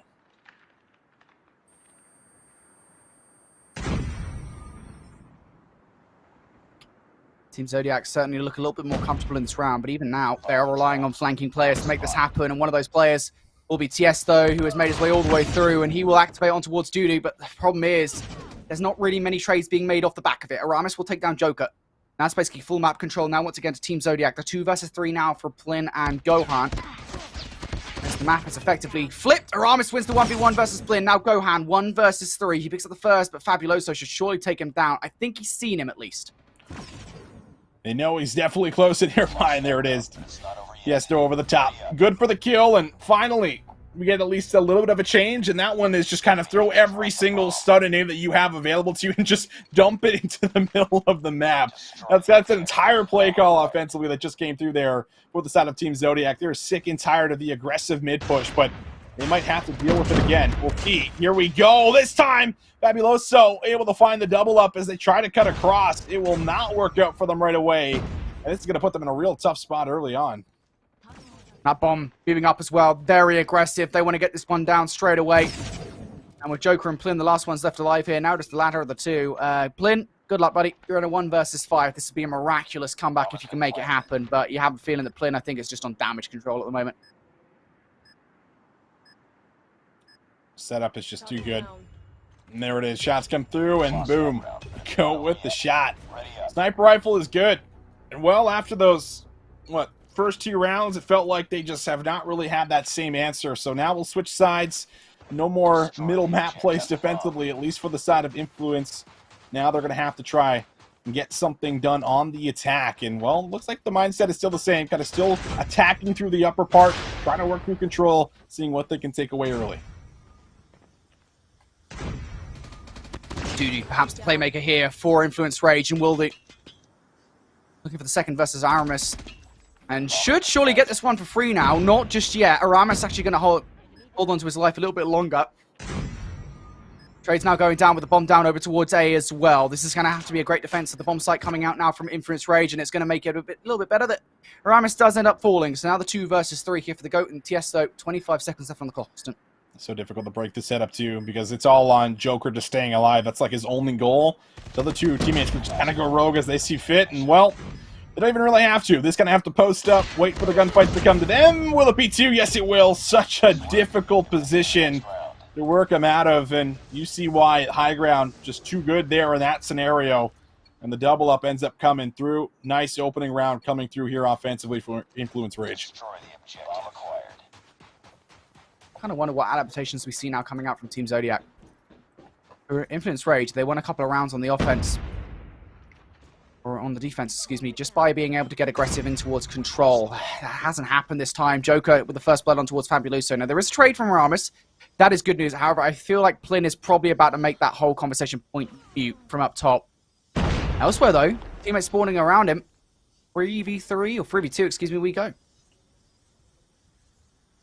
Testo all the way on the other side here. I thought maybe we got a glimpse of him, but all right, now they know where each other are. Shots come through. Peacekeeper is good. Another one picked up. Plin just really showing us that this is his area. He controls it, but it does even the numbers off. And Joker, he's isolated, and Aramis comes underneath the scope. Bomb is now down. Plin is stuck in the 1 versus 2. I think he's been spotted out there, yep. The GOAT's taking some shots. Now, those premature shots at least give Plin the information that he desires here. 50 seconds left, still well enough time to traverse the map and pick up the bomb. Of course, the problem is, though, Aramis and the GOAT should reposition themselves so they don't get pieced. Plin getting himself in that position, going to check the outer. No information gain. I'm just running into these guys a little bit premature. The GOAT pushed out towards the middle of the map. If Plin peeks out here, you feel like the GOAT might take him down. I think he might have just seen him there. The smallest of pixels given away. Plin's been tagged now. 25 seconds left. You should be dead to rights. Yeah, the nade's just got to hit. He's got to hit that nade to make this happen. He at least gets him off of the heady, but he jumps right back on it. Now got him between a rock and a hard place, quite literally, and will not be able to come out with the first one here. So holding strong, no crazy 1v clutches coming in this round. Everyone's just able to play their life and play very disciplined here on the side of TMZ. This time, Team Zodiac gonna get aggressive and win the round. Now utility being thrown out towards B. This is a very aggressive push coming out from Influence Rage. They do not care about anything at the moment, and the first blood going their way. Now, there is the response from Fabuloso, but how quick a response is then from there? No, the information is gained, but no trade coming on through, and now you're in this really awkward position if you're Influence Rage, where you're just stuck, effectively. You have to retreat, but you've already given up map control. Exactly, you have no information on where some of these players might be lingering, and well, they'll be able to find one, but they don't finish off the kill just yet. They will be able to get it done. Chance, though, for Junik to be able to get himself one before dropping, not going to be the case. 3 players now left on Team Zodiac. Influence Rage with the numbers advantage, but still having to pick a bomb site. A is that bomb site, but Fabuloso able to find yet another one with the sniper rifle. Evens this all up as the bomb goes down today. That bomb, the extra man on the field. Gohan gets aggressive and he gets the kill. The trade is in from the GOAT, but information gained again. Not a bad position for Influence Rage to be in, and look at this flank coming through from Duty. The wraparound through the mid. Might be able to catch GOAT off guard, but the GOAT, of course, does have the sniper rifle. Does he see him? No. Doesn't actually see him, but it doesn't matter because he gets the kill on towards Fabuloso. Now with 17 seconds left here, it's going to have to be a fast retake coming through from the GOAT. The reposition from Plin. Just stick around the bomb. If I were you, Plin. The GOAT's rushing.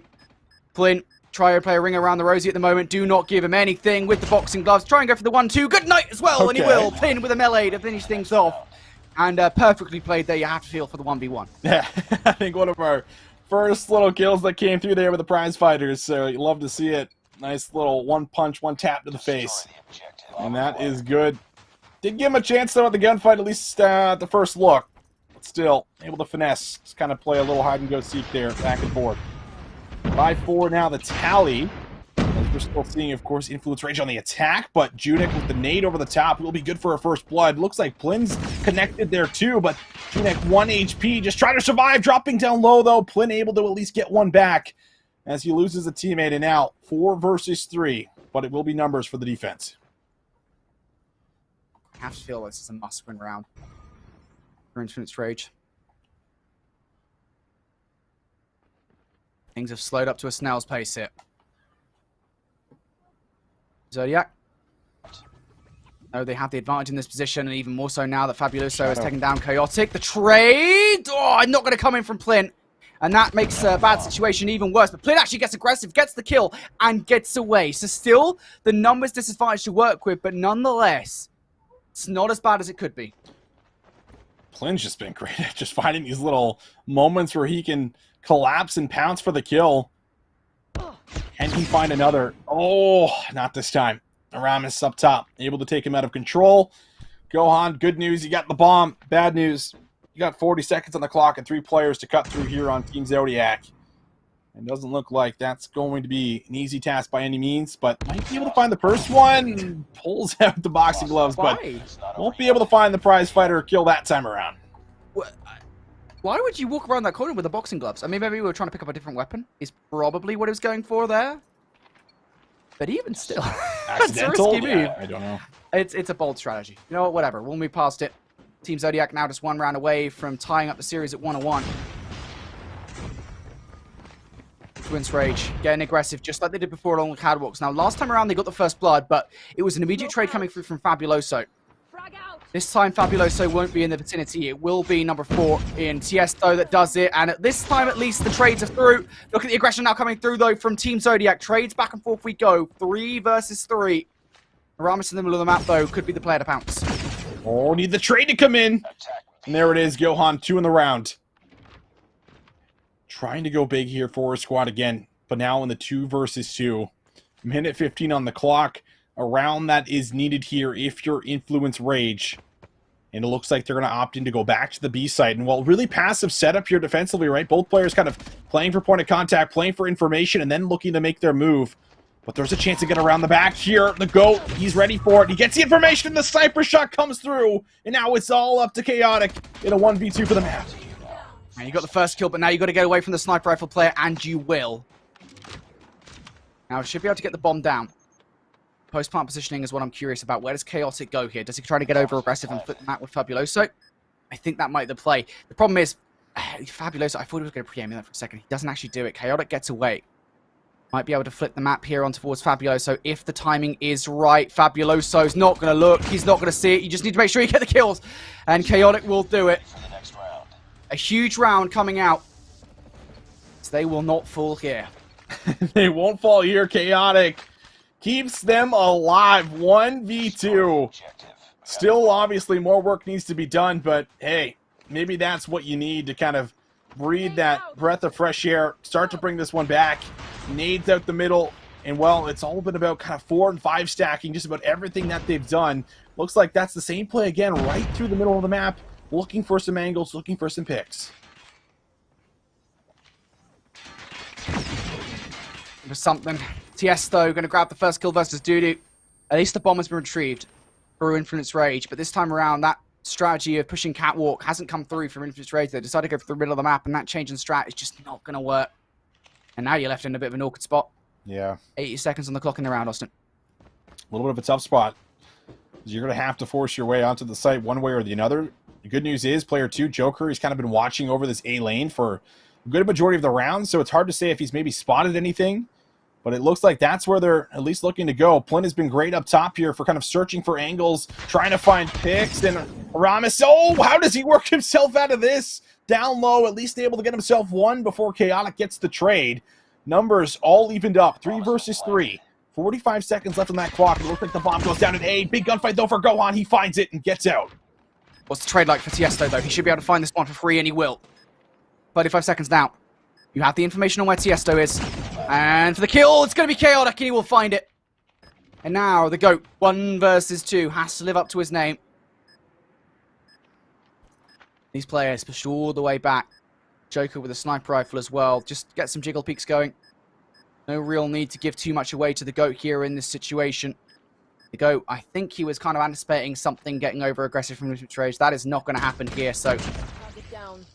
Kill comes through. Joker forces overtime for this one. Oh, man. Another OT, baby. I'll take it. I'm here for it. Overtime. 6-6. Who's going to come out with the first 2 rounds in a row? Remember, as of right now, it's the first to 8. We can continue to see this get extended. We'll have to see, but it's an aggressive hit right down the mid lane. Won't be able to find any immediate interactions, but it's a fast flank that's coming through for Dudu in the back here. He could really come behind and maybe find a couple of kills. Some player predicted it. It was good, the GOAT, but the GOAT didn't have the best weapon, for the situation. It was the sniper rifle that we know the GOAT has been running. And now Dudu has flipped this round on its head. Tiesto is going to catch him off guard, though. Dudu with an attempt to regroup his team, and Tiesto with 2 massive gunfights to flip the round back again in favor of Team Zodiac. And now they have control of the round. Where do they want to take the bomb? It's a really tough spot, too, defensively. You have 3 members. You have to kind of watch over A because that's when the 2-piece came through. But up top, they're able to find the nice little double team. Flynn gets 1, and now June can't get in there for the trade.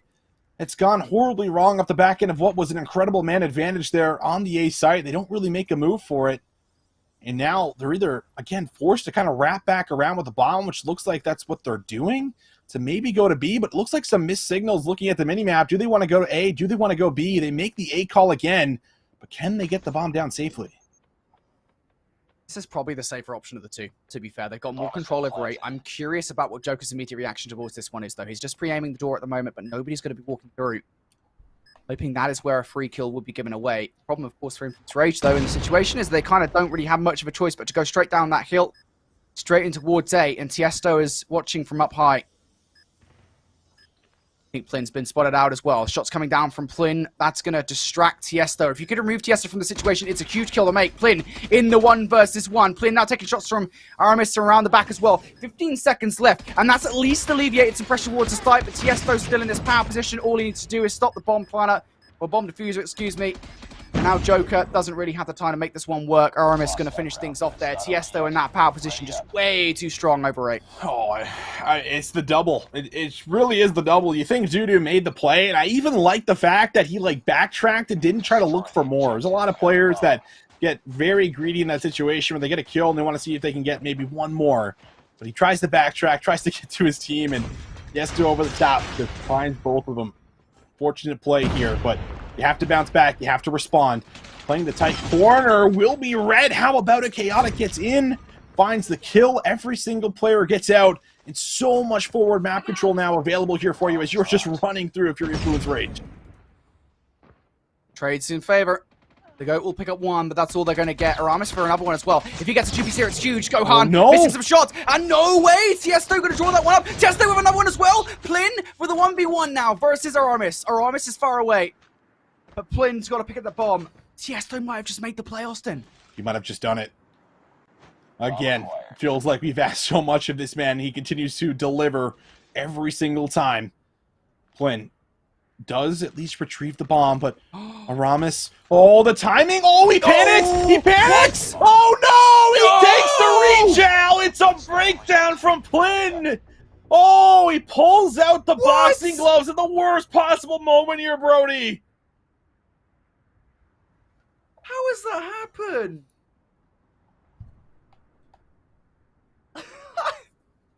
Aramis just... I need to compose myself, mate. I can't believe what we've just... I need to see that again. I mean, I know we can't see it again, but I need to see it again. Why? You've got the kill. You see the player behind you. You've got to be like... panicked. I need to see the player cams from that one. I saw him briefly. It looked like frustration, at least from Plin. I'm assuming that's the cam we were on board with since we were on his POV, right? So I have to imagine. And, that is a heartbreaker, man. I mean, I wish I could, kind of play the sympathy card here and be like, well, maybe he was trying to do this, maybe he was trying to do that. I got nothing, man. He panicked. He pulled out the boxing gloves. He tried to reach out, and he had the freest kill to solidify the round and get us, continuing through the OT. But Not the case, man. That one's going to sting. It's going to hurt. And while talking about having to regain quickly, I mean, that is the ultimate regain right there, man. That is pure frustration. I feel tilted, and I wasn't even in that 1v1. I can't believe that. Team Zodiac going to win out, and I think fair and square, to be honest, because they made a real good effort throughout the first 6 rounds there. Good responses coming out from Influence Rage, but when it comes down to overtime, it is Team Zodiac that are able to win out through that one round that will definitely come back to haunt play. Now we can see it now. The first Search and Destroy being won here by Team Zodiac. They show resistance after what was a dreadful hardpoint from them, or rather a very brilliant hardpoint from Influence Rage. And that's going to top the series at 1-1. Austin, next up in our best of 5 is going to be Standoff Control. This is one of the map mode combinations I was actually intrigued to see, because it's something that you and I haven't actually seen before when it comes to like competitive mainline multiplayer titles. That's right. Yeah, it has not been, one of the control maps that we've had in the rotation whenever we have had standoffs. So it is kind of, another first look at how it plays out, how teams kind of, find their comfort zones on the map, whatever it may be. But overall, it's another big one that you're kind of looking at Influence Rage to hopefully have a bounce back with, because they did look great, at least when it came down to the respawn that we got to see in firing range. Rotations were good. I mean, the objective awareness I felt like was always on point, and obviously the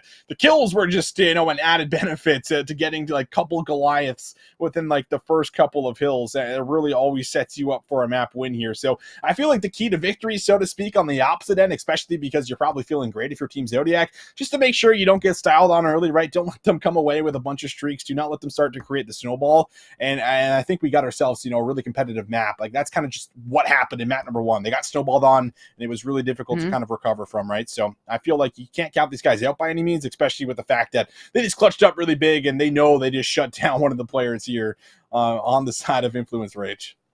That is the question for me, is right, because obviously, we come into towards a stand of control, and going into that Summit Search and Destroy, it was like Influence Rage had so much momentum. I mean, they dismantled Zodiac in the hardpoint. It was an incredible performance, but off the back of that Search and Destroy, off the way that round number 14 played out, it's like, you've got to be so frustrated.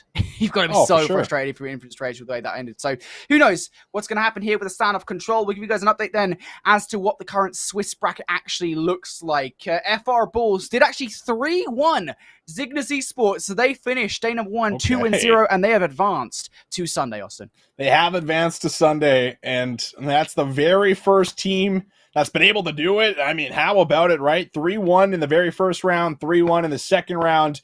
Able to do it at least decently, convincingly. No map 5s, nothing crazy like that. Never really kind of down on the back foot.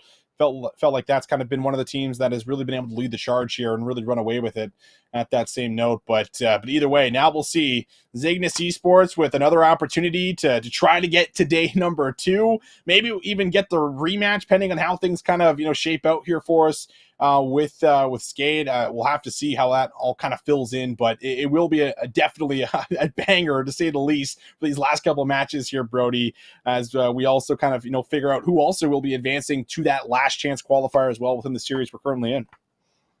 Yeah, that's going to be the question for me, of course. A reminder that Loops Esports are the first team that have already been eliminated, and the loser of this one will be going home in top 8, by the way, so not bad placements. I think, again, we kind of should remind everybody that even getting to this point is an achievement in on itself, because the Latin America regional players, you've got to get through dozens, hundreds of teams to get to this point. This is stage number 4 or 5 of the competition, so just imagine all the effort these teams will have had to go through over the last weeks and months as part of the Call of Duty Mobile World Championship 2022. Still, though, I think it's gutting for these teams that obviously do have to leave at day number 1, do have to kind of fall out after 2 matches. Sometimes it just happens, though. Again, the competition is just so high here in the Latin American region that you just don't know how things are going to go. Right now, though, back towards this one, stand of control. That is going to be up next. We're just waiting on kind of what's going on now between the two teams, getting all the lobbies set up, I presume. So far, though, this series has been a bit of a wild ride, as it were, because I definitely don't think I expected the Search and Destroy to go that way, especially after the hard point.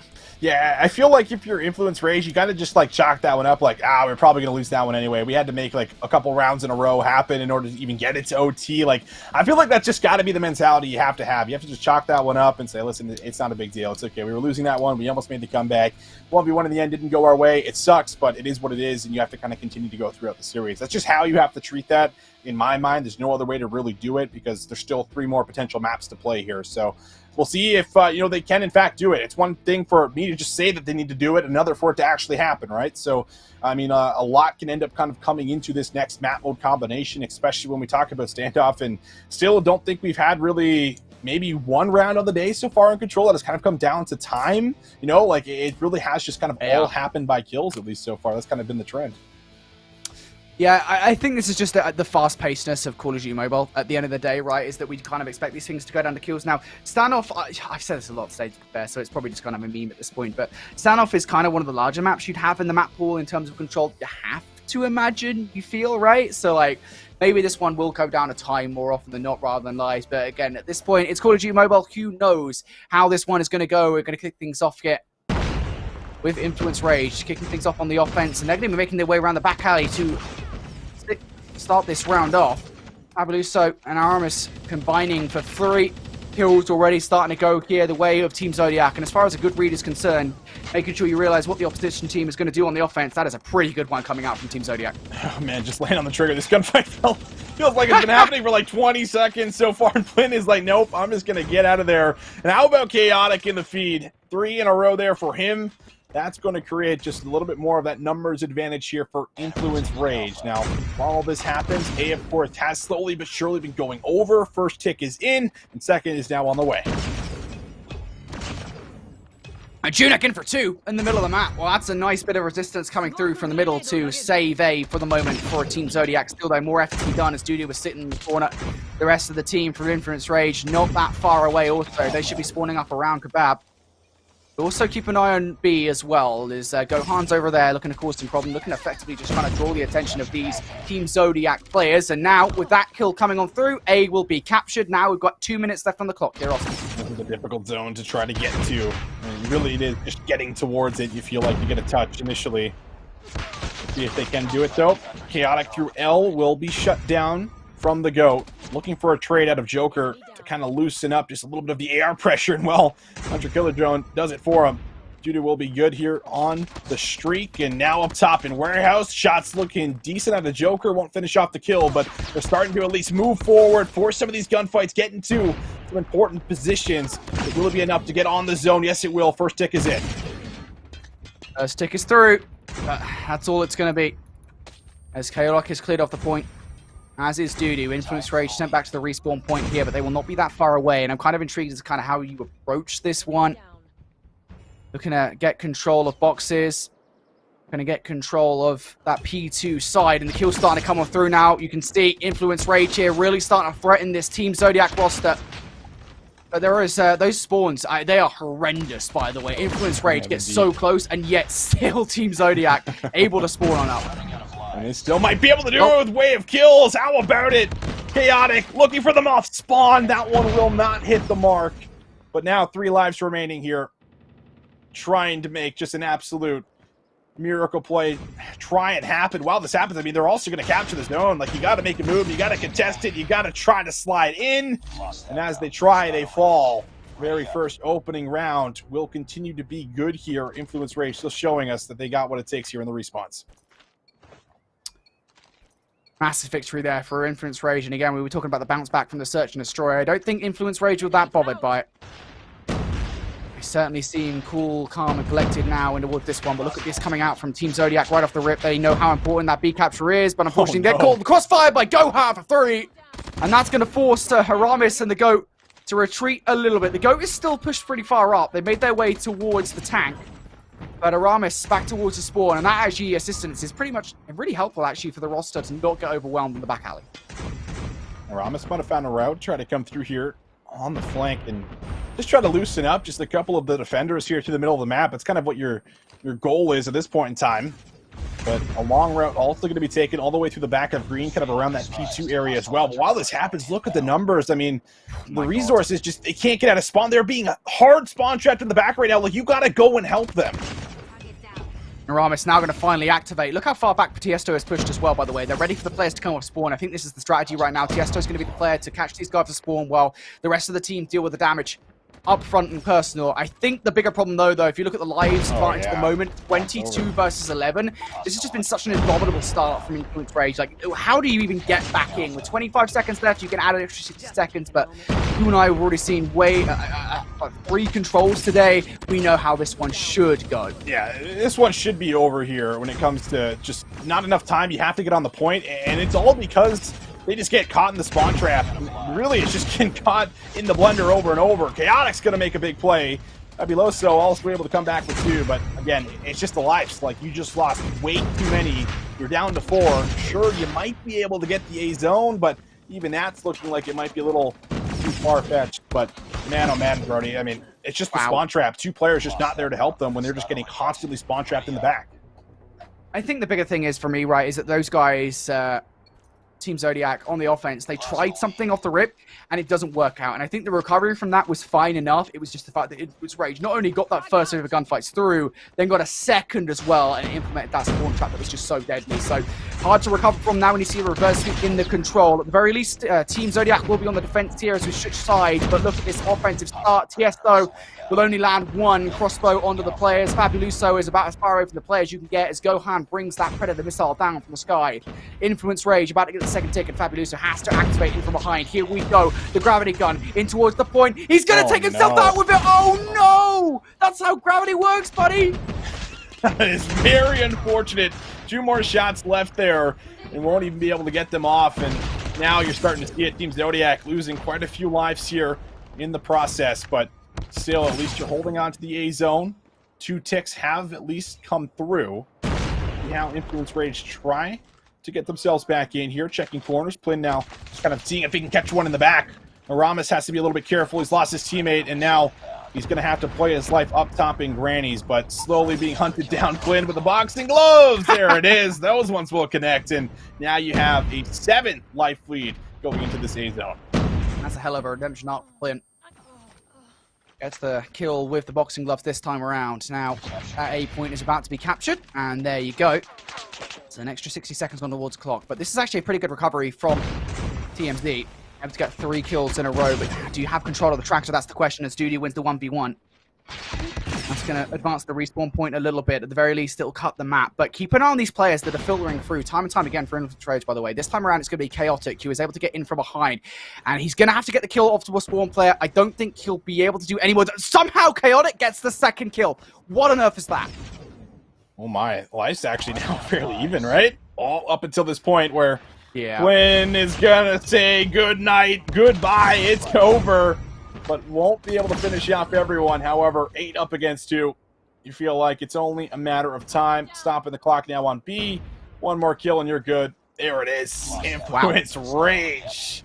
That is one hell of a way to close out a control. 3-0. That was just incredible stuff, Brody. Incredible stuff. I think, forget the search and destroy. The respawns at the moment have been phenomenal. Yeah. For Influence Rage. Again, these are the most dominant maps we've seen today. Even with the 3-0 I think we saw earlier on from Skade over Zygnus in that control, I don't think that was indomitable as that control was. Specifically looking towards that second round, right, where, yeah, all right, they were on the defense. You kind of expect them to win in control. But nonetheless, it was just the way they were able to spawn trap. They were so confident with their team play. You love to see it from Influence Rage there. And we can take a look at the final stat lines. Chaotic 26 and 17. Dudu 18 and 11, by far and away. These guys shredded through Team Zodiac.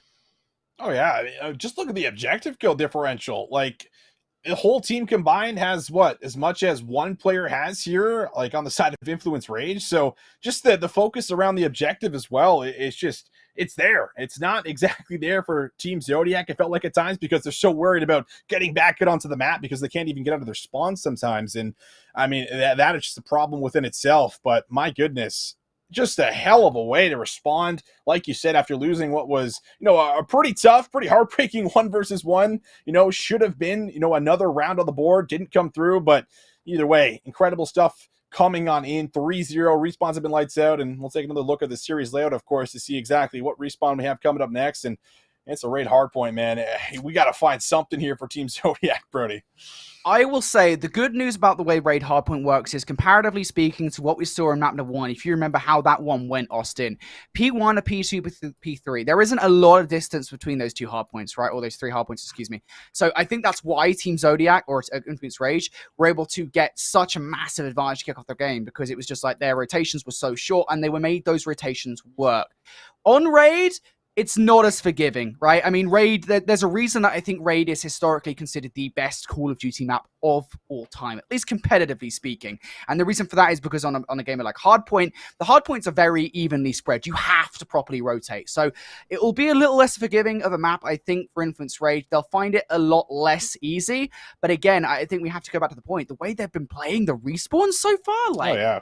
They haven't been touched. Zodiac haven't stood a chance. They haven't been touched so far. Like, we saw the map 1, and I think part of us wanted to chalk that one up to, yeah, they chained the first couple hills. They got to look good. Yeah. They got a lot of streaks. They were like, yeah, they look great. And they were like, all right, it's probably not going to happen. We'll be going to standoff control. Surely it'll be closer. And then you see them just run through their opponents again, and you realize, oh no, like, this is how the team is playing. This is just how the dynamic works when they approach a map mode combination, specifically in Respawn at least. But yeah, I mean, it's really tough to say, like, Team Zodiac is going to be able to come through and match the slaying power, because that just has not really been it whatsoever. They have not found a solution. They have not been able to win out a lot of those rotations. They did look maybe a little bit better through, like, the second set of hills, but it was too little too late. There was too many Goliaths in play. So I feel like everything rides on having at least a decent start here, Brody. You just cannot let them start to roll over you, build up specialists, get streaks like they did in map number 1, because if that happens, then Influence Rage, they might be able to punch their ticket to that next qualifying round. Yeah, and Team Zodiac, I think what a way for them here. I mean, this is presumptuous at the end of the day. They could come back and punch a hole through Influence Rage in this Raid Hardpoint, right? But I think for them, it's just been kind of a gutting time, if you will, because they got 3-1 by iTime Gaming. This would be a 3-1 to Influence Rage over them. And you know, the map they did win here in this best of 5. I mean, it came down to that 1 versus 1, you know, the Clutch versus Plin, right? Where it's just like Plin versus Aramis. Aramis able to get the turn on towards Plin. So that was a gutting, I think, thing for Influence Rage. But still, as we always said, I think it's a positive that you got to this far into the tournament. You got this far into the Call of Duty Mobile World Championships, so you should be happy with that at least. And of course, you do walk away with a slice of the prize pool. That said, Raid Hardpoint, that is going to be up next in this best of 5, guys. It will be with us in just a second, I believe. I think everybody is effectively ready to go. And as I say it, with the timing that I have, Austin, positive Call of Duty timing for once. Would you believe it? How about it, eh? Love to see it. But here we go. This could be the last match of this series, unless we can get Team Zodiac to show up, play some respawns, match the tempo, match the pressure. All comes down to this Raid Hardpoint. Let's see if Influence Rage can keep it up, or if we'll finally get a little bit of a different story to this game. Well, the start hasn't exactly shown that picture, has it? Gohan with 3, Duty with another one as well, and Influence Rage could be right back on towards the point. Aramis and TS, though, in for some resistance. And this is a pretty good response actually coming out. To be fair, the kill feed will be TMC for the moment here, as Junek will be dropping in for some time. Now, the good news here, 35 seconds left, so a lot can change between now and P2, Austin. But I think the thing is for TMC, they have to focus on making sure they stay on this side of the map. Yeah, you don't want to just overcommit too much. And, well, good news, they don't have to. They find the second wipe. They get themselves now set up for some scrap time and can start to dedicate some numbers towards the early rotation. But it's a different kind of plan here for Influence Rage. They don't want to play for the rotation just yet. They want to make sure they secure the remaining 10 seconds or so, which they will be able to do. And now their teammates coming off spawn can kind of start to threaten that rotation going into new. Be advised, hostile hunter-killer drone point identified. How much of a threat are they going to face? It seems like players coming from all sides. Fabulous are going to win the first one versus Joker. Nicely done from Dudu for the trade. Keep an eye on number 5 as well. That's going to be Chaotic, who is attempting to make his way through the basketball court. One player inside jungle that will need to be dealt with. And there you go. Gohan up front, being a little bit more honest with it. Doesn't really matter, to be honest. Look at the kill feed. Look at the way this has gone. Influence Rage. It takes 10 seconds for them to break on through. Hunter Killer Drone starting to come into play here. You have to have, a little bit of a clean feed, you feel like. Just stop the streaks. Stop a little bit of the specialist progress, do what you can, but there they go through the front, trying to just brute on force through, and they get themselves the kills. That's really the question. And well, it's already Predator missiles coming out to play, as we'll see. Yesto from the side, trying to work to the back. He's also shut down just one by one, struggling to get any kind of foothold in the hill. Hostile Predator missile inbound. To be fair, Influence Rage here with a brilliant break. The Predator missile are going to come down, but it will actually not do anything whatsoever. Maybe information gain, but I think to what extent, right? I mean, there's still 10 seconds left before you actually get to the hill, and a lot could change in terms of the defensive line. Fabuloso, though, going to fall to himself once again. RMS going to go as well, and that should be the opening that Influence Rage desire here. The GOAT, the only player in a bit of an abnormal position, and Joker going to find him out. Surely this is not as quick of a break as we saw last time around. This time, resistance from Tiesto, but not from the 2 players coming off the spawn. Chaotic going to deal with them with ease. Flynn as well, and Influence Rage once again swiftly break through. Oh my god, Chaotic with the read on the spawns, and then stacks up for what looks to be multiple kills in a row here. Combo at the bottom says 8. Let's see it. Another one, number 9 is good, takes out the Kingslayer on the other team. And oh no, Brody, the snowball, it's in effect right now. TMZ already having to do a little bit of damage control. Want to dedicate some numbers to hit the scrap time, but more or less you're going to have to set up for the rotation. And now you got to worry about all the specialists, all the streaks available for this rotation as well for Influence Rage. There has to be a comeback from a Team Zodiac, and they have to do it now. I think the bigger problem is, look at the rotation. Look at it. Tiesto here with a Sparrow needs to go huge. At least he's got this to work with. Aramis from money will actually help him out. Now the player's coming off the spawn as well, but for the moment it is all on Tiesto, all on his lonesome. Utility being thrown out towards the stairs as well, and Plin with the Predator missile. The call is made, but Tiesto with a Sparrow. We said he needed to go huge, and to be fair, he will. He will hold onto the hill despite the Predator missile coming down. Spawn's still looking good up top, at least for now here. So still a moment for Team Zodiac to try to rack in the remaining 40 seconds or so, but Aramis down needs to get involved in the play. Long-range shots are good with the KSP. Can he find the third? No, we cannot. Joker there to take him down, but it's Specialist City. Everyone looking to use everything they have available to themselves as it all just goes pouring into the basketball court, and it will still be Team Zodiac holding the line, holding strong. Another double that comes through here. Fabuloso, but Joker responds with 2. It's Chaos, Brody, and it's still up for grabs for either team. Yeah, Plin now around the back line looking to cause some damage to the players coming off the spawn. Will not be able to. As far as Zodiac are concerned, they'll be happy with that one, and a lot of it comes down to the early Sparrow play that we saw. So now, for Team Zodiac, you've stabilized somewhat. You've got a good kill under your wing. The problem is, though, you're going up against quite a lot of utility. Look at Dudu. He's got the Goliath ready to go for a hill. You see now Plin using his gravity gun to zone off players, and of course Chaotic has his Goliath as well. This is not a good position, I think. Moving forward in towards this hard point, I don't know how Team Zodiac come back into this with just the amount of utility that they're facing. Plin inside as well, looking for 3 against the GOAT. Will not find it just yet. I feel like we got to start to burn it here on this hill and the next one. You got to hope that they start to utilize at least a couple of the streaks, but it still feels like it's a tall ask. Here we go, though, through the pool side. That's a nice kill for Plin. Now he gets the flanking from behind and maybe disrupt the current setup inside of the point and square. Joker stunned up, locked down. Another kill on the board here for Team Zodiac. So far, they've been controlling at least a little bit of the area around the point. This is good time for them to get. Also, you have a fast track rotation over to T1 as we reset, if they can find the kills. Enemy XS1 Goliath. Influence Rage still have so much to work with here. Goliath. There is that first Goliath coming down from Chaotic. We knew that it was going to come. And there it is. Studio also has his ready to go in the back pocket. We do not expect to use it for a couple more kills, only if they are in a spot of bomber. But this Goliath right here is effectively to break on through and to hold it as well. Here we go. Chaotic with the first one on towards Aramis. There's still players around though, and you kind of need the support. These Goliaths, they're not indestructible, Austin. No, they're definitely not. Nades need to come through. You have to find some good tags, and well, you can see it, the Goats just simply laying down, trying to stall it out, but 2 more players challenge, and finally, they'll deal with the Goliath. And, well, still have numbers around the point here. So all things considered, not too bad of a situation coming through for Team Zodiac. We said they had to go big on this hill, burn some streaks, and so far they've been able to live up to it. The thing is as well, right, is that, you know, these guys, they've been weathering a lot of the utility being thrown at them. There's been a ton of specialist usage coming out from Influence Rage over the last couple of hard points. Of course, we've just seen the Goliath used as well. And they themselves, while all that's going on, will be able to earn their own. Now from Judy, though, it's time for this final specialist, but it's come out, but it is effective. He takes down the Goat, he takes down Junek.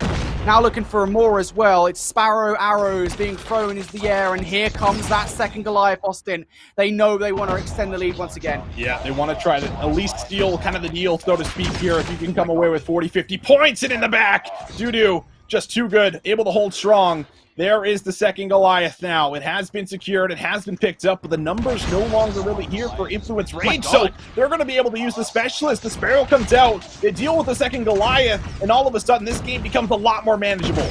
For all the utility that we've seen used, this is not the scoreline that you should be expecting from Influence Rage, even despite the massive advantage that we saw earlier on. Team Zodiac have done a splendid job to get back in towards this game, and now, continuing forward, they could well take the lead off the back of the kitchen hardpoint, but they need to hold strong. Joker in for 2, the support coming in from Plin now as well, but Aramis comes in, picks up 2. Chaotic with a nice nade on towards Aramis, but nonetheless now, 1v1 inside, and Chaotic will have the final say.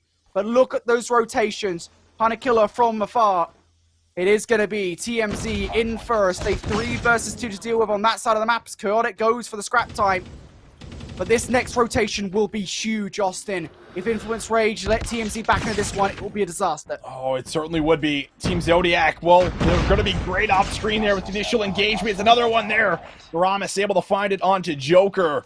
And now you have numbers. They're here around the point. Team Zodiac just need to constantly win the battles, but Plin off screen has just found the double. Yes, don't feel like you need to try to come up with maybe one at least, but he can't find anything. Plin able to keep himself secured in the corner, and now the whole help is here. Everybody looking to gear up, get inside of the hard point, try to clear it out. The spawns are still close, but Plin's looking to play flank and spoiler from behind. Here we go, and Plin will definitely spoil the day now for TMZ. More damage to be done here. Fabuloso, the last one left alive, and even this 25 seconds is so damaging towards TMZ. The problem is, though, the rotation is so far away, and they have given it away. Look at number 5 already. Chaotic, look at Influence to spawn. He's going to be facing down at least 4 players, though, from TMZ. What can Chaotic do over on the minimap? Has the support of Duty from not that far away. Chaotic in for 1. Duty will fall. Chaotic still got his life, by the way, and is still the only player from Influence Rage over here. He's got no help. He's just got to go so big, and they'll be able to flush him out. Good work here for Team Zodiac, and still making it somehow manageable, but Chaotic comes hot off spawn, finds 3 and breaks into the hard point. Will it be enough to try to get security of it? It looks like it will be good. The spawns are Chaotic. Everybody kind of getting split spawns up top here. And, well, which way will it go? One last player, Junik, will be shut down. Gohan gets in there for the double. And that's the control you wanted to see if you're Influence Rage. They let up on the gas a bit, but now they're back in control. Might that be the dagger? That's the question. You can still finish it here. Of course, we're probably going to see a few more contestants. So really speaking, that might not be the case, especially as Aramis does actually come through for 1 on towards Duty. Plin also going to fall now. At any time, it's good time if you're Influence Rage to get yourself to that 250-point mark. Thank you for shine out of the victory. And Joker and Gohan going to combine for 3. Dudu joins the party as well. And trust me, it's a pretty good one for Influence Rage. The streamers are out. These guys have been feeling pretty happy the way this game has gone so far. They will not be able to finish it here. We will be going towards a gate or a hill number 5 here on the second set. TMZ needs to be perfect from here on out. At least they don't have to worry about any streaks for the moment. It's got to be some of the best hardpoint you've ever played, and you're going to have to play it through the next 3 hills. Let's see. Can they make it interesting? Can they try to get themselves to a map number 5? Able to at least defend off the first initial hit, but Dudu trying to find his entry in. How about the double? good to be able to loosen up the defense, but it's going to be a beautiful response. Judith finds the double up himself, coming hot off the respawn, and they're still able to keep presence inside of the hard point. Here they come though, Influence Rage, might this be the final push? Gohan playing Chaotic, they're all contributing to it. Just one player left inside, and it's Fabuloso who will fall. Predator missile from up high, but it does nothing but hit the tree. Nobody will get there in time, and Influence Rage with a third respawn in the series close this one out. A little bit closer than we expected it to be, but nonetheless, Influence Rage, they get it done in the end. They get it done. Influence Rage, just too icy, man. Too good. Just when you thought you might have had them on the ropes, and we start to see a comeback happen. They shut it down. They swipe it down. And they get back to business there for the final couple hills. Big stuff coming through. Joker finally has one of his big pop-off performances here within the series with 37 kills to his name. Chaotic, he was just involved in almost every single play with the hill time that this man had. But boy, oh boy, Brody, it definitely got a little interesting there. But when it comes to the respawns, it feels like this Influence Rage team just on a bit of a different level. Wow, oh wow, Influence Rage and the respawns, well, they just had a hell of a time. I think that's the best way we can describe this situation, during the first hard point, during the second as well, things just looking so dominant. I will say, before we go and talk about Influence Rage and how good they look there, I think we've got to give it to Team Zodiac for actually making the comeback they almost did in that game, because they were down by a lot. Like, they got broken hard on the second and the third hard point, but to come back in the manner they did, to weather the storm in the way that they did, because they dealt with the first couple of Goliaths they had to deal with pretty well, if I'm honest, Austin. I feel like they should at least be commended for that, but nonetheless, it was the respawns that were the downfall.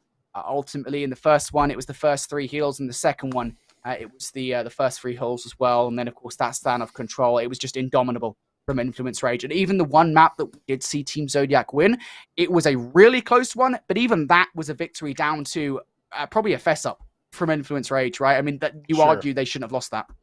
Yeah, I mean, really crazy kind of, ending to that hard point that could have went a very different route for us there about halfway through, but just not enough in the tank to kind of keep it up consistently over and over and over again for each and every hill. And it is a lot to ask, right, when you go down that much by about 90, 80 points, whatever it was. So really tough, but S&Ds, at least you can take away that.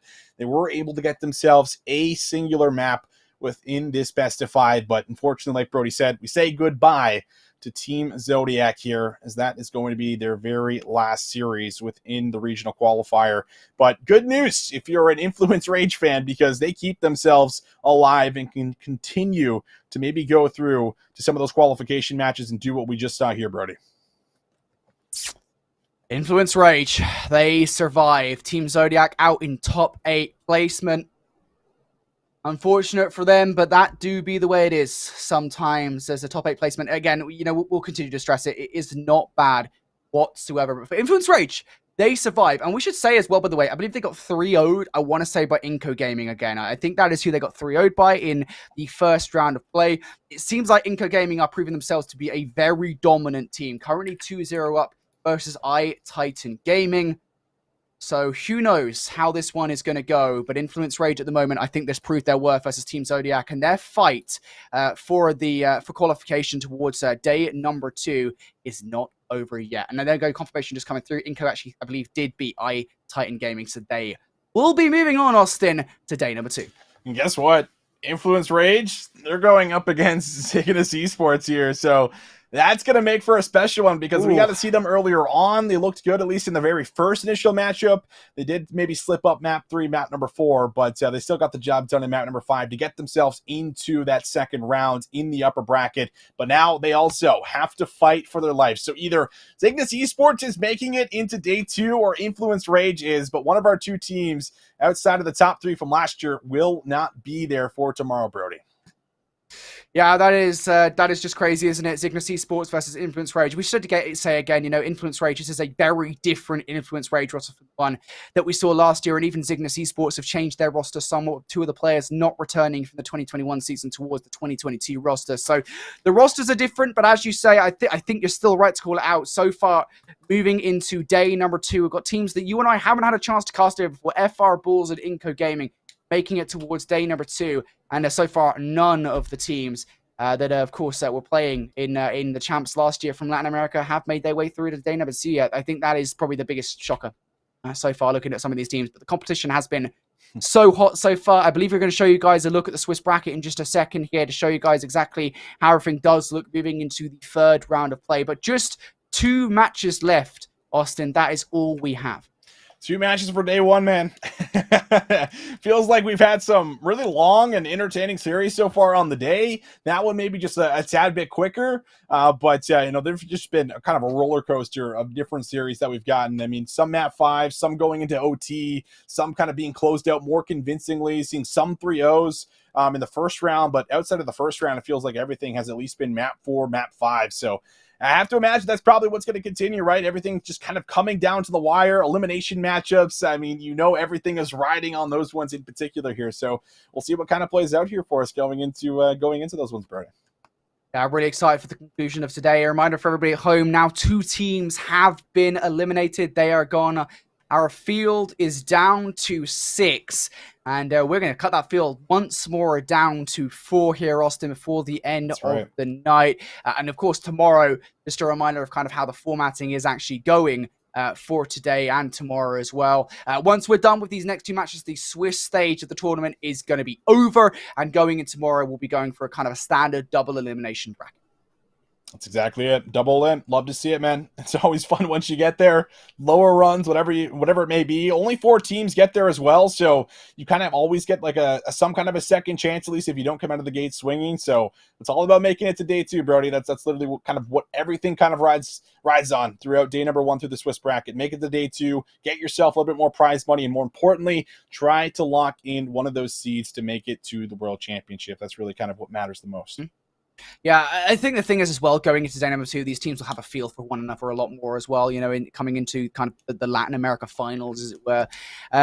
These teams, going into that final day, they will have seen kind of what's gone down and getting day number 1. They know kind of who the most threatening teams are. To be fair, they probably know that anyway, considering this region, I would presume, is pretty tight-knit. But nonetheless, I think that information will be invaluable, and it will kind of give these guys an opportunity to go back, watch the VOD, say, these are the strongest maps and modes coming out from these teams. These are what we need to veto, and especially when it comes down to the specialists as well, because that's something that I guess we've kind of not really spoken much about today is, these specialist bans. We've seen teams like Skade, for example, that have proven proficient with the Annihilator. We saw bans against them for that. We've seen a lot of great usage from specialist weapons coming out from teams, and so it's interesting to see kind of, I think, today number 2, how does the vetoes evolve, not just with the maps, but with the specialist abilities too. Yeah, it's always impactful, right? It always matters the most. You saw it there in the end. Like, there was almost a moment where the Sparrow comes in for the 2-piece on rotation, and all of a sudden that locks in spawns for you. So, yeah, little moments that can play out for you that allow you to kind of have those big, impactful plays. That's kind of what matters the most. But it looks like we got a little bit of time before we send it over to our next match. So we're going to take a quick pause. Don't go too far, guys. When we come back, we got some more elimination matches coming up next.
What's better than purchasing CPs on a safe website? Purchasing it on a safe website with discounts. By paying with PayPal, AxioPay, and credit cards at Kata Shop, you get 10% off. You heard that right. So go to Kata Shop, Mexico website, purchase as many CPs as you want with an exclusive discount, and get an amazing loadout at COD Mobile.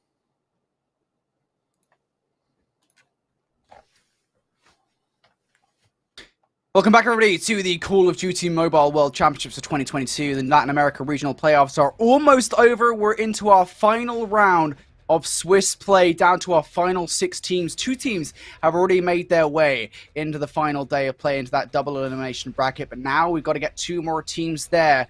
And, well, if you haven't been around all day, my name's Infinity, joined by Visions here on the casting desk, Austin, mate, and it's been an incredible day of games so far. As you said, just 2 more to go. 2 more to go, man. I mean, these are the big ones, though, right? Like, this is to decide who makes it through to day 2 and who ends up falling just a little bit short and has their run kind of end right here and there for the end of the entire COD Mobile season. So when you put it like that, I feel like it's really interesting for as far as what we're going to get out of these 2 teams, knowing that that's what's on the line. Everything rides on this matchup. You got to win 1 more best of 5 in order to make it through the Swiss bracket here, Brody. I can't wait. I cannot wait either. Let's show you guys then how everything has gone so far. You can see now in round number 3 of play, there is currently, 2 teams already qualified for day number 2. That is FR Bulls with a 3-1 victory over Zygnus Esports, 3-1, victory over Zygnus Esports, and now Inco Gaming, 3-1 victory over iTitan Gaming as well. Of course, 2 teams already eliminated, as we said. Loops Esports with the Game 5 loss versus Skade, and Team Zodiac with the Game 4 loss versus Influence Rage. Again, you know, we were just casting that one and could argue that should have been a 3-0 towards Influence Rage. It was the one search and story round slip-up that we saw from then that forced a game number 4. Nonetheless, that leaves us with just 2 more matches to go through today. Zygnus Esports versus Influence Rage and Skade versus iTitan Gaming. The former of those 2 matchups, Austin, is going to be first. Zygnus versus Influence Rage, and we just saw Influence Rage, we saw Zygnus Esports earlier on, so we do actually have an idea of kind of what we expect from these 2 teams. Yeah, Zygnus Esports, I mean, I feel like the one takeaway you're probably going to look at on these guys on the day is really good search and destroy team, it feels like, for the most part. These guys went clutch in the very first series that we kind of kicked off everything with on the day versus Skade, after also, losing map 3 and map 4, so that was kind of, a really nice test to see what we would get out of that team when the pressure is really on, and I felt like they were able to deliver. And then we also got to see them kind of make some incredible kind of standoff hardpoint comebacks as well, right, in the very first map to kind of kick off that best of 5. So we know what we kind of get out of these guys. So they're not great at control, but decent at hardpoint and pretty strong in search and destroy here. So I think it makes for an interesting matchup because Influence Rage, as much as they did lose the search and destroy, they still look solid, but it's really the respawns, Brody, that they find a lot of their favor in. I think the thing for me about Influence Rage that kind of, in a way, I think it's a weird one because they got 3-0 by Inco Gaming in round number 1, right? And that's what put them down into the lower bracket. And as we learned in round number 2, Inco Gaming are actually not a bad team whatsoever. They beat iTitan Gaming 3-1. So I think it says something that, I think we saw the real Influence Rage in that second round. Zygnus Esports, I would say genuinely, this is not going to be an easy ride for them whatsoever versus Influence Rage. So I'm very excited to see who will be coming out on top. And again, you kind of brought the point up before we got into the break, Austin, right? About the fact that obviously Zygnus Esports and Influence Rage, these teams, or at least some players from the teams, because their rosters are extremely different in the 2022 season, they were the ones that qualified last year for the Call of Duty Mobile World Championships. This time around, one of these teams is not going to do it. That's right. Yeah, strictly talking about organizations here, one of these teams will not be able to make it through. So obviously going to hurt a little bit, I'm sure, for a lot of the fans out there, but at the very least, there is a chance, at least for your team, to still potentially get through, but we can't have both. We can't have it both ways, unfortunately, so one of the two will be able to get it over the other, and I mean, from here on out, I just don't think anything can be easy, right? Like, you might have, stronger game modes, you might have a better idea on maybe how you want to approach your game plan, but from here on out, man, like, these are going to be some tough matches for every single opponent that we have for these matches left today, as well as the matches for tomorrow here. So it's going to be a really good one kind of coming in here with these two. And overall, it just comes back to my point where we just saw Influence Rage come off a really hot best of 5 where they looked really dominant, at least in the respawns. Maybe they let up on the gas in map 4 in the raid. We can give them that, but what we do know is that really good in control, really good in the map 1 that they came through with. And if you let this team start to streak, start to snowball, I do get worried for a Zygnus Esports that maybe just hasn't shown at least that same level of dominance despite getting maybe a couple map wins here in the respawns. I think that's the thing, because when we went back to kind of round number 1, right, because we saw Zygnus Esports play up against Skade, and that one went all the way to game number 5. Granted, Zygnus were able to take the search and destroys, but, nonetheless, I think it's the fact that they let it get to game number 5, which shows that actually they are capable of letting a team back into the series. And for Influence Rage, the way they're playing on form at the moment, I think it does bode well for that roster. But we will have the map set for you guys in just a second here between these two teams. So we'll kind of discuss what the similarities between the maps that we've seen before from the teams and the maps in this best of 5. But as we said, Influence Rage, they're on form at the moment. They are looking in scary form to make it to Sunday. Of course, the other match going on right now, again, we can see it right now on screen, the Swiss Elimination matchup. That's going to be Skade versus iTitan Gaming. Again, another couple of teams that you and I have got cast over today already, Austin. Skade, I think they've proven resilient. They just couldn't close things out versus Zygnus. And for iTitan Gaming, they impressed us in that matchup versus Zodiac. Yeah, they did. Like, outside of the map number 1, like, it just felt like they turned it on after that. And we got to see, like, a lot of dynamic plays within their search and destroy. Just a lot of consistency, it felt like, within the respawns. Just a really well-rounded team, I think, is what I had said at the end of that series. And, I do still stick by that. I think that is going to be a really tough matchup for Skade. We just saw them, squeak out, up against Loops Esports, but that one was still a really close affair. Just about going the distance there for us. And you talk about kind of everything that's happening within iTitan Gaming. Those guys are obviously trying to recover and bounce back after what was, I imagine, a pretty close set versus Inko Gaming. I don't know that for a fact without the map scores, but at least for as far as what you do expect from those guys, they usually bring their A game. So I imagine that'll probably be the case for us again, Brody, once we see that second series unfold as well.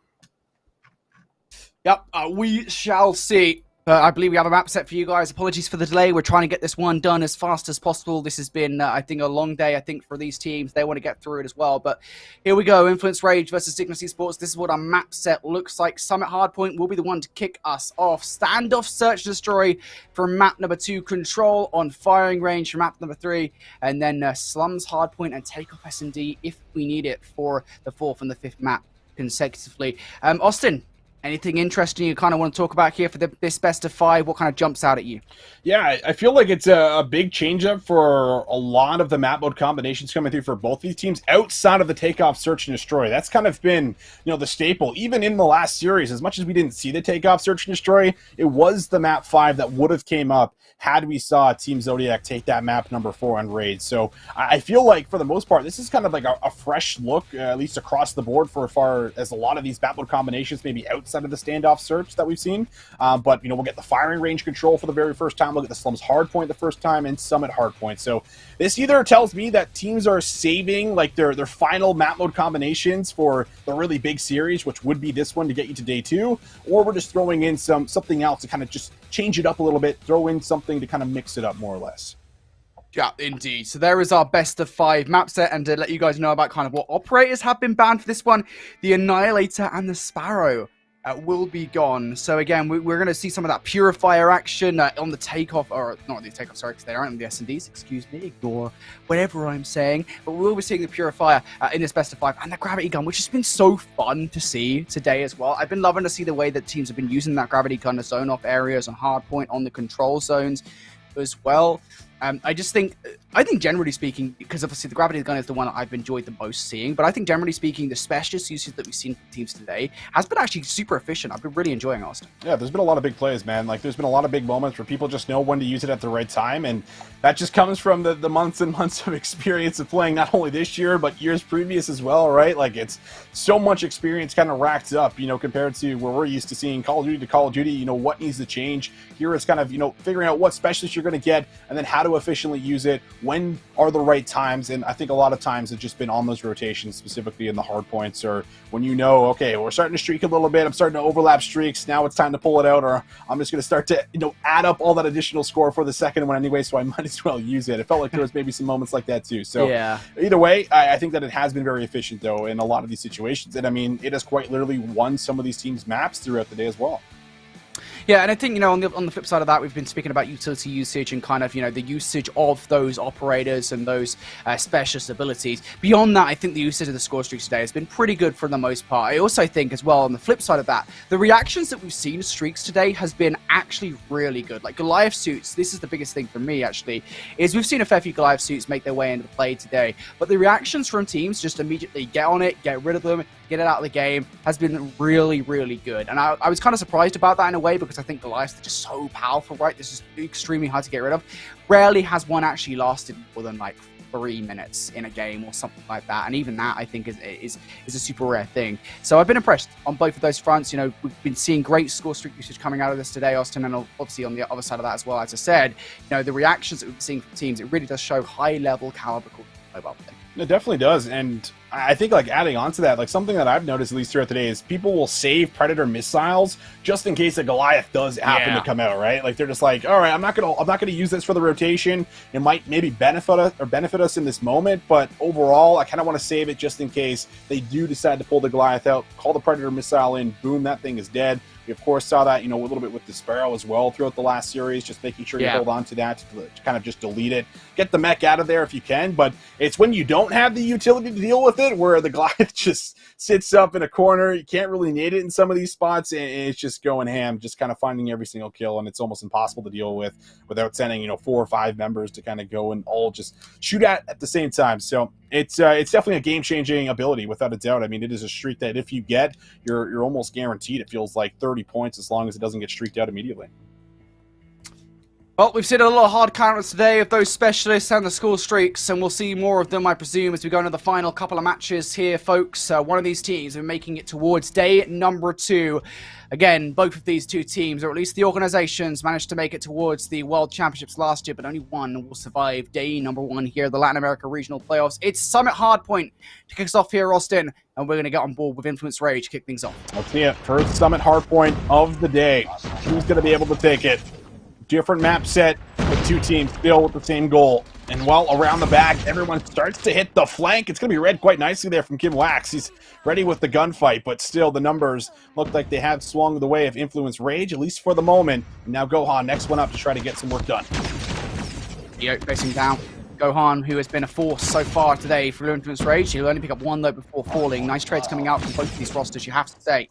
It's Influence Rage now finally in for 1 second at a time. I thought they'd get more, but apparently not comfortable enough to stay in the hill just yet. I think the bigger problem is they don't have control of the upper area just yet, so these players from Zygnus are going to continue to kind of filter on through, and that is exactly what here is Voodoo trying to come on through the doorway. He will get a help on towards Joker, and now time's starting to go the way here of Influence Rage. Tio trying to find his way in. He's not able to do it, so 10 seconds left now. We see that next till pop up. Influence Rage, they are ready for it, but already here, Zai getting aggressive, can't really get anything going. The high ground is everything on this hill. You want to control the upper part here in order to kind of just rain down from above when you need to. Do I need to pounce on the hill? Do I need to play for kills at the back and flank? You have options, but so far, looks like Zygnus able to get themselves stable in the point. Now they have to find the kills. Up top, Zillow holding it down. We'll be able to find the first one. But Influence Rage, 2 kills back, make it 4 kills back, and now the last one, there it is. Chaotic is good for the kills, and right back in the hill is Influence Rage. Back and forth is this game so far. Zygnus might well be ahead, but for how long is the question? Influence Rage, they're going to be in, but Chaotic won't be alone for long, as Tio, Dukes, and King Wax are joining the party very soon. Now it's Voodoo, I'm thinking about these Zygnus players, but there are just way too many around that corner. Go for the free fire on a 1, but that's all he is going to get. Is Influence Rage going to be removed from the kill momentarily here. Only 5 seconds till the next one is up, and I think you can tell right now, Austin, by the positioning of Zygnus, they know where their next hard point is, and they are more than ready for it. Yeah, it feels like it right now, but really tight game for us. Now a chance to be able to hold, but off-screen, players kind of working through the back to try to get the close spawn here. Spawn still looks locked in for Zygnus Esports, but one player gets a split, and now through the front, Chaotic trying to find just a window to kind of blow this hill open, but Zygnus with the defense. They're going to lock it in. They're going to win the gun battles, and they'll be good at least on the first push. Wax with 3, looking for it. Nicely done. It's actually just going to be the double kill. I think Tatio was the one to help out first, but nonetheless, I think the damage done there by Wax. But for how long, I get it. It feels like every time Zygnus has a response for Influence Rage, it's not long for Influence Rage, right? Bad enough for you. Gonna get right back into it. And Zai taking down Dudu there. You had the Purifier to go. I mean, Zai will fall, but nonetheless, it is a stop on towards a specialist. And speaking about some of these early game specialists, we've already seen a few right now for Influence Rage. You've got 3 on board, and these specialists will be huge moving forward, I think, as we look over towards the rotation. It is once again Zygnus who do have control of it first. I think this is where you're going to start to see some of these Influence Rage specialist abilities come on through to try and break on through. Yeah, you feel like this could be the moment for sure. But over the top, just kind of toying with his food right now. Not really giving him an angle to fight. Just constantly, just kind of keeping them pinned, right? He's just buying time, trying to be annoying, but here we go. Gravity gun, trying to come into play. Does shoot it out, and it looks like he comes away with the double. So at least you're able to get the shot off right before you drop. You maintain control down low in the cliff path. But up top, that's where the mayhem starting to all break loose. And over the top, Joker's trying to get some more kills. Can he be big? Yes, he can. He's able to get himself at least one, but in the point, Zay there for the double, and that's going to allow Zygnus Esports to still get back into the hill. Well, Joker, what does he have to say about it? He's already picked up 2. Now in for number 3 as well with the Hunter Killer drone, as it is going to be Influence Rage trying their way in for the last 30. One player from down low, that's going to be Wax, who's able to find his way back in as well. Influence Rage continuing to spawn in the back line here. Maybe an attempt at a pinch play as players coming up from the middle of the map, players coming up from the side cliff as well. Envoy and Wax inside, more than happy to soak up the last 15 seconds of scrap time. This game so far, Austin, has been so close between these two teams. Great specialist use coming out from both teams as well, but again, it's those hard counts that we were talking about coming in this one. Both teams doing a really good job of dealing with it. Knife's edge for sure. 98 to 99. Like, it's just so back and forth. Zygnus, great on the rotations, but haven't been as solid on the holds. We'll see which team is going to be able to start to make corrections, though, as we start to look at the second rotation of hills.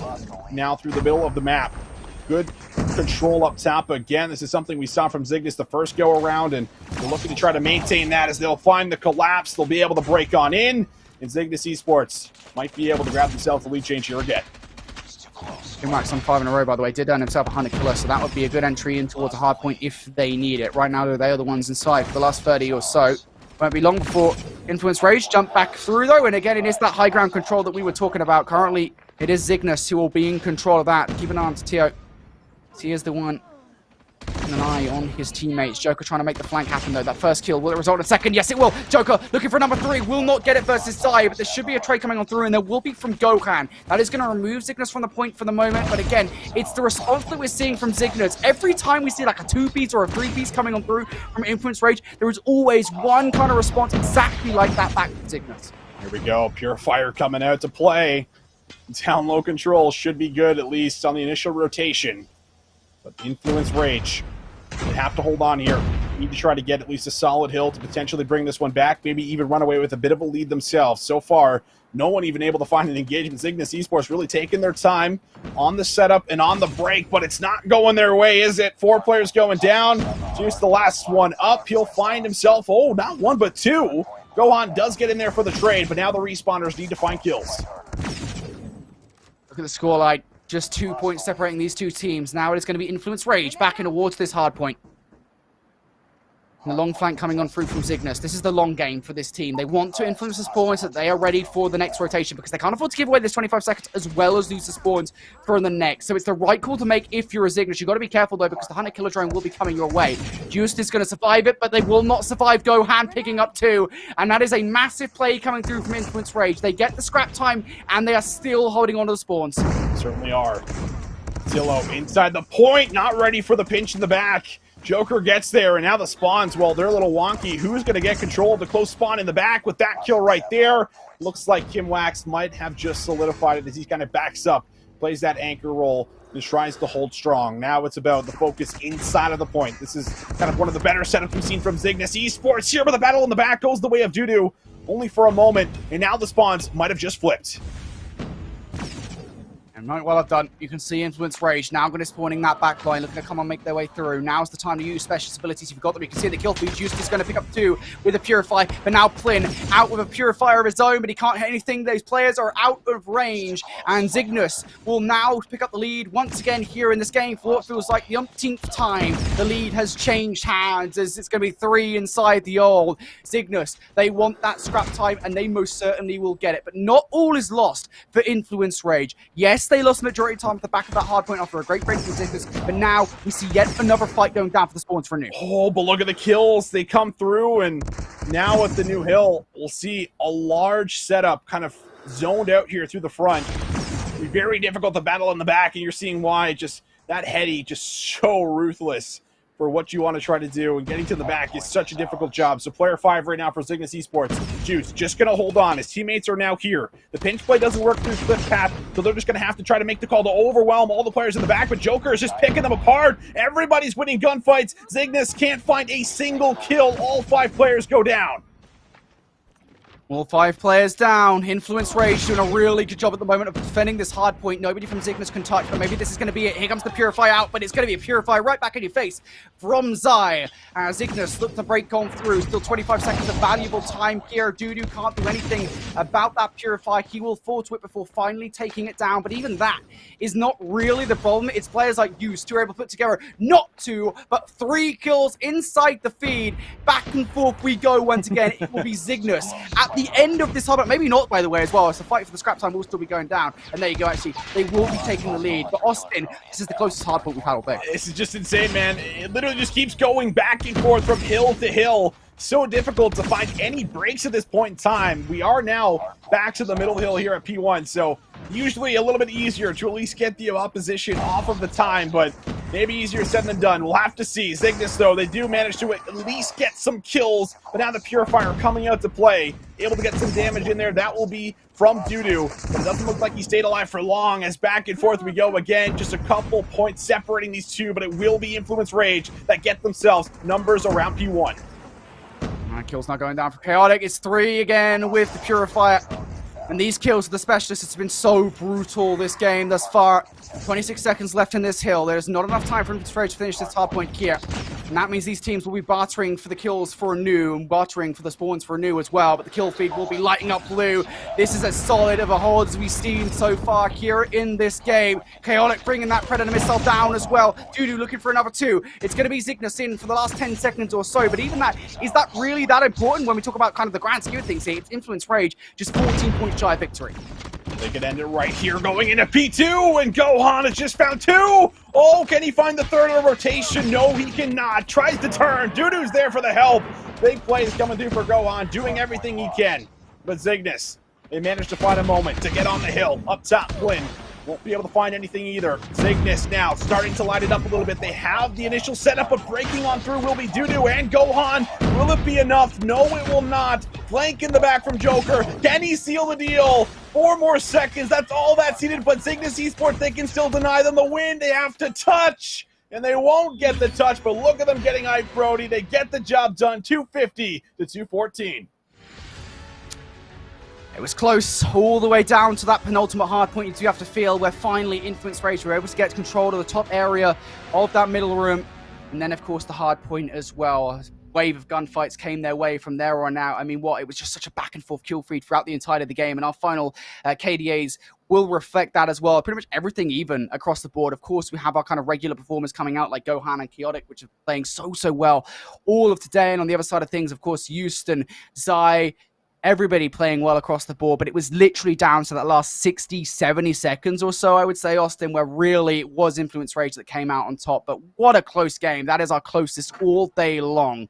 Incredible start to this series. Yeah, man, great series. Just so back and forth. I mean, the series and the maps that you have where you literally don't know who's going to hold on. You don't know if this is going to be the break attempt. You just have to kind of play this constant guessing game. Like, those are usually always some of the best ones that you can get your hands on. And yeah, big performance coming through for Gohan here. 38 kills. He was massive on that P1 hill where they were able to lock in. It felt like 35, 40 seconds, which is, the biggest we had kind of seen the entire rotation through.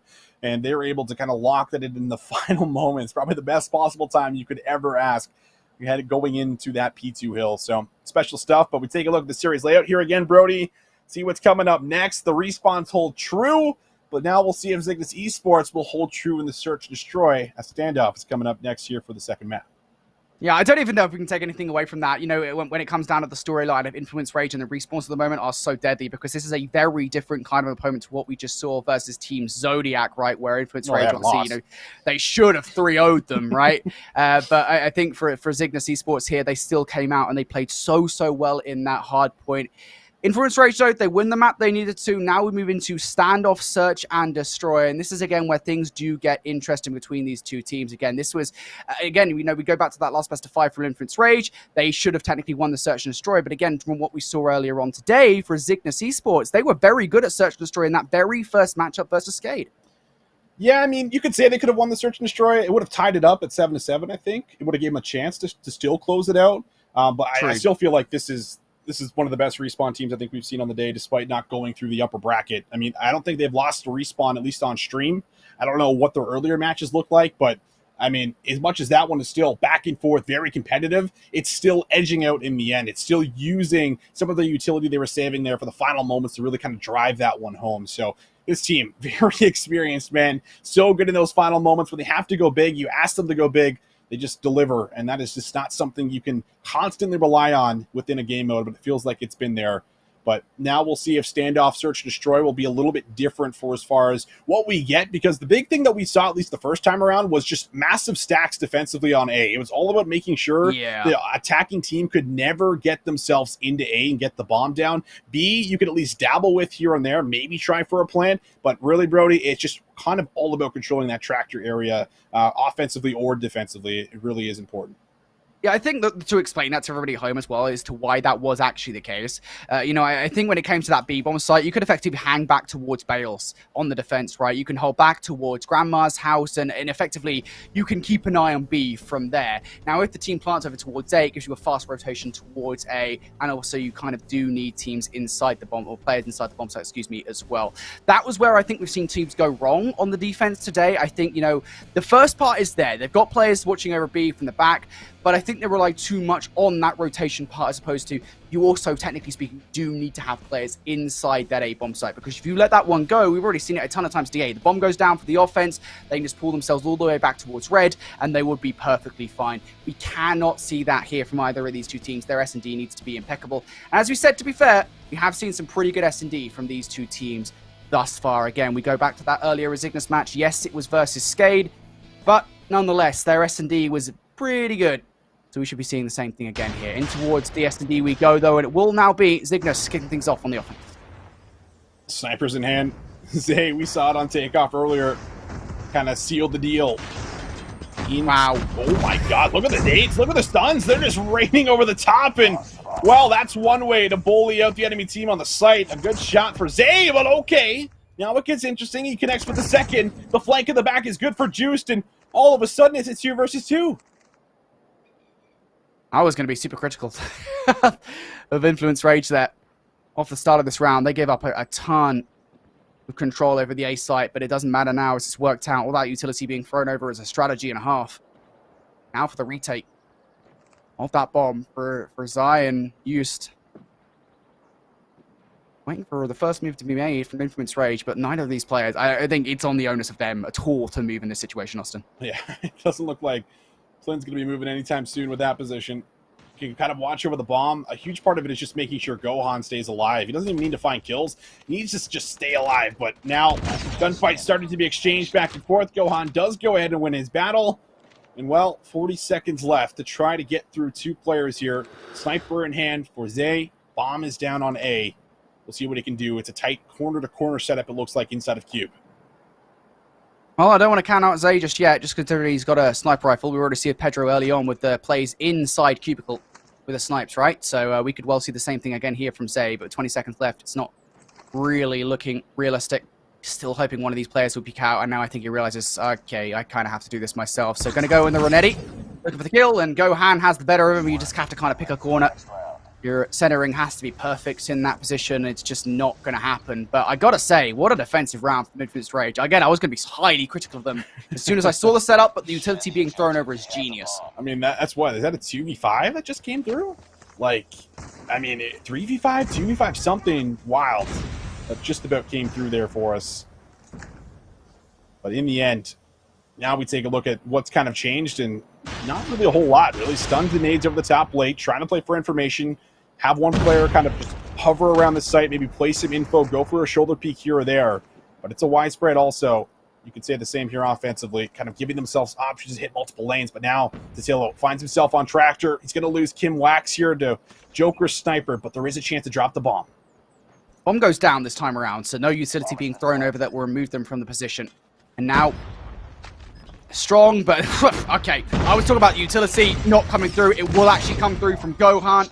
Chaotic there as well. Now just down to Used in a 1 versus 4. He reveals his position. Gohan swiftly removes him from the situation. This utility usage at the moment from Infinite's Rage has been impeccable. They are landing every single stun, every single nade.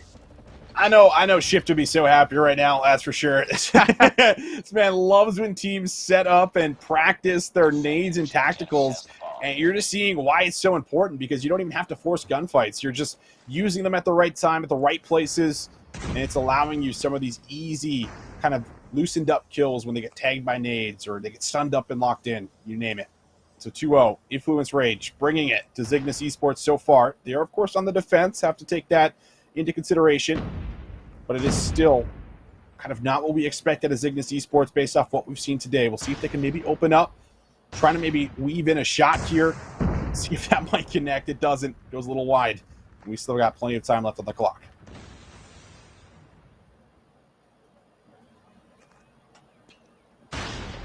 Zygnus don't really have much map control at the moment. They do have control of it. They're almost nowhere near here and now toward the back alley. The trade will be made. The duel is over. Used to remove them around. 4v4 we go. And that's a nice stun as well. Envoy being tagged at the moment. Trying to get away. And all the kills was chaotic. Hello.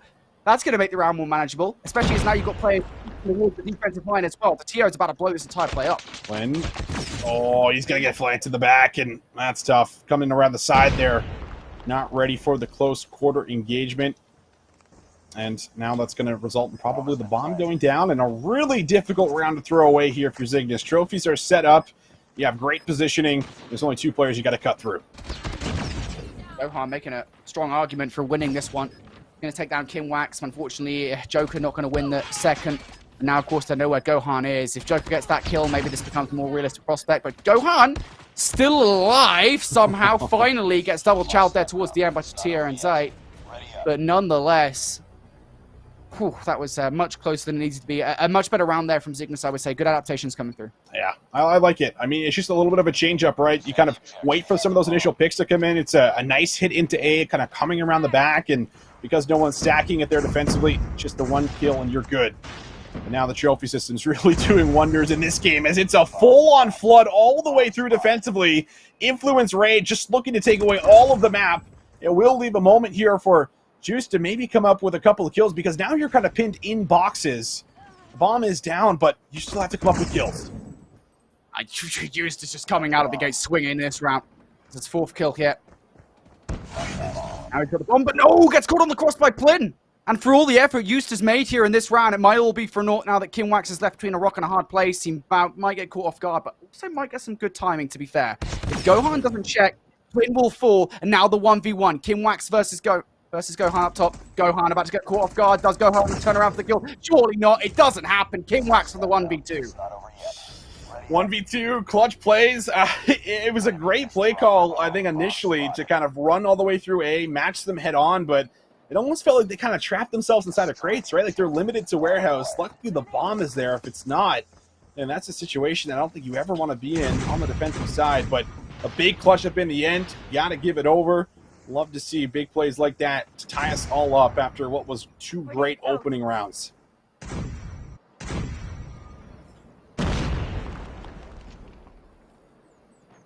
And the adaptations will continue here from Zygnus. I think they've learned from the prior offensive go of things that it's best to just kind of give a little bit of map control away for Influence Rage.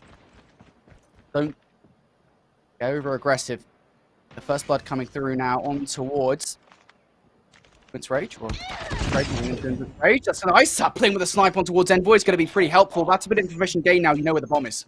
You know where the bomb is, and yeah, Tillo doesn't feel confident enough to kind of stick that out. So he does get shrugged off the bomb.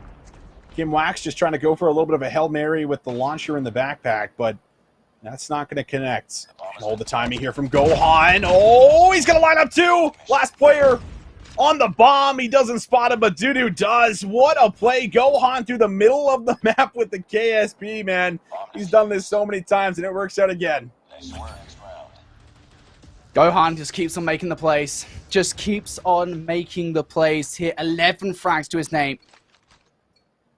This is a hell of a game for him. He is matching the output of the rest of his team combined at the moment, Austin. That is insane.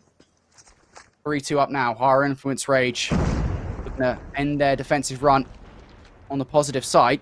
And for Zygnus, once again, it's the same kind of strategy. Try and draw something out for Influence Rage. To be fair, they have done exactly that. Plin is very far pushed up now. Stay with the rifle. Looking for a couple wallbang spots, it looks like. Seeing what he might be able to get away with. But while that happens, Tillo, one of the big playmakers, is trying to give a couple shoulders through mid. He's kind of just slowly clearing out this site to give his teammates the okay that it's kind of time to come in and maybe trying to drop the bomb. But, oh, the peek in the back, it's going to be immediately traded. What a shot that comes through from Plin. But Envoy through the middle able to at least get one more and keep the numbers Zygnus' way.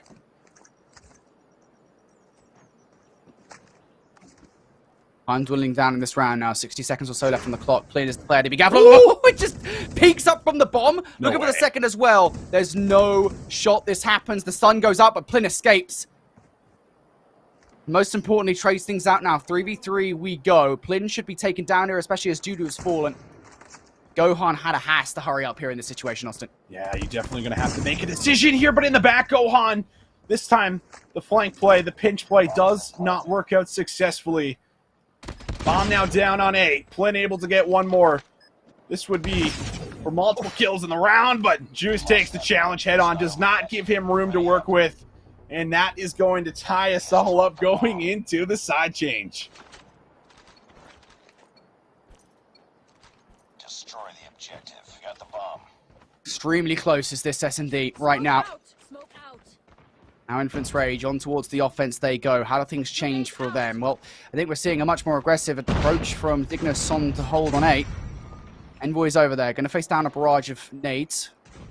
Not going to connect just yet. But keep an eye on that back alley as well. We can see Dudu and Kim Wax there. Getting a feel for one another. Help also here from Just. This back alley push. I mean, there's like two players quite literally laying like side by side with each other in the back alley right now. You just don't know which way it's going to go. That's all I'm staring at on the minimap. And player 5 even comes to kind of just give a little peek over the top. Doesn't look like he sees anything. So as soon as the pick comes through, if Joker can find a kill, that's likely going to ignite that play in the back to kind of come through here. And there's still plenty of time to try to find that pick. But 1:12 on the clock. And, well, off screen, there it is. Dudu does get caught laying down. That's the first blood. Trades are in. 3v4 we go now for Influence Rage. Nicely done from Gohan to take down Tio. They have control of the site. They're going to be concerned, though, and I think they want to make sure these players are removed, but Zay is there. On towards Gohan. That's a big kill to make. Now the trade. It comes down to a 1v1 between Joker and Kimwax. Joker doesn't have control of that bomb just yet. When he picks it up, the notification will go off. Kimwax might also make this flank happen. Joker, did he see him there? I don't think he did. Bomb going to be picked up. Joker now. Does he go to B? Does he just kind of wrap back to A? I like this play call, but you got to drop the bomb and drop it kind of quick. You don't want to get too cheeky and too cute here. And here's the problem why, because it's going to give enough time for Kimwax to maybe get here in time and find the exit. We'll see. The timing coming off of this bomb is going to be everything. And Joker, he does stick around just a little too long, waits to drop the bomb, and Kimwax able to get in there and finds the clutch 1v1. Those situations are just tough, man. You got to make a call. Where is Kimwax going to come from in the 1v1? Got to get the bomb down eventually because you're running out of time. It's a 50-50 that will not go Joker's way. So Zygnus starting their defensive run well. We got the bomb. How do Influence Rage change things up here? It seems like it's going to be a straight A hit from them. They've got to snipe over to try and catch a player like Envoy off guard. That's not going to happen. They're going to have to do this with a straight old nades. And here we go. Stun's going out as well. How much can Envoy, how much can Zay pick up? Well, Envoy's dead now out of the round. Nice nade out from Tatio, though. And those players start to push on through. Tatio with another one as well. A 2 versus 1 situation. Gohan, can he trade things out? Only for 1. And now a 2 versus 3 here. Making a 1 versus 3 as Plin left up all on his lonesome. At least he has the opportunity for a flank. I feel like they kind of know, yeah, they're starting to run him down slowly but surely. They think he's trapped back alley, but I think maybe now they know he got through. We'll see. The timing here going to be big, and I think Tatilo spotted him again. That might be for 4 or 5 in the round. Not sure for Tatilo, but he doesn't grab the last one. Zay secures the final kill, but man, that retake. It all starts with a grenade, right, Brody? Finds the grenade. Tatilo takes the challenge, finds 2 more. Just ridiculous stuff from him. I think the 1 versus 3 as well. The nade is probably what alerts them to that last remaining player's position. You probably hear the nade being thrown off and realize, hang on, he was around us somewhere. Nonetheless, though, Zygnus now 2 rounds in a row here. They win another one. It should put them in good stead to close this one out. Nice nade to kick things off. The Tatio already out of this round. And that gives Influence Rage a little bit more choice about how they want to play this.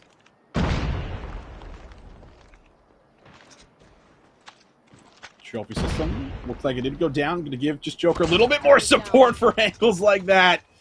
And he'll be able to connect for another one. Juiced out of the picture, at least in this round. 2 players now out for Zygnus Esports here. And you're spread so thin defensively as they're just going to start to run into A. And now, Influence Rage, they have everything they would want. Drop this bomb. They have the setup. This round is theirs. The bomb has been planted. Kimwax still potential for a 1 versus 5. Say potential. It's a small shred of it. And he's down for the count. Nice work. Get ready for the next round. Influence Rage. Not dead yet. Austin. They would go 3 rounds down. That would have been a really tough situation to crawl yourself back out of. But at least they've got round on the board now here on the offense. That's where they were struggling to get the last couple. We got the bomb. See if Now, Joker can they kind of, pull another one back to back? yeah, we'll see if Joker can kind of keep working for these initial picks, too. I like the setup there in the last round. Going to throw a trophy up top this time for Gohan, who's going to swap to the sniper. And oh my god! I maybe saw like a glimpse of yellow there with the X-ray. And he just snaps on him. All right, that's why Gohan pulls out the sniper. Now we know. I think 15 kills now for him. Guy to battle through the back alley will be Joker. Doesn't want to stick around too long. You got the numbers. How are you going to use him here? Zygnus don't seem phased by that first blood, really. Of course, they're 1 man down, so they could be traded out here. Still, Influence Rage haven't really gained much information as to where these guys are. Lynn's being really careful, and did he just see Envoy? I don't know. And now he certainly did. Envoy with the peek out. And how does Joker react to this one? Surely the help has to be in from Just as well. And it will be as Just picks up 2. Now 3 versus 3 we go. Just's position is huge. Tatio to take out Gohan as well. And this round is flipped on its head entirely. It has 45 seconds, and you got to wait for Dudu's flank to come in and maybe find a couple of kills.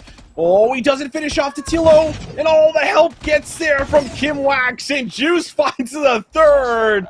It goes from bad to worse here, unfortunately, for Influence Rage. Looks like that was one they might have had locked up again with the picks, but just unable to utilize them. And Zygnus Esports hold strong. Juice just turns that entire round on its head. And Influence Rage, they thought they had that one in the bag. Now their backs are well and truly against the wall here. You've got to win 2 rounds on the bounce to force the overtime. Juice comes out straight away, gets the information, and that's information that Kimwax might actually act on here. Look at him on the minimap. He's making that flank happen, Austin. Certainly is. All the way through gas station right now. They are starting to turn. The timing here is just almost everything. You feel like it could quite literally be the map, and Dudu, it looks like he knows something's up. Like someone might be back here right now. Is he already in gas station? He's not going to check it, and now that timing works out, but the shots come through off screen. Kimwax draws the first blood. Rather second blood, able to even us up. Now we'll see how this bomb gets retrieved, or more on what Dudu is able to do from this position.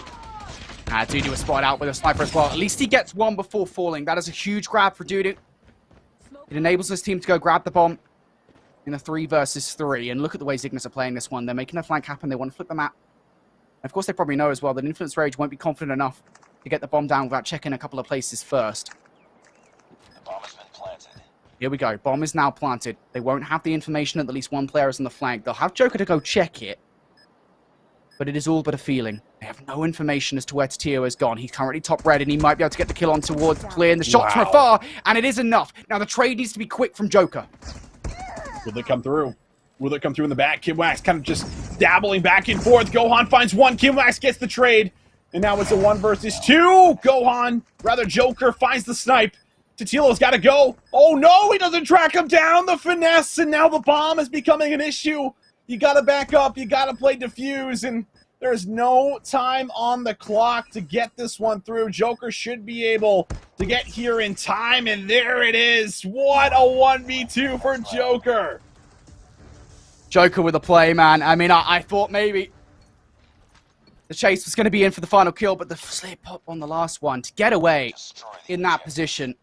Emphatic play coming out from Joker here to stay alive in this one. Influence Rage not done just yet. One more round and they force the overtime. Joker with the smoke on towards mid. They want to get mid control early on. And this time around, look at the positioning of Used. It's entirely different from the last couple. He has not so far pushed forward. Zygnus have gone all the way back in their spawn. That's right. Not trying to make any kind of flank play happen, knowing what's on the line, knowing we might go to OT here if Influence Rage can just get one more round under their belt.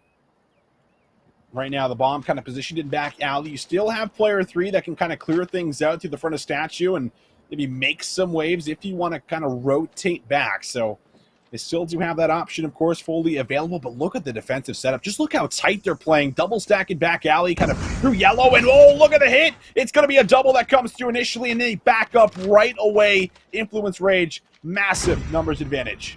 Something had to give, and Influence Rage are going to be the ones to give it very much to Zygnus here. Now, I like the reaction coming out from Used, who is constantly in these positions as Tatio gets eliminated there. Chaotic going to be responsible for that one, and now Envoy and Juice left up here in the 2 versus 5. Good kill from Juice to get on Gohan. He was in an advanced position, but the numbers still very much favor Influence Rage here, and Used on the flank will get eviscerated as well, down to the 1 versus 4 for Envoy, and it is not to be. Overtime we go, Austin, as Influence Rage continue to hold on here. Oh, man, Joker, he just turned up here for us. Like, he's got 9 kills now, and it feels like half of those have been in the last 2 rounds in specific. So, just really bringing it all, doing what he can. As it's going to be Zygnus that do, of course, swap here for us. Trying to maybe make something happen to A. We were really crediting how well Influence Rage were kind of using their utility on the defensive side, and we'll see if that continues to hold true. This is going to be a quick plant coming in from Envoy, and they don't want to make the best of this while they can. Influence Rage pushed all the way back in towards Grandmaster at the moment. This is going to have to be a long retake from them, and a bit of information given away now from KidWax as he takes those shots. Surely somebody is there to act on it, and it will be Tatio to take down Plint. And there hasn't been much room gained from Influence Rage here on this retake as well as Envoy takes down Doodoo. This goes from bad to worse. Just 3 players left up from Influence Rage now down to 2. Gohan and Chaotic. Now just Gohan as well.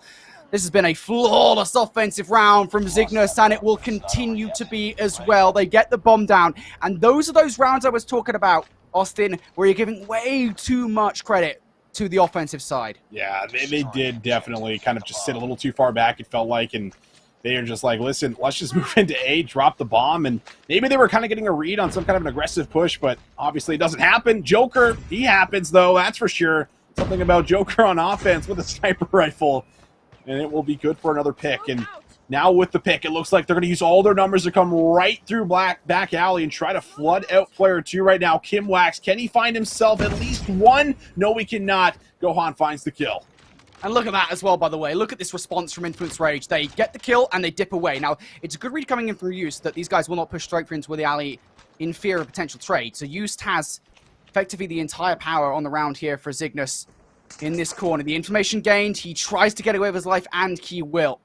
Nicely done from Used. That's a big win there from Zygnus, and now they can act on that. They definitely can. Player 4 can also kind of linger here. Gohan. And he's going to take some shots in the back alley. Just kind of, keep them on their toes. Are they actually fully rotating through right now? Are they going over to A? They're going to find out real quickly that everything's going to happen through A. And now player 5 right through the middle trying to make a play. Juice last time found the 2-piece. This time he is shut down. Envoy gets 1. And now it's all at the 2 here for Zygnus. Well, Envoy in for another one as well. 2v3 we go, but those last remaining players are dead to rights. And it is going to be another trade of the rounds here. The overtime target will extend. Influence Rage continue to battle in this S&D with Zygnus. Now, last time around, Zygnus, they got a kind of an easy ride of things on towards A. The target has changed. At the very least, this round will be significant. So, not for Influence Rage, though. Look at number 2 and number 5. Doodoo and Chaotic have got right into Woods Brown. And you can kind of feel that pressure right now, just kind of watching over some of the Zygnus members. Like, hey, they could be inside Brown. They could be back alley. Do we just hold? Do we just wait? That's the play call right now. There's the initial challenge. They try to move in. Trades do come through. Both teams just going to lose one member.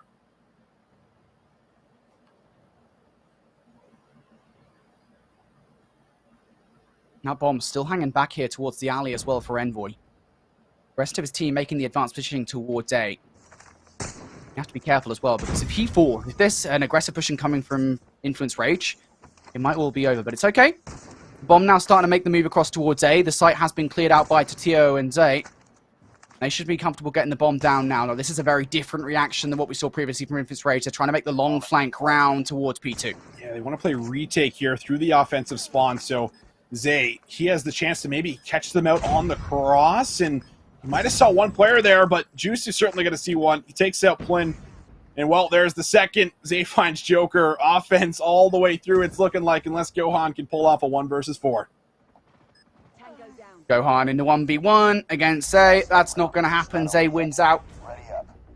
And it's a little bit of a different offensive victory, but an offensive victory nonetheless coming out from Zygnus. By the way, got a shout him out. Used has been so clutched so far in this S&D. He's just been in so many positions, gaining so much information, and when he's necessary to turn up, he absolutely does.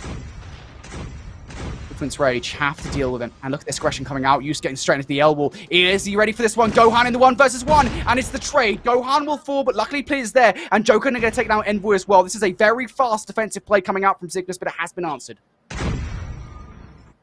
Zygnus now on the back foot. Double stack on B. A is open, but no moves being made there right now as Kim Wax just kind of zones in on Doodoo's position here. He's got to be so careful re-peeking this doorway. He's going to have to eventually. And while this happens, I like this little setup. You kind of have Zay watching over the cross, I have to imagine, over to that A site, giving the information to Totillo. Basically, the only thing's open is back alley, but here's the initial engagement in Doodoo. He's able to find it, takes down Kim Wax. And there's the universe there where Kim Wax wins that 1v1. I thought for a second there as he snapped onto him, but it's not going to happen. Massive kill for Doodoo. Now Titio and Zay in the 2 versus 4. You have to imagine a lot of this will ride on Titio, who has already had quite a lot to say in this S&D. 13 frags to his name.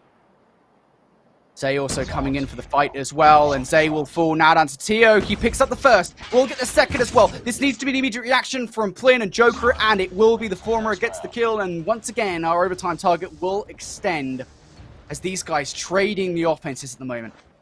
When we're going to get the first defensive win, you have to kind of wonder right now.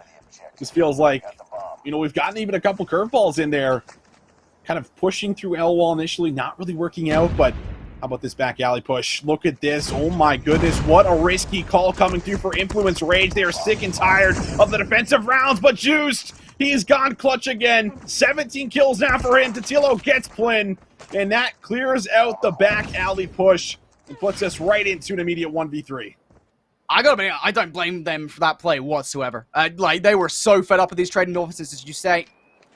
They just needed it over with. And why not take a risk? Because you know that more likely than not, the next offensive round could be yours.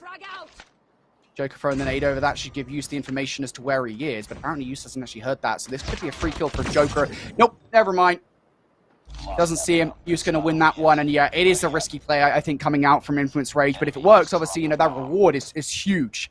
But now we go into one of these situations where, once again, the overtime could well continue towards another couple of rounds here. Influence Rage have won their last 2 offenses. Can they do it again?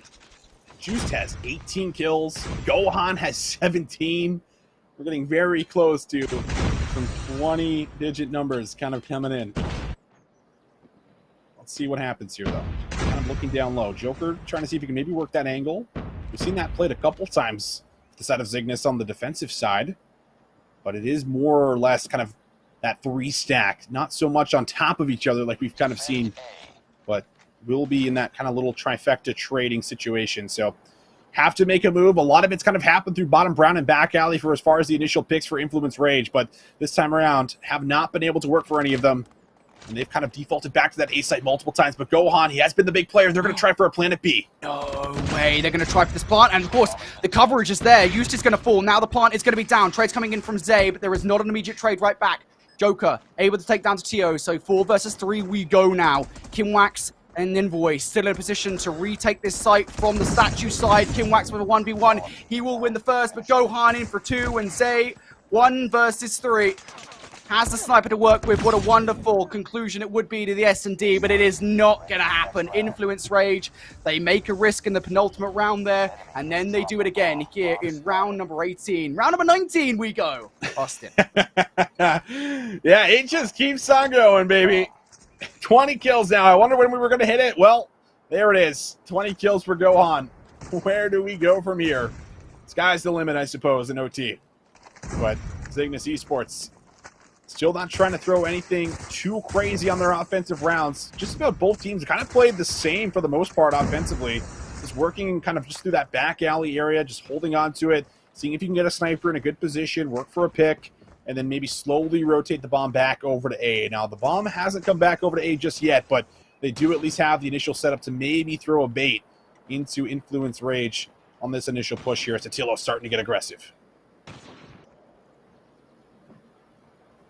Okay, one control over that A site. If they get it, should be easy to get the bomb down. Unfortunately, the problem is, for the bomb carrier at the moment, they're about as far away from A as they could possibly get. So they're giving away quite a bit of time to Influence Rage here. Utility being thrown over, and not a lot of it actually going to connect. The information gain, and now here comes Influence Rage. The pace is on for these guys. They want to continue to make these risky plays happen, and this time, it might just work out. Gohan with the first blood onto Kimwax. Oh, but they were all stuck in the site there for a moment, and in the back, Juice was kind of hitting a flank, so this flank in the back from Juice really going to mean a lot. He was able to find one off screen.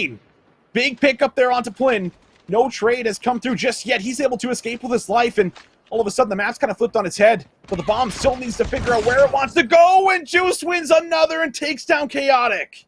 There's the 20 for Used. 21 for Gohan as well, though. He's been so crucial. Now looking to clutch on through. Looking for the first blood. Will Fun against Tio. Does not get the bomb planter, but that bomb will now be down. 2 versus 3 we go here for the defensive side. And Joker left up in a 1 versus 3 Envoy. All he needs to do is just sit there on the track to Heady. The nightmare continues for Influence Rage. They cannot win the defensive round, excuse me. When is something going to give? Yeah, I mean, maybe here. We'll see. Do you want to pick up the tempo here on the offense? Influence Rage say yes, and just aggressive challenges through L, at least immediately. Man, it just feels like it's kind of the same default setup kind of over and over and over again. So defensively, you have to kind of be taking note of this and have to prepare yourself for either what is going to be that B plant in the middle of the round or a late rotation to A. Those have been the only 2 play calls when you see this default setup like this. Let's look for the first blood somewhere.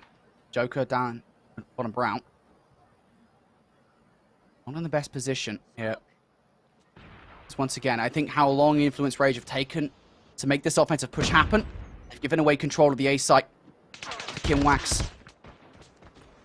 And another player here from Zygnus. Shots going down now, and Influence Rage, they're very uncomfortable here with 60 seconds left on the clock. They don't have anywhere near as much map control as they normally would at this point in the ground. Joker, though, he's been great for finding those openings. A slow first half, but feels like he's almost found the rhythm needed with the sniper rifle here on standoff search and destroy in the second half. Will they be able to find yet another pick? That's really going to be the question. And old Juiced in another position kind of around the mid-truck. It looked like Flynn maybe had some eyes on him. He does now. There's the first blood. Flynn able to find it. 30 seconds now left. And this bomb, again, needs to get planted as we're all evened up before we go. Once Tio going to try things out against Dudu. I thought maybe that was the thing that was going to give for Influence Rage. Now, though, 1 player on the site to deal with. That's going to be Envoy. The bomb not going to get across just yet as the player will actually end up falling. Gohan, though, in for a sick trade. And now 3v3 we go. This needs to be a pinch play or get the bomb down on towards B. I think it's going to be the latter of the 2 things for Influence Rage. Can they get it down unharmed, though? That's the question. The answer is yes. The bomb goes down. We're good for the bomb down, and now you have to exit coming out of this A site right now. All three members. Joker finds the first one. Pistol shots there from Zay. Not all connecting, but the one up close does. How is he still alive right now? Zay trying to seal the deal. Oh, he gets out from Kim Waxon. Now it's all up to one. All up to Plin. We saw what happened last time in the 1 versus 1, but maybe he can redeem himself. Just needs to bring this clock down. Try and play for the lack of information at the moment. Plin has Zay spotted him out. Yes, he has. There it is, and there it is. The round that will end them all. Zygnus gonna win on out. It took, what, I can't even count right now. Goodness me. We finished 11-9 in terms of rounds to Zygnus. That is the longest single search and destroy map, Austin. I'm pretty convinced that you and I have passed. It is. That was like 2 S&D maps into one, man. I mean, I'm here for it. Listen, I love the back and forth that happens with an OT. And you could just see how difficult it was to really lock in a defensive round, which is not something we were saying in the very first couple opening rounds there initially for Influence. But, man, it just comes down to what I thought was going to be still an extended OT round. Off the back end of all 3 players were trapped inside of the A site, and they had to exit to go play retake on B. And I was thinking, oh, they have this on lock. They only have 2 exits out, but I don't know what happens there forever around Statue where it feels like there's so much time bought there for Zay. And just look at the numbers we get up to. It almost looks like we just kind of watched a control scoreboard kind of pop up in our screen right here. Like there's 20 kills coming through on either side. Yeah, I think, at this point, is the 20 bomb really impressive? That's the real question, Austin. Oh, no. Usually it would be, but with 2 S&Ds basically played into one there. Yeah, I tell you what, I still was highly impressed with the gameplay that we saw actually from a couple of these players. And I think for players like Used especially, I think even just beyond the stat lines, what they were bringing to the table, just with the clutch plays that we were going to see there, I don't think the stats really tell the whole story. It was just clutch play after clutch play between these 2 teams. But ultimately, it is Zygnus who were able to trade the series out now. 1-1 we go after an 11-9 victory in standoff, search, and destroy. Now we have a swing game on our hands between these 2 teams. Firing range control, that is up next. I'll be honest, Austin, I think at this point those teams are probably glad that the S&D is over. Yeah, I think that's the biggest thing, right? Like, you're just like, man, like, I'm glad it's over, but definitely sucks to play, like, 2 S&Ds and feel like, you know what I mean, you didn't obviously win. You came out with the loss there, unfortunately, for Influence Rage, but hey, I mean, these guys bounced back after losing a couple of really tough S&Ds, at least in the first set that we saw, so I'm not counting them out. I don't think they're going to fall flat by any means, but that's still just got to take a lot out of you. Like, as casters, we're like, damn, that was a long search and destroy map. You got to wonder what that felt like for the players, kind of in and out, kind of doing the same thing every single round, trying to not be too predictable after playing, what was it, like 20 rounds in a row? Like it's so difficult to play. So a lot of credit to those guys, man. It's not easy to pull out the win at the end of it, but still going to feel good for Zygnus Esports, and they still kind of hold strong, at least within their game mode within S&D. Yeah, I think like just the intensity of those rounds, right? Just the intensity of those kind of overtime situations. Because again, we go back to kind of our origins, Austin, mainline Call of Duty titles, mainline Search and Destroy in the Call of Duty League and then Call of Duty Challenges. There's just the one round. There's just the one round 11 that you got to deal with. It's, the one round shootout. You lose it, you're done. We get on to the next map, or rather, if it's a game of 5, you're done, Zos. But, I think for this, it's just like you're in a constant stressful situation of like, right, where do we go from here? Because we didn't win that last round. Yes, we're still 1-1 in terms of these offensive rounds, but what do we do in the next round to try and tip the scales in our favor? I will say, to be fair to Influence Rage, they were in that search and destroy in that overtime period, Austin. Influence Rage, like there were a couple of majorly risky plays they were making there in overtime to just try and say, right, let's just end it right away. So doesn't matter. The S&D is over with. We're going to jump into the control now here on Firing Range, the swing game in the series. Whoever wins this one will be taking a 2-1 series advantage and put themselves one map closer towards day number 2 of the Latin America Regional Playoffs. Been able to find the first one here. Almost there for the second right away as we jump into the Firing Range control. And, well, everything kind of unfolding, of course, at least around this 8 point, it looks like initially. If you can get yourself a little bit of a zoning like that, maybe this is going to ignite the play. The 3 players going to end up dropping here. Still will be a life lead for Influence Rage, but middle map control at least looking good here for now as they stack the 8 point. Enemy taking A. Homeboy and Zay going to pick up a couple of kills here. Good stuff coming out from Zygnus. Gohan, though, still in the point. Still a problem that Zygnus will need to deal with. I don't know how he's been alive for this long, to be honest with you, because these players in the moment, I imagine they're probably just facing down a lot of the pressure for coming through from Dudu and Flynn on that right side. But nonetheless, I mean, fair play to Gohan for playing his life for as long as he has. That's a lot of progression being made on A. It is almost captured, and actually it will be as well. Gohan just sat inside the point for the longest time. Dudu comes in for 2. He will put the final nail in the coffin for that A zone. But they'll be very happy the way that one went, Austin. Oh, for sure. I mean, that was just very convincing. I mean, off the back end of Gohan just staying alive, it felt like forever there. Nobody could really play retake there in time before it goes over. Now we start to zone in on the B point. How do you go about trying to get yourself close to it? Gohan, they're going searching for him. He's lost all of his members. He realizes, okay, I have to post up here for a second, and Kimwax with the reads takes the challenge head on and will be good. And now have to be a little bit worried about the spawn trap here. Getting out of your spawn going to be a little tough. Start to work the clock. Utilize the numbers. You're down by 3 lives. Got to be careful of the middle of the map as well. A couple of Zygnus players have positioned themselves there. Now, Infant's Rage, they're going to take the long way around to avoid those players. Nice read coming out from Gohan. He's going to get the boxing gloves out. Not the weapon to take on to Tio there.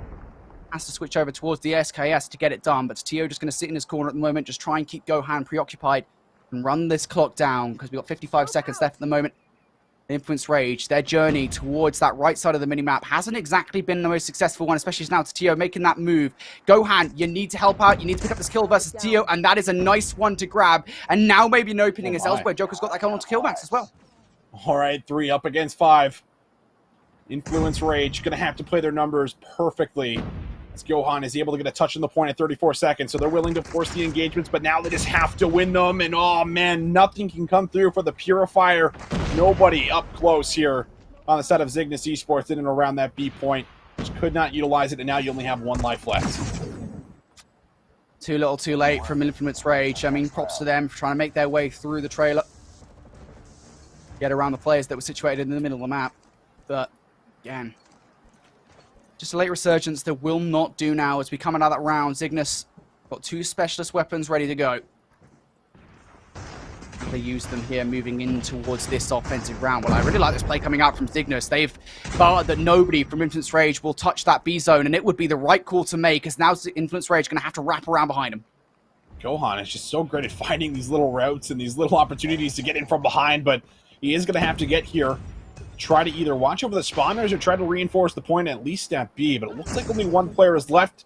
Envoy's a little isolated, should be dealt with, and there it is off screen. Gohan is good for it. Now the spawn trap over the top in wood. Trying to come through for Gohan, just trying to play his life. That's the more important part of this entire puzzle. Just try and distract these guys, right? Just try and move around them, keep them preoccupied so they can't make their way down the main street. Gohan does exactly that with the overextension through wood.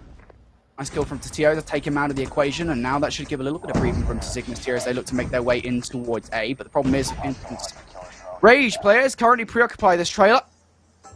Got the feet positioned upwards. Chaotic going to fall to a nice nade from Tio, and now Dudu going to go as well. Gohan falls, and this is the opening that you desired if you're a Zygnus fan. They're in towards the point, and they can start a capture. That's right, got to make some progress here. Trying to at least get 2 ticks. Still a chance to kind of come in and play retake if you so wish to. Stuns and nades, it looks like we're coming through the windows, but that one will connect. That sets up maybe the first kill, but Purifier up close still so difficult to try to get yourself inside. And now all up to 1. Kimwax here. Last one left alone. I think they're going to give it to him. No one interested in trying to play retake. Don't want to give too many more lives over. So slight advantage here for Zygnus Esports, up by about 3 with 1:30 on the clock. How do you approach this for Zygnus, right? I mean, we saw Influence Rage on the prior offensive attempt for them, trying to make their way through the trailer. That right side of our map. Of course, there are Influence Rage players situated over this side of the map, keeping an eye on it, but now maybe the strategy has changed somewhat. Nice kill from Zay on towards Plin. That will open up a lane. A nice play from Zygnus, I think, to wrap around back through the middle of the map. Gohan, though, reads it perfectly. Looking for the first, for the second as well. Ones who used to will not find it. And now here's the opening for Zygnus. You've got to go now. Yeah, you got to go now. You know how important these gunfights are at the moment. Plin, stun goes out. Nade should follow. But no kills coming in as of just yet. 40 seconds on that clock. 13 up against 9. Influence Rage, they just got to be really clean on this set of kills right now. And, well, you can already see how chaotic it's getting. 2 players going to drop down. Flynn's caught in the back, and he's going to get ripped off of the head. He almost there for the second as well. The trades will follow. Zygnus Esports with a couple of kills, but you only need a couple more, as there is 1 life remaining here for Influence Rage. Just 1 life remaining. And it will fall. Nice round coming out from Zygnus. Beautifully done to eliminate these guys. Just baiting and switching, getting the trades on through. And that is a massive round overall here in this control. We know how important those offensive round victories can be. Now we need to see Influence Rage come back and pull off the reverse sweep here if they want to take the 2-1 series advantage. It all begins here with this offensive round. They've put a lot of effort in towards this A push. But keep an eye on Just. He's making his way behind. And as long as the rest of the team can hold these guys off, he could well just explode on board. Here we go. And boy, trying to line up 2. Able to get it 1. Maybe sets it up for KimWax to move on through. And there it is. Clear of the zone is in. And already the spawn trap, it feels like it's starting to set in as well. 2 lives. That's all that Zygnus Esports have lost. But now they're starting to drop like flies. 4 players all dropping down here simultaneously. Really going to allow a moment to come through. Maybe on both zones here for Influence Rage. Capturing Alpha. Joker trying to keep an eye on that B, as you say. A starting to be captured here as Joker makes the flanking from behind. Looking at every single corner possible. Here we go for Joker. There's the first kill. How much more can you get here? The rest of your team needs to go off as well, though. That's so unfortunate. If maybe a couple more kills do come through for Influence Rage on towards A, Joker is a little bit more useful in that situation, but it just doesn't happen. And now with 45 seconds left here, yes, you've got aggression on A, but you're in kind of panic mode here. You need to change up your strategy a little bit, and maybe B is the way to go. Players have already made their way in behind, so this could well work, to be fair, for Influence Rage. It's a great play call. Everyone's kind of stacking A a little too heavily defensively, so it's a late response that comes through, and, I mean, we'll see how much they can get away with. So far, it's been good for the first, and now it looks like the second. Zygnus, though, do find some kills. Titilo, in specific, finds 2 of them, but Dudu holds strong on the point, and now you're taking a look at this B zone. It's still on its way over, but you've lost a lot of your numbers, and now you got to go big for some big gunfights out front. Flynn trying to lay down on the trigger, and it can only come up with just the assist, but B still goes over. Extra minute up on the clock. And that's huge, because that's the point that's further out that has now gone. So you don't need to make that move over towards that side of the map anymore. It is just a very short run over towards A, and you only need 1 tick of progression as well. I think Joker bring out the Purifier, just trying to get this one done. There you go. Judo in the point now as well, and Joker can overextend out the side of the trailer. The call should be made there that he has just seen Juiced pre-firing through the fire. KimWax isn't going to get the touch, and that is a great response from Influence Rage. A risky call to send all of your team over towards B, but it works. They get the capture through. Yeah, risky call for sure, but it's just kind of puzzling that no one defensively at least has 1 member there to scout for information if they're trying to make a play like that. Either way, Influence Rage say thank you very much. Thanks for keeping us in the game. But now they're going to have to try and lock things down defensively. Can they start to turn up here for us? Zay certainly has. How about the double to kind of open up this round number 4?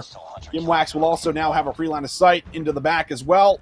He gets himself on the point, so this will now allow them to set up at least for some early progress. First tick, we'll see if it comes in. That's a big gunfight. The first tick looks like it might be good. KimWax still a lot to do over here. And he will fall. It was a good effort. Maybe if he gets 1 more kill, waste some time for the rest of his team to make their way over, but that does not happen. Predator missile comes down from the defensive side to try and keep these guys at bay. It is a really good map control coming out from Influence Rage right off the bat of this one, and it gets worse as well. It's kill feed will light up yellow. Maybe KimWax can clear out wood. He's already picked up the first one, but Flynn still around, and that Hunted Killer Drone coming in from Flynn as well. So deadly. This has been a super oppressive round coming out from Influence Rage. KimWax gonna fall. And this is where even right now, you kind of need to use kind of the specialist weapons to get these guys out of your spawn. It is so frustrating. Oh, is it ever? I mean, you're just constantly trying to search for the players that you're getting call-outs for, and it just feels like they disappear as fast as they come up. What can you get here in the back, though? You have to find Gohan. He's just being annoying. This is just the Gohan special, keeping you pinned back here, saying, yeah, worry about me. Here comes my teammates, buddy. And how about 1 more Gohan still with the Purifier, able to get at least 1 more. And, well, the lives are gone, Brody. This looks like we're going round number 5. Oh, unless 2 versus 15 come through. Can't count out the players before. Look, mate, these guys might be super fast. They might have super speed. You never know. They don't. That was a lie. Regardless, we are going to game number 5, or round number 5, excuse me, between these two teams. And that prior offensive victory for Influence Rage was just so good. Kept them in this one. And we could well be looking down the barrel of a reverse sweep here in the control. Keep it on to Tillo as well. He's got his Hunter train ready to go. But for Gohan, Predator Missile. And here we see this play come out once again from Influence Trade. Straight towards B they go. And there is nobody from Zygnus here to deal with it. Yeah, just kind of players kind of funneling through mid, coming out of 10. And it looks like gunfights are being won. And this is a really risky situation. This is why it's risky, because if B doesn't work out, you're already down a huge amount of lives, but they're able to at least recover a tad bit in spawn. They don't lose too many. Gohan, though, still going to invest the Predator Missile, and it looks like he's able to come up with 2, so a big double does open up a play onto A. That's that good investment of the streaks that we were talking about previously, Austin, and Dwargers almost loses that gunfight, but yeah, it gets these guys onto A. A good usage of the streaks comes on through now. We can see trades being made inside the point now as well, as the players around Joker will fall. Joker's going to have to do a lot here with this Purifier. Turns around, burns onto the first one, cannot get the second on towards Envoy. So now it's going to be down to the players inside the point. Chaotic, Gohan, they are in for this time. They're in for the capture. Kimwax comes in for 1, but that is all he's going to get. And now the 1 versus 1. Envoy gonna win it. So A saved for the moment now, 60 seconds left on the clock, but as we move over here, A should now be captured. I believe Tatio is going to be dealt with, and now look at this fast progression. It's the Purifier in the hands of Plin. This is a great play from Plin. He just trusted his teammates to capture the A zone, and he says, I'm going to move to B early. Purifier is out, but he's already about halfway through the duration, so you can see him starting to get a little more antsy here, wanting to search for challenges, but that challenge is not one he's going to want to take. Purifier not going to be good from that range, and well, is it even going to find any real value? No one's pushing him. No one's got to him. So Plin going to have to figure out, does he want to make a move to the back, or is he just going to lose the Purifier? Looks like he loses it, but his teammates are now here to try to make the break happen, but it's not looking good enough, is it? Envoy for 2 in the back might have just been good. Just kind of lock that push down. And good on Zygnus for holding their nerve there. Recognize that somebody was probably around. They don't need to be the one pushing that situation. And now, on the other side of things, we've got Dudu. Birders player pushed up here with Purifier. Might be able to catch Zay off guard, at least.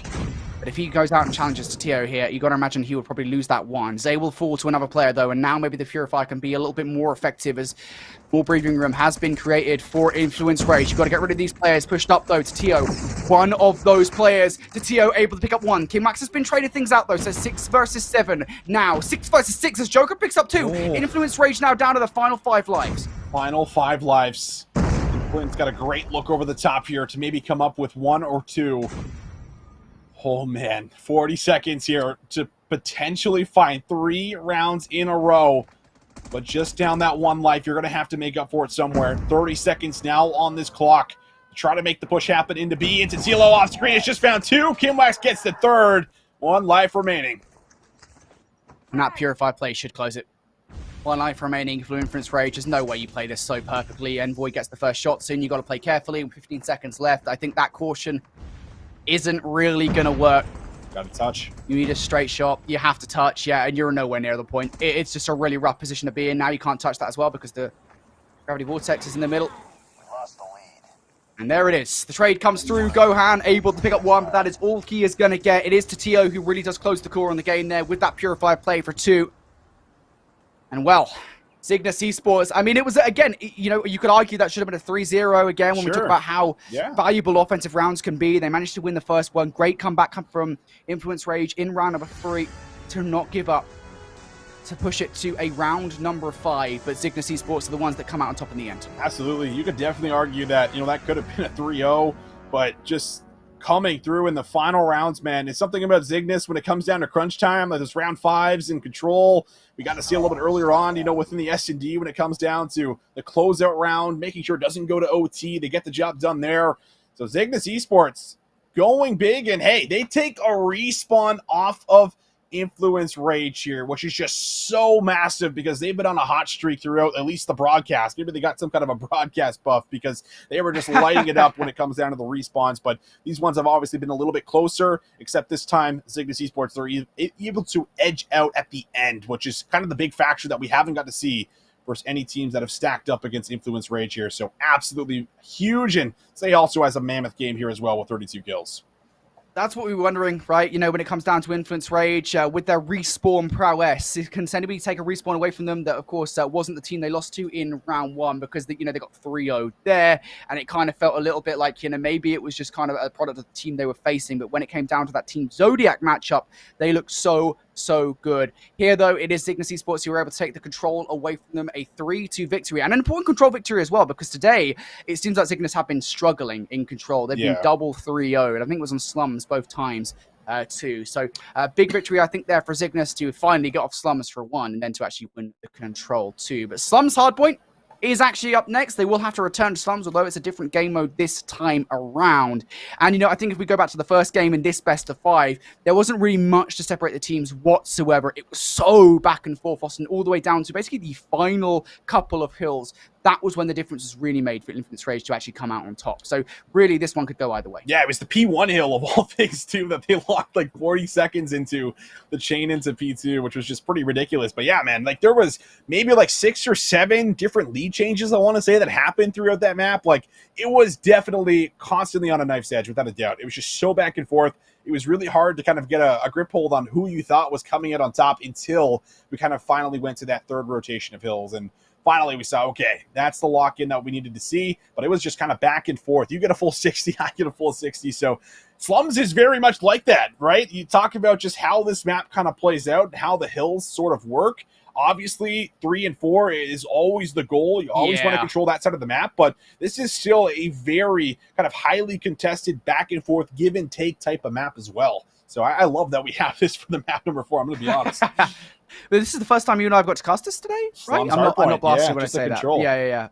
Yeah, indeed. And the thing is as well, because you talk about 3 and 4, and albeit I think 3 and 4 has, historically speaking, I think probably the most egregious couple of hills that you can chain back to back in like any Call of Duty title, like probably ever. Facts, yeah. I'm pretty sure that is the case. Still though, even like around that as well, right? You've got like P1 and P2, where arguably speaking, if you're on the right side of the map, you can kind of chain those 2 hills back to back. So like, there's just a lot of potentiality, I think, on this map particularly for making sure that you get the rotations down. But I think the big one, as you say, is going to be making sure that teams, when they go from P2 to P3, they make sure that they hold those back fountain spawns. That is what we're going to be looking out for here, because when you do that, you can hold a 120-second P3 and P4 rotation. Probably not 120 seconds. That's if you hold it for like the full 60 both times around. Probably like 100 or so. But still, it is one way to dominate the game. And it kind of, to me at least, it goes back to Influence Rage in that earlier series versus Zodiac, where they were really good at chaining heals back to back.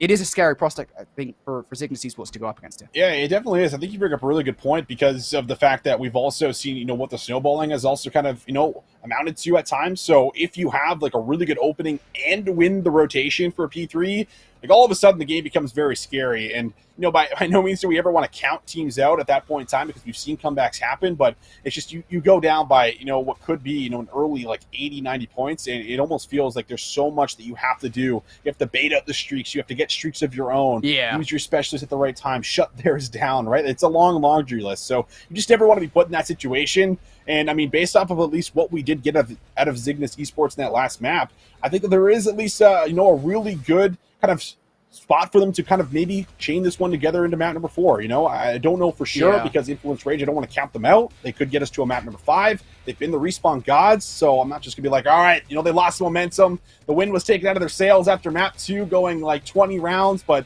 I mean, we saw them fight back. They went down 0-2. They still showed resilience, just couldn't clutch up the map or the round number 5. So they're still there for us. I think they'll do it, Brody. We'll see. But if I'm Zygnus Esports, man, as much as I've been good in S&D, let's just put it away here. Let's put it away on Slums and stop worrying about this series and guarantee ourselves day 2. They definitely could. I think that's the big thing. Again, we go back to that map number 1, and we know that Zygnus Esports, again, it just come down to that penultimate hard point where things really change, and Influence Rage were able to get the most time out of basically any team in that game at that point. Sure.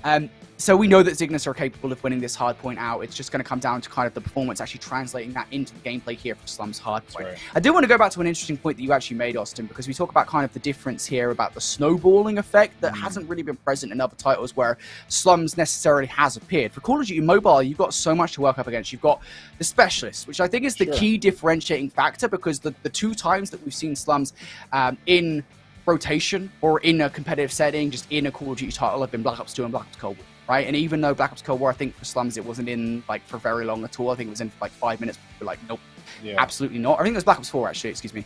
But, you know, we didn't get to see it at all there, really. But these specialists are so different. They completely change the way that the game is played. And so maybe those P3, the P4 hardpoints, maybe they are actually a slightly more breakable that you have these specialists in, especially when you've got stuff like the Gravity Vortex gun to contest with in this game. That is going to be something where these guys are going to slap that in the middle of the P3, and it would basically suck the players away for the moment. But in towards the potentially the final map in this best of 5, we go 2-1 up now. Our Zygnus, they want to close this one out here. Let's see if they can get it done. Let's see it. Let's jump in. Nice little start coming through, and boy, and Juiced already off to a nice little start to kind of kick things off the initial time. 5 seconds has been locked in, but Joker now able to get involved in the play as well. Might be able to come around the back for 3, and, well, could he push all the way through and kind of threaten the earlier spawns? Remember, you do want the back spawns at least for P2 initially. We'll see if he does decide to get back here, and well, as we take a look at the map, looks like we have got ourselves the flip, so really good news, at least off the break here for Influence Rage. Influence Rage in a really good spot at the moment. Yes, they're not technically inside the hard point, but they are in better control of that side of the map that they need to be for the rotation towards P2, and the kill feed is going to be theirs as well.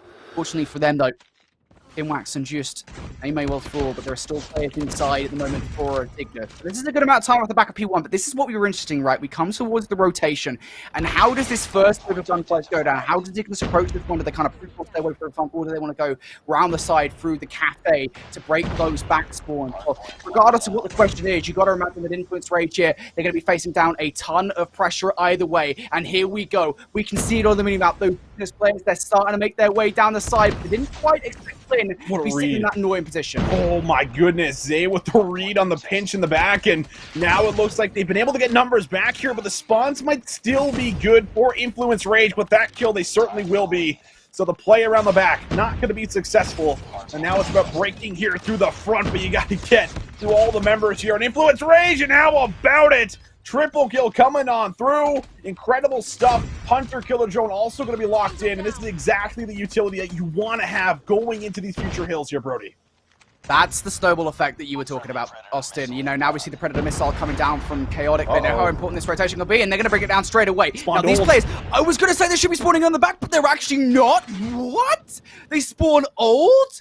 That is nuts, especially given the positioning of Tatio over towards the fountain. So now, for Influence Rage, this is about as good of a rotation as you could possibly ask for given the circumstance. Yeah, the timing was everything there. I think it's because the hill is still active. No one's in the back. They get that close proximity spawn.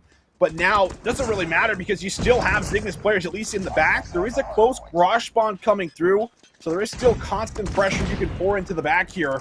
However, it's the time that's going over, and it's desperate time needed for Zygnus Esports. The nade will come through and get Kimwax out of it for a second, but Tatilo, he's got the Purifier, and he's now set up at the front.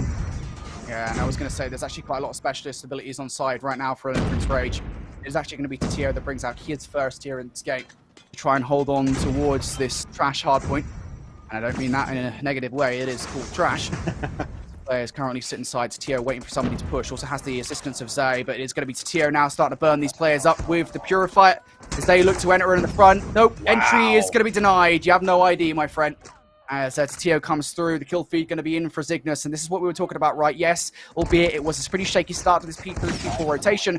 These spawns towards the backline is why the P4 to P3 rotation is so easy, I want to say, once you get those back spawns. Absolutely. I mean, just look how everything's flipped. Not only is it a tie game, but a Goliath is now coming into play here to match the one out front. Predator Missile will also take it out of the equation. So now you are a Goliath up. The spawns might potentially flip in the back here, and it looks like they might have for Influence Rage, but you have to cut through this Goliath right now, Brody. That is the #1 problem, as it is still time being chained over to Zygnus Esports. Matt's also going to have the Gravity Vortex gun out here as well. Sai looking for any kills that are coming his way, but his teammates are actually just clearing it out pretty much consistently. The Goliath is not being afforded anything just yet. Finally, he looks towards the front where there are some kills to be had. Just going to pre-fire the front in towards Joker. No kill just be found just yet, and maybe this Goliath suit is about to be taken out of the equation, but again, it doesn't even matter. This Goliath suit has done basically nothing other than scare these players away like a terrible Halloween costume. It is the players around him that are actually getting the kills for Zygnus at the moment. I don't know, it's a pretty good Halloween costume, I think, Brody, because it's working, right? They're scared. They are certainly scared. They're not challenging them. Influence Rage, man, that is a tough blow after the opening that you had from P1 to P2, but listen, we framed it up. P3 and P4 is everything on Slub's Hardpoint, and we get a great example of why right there. But can you continue to chain this? This is kind of the moment you feel like you need to start to bounce back, start to find some more kills. Influence, will they be able to do it? Flynn just kind of confused on maybe where I go. Tries to go to the boxing gloves, it will not work out, and right back in. Zay finds the double up, and on the time will be Zygnus Esports with 30 seconds left.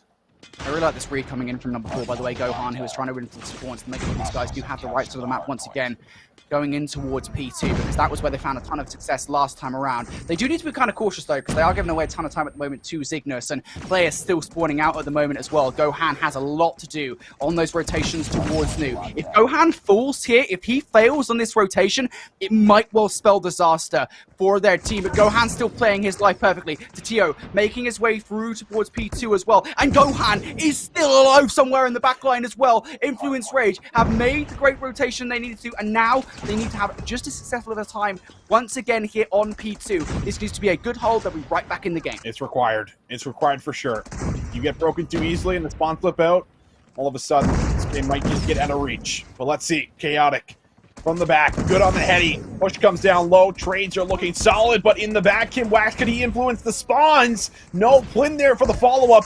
Envoy now, the next one up, getting the close spawn just behind Bricks. Everyone just flooding through the back constantly here for Zygnus Esports, but they have to find the break. They will be able to flip out the spawns now successfully. They're on the hill. They get in here halfway through. Big moment coming in and now. Tatilo pulling out the Purifier and doubles up. Hunter Killer now coming out as well. The Purifier still going as well as they look for the last 20 seconds of time, and now you face a stark choice. If you're Influence Rage, you can't afford to give the scrap time up. You also need to put a laser focus into the rotation towards P3 and P4, because that is your ticket back in towards this game. You're down by about 80 points or so going to the next one. Now actually just going to be, 50 points or so going into the next one. That is a whole hard point that you need to work up against. And look at these players now starting to push through Garage. Nobody is towards those fountain spawns, by the way. So this should be an easy flip for Zygnus. And it will be. And I'm kind of surprised. I think we put way too much effort in to make sure these guys not get through. Yeah, not enough presence over by Garage. And, well, the flip might come through. Zygnus Esports, they're in the back. The kills just need to come through. Just need to break on the hard point, and they should be good. Player one's going to come around the back. The garage spawn is just as chaotic as the back spawn, but in the hill, it's Kim Wax. And now he goes over to the gravity gun, trying to get some more work done. Will be good for the first kill, as Zay kind of plays anchor at the very back fountain. It is chaos, but it is still time over to Zygnus with 30 seconds left. Utility thrown out towards the front of the hard point. I think the break alone is enough right now for Zygnus to take this time away from Influence Rage. Is so crucial. Dudu knows how crucial it is. Well, as he pulls out the Purifier to try and break on through. He will do for one. And kills now from the front as well for Influence Rage. You're trying to keep these guys at bay. Spawn out coming in for Used as well. That's pretty crucial, I think, for Influence Rage. Now they know they're putting the pressure on towards the opposition. But nonetheless, this is going to be a tough one. To fight this one from the front, where those players continue to spawn at the back line. They need to hold this as well. 30 points away, the difference between these two teams, and now it's Hunter Killer drones galore. Inside, Plin with the Purifier. He's able to pick up one. Still, though, players around. It's going to be the players around him, actually, that are picking up these kills as Joker and Dudu pick up one apiece. Plin has nothing to do with the Purifier, and there's that spawn flip we were talking about. That's the flip you needed at the exact right moment if you're Influence Rage. Now you just have to hold from the front, and so far, so good. One player going to wrap around the back. Are they going to get a read on this? There's still 35 seconds left. So much of hill time left on the final one in the rotation. And it's all hill time that you want to get. How about it? Down by about 60, 70 points. Influence Rage. They have just about tied this one up. 25 seconds up for grabs. Gohan can still get involved, but it's Dudu, Joker, everyone winning individual gunfights. A second comes through here for Gohan in the back. And they are still holding the hard point, Brody. Still holding the hard point ahead by about 10 seconds or so. Zygnus are going to make their way in, though, to try this one up, and they might well do so. Chaotic's getting very aggressive towards their side of Bricks. Some kills here. 22 and 25 to have a better end towards this game. Now, they are on the better side of the map to close things out. That's something they do need to keep an eye on. But look at the kill feed. It's going to be all Envoy. It's going to be all Zay inside. They have broken into P1 pretty much straight away here. And now we see the split spawn starting to come through from Rage. Oh, split spawns, and well, this is likely going to end on P2, so whoever controls the P2 side of the map is huge, but look at the split spawns again that come through, in from behind. That might have been enough to maybe lock in the flip, we'll see. No, it is not. Zygnus Esports, they'll still get that side of the map after some very wonky and chaotic spawns, but now they just have to hold this 50-yard line. Do not let anyone slip through the back. Try to hard anchor it, and you can see just how much influence they're trying to put on in the back of those spawns right now, Brody, while this P1 time is still fought for. Joker and Chaotic. They're going to try up for through, and Dudu with another one as well. That isn't enough to flip the spawns yet, but it is enough to grab the scrap time.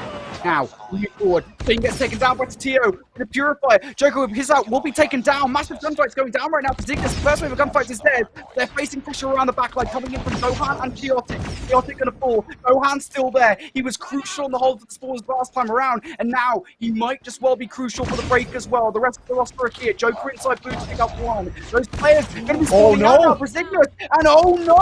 It's going to be the flip coming through from infinite range. Oh my god, it's just a constant battle for the spawns because that leads to the hardpoint time. But will it be enough for the full flip? Endpoint for two in the back. Flint just trying to lay on the trigger, trying to find some members to shoot at. Will he find the third? Off screen, he will not. And now Dudu just trying to hold on to the hill, doing the best he possibly can. 15 seconds, that's what's needed, and you can still end it on this P2 hill. Chaotic in the back, able to get some team shots in. It's a double up for Chaotic, and now 15 points away from the win.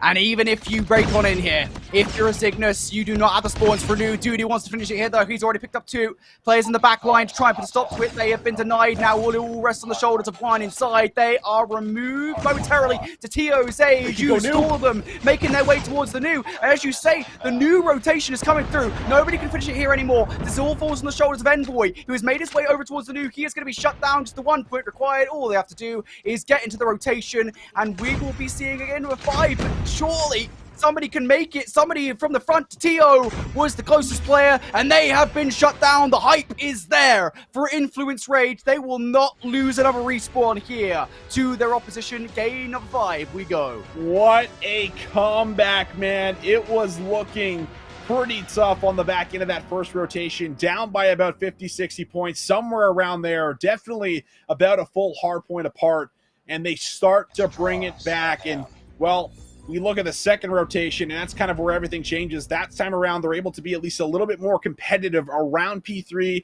and more specifically in P4. That was the lockdown hill that came through for Influence Rage. And yeah, you saw the faces at the end there, Brody. Those guys are amped up, and rightly so. They keep themselves alive here throughout bracket play, and there is now a map number 5 in the cards. Oh my goodness. What a break that was for the final spawns there, or I should say the penultimate spawns. It definitely did feel like the final spawns right towards P2. Just Gohan plays his life. He gets the first one, waits for the team to spawn up, who do spawn up by Cafe, by the way, which is a spawn you do expect Influence Rage to get. They break on through. They already had an advantage by about 10 points or so going into that final kill. They only needed 30 to close things out. Oh, and it comes down to a rotation. I will say as well, these guys are very lucky that the last 5 seconds, that the 5 seconds between hills is actually present, because that game might have been over before we even got to that rotation, before Zygnus even, I think it was Tio was the only player that actually made it to the rotation.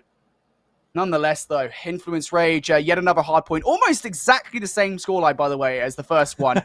Yeah, 1 point Might as differential. well for Influence Rage. Yeah, 1 point differential between the two.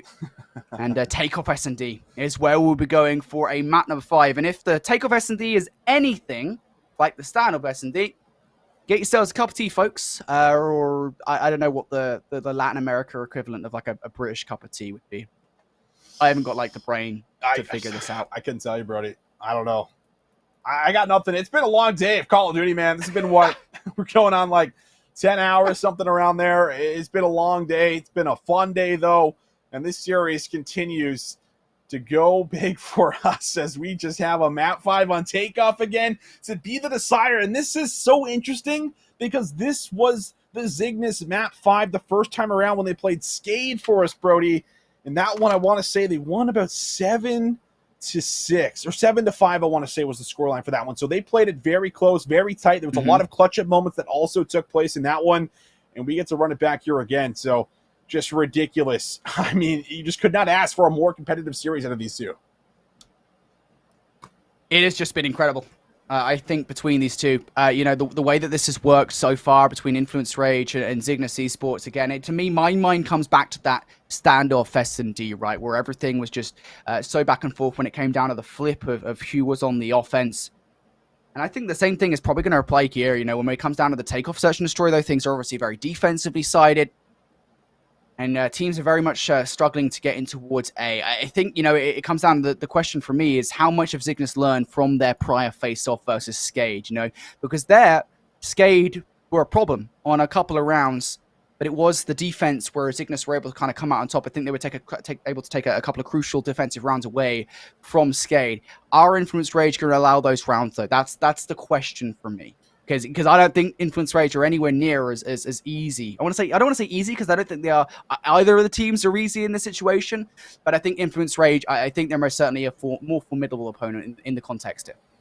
I think they just match up against a lot of the players on the roster a little bit better, right? Like, I think the sniper play in particular, like that's something that we got to see from Joker, and that was the reason why we even got into OT, and OT had kind of extended for as long as it has, because Joker had 4 kills going into round 8 or round 9, and then all of a sudden he ends with 16 kills, and most of those were the second half of OT. So he was really big with a sniper rifle, and you kind of need to match that pressure when you talk about takeoff. There is so many long-range crosses that you kind of have to watch out for, and you have to be on your toes for as far as when those peaks are coming through, when the sniper is kind of able to open up with the kills, because a lot of the times when it comes down to at least these two teams we were watching over standoff, it was who found the first pick. That's kind of what ignited everything. No one really moved defensively or offensively until that pick comes through, and then everything starts to kind of unravel and change for us. So that, I have to imagine, is probably going to stay true. But we know this map, like you had already framed up, really difficult to kind of find offensive success. So it's just a matter of how many rounds do you come up with when you're on the attack first, I feel like. That's kind of what we're going to be looking at. But, same thing. Kind of looked over the first map on standoff. It was very back and forth. And it was Influence Rage that started off well with the S&Ds. They were unable to adapt with their defenses kind of going forward. So that's also something I think we have to watch out for going into takeoff too.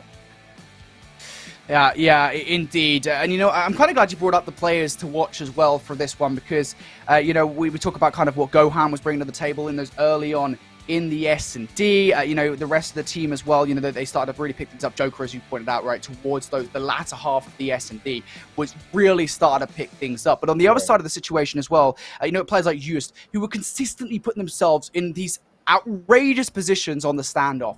That is something I think, Influence Rage have to watch out for here in this final search and destroy, because that Juice is going to be sitting himself inside the top stadium area, maybe towards the middle of the map as well. He's going to be this constant annoyance, looking out for information. Now, I will say, again, surprise, surprise, takeoff plays extremely differently to standoff. I think you'll get away with it a lot less. But yeah, I still think it's something that they'll have to watch out for, because Juice was a real annoyance, a real pain in the backside for the opposition. He was so proactive too. It was just so great at just kind of picking, the patient plays and okay, I'm going to sit in the corner, I'm going to watch over mid. Then as soon as his teammates give him a call, you can just see him kind of pounce immediately. So I'm with you there. Juice, I think, one of the really big players you have to watch out for. And just for anyone that might just be tuning in or maybe haven't been watching kind of the whole day or this series, well, everything rides on this map for as far as who gets eliminated and who moves on to day 2. I don't think you could have higher stakes whatsoever here. And with the way these two have been playing, we are nothing short of a great game number 5 coming into takeoff. That's, of course, where we'll be kind of jumping into the action with. But man, oh man, Brody, it's been a hell of a day. It's been a hell of a series. It's been hell of a time watching over these two teams. And knowing one of them will not be competing in tomorrow's bracket is definitely a heartbreaker, but I'm still so curious to see which one is going to be able to edge out over the other when they've played each other this close, especially with the way the first S&D went 20 rounds in on the second map. So who knows what this one's got. Yeah, don't say that, mate. It will be another 20-round one. Maybe. We just know it at this point. Maybe. And you know what? I wouldn't even be disappointed. I'd be very happy with that one because, again, these kind of overtime situations, you and I don't get them, right? We don't. Again, it's very rare that you and I get to cast Call of Duty Mobile. Obviously, this is the biggest tournament of the year for one. And then, when it comes down to these situations, these overtime situations, again, when it comes down to our casting, when it comes down to Call of Duty Vanguard, Call of Duty Black Ops Cold War, the titles we've been casting for the last couple of years, we just get the standard round 11. The best of 11, in the search and destroys. If it comes down to that final round, that is it, a one-round shootout. These overtime situations, though, I think, as we saw earlier on, it can really create these super tense moments where it forces these guys to be very proactive in what they do. And we saw that actually again. The one that sticks out to me is Influence Rage. I think it was on the third set of overtime rounds, so the third duo, I don't know. There's another word for two here that I can't remember for some reason. But it was on the third set of overtime rounds where we saw Influence Rage just go, right, we are fed up right now. We know that more likely than not, we're going to lose the defensive rounds because these offensive rounds have been so crucial so far. So let's just throw ourselves at them and see if we can just try and end things here. And it was a risk. It didn't exactly pay off because obviously we know in the end that it was on the fourth set, I believe it was, fourth or the fifth set, that it ended up going the way of Zygnus Esports. But, nonetheless, I still think those are the kind of plays that overtime can give us here in Call of Duty Mobile. It's really unique to esports. It is, and it forces you to have a deep playbook, which is, not necessarily something that, we always have to deal with the players, with our league, because they only have to worry about 11 rounds max. Here, you just don't know how far it's going to go, and you have to have a deep playbook, which is so difficult to do when you talk about 5v5, because there's only so many different plays you can kind of make that are like sneaky. You can only do so many different team pushes before they realize and start to adapt. So you really do have to kind of, think in the moment, get very creative at times, figure out how they like to play, and try to slowly punish it. But we'll see what ends up happening, as it looks like we are ready to jump into the final map of this best of 5 elimination matchup between the two, Influence Rage and Zygnus Esports. All comes down to this right here, Brody, as we kick it off.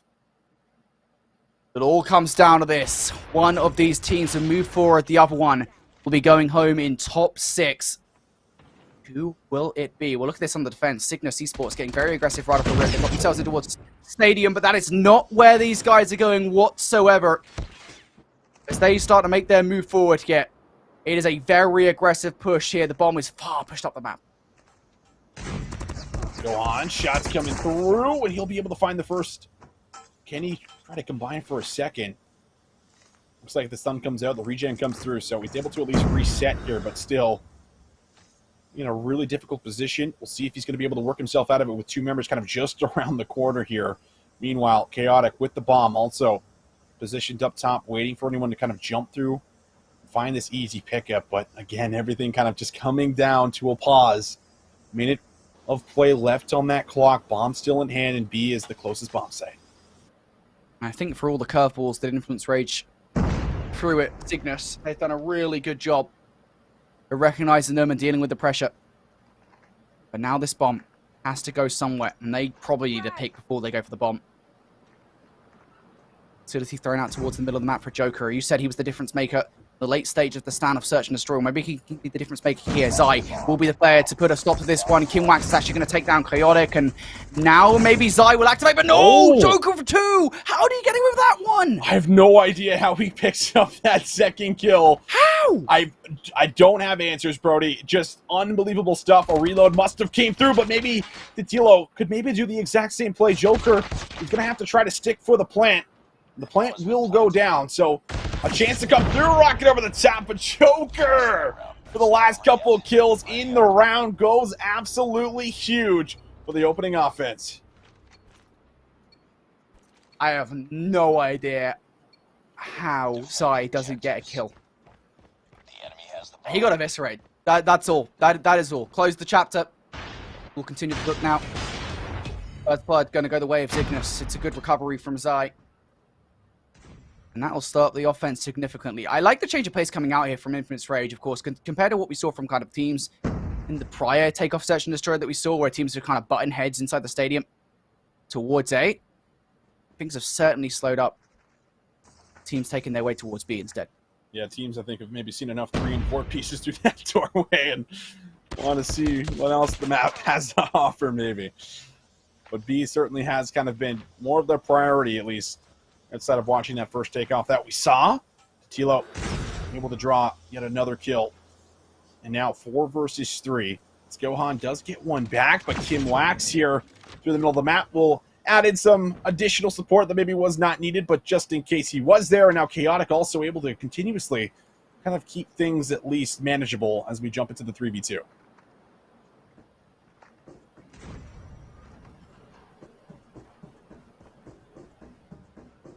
Bomb kind of separated away from Joker at the moment.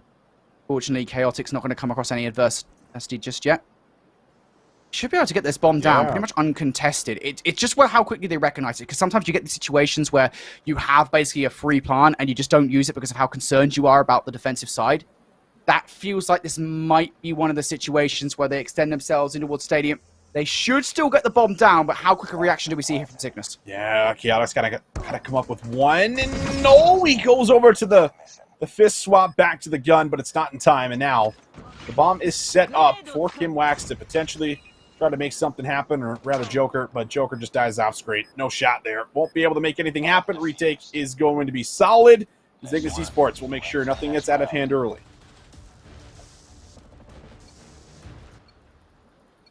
The reason for the fist swap there, of course, was to try and get a faster run through, try and throw the timers off the defensive side. They have the bomb. Work out. It was a risk again. We do see a lot of those here. Now though, 1-1 in this one. And here's that traditional headbutting on towards A we see. Tio, the furthest player pushed up from Zygnus, would be the first player to catch somebody off guard from Influence Rage, but you've got to imagine they'll check this one, Austin. Here we go. Gohan up top. He will not get the first kill versus Tio. It's Tio straight the hell out of dodge, having nothing to do with it. The position here is now great because everyone's trapped inside. And your only way out is likely through a gunfight. And it feels like they realize this, at least for Zygnus Esports. We'll have to see, though. No one budging just yet. Still kind of covering every single exit. Time to play with, so you're not trapped in here forever. You're going to have to maybe find some kind of a successful trade to get yourself out, or maybe just rotate through your back spawn. Looks like that will be a way to maybe start to move over to the other bomb site if they want to start working towards B. Nice trade from Dudu to take down Unvate. Still, like, I don't think that really solves your problem of getting clear of a bomb site, right? You've still got players to deal with. You've still got Tio to deal with. And I thought maybe he'll have some trigger discipline, but that's not the case. He's still taking shots off. But if anything, I think it works, right? Just scare these guys. Make them make mistakes as they make their way on towards the site. That has happened as Kimwax takes down Plin and Dudu. And now just down Chaotic, left up 1 versus 4. He's already got the first kill versus Tio. Time not exactly on his side, though. 29 seconds. He's got the bomb at least. He wins the 1 versus 1 against player number 5 into Juice. That will be a manageable situation. And he does. So the 1 versus 4 down to a 1 versus 2. And this is now significantly more plausible. It is a little bit more doable. He's just dropping the bomb here safely and then kind of exiting for the gunfight. I think that's going to be the problem. And yeah, as he goes for this plant, should be an easy cleanup here for Zygnus. There it is. We'll get there in the nick of time. And that was just so much control really early on into that round. Enemy has dropped the bomb. It's just that push through A. You know, we kind of made the comment, right, that we saw that the first couple of rounds pushes through towards B. And that's the reason those A pushes are not necessarily rare, they're just harder to pull off because you just face so much adversity. But in towards this round, immediately already we see the first blood coming through from Joker, those first snipes. So influential, and Tio gets aggressive once again. Nice nade from Envoy to trade things out though. 3v3 we go, and Zay almost falls in this round in the exact same position he did previously. But it's okay, he survives and Envoy takes down Joker. Numbers now in favor here for Zygnus. The bomb's still positioned just at the back of A. It still feels like A, it's just not the wave, at least attacking from the front. Maybe trying to make a play happen through the back. It's a little easier to kind of get yourself set up around the site, but you can just see the stack right now defensively. And, well, Dudu's able to actually catch out Envoy. He's kind of just sleeping, laying prone, not ready for that battle. So now numbers shift the way for a very quick moment and even us up. And now over the top. Oh, Zay connects on the second. That's a huge kill. Dudu now down. And now you have to make a decision really quick on where you're looking to attack to next.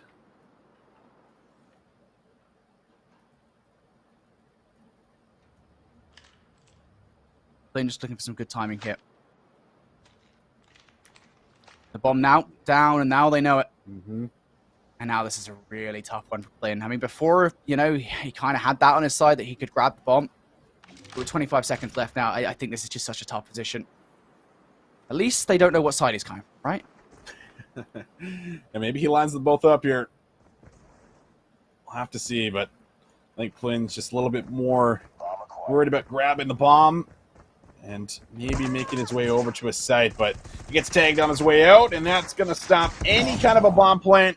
And the gunfight even goes the way of Zay here, so everyone just kind of just doing their homework, kind of going and checking some bodies, saying, hey, what's going on? We haven't seen Plin in a while. You see the bomb down, you post up, and you hold strong. Defend the objective. Just a couple more rounds on the offense. That's all that Influence Rage have to suffer The enemy has the bomb. before they switch over towards the defensive side. Zygnus pushed in towards that stadium side. This time, though, they do lose first blood, and they lose second as well. And as far as Influence Rage are concerned, A is now cleared. We need to see a fast reaction coming out from Zygnus. We certainly do. I mean, they're already in the back, forcing out gunfight. Shoes is going to drop, and now Envoy's going to have to try to make something happen here from the front on the retake. He's got one teammate with him, and that one teammate has now dropped Envoy for a 1 versus 5. Envoy spots out Gohan, but he should be dead to rights. Get the first, surely not the second. Gets chaotic out to 20% of this health bar. Ready up. But no more than that, and that was a huge round for Influence Rage. To do that and to basically do it flawlessly as well really stops a lot of momentum for Zygnus. Bomb acquired. A couple of rounds on the board, they'll be happy with that one. If they can get third, though, at the end of their offensive efforts, that is a really good look coming out of this 6th round. Love to get one more if you can, and oh my, Chaotic gets another one. Oh no, and now Zygnus really on the back foot. 2 players still kind of positioned around A. They're starting to fan on through. Think if they can push to the front, and how about it? Zay has just found 2 kills. Enemy has And dropped now the it's bomb. all evened up. That man advantage is gone from Chaotic, but he is still alive on the map, and he's able to find a third.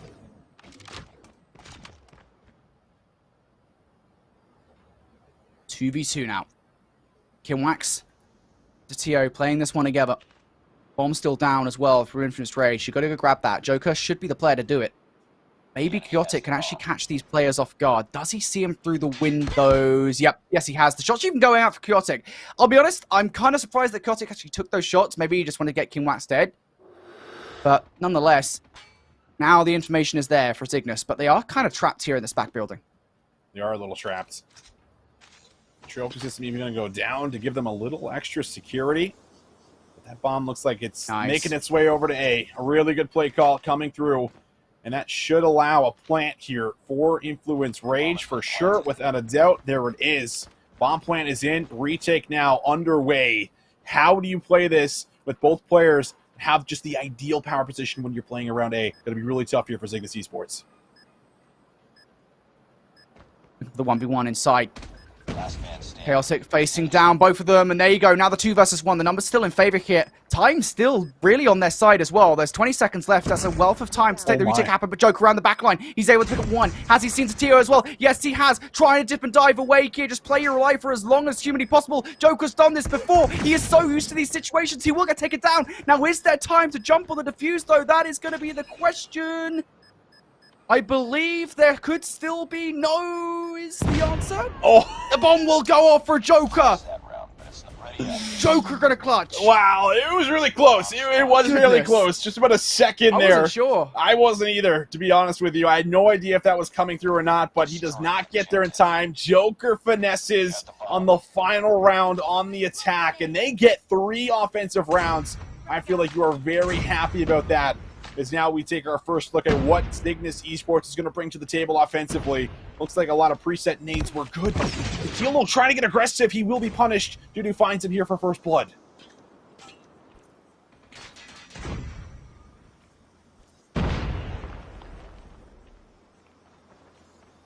It's not a good start for the offense for Zygnus to lose first blood like this. It'll put them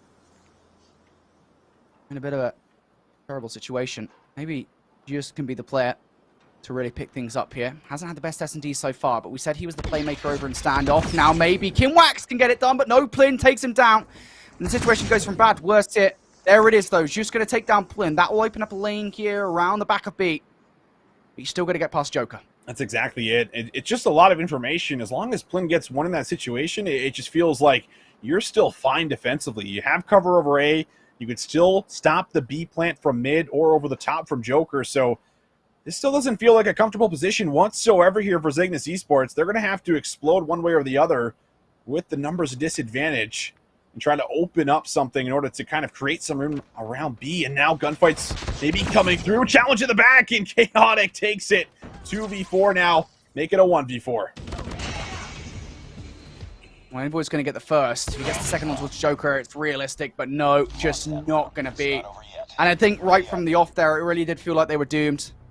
You lose the first couple of kills, and even if you do kind of escape out towards B, the hope of actually getting the bomb down and winning the round is so slim. So now Influence Rage hit. We'll be feeling pretty confident. 4-3 up. Can they get another defensive round on the board as Zygnus turn their attention towards A?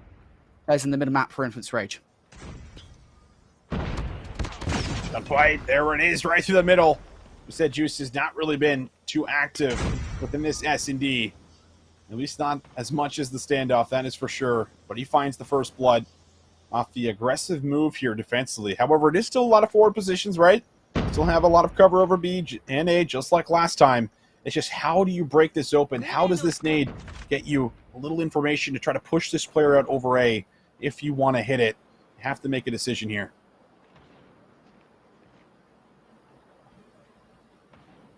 I mean, you can make a decision. It's just like, what? Even with the numbers in the situation, it's still tough. Still got to check every single corner possible. Blin could still put a stop to this entire play. Sitting in the corner, going to be checked by Justo, and that's a massive kill. Not this time. Flynn will be taken down. And now the numbers well in favor of Zygnus. This could well be the round here. They tie things up. Joker going to get one, though. Judo with another one as well. And I really shouldn't open much for that. That's right. 3 versus 3. And again, it's a tough situation you're put in here because the bomb's still in the back spawn. You have player 3 who can watch over B if you want to go for this plant. But it feels like we're really coming down to the wire on time. And maybe this is all a bait play kind of in the bottom half of your minimap right there. That's a huge kill. That's going to draw defenders over and maybe open up B. This is a really big moment right here for Zygnus Esports. This is a round they needed to convert. They still could as well as the bomb goes down onto Bud's B. Puts the advantage in their favor. 35 seconds on the clock now for Joker and Duty to make this retake work. Now, going through stadium area might get them caught off guard because his TO is on the flank, and now it most certainly will do. Joker going to be down. He is going to spot... Oh, he doesn't actually spot TO on the exit as well, so Duty has literally no information as to where that player's gone. With 20 seconds left now, you need to reserve at least 3 for the defuse, and, well, Duty is just going to jump for it, and yeah, as soon as he gets tossed out, he is done. Zai's watching over the bomb site anyway, and that was a massive round, as you say. It's one that we needed to see Zygnus win because they started with the numbers, and it looked a little bit shaky in the mid-round, but they get it done. I just love that they send one player to solo hit over to A, and I think that was Titilo who just finds that kill, and it just draws the defenders over because you can't let them get the A plant down. So nice adaptation, but still have to try to put together some rounds. And Joker not letting up on the scope. How about a second? Chaotic through mid, and well, you at least get one back. You do take out the scope on the opposite end, but still down at least one man.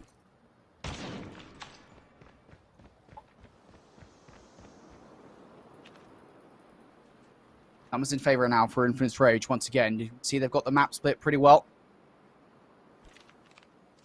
Zygnus trying to draw something out. But again, I just don't think anybody is going to be silly enough to make that overextension through. Not when they have the advantage like this, not in such a tense situation as this S&D. And now I think Gohan's probably spotted out this push. If he even gets one kill here, the information will be good enough. Dudu with the first 3 shots, and now for Gohan, what can you do? He's exited out towards the middle. Dudu wants to kill as well onto Tio for Kimwax and Zai. Yeah, this is one of those good luck situations. You're in a 2 versus 4, and you don't really have much map control at all. You gotta hope that it's kind of give you a freebie here to really loosen up the defense at the start of A, but Gohan, he's kind of chasing just a little bit, and well, he might be able to find himself one more kill, but no, backs down immediately. Plays his life, tries to utilize the clock, certainly the right play, and, well, at this point in time, you're seeing it here for, say, Kimwax. I mean, you're just out of options. It's just all about full sending one site, trying to get the bomb down, and they're going to try to B.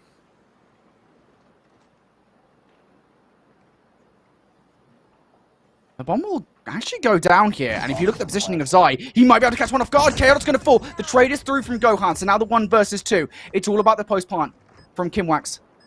Where is he going to go?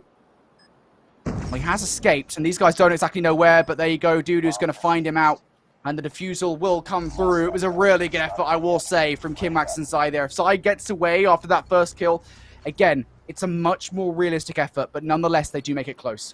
They do make it very close here for us. Oh, man. 5-4 now the tally. Remember, this one, it goes to 7. As long as we don't get tied up at 6. But we'll see what this one continues to bring us. After the first S&D, it went all the way to 20 rounds. So you continue to watch the Zygnus Esports on the attack. It's just kind of been all about posting up here in the P2 building, waiting, trying to find an opportunity for a first blood, working B late, trying to cut through Plin. That's kind of just been the same game plan. Nothing really changing up, at least off the break here so far, Brody.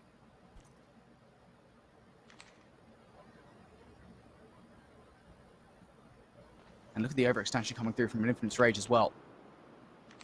Players in the middle of the map.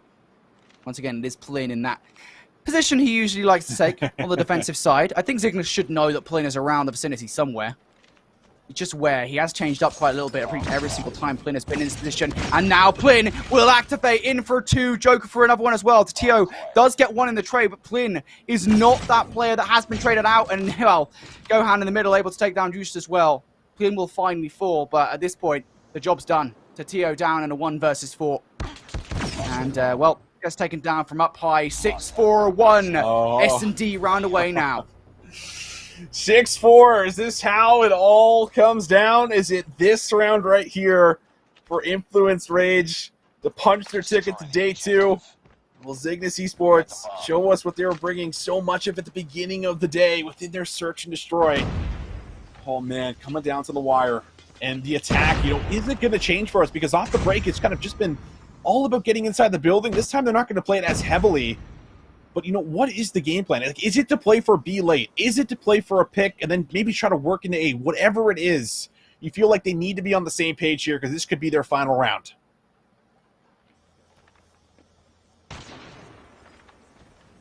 It's so hard to scrape an offense from somewhere.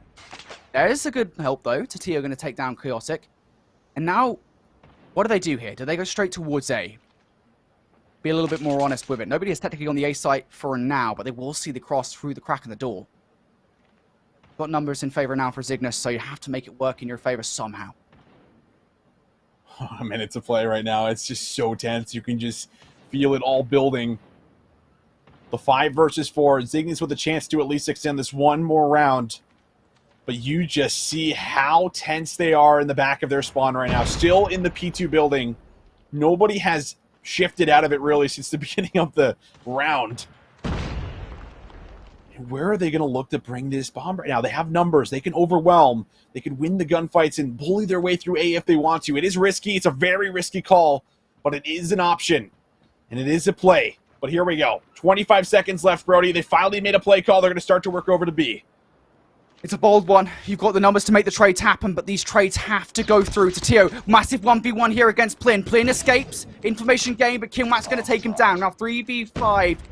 2D for 1. Trades in once again now. And it all comes down to Gohan in the 1 versus 4. This is such a massive victory here for Zygnus if they can make it happen. But the bomb is going to be stopped here. You need to hunt down Gohan right about now. And Gohan will be taken out. With 3 seconds left on the clock, Gohan almost clutches up. He almost just won his team a game in a 1 versus 4. But we keep it going, baby. Zygnus Esports not out just yet. The first blood does pay off. The late hit to B does work out. Off the back end of a couple kills also coming on through. Zay over the top, not going to be able to find that shot with the scope. But 6-5, one more round to get us into OT. Then it is win by 2. But oh, how about a Joker? He takes out Kimwax with a hell of a snipe. They're asking for quite a lot back-to-back offensive rounds anyway. Now you got to do it with a disadvantage. Tio with the play against Joker, and we'll actually get it. Joker's not able to get the snipe off. It's a 4v4 we go now. And Influence Rage haven't moved. I thought maybe they might adapt to that play, but no, that hasn't been the case. Gohan taking some shots, but Dudu there for the trade. And now the numbers still definitely in favor here of Influence Rage. The shots being taken by Zy, but none relating to a kill just yet. 3 versus 3. And take a look at player 3. Plin's in the back. Plin's there, and oh no, Zay also in a really tough situation. Needs to win this battle, but no. Dudu is there, and it's all up to one. All up to Juice to try to be the heroic player for his team. He's able to find the first. And he's got 45 seconds to try to pull off what would be a 1v3, now 1v2. He's just found the route right through as well. But he doesn't have the bomb. This is the key thing. 40 seconds left right now. He does not have the bomb. As soon as he grabs it again, they will know. The thing is, even in this position, as soon as he encounters these players, if he doesn't get the bomb down, if he has to win it by elimination, these players should be able to trade him out in the 2 versus 1. So this is as tough as you like. Maximum difficulty for Just here in the 1 versus 3 situation. Might he get some good timing on the players, though? These guys just going to pick corners at the moment and keep an eye on. 13 seconds left. As soon as he goes to the plant, the reaction should come through. Plin, can he finish this one off? He spots out Juice, and there it is. The final nail in the coffin. They hit 7 rounds, and they will be extremely happy as Influence Rage come out on top. They get it done. Almost goes the distance, almost goes to overtime, but we're not seeing 20 rounds in map 5 this time around as it is closed out. But man, oh man, what an insane map coming into play. Just taking the absolute maximum amount of time to try and make plays, to try and outmaneuver your opponent, play this little mental chess game round after round. But in the end, defense really showing us it is so difficult to break through, especially consistently. And 13 kills comes through there for Titilo. Unfortunately, not enough to get him over that hump and get him over for the win. Opposite end, it's Joker. I talked about his scope and how impactful he is, Brody, and he shows it again. Joker goes huge there in game number 5. And, again, I think the difference maker for us really is those final 3 rounds on the defense, or on the offense, excuse me, from Influence Rage. To win those 3 rounds back-to-back, Austin, was so huge. It's such a massive marker of difference between the 2 teams. It puts Zygnus in such an awkward position, and they're not able to come out strong for their go of things on the offense. They do win 1 round, but that is all they're going to take away. 7-5 is going to be the final scoreline on Takeoff S&D. 3-2 in the series. Influence Rage, they move forward to Championship Sunday here on the regional playoffs. And Zygnus Esports, last year's champions of the Latin America region, they are out on day number 1. And that is an absurd sentence to say out loud, right? Zygnus Esports not even going to make it to day number 2. And that's not a shot at them by any means, because the competition, I mean, we've seen it. We just saw it there the entire series long. Like, it just goes to the absolute wire, it felt like. We had 20 rounds at map number 2. The hard points were extremely close despite seeing 250 to 215. Those were just coming down to the final rotations, final hills. We get a round number 5 in the control. Then we go just about the distance here in the takeoff, search, and destroy. Zygnus Esports played their hearts out. Played as close as you could ever want, just not enough to put that final map in. And because of it, Influence Rage, they see day 2, and they get to keep their hopes and dreams alive. They are our 3rd team for the final day of play here in the Latin America Regional Playoffs. And as we say, we do say goodbye to Zygnus Esports. And Austin, that means we've only got 1 match remaining. iTitan Gaming versus Skade. That is going to be for the final spot on Sunday. The final spot in that double elimination 4-team bracket. Of course, tomorrow, 3 of those teams will be making it towards the World Championships. But again, I think for both of these 2 teams, we've seen just how capable they are today. It is going to be an epic matchup, I think, to close out the day. Yeah, it's going to be an epic matchup for sure. One last team to try to make it through to day 2. And it just feels like we're at this point where it's just so hard to make predictions. It's so hard to see who's going to be able to do it, especially when you get matches like this where an Influence Rage comes in and is able to take out one of our previous seeds in the World Championship last year in Latin America. It's so hard to kind of guess where this one's going to go to next, Brody. But we still got to at least get 1 more through to that double elimination bracket tomorrow. So it's going to be interesting. Yep, indeed it is. I don't know if we're going to be looking at the Swiss bracket at all here before we close things out for the game. So we'll just keep an eye out on kind of what will happen here for the day. But just again, I think it comes back to the thing we've been saying throughout the entirety of the day, Austin, mate. It's just been an incredible day of Call of Duty Mobile action. You know, we haven't had a single 3-0, by the way, Austin. I think that's just incredible for today. I think it's kind of funny as well, because, again, people wouldn't know this if they watched Call of Duty Challenges, but do you not remember, like, Call of Duty Challenges? Not that long ago, Austin, where we had, like, 3-0s throughout the entirety of the day, and today it comes out, Call of Duty Mobile, not a single 3-0. Every single match has just been just cutthroat, so close. Unbelievable stuff, man. It's been special, been a lot of fun, but I think we have our final series coming up here really soon, and we're going to see how these guys are going to be able to fare off. There you can see it on your screen. Skade up against iTitan Gaming here for the final one to see who's going to be able to qualify. We've seen both teams on the day, and both have shown some great stuff, but when it comes down to it, they're going to have to best each other, and only one can still make it through. One's not going to be able to see day number 2, as this is the final match of our Swiss format here, Brody. It's going to be great. It will be great. Just one more match to end the day here. Very excited to get into it. Well, before we go there, we're going to go to a break, guys. When we return, it is going to be the final match of the day between Skade and iTitan Gaming for the final spot on Championship Sunday. Don't go anywhere. We'll be back after this.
Remember, COD A Shop is a seamless, secure, and easy way to make sure your COD mobile top-ups are there.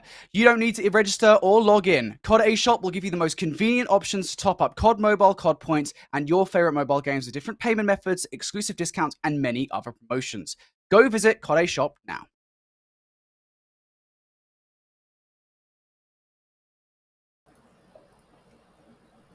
Alrighty, everybody, welcome back now to the Call of Duty Mobile World Championships for the final time today, Austin. It is our 6th and final match here in the Swiss Elimination format. Just one of the remaining 2 teams here will be making it through to Sunday. The other one will be going home. That's right. There it is, right? Like, that's the biggest storyline. One team is making it through, one is not. And we got one more best of 5 to kind of tell us that story on who's going to be able to do it. We've seen both on the day. I think we were looking at least what we saw from Skade really early on. They had some of those slow starts, right, Brody? They almost pull off that reverse sweep in round number 1. They just fall short in map number 5. We see them get the big win, at least at round number 2. Now they just need to do it one more time, but it's going to be a really tough task here, to say the least. It is going to be a tough task, I think, for both of these 2 teams here. I think, we look at iTitan, we look at Skade. They've both been really impressive today. I think, going back to the very beginning of the day, Skade, they brought Zygnus to a game number 5, and of course, iTitan earlier. We saw them in that very first round as well. They were looking pretty impressive. Let's waste no more time. We can get the best of 5 for this one. We can show you guys what the map set actually looks like here. Summit, Hardpoint, Fire and Range, Search and Destroy, Takeoff Control, Hacienda, Hardpoint, and Raid, Search and Destroy. Those are our 5 maps for this series system. 5 maps coming in, so we're getting another Summit. I mean, we got to see it at least in the very first time in the last series. That one definitely played out for us, and then we get our first look at Firing Range, Search and Destroy, which is a little interesting that it's like our first time, because I remember this being in almost every single best of 5 that we casted last year. Felt like you're at least guaranteed a Firing Range Search within one of the 2 maps, but we'll get our first one, and then we'll also get our first Takeoff Control. So another lot of first kind of map mode combinations, at least that we've gotten to see on stream. So it should be a great look at, again, what they can bring to the table within those modes. And maybe they have something prepped. You have to imagine that might be the case. But we have at least got some classics here to end things off. The Raid, Search, and Destroy in the map 5. And, of course, the Hacienda again for the map number 4. It looks like a great map set for me. Some real bangers in this one. Summit Hardpoint, I think we already learned earlier on in the very last best of 5 as well, we should say, just how good Summit Hardpoint does look. And you were right to call out the Fire and Range, Search and Destroy. I'm really excited to kind of see how that one is going to go down. Because again, you and I, we saw it so much last year. We saw Fire and Range, Search and Destroy in I would say 65%. That's probably too specific of a number. But 65% of our series. I should just say 2/3, right? That would probably be easier. Yeah, I would say about 2/3 of our series last year. We were always seeing Fire and Range, Search and Destroy. It was a fan favorite. I think it was a player favorite for good reason. It plays really well. So I really like that map set. It's a good one, I think, for us to close out on. But we're going to waste no time, guys. Getting into our final match of the day. It is Summit Hardpoint here between our final 2 teams, iTitan Gaming and Skade. Only one moves on. Only one's moving on here, Brody. And it's a Summit Hardpoint to jump into it. Swiss round 3. iTitan up against Skade, the decider. But who starts off with the map 1 win? Let's find out. Let's get into it, baby. Last series of the day. Last series of the day here between iTitan and Skade. We'll see who can come out on top again. These teams have impressed us on the casting desk pretty much all day long whenever we're able to see them. For Skade, though, they're going to be the ones starting this one pretty strong. Pabzero with 2 or 3 kills in a row here to kick things off. Looking for some more, though, as the rest of the team going to be inside the hardpoint. And as far as getting a chunk of time at the back of the first push goes, Austin, this has been pretty good for Skade. I say that, though, cast a curse as ever. iTitan able to find their way in with 3. Yeah, they get in there for at least a brief moment and a chance to be able to hold on to it. iTitan, though, still have numbers around the point, but will it be enough? Skade are just rolling on through, and that might be enough to be able to kind of lock in the remaining 20 seconds or so. We'll see one more kill. See if find Limbs up close and actually make it a second. Another one comes hot off the spawn, reinforces the scrap time, tries to get competitive with it as there's 10 seconds remaining. iTitan looking for the scrap time. It's still worth taking, I think, if you're them. But be careful, though. Players starting to filter in from behind. I think the call should be made now that Linz is making his way in from behind. How much damage can he do before he finally falls, though? And he is actually going to take down 1 before falling towards Siwa. So now as we look over towards the rotation, I did suspect that this would be down to iTitan to get on towards this hill first. And that is actually going to be the case. I love the overextension coming out from Siwa as well. Who, as we learned again earlier on today, Austin, Siwa is one of these players that's highly impressed to stay on the iTitan roster. He is. I mean, there was just a lot of big moments that he would just find around the point. 3 and 4 kills, good on the pinches, you name it. So certainly a good shout. But we will get at least a little bit of change for Skade. They've been fairly solid around the P2 hill so far. Saucy getting saucy with it. One more player inside. Won't find everyone as it's the last remaining Skade member. Everyone coming off spawn, and he'll wisely hold his life as it's going to be a great response. 3 players now dropping here for Titan. But Danico, you have to get through him and Saucy, and that's been a problem here so far. Danico now really starting to heat up here in this game. Hunter Killer Drone in the back pocket. He's close to the Predator missile as well. We know how influential these streaks can be. And of course, the best bit is you have that specialist weapon ready to go to. Leah's in though, going to shut down Maina. Keep an eye on number 2, and that is going to be Danico down for the count. It's a big shutdown coming actually through from Linz and from Skade as well. As far as this first hold comes on through, it's pretty good. And they're holding the spawns as well. So massive hill for them. Now it's about keeping these guys at bay. They cross the 50-yard line. Danico starting to make his way through. Maina also here. These guys, they want to slice off this hill, and they're about to go for it. Trying to go for it here. 51, 52. Skade still holding on to it with everything that they possibly got, but the Annihilator in the back here could do wonders. However, it doesn't look like you're able to come up with too many kills. Hunter Killer Drones galore just being thrown out left and right. And now the close spawn, I think, might be good for Skade to come up with the back 30, but there is at least still one more good hit here for Titan to try to get cheeky with it, try to at least contest a little bit of this time. Can they get in? Renato does find his way in for 1, but will it be enough? Looks like the answer is going to be no. Everyone now calling for the rotation on Titan, and it will be a solid hill that comes through here for Skade. Skade now starting to really take a lead here in this game. Titan got to find their way through. So we look over towards the rotation. There is another opportunity for them to kind of answer back. And this is, again, kind of what we saw in that last best of 5, right, Austin? We kind of expect this kind of back and forth dynamic here on a map such as Summit. We're going to see money kill after money kill. Here we see an opportunity here for Titan to find their way back on through. Keep an eye out for those specialist weapons starting to come on through now as well, though. We're seeing the Gravity Vortex gun and the Annihilator in play for these teams. And you can see those yellow dots indicating that there are a lot of them on board ready for these players to go. Down by about 20, but the Hunter Killer Drones really starting to just be a nuisance, something that you're just not always ready for. Just comes flying out of the sky, takes you out, and swipes you off your feet. But in the hill, this is where at least Titan have been fairly solid. Saucy and Sua both combining for a couple of kills there with the KSP. Looking really good up close and personal. The spawns in the back, but not enough to really break through and create any kind of a hold outside of the beginning. So not too bad whatsoever. Able to do some good damage control. Able to bring us right back to just about a small lead here now in favor of Titan. Again, this is kind of what we expect to see at our Summer Hardpoint. Back and forth we go. We expected a roster such as Titan be able to hold that for basically the majority of the time. That is exactly what happened. So as we move into the next one, basically all even Stevens here, just a small advantage for the Titan roster. Back towards the middle of the map we go, though. And it will be Skade, once again, able to touch on first towards this one. Last time around, they gained about 30 to 40 seconds or so before starting to focus in on the rotation. Can the same thing happen again here? Well, the kill feed will light up for Skade. One player has actually managed to slip the net. That is going to be Renato, who is going to be shut down, but Sua, who has been a problem for so many teams going against Titan, he will survive for the moment, but eventually Skade able to get their way back in towards the time for the remaining 35. 30 seconds now left. We'll see what Leo Zero is going to be able to do up close. 20 kills to his name already, and, well, now you're starting to see a little bit of Skade light up in that feed. 5 consecutive kills come through there. Have Zero able to come up with a couple more. And with 15 seconds left, the rotation now absolutely coming into play.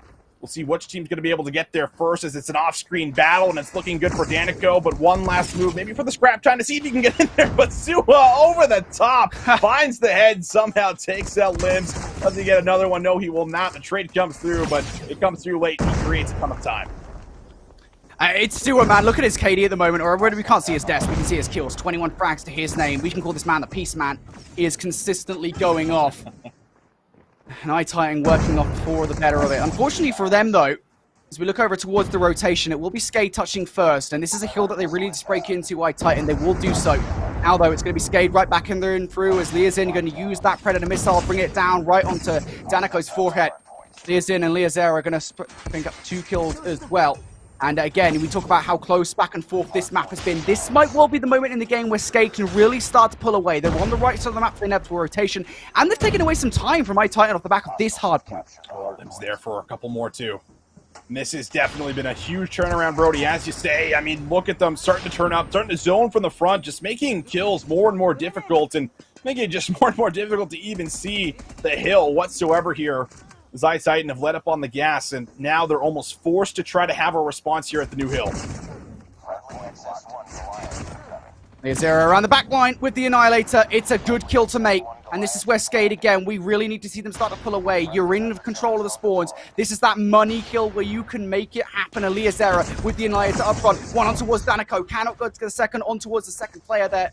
And it doesn't matter because you're still in control. Pabzera has brought that Goliath down, and this is a really scary prospect for iTitan. Now you're trying to find a way in the back line. You just can't get it done. And even if you get into the hard point, well, you've got the Goliath for Pabzera anyway. That's right. Annihilator's out front. Nade, stun. Just add it to the list, Brody. Throw it in there as it's now the Goliath on top of it all. And I think that they're realizing pretty quickly that this hill is just maybe not going to be broken. And well, you can see just a quick little move there to try to get the rocket launcher on the Goliath, but doesn't hit the mark. Goes a little wide. Still going to be alive here for the full 60 that comes in. And that puts Skade over the 200-point mark. A chance to be able to even close it out going into the next hill. This has just been such a dominant last handful of hills coming out from Skade. They look so good, and now they're going to bring in the Goliath over towards the next rotation too. Now, this is something that we generally speaking describe as like a money hill, right? It was most certainly one for iTitan last time around. Does it continue to be a money hill in the face of this Goliath? That is the question. Well, as I say it, the Goliath gets taken down by a gravity vortex. Nicely placed one at that by iTitan. Now the Annihilator is starting to come out as well from Danico and Sorty, the form of which his one has actually just disappeared. So now all down to Sorty to try and keep an eye on that ridge. Unfortunately, that's not where the pressure is coming from. As up top, Skade trying to make their way through. We need to see some unconventional hold coming out now from Danico as he will fall. Leah Zero trying to find his way on through. It's a nice trade from Sorty. I7 now holding on for the moment. Can they continue to get in the remaining time? You can't let it go over, though. This is a big 20 for Skade. And how about the break? It's clean. That's 4 consecutive kills. Annihilator comes out for almost 5. But it's a big moment there for Rado to at least get in for a moment. Contest some of this time. Make sure it does not go over for free. This is kind of the game plan from here on out. You can no longer give over any of this free scrap time. And the leader's advantage is going to come in so big here. From here on out, 157 to 230. Amber heading into P1 where it is going to be extremely scrappy. And again, you know, we look at the last couple of attempts at this hard point. Skade were able to get the 20 points that they do require here. Surely they're able to do it right now. Lin's inside has been a serious threat all day for Skade. Looking for some more now, and it doesn't even matter. He's not the one to pick up the kills. It's Leah's error, it's Pab's error, it's Meekhawk. 5 down. Just looking for the last 15 seconds. They might well find it. It doesn't really matter where iTitan spawn. At this point in time, Skade just looking for the last 10, and they should be able to find it. Should be able to do it. Looking good for it. Pabzera, though, will be a little isolated on the point, waiting for the reinforcements to get there. It looks like Limbs up top watching over will be good for it. There it is. They hit the 250 mark. 250 to 160. Really just starting to run away with that one. Getting the Goliath. Getting the snowball in effect. As we see it sometimes here in COD Mobile. That's exactly what plays out there for Skade Esports. Take a look at the stats at the end of that game. Who were the top performers for Skade? Well, we took on slaying purely. Leah's in 38 and 19. Leah's error 36 and 19 as well. 31 coming out from Pabzera and Lin's to boot. Just a massive slaying differential between the two teams. I will say that slaying differential really only started to appear in the latter half of the game. I think when the rotation was made perfectly from P2 to P3, that is when things became, I think, a lot more apparent about how the game was going to go. Because before that, prior to that, there was a trading of hills pretty much for the entirety of the game. But it was when Skade took time away from iElite. That was iTitan, sorry. That was the problem, I think, for iTitan there. It's just like, what can you do in that situation? No, for sure. It was P2 to P3. It was just like that's where they got all the streaks, or at least started to create some of the early score for them to get the streaks then when the new hill pops at P3. So I think you're right for absolutely calling that out as one of the really big points of that map, because that is absolutely accurate. That's where the Goliath then eventually came in once they won the gunfights in the back, and it just felt like it was just a little too much out of reach from that point on. But once again, we'll take a look at the series layout. That is just map number 1. We still have, of course, 4 more potential maps here, and well, the trend of the day, Brody, has certainly been map 4's map 5's. We'll see if that continues to hold strong for our final series, but we do know at the very least, Firing Range Search and Destroy, that is up next. Yeah, Skade looking good in the hard point at the moment, and that was an abdominable opening towards this one. I will say, though, today, I don't think that really expresses anything in regards to the search and destroy, right? It's like, does that actually tell anything about how the search and destroy is going to go? Because generally speaking, when a team has opened up with a hard point, it's like, right, well, they've just had an abdominable open, and surely that will carry over to the S&D. And for some reason, more often than not, that momentum just seems to stop dead in its tracks after like a couple of rounds of S&D play. So we'll see how this one goes. Again, though, this is our first time casting Fire and Range Search and Destroy. So it's technically speaking, therefore, Austin, our first time casting Fire and Range S&D in like a year or so as well. Really excited to get in this one. Again, Fire and Range, one of the most legendary Call of Duty mobile maps, or one of the legendary Call of Duty maps of all time. It's been remastered like 5 times, I think. And for good reason. It's a beloved map. And I'm kind of surprised, again, coming back to our conversation earlier on today, that it's taken this long to get into a best of 5. Yeah, very true. It's just, I don't know, man. I almost kind of half forgot about it. We just haven't seen it the whole day. And now we finally get one. But yeah, it was just a common trend last year. We just always had it, at least in almost every best of 5 here. But obviously teams, showing us that they maybe have a deeper pool, and well, at the same time, maybe some teams kind of going back to their comfort when it comes down to these elimination matchups. This is the last best of 5 that you're going to see potentially the entire year. You probably want some decent maps in there that you guys have had success on. So we'll see what ends up happening in the Fire Range. Because we haven't seen it, we haven't really got to see if anything has changed. But yeah, I imagine things will probably still be the same for the most part. It was kind of always trying to make something happen through the back of trailer, use the scopes. And this is a map where the collaterals come through. You cannot stack behind the wood. You have to be very careful holding hands on this map, especially with the snipers that we've seen in play. And on this team, as well as the other as well, both of them have great sniper players. So I imagine that'll probably be coming into play quite a bit here for Firing Range as well. I'm really glad you brought that sniper play, because the map this is really open, especially towards the B lane, right? I mean, like you're looking down with snipers basically for the majority of the time. That is something I think we're going to see a lot of here as we come into the Fire Range S&D, and of course just the off the rip gunfights, those kind of the standoffs, if you will, right? It's kind of like a classic Western movie when you get to Fire Range, where it's just like, right, we're going to have a sniper on one side, sniper on the other side, and you're probably going to face off to kick off to try and get that first blood in the middle of the map. Maybe teams avoid that, who knows? Because at this point, again, you got to remember the backs are against the wall for teams at this point. The team that loses this series will be done so. They will be out of the day, and they'll be out of the Call of Duty World Championships for 2022 in mobile. So something that they do need to be cautious about, and I think it should be interesting to see kind of how that affects the search and destroys. I imagine we'll be seeing less risky plays come through here. A 1-0 lead now for Skade after an indomitable second half of that hard point. Can they carry that momentum over to the search and destroy? I suppose, Austin, the answer really relies in what side they start on, right? Because I think that's been the theme of the day here for search and destroy. Yeah, I mean, it always feels like defense is just going to have a slight advantage, due to the fact that, hey, listen, you just got to watch over the bombs, and the offense, well, they got to plant them and protect them. So there's just a couple more steps to it at times. But, I mean, on that same note, it does really feel like it's been up in the air, depending on map to map. Maybe a map like Firing Range, I could see at least offense maybe coming through aggressively with some trailer pushes and being able to get the bomb down and play some strong post-plant setups, but we'll have to see. Either way, first time we'll get to see it on the day. Skade is up 1-0 after a very solid Summit hardpoint. But what are we going to get now going into this map number 2 within Search?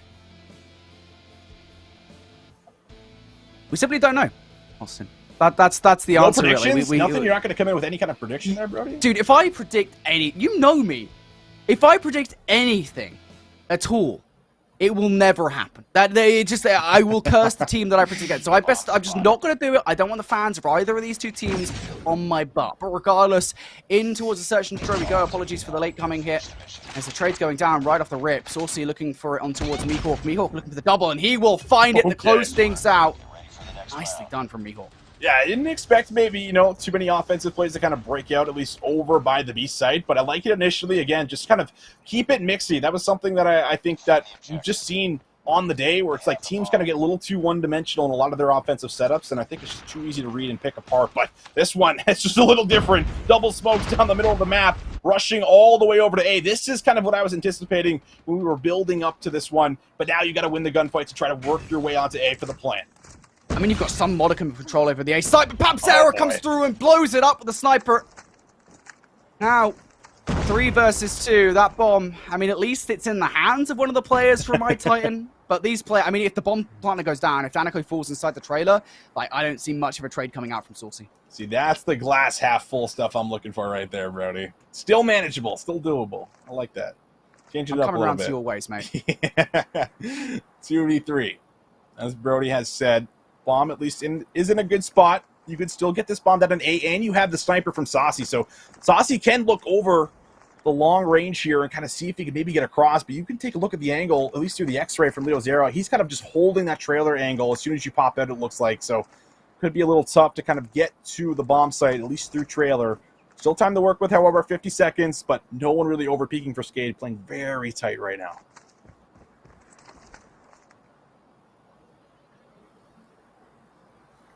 I like the play at the moment. I think they're just trying to bait something out from Skade. Eventually, though, they will have to come get the bomb down on A. Or maybe they could rotate towards B. I don't even know if they have time for that. I'll be honest. I think this has to be an A plant at this point.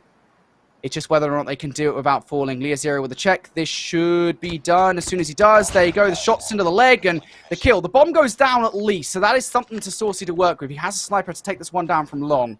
So can he catch any of the players off guard in the 1 versus 3? That's the question. I think with Mihawk going for the check and the sniper rifle, this one should be done. Not for a second. You know, we've seen some lineups, Brody. We've seen some lineups in these areas, and there's a couple players challenging at the same time. Sniper rifle in hand. Never know what's going to happen, but they make sure not to stack too heavily, and how about it? First two defenses, I mean, they've been able to stuff both pushes. One at B, one at A. This one comes by kind of way of just getting good peeks in at the right time, shutting down some of the players from getting any kind of an advanced position at the back of trailer. And so far, still good. Round number 3. Smoke still kind of coming out to the middle of the map, but it's going to be kind of the same play for the most part. Not everyone flooding through the back of the trailer, but they will have multiple members here in and around A. Kills now already starting to go down already in favor of Skade. I don't know if it's a defensive advantage or not, but it's indomitable either way. And yeah, I think this is all starting to come back to me now, Austin. Firing range S&D. The way this works, Skade on the defense at the moment, I mean, all they got to do is basically get the first blood, get the information as to where I-Titan are going, and it's pretty much game over from there on out, short of something spectacular from the I-Titan side. The first snipe's going down, and at least there's a trade coming through. Renato going to trade things out and gets revenge for his teammate as Saucy falls. And this is less committal, I would say, from I-Titan this time around. They've got players in the middle of the map, and I think they're at least keeping some eye on a potential B push. Yeah, and the push through is also all the way in the back, and somehow the shots land initially there. Leo Zero, there is a trade. Let's see what does bring us back to a 3 versus 3. I feel like this is a really good situation to have offensively. When numbers start to fall, all of a sudden defense gets kind of spread thin. You have to stack up on a site, but it leaves gaps across the map, especially like firing range where the bomb sites are so far apart, quite literally on the opposite parts of the map from each other. So it's isolation from player 4, watching over B while everyone else kind of controls mid and watches A. So very important situation here at the moment, but with a minute left here, Brody, you can look to use your numbers, overwhelm, and take the site by storm. Lin's the closest player to do something about this push. You're Lin's here in this position. All you got to do is just get a little peek.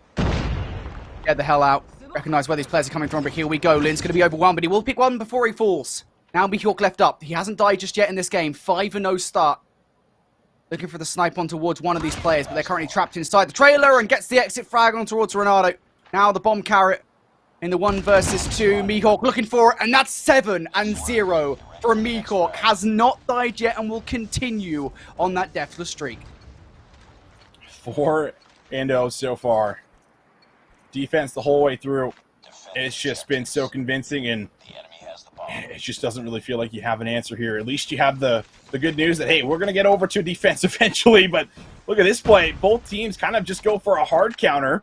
It's a 5-stack coming in right off the rip defensively, looking to challenge out and kind of just see if you can square up against them, but Saucy waits patiently through top wood, able to find a pick. Linz gets one's back, and it just goes back and forth. Here we go. Mihawk able to get involved as well, and right into a 2 versus 3 we will go. Can somebody kill Mihawk, please? Like, anybody just get rid of him. Just get rid of him, give him a death. No, not another one! Danico gets eviscerated! His atoms are gone. Bomb defused. Nice work. Mihawk just refuses to die. He got 3 frags in that round as well? Oh, man. Goodness me. I will say, as much as this is looking very defensively favored, you do not want to go down 6-0 into the side. Go into the opposite side. You just do not want that whatsoever, but they're going to kind of go for the middle rush again. Smoke's maybe not nearly as good, but it still gets the job done. However, it's a first blood for Skade yet again. Suo is going to drop. A looks to be the target. It looks like they're going to try to drop the bomb. Bomb has been planted. At least to get the bomb down, that's a first. Still, the numbers not in their favor. And now, we see a trade come on through from Saucy, and his position at the moment is just going to drag players away from the site. It's what they wanted. Now the 3 versus 4, though. Mihawk finally going to fall, and now they figured out the key to success. You got to take Mihawk down to win the round. Babzera in the 1 versus 4. There's not really much that he's going to be able to do here. Short of these guys just lining up for him to knock him down. This is surely going to be round here to right Titan. Abdera, what can you take with you on the way out? And you get 1 frag. That is about it. So that's, I think, a good round right there from my Titan. You know, as we said, the thing that we're missing, getting the bomb down, getting that aggression through, figure it out, but now we switch sides. We do finally switch sides, and the good news is they get around, so you're at least forced to win 2 offensive rounds here at Skade. But I feel like you just have all the room to work with in the world. Do you want to send some hits right up the middle of the map? Why not? And, well, it's going to work out, too. Leo Zin finds 1. Leo Zero gets the 2nd, and, well, the 3rd also ends up dropping already. My Titan down to 1 single member, a 1v5 here for Sua. Well, I think this is the defense that my Titan had envisaged. 0 down for the count, and yeah, I mean, for all of the struggles that we were talking about on the defense, on the offense there, for iTitan, Skade just come out and say, you guys are having problems? You guys are struggling? All right, then, I'll just take the first offensive round. 1 round away now, our Skade. And, well, I mean, they're still going to struggle to find it, you have to imagine, but still, that is an opening and a half. 1 more round. Put yourself up 2-0 as a Skade Esports. Mo kind of running through the middle of the map here, just at least getting some kind of forward position. Defensively is great, but Mihawk is picking them apart, and 1 by 1 they start to fall. Sua gets 1 back, but the numbers just are not going the way of iTitan, and now, once again, you have to ask for another big clutch situation, 2 versus 4. This isn't looking good for iTitan. Great call, too. Yeah, this is brilliant. They recognize, well, this is how much control we have over the map right now. We get this bomb down, and the retake is horrendous. Smoke down to make sure as well. The bomb will fall. And now, Sura and Mina, give us something special. 2 versus 4 to keep the team alive in the S&D. Let's see it. Trying to jump across through mid. Mihawk already 13 kills. How many more is he going to end with?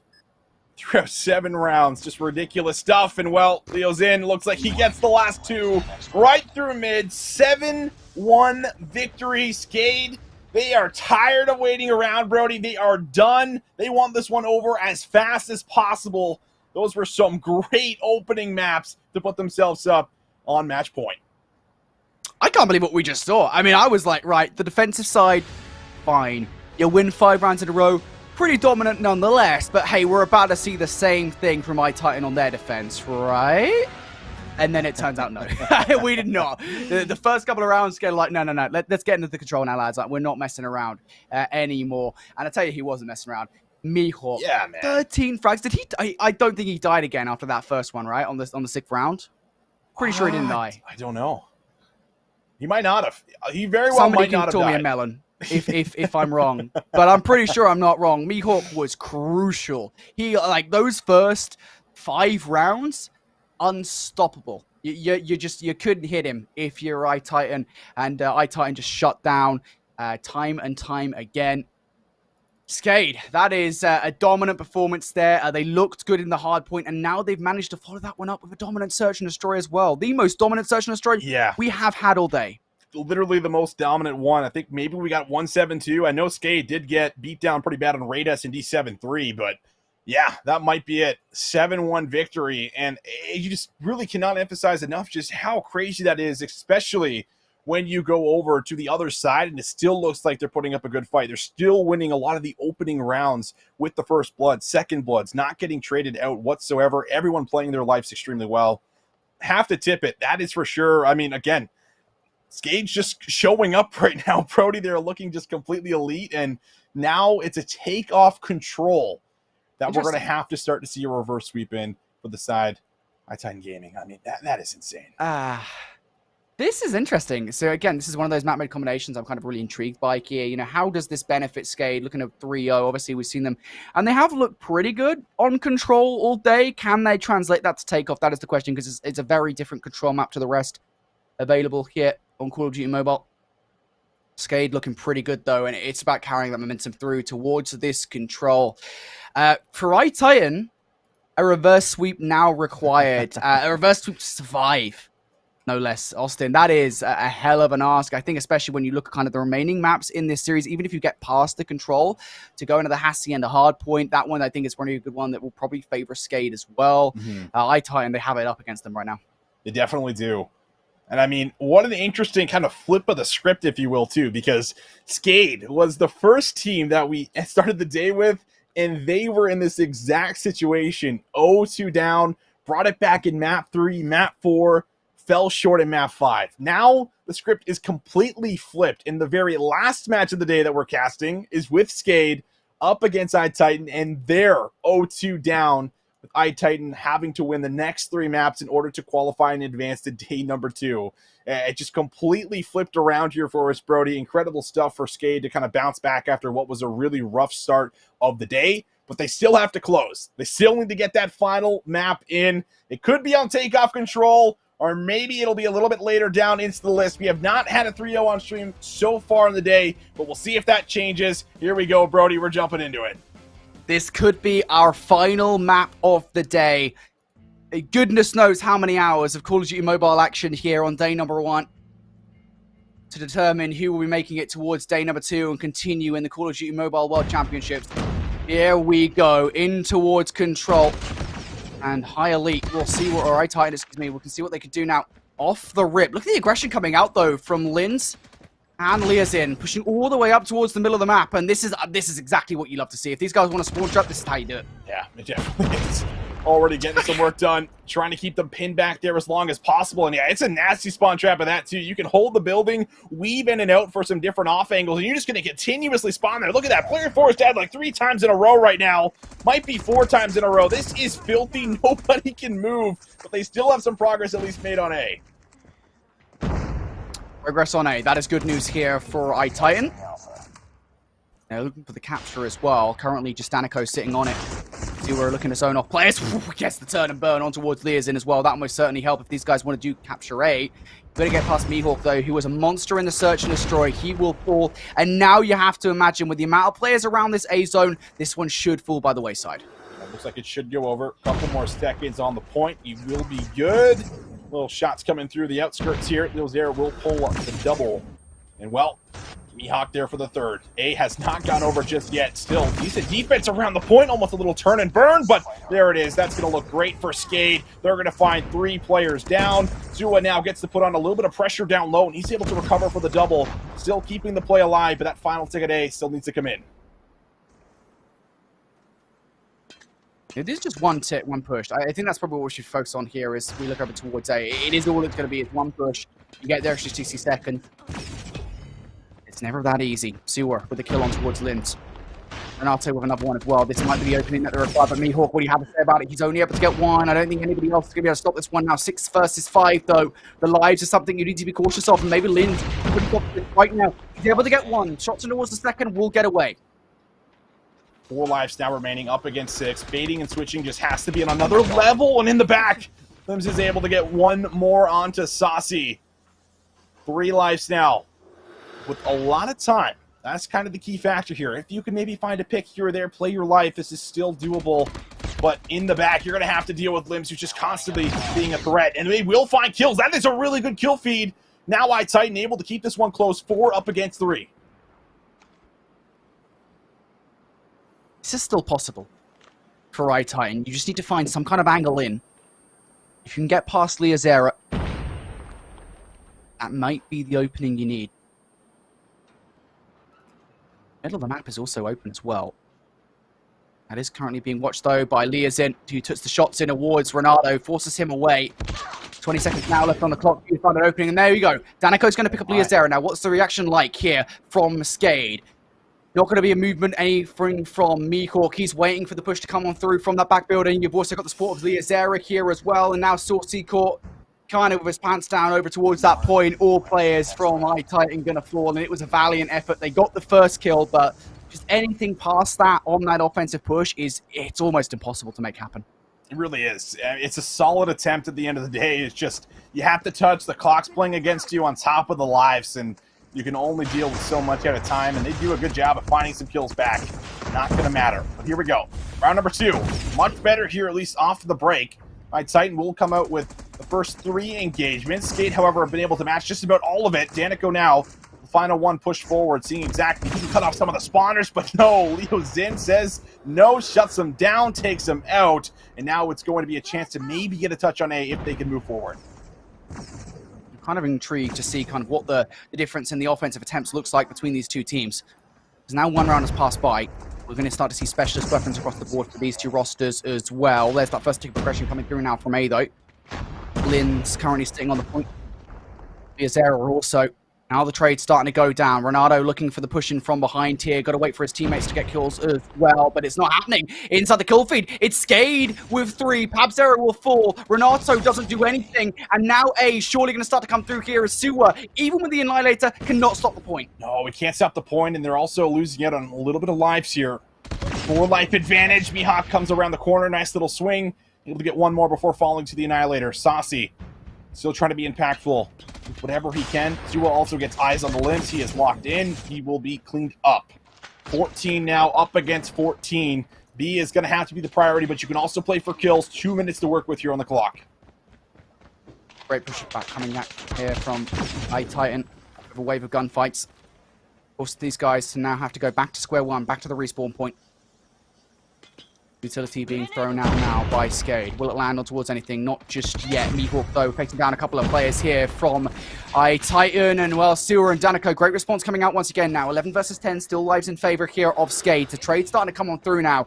There is a hunter killer ready to go from Danico. Does he want to use it here for the offensive victory? Would most certainly help to find one frag on the offense. 1 minute 14. I've got a feeling this one probably going to come down to lives. Yeah, very well might. A minute to play, unless things slow down considerably.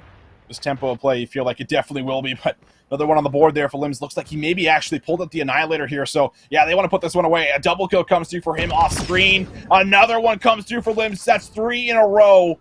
Trying to see if Leo Zin can also now get involved in the play. As the nade's going to come over the top, everyone kind of pinned in the back of B, but you only have 4 lives remaining. 7 right now in favor of Skade as they look to make the final push. That's quite a lot of investment. Fear Pathetis wouldn't be happy with the way this one has gone for Skade. For us, it's a super localized reference, but regardless, 2 versus 6 now.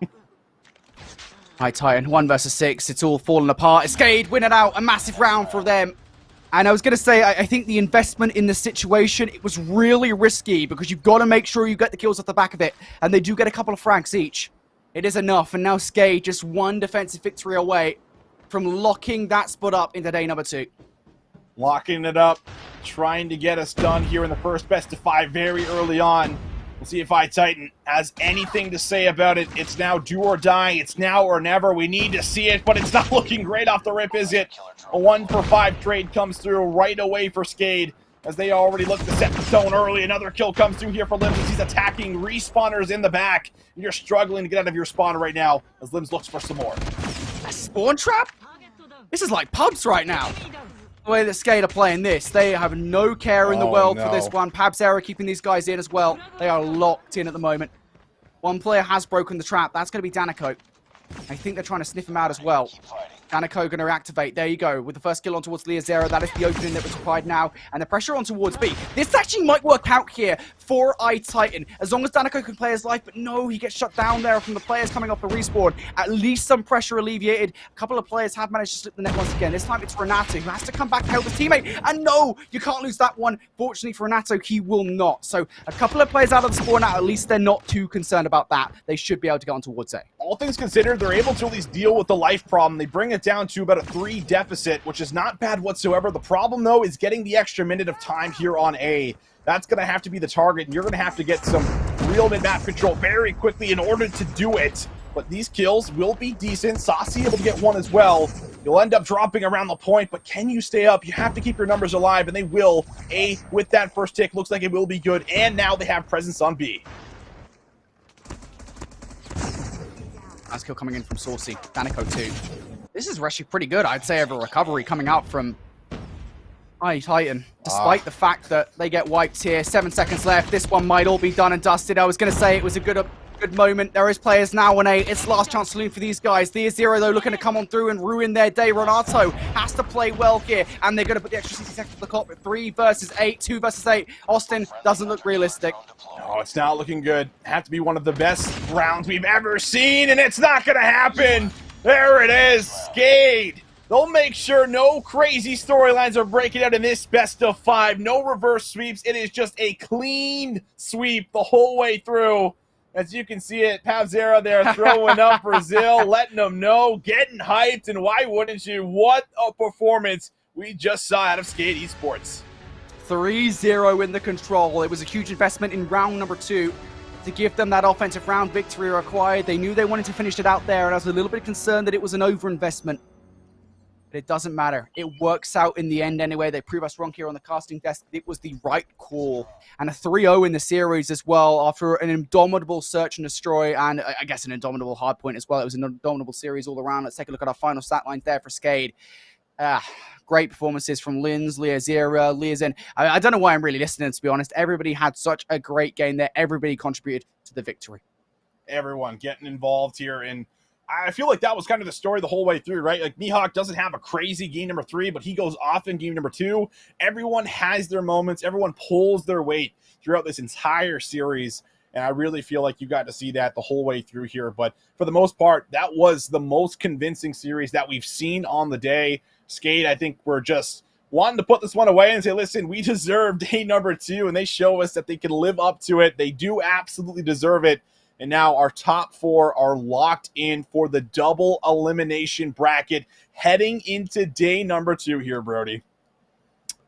Indeed they are, and we'll show you guys what that top 4 it looks like in just a second. Of course, we have to give the wonderful production team behind us a chance to actually put that graphic together, so we can't just kind of blurt it out. But we'll get it for you guys in just a second. Before we get to that, let's talk about this best of 5. We'll show you guys a little recap of how this one went down, how Skade's qualification for day number 2 went down. Austin, it took us to the final match of the day, but we finally got a 3-0, mate.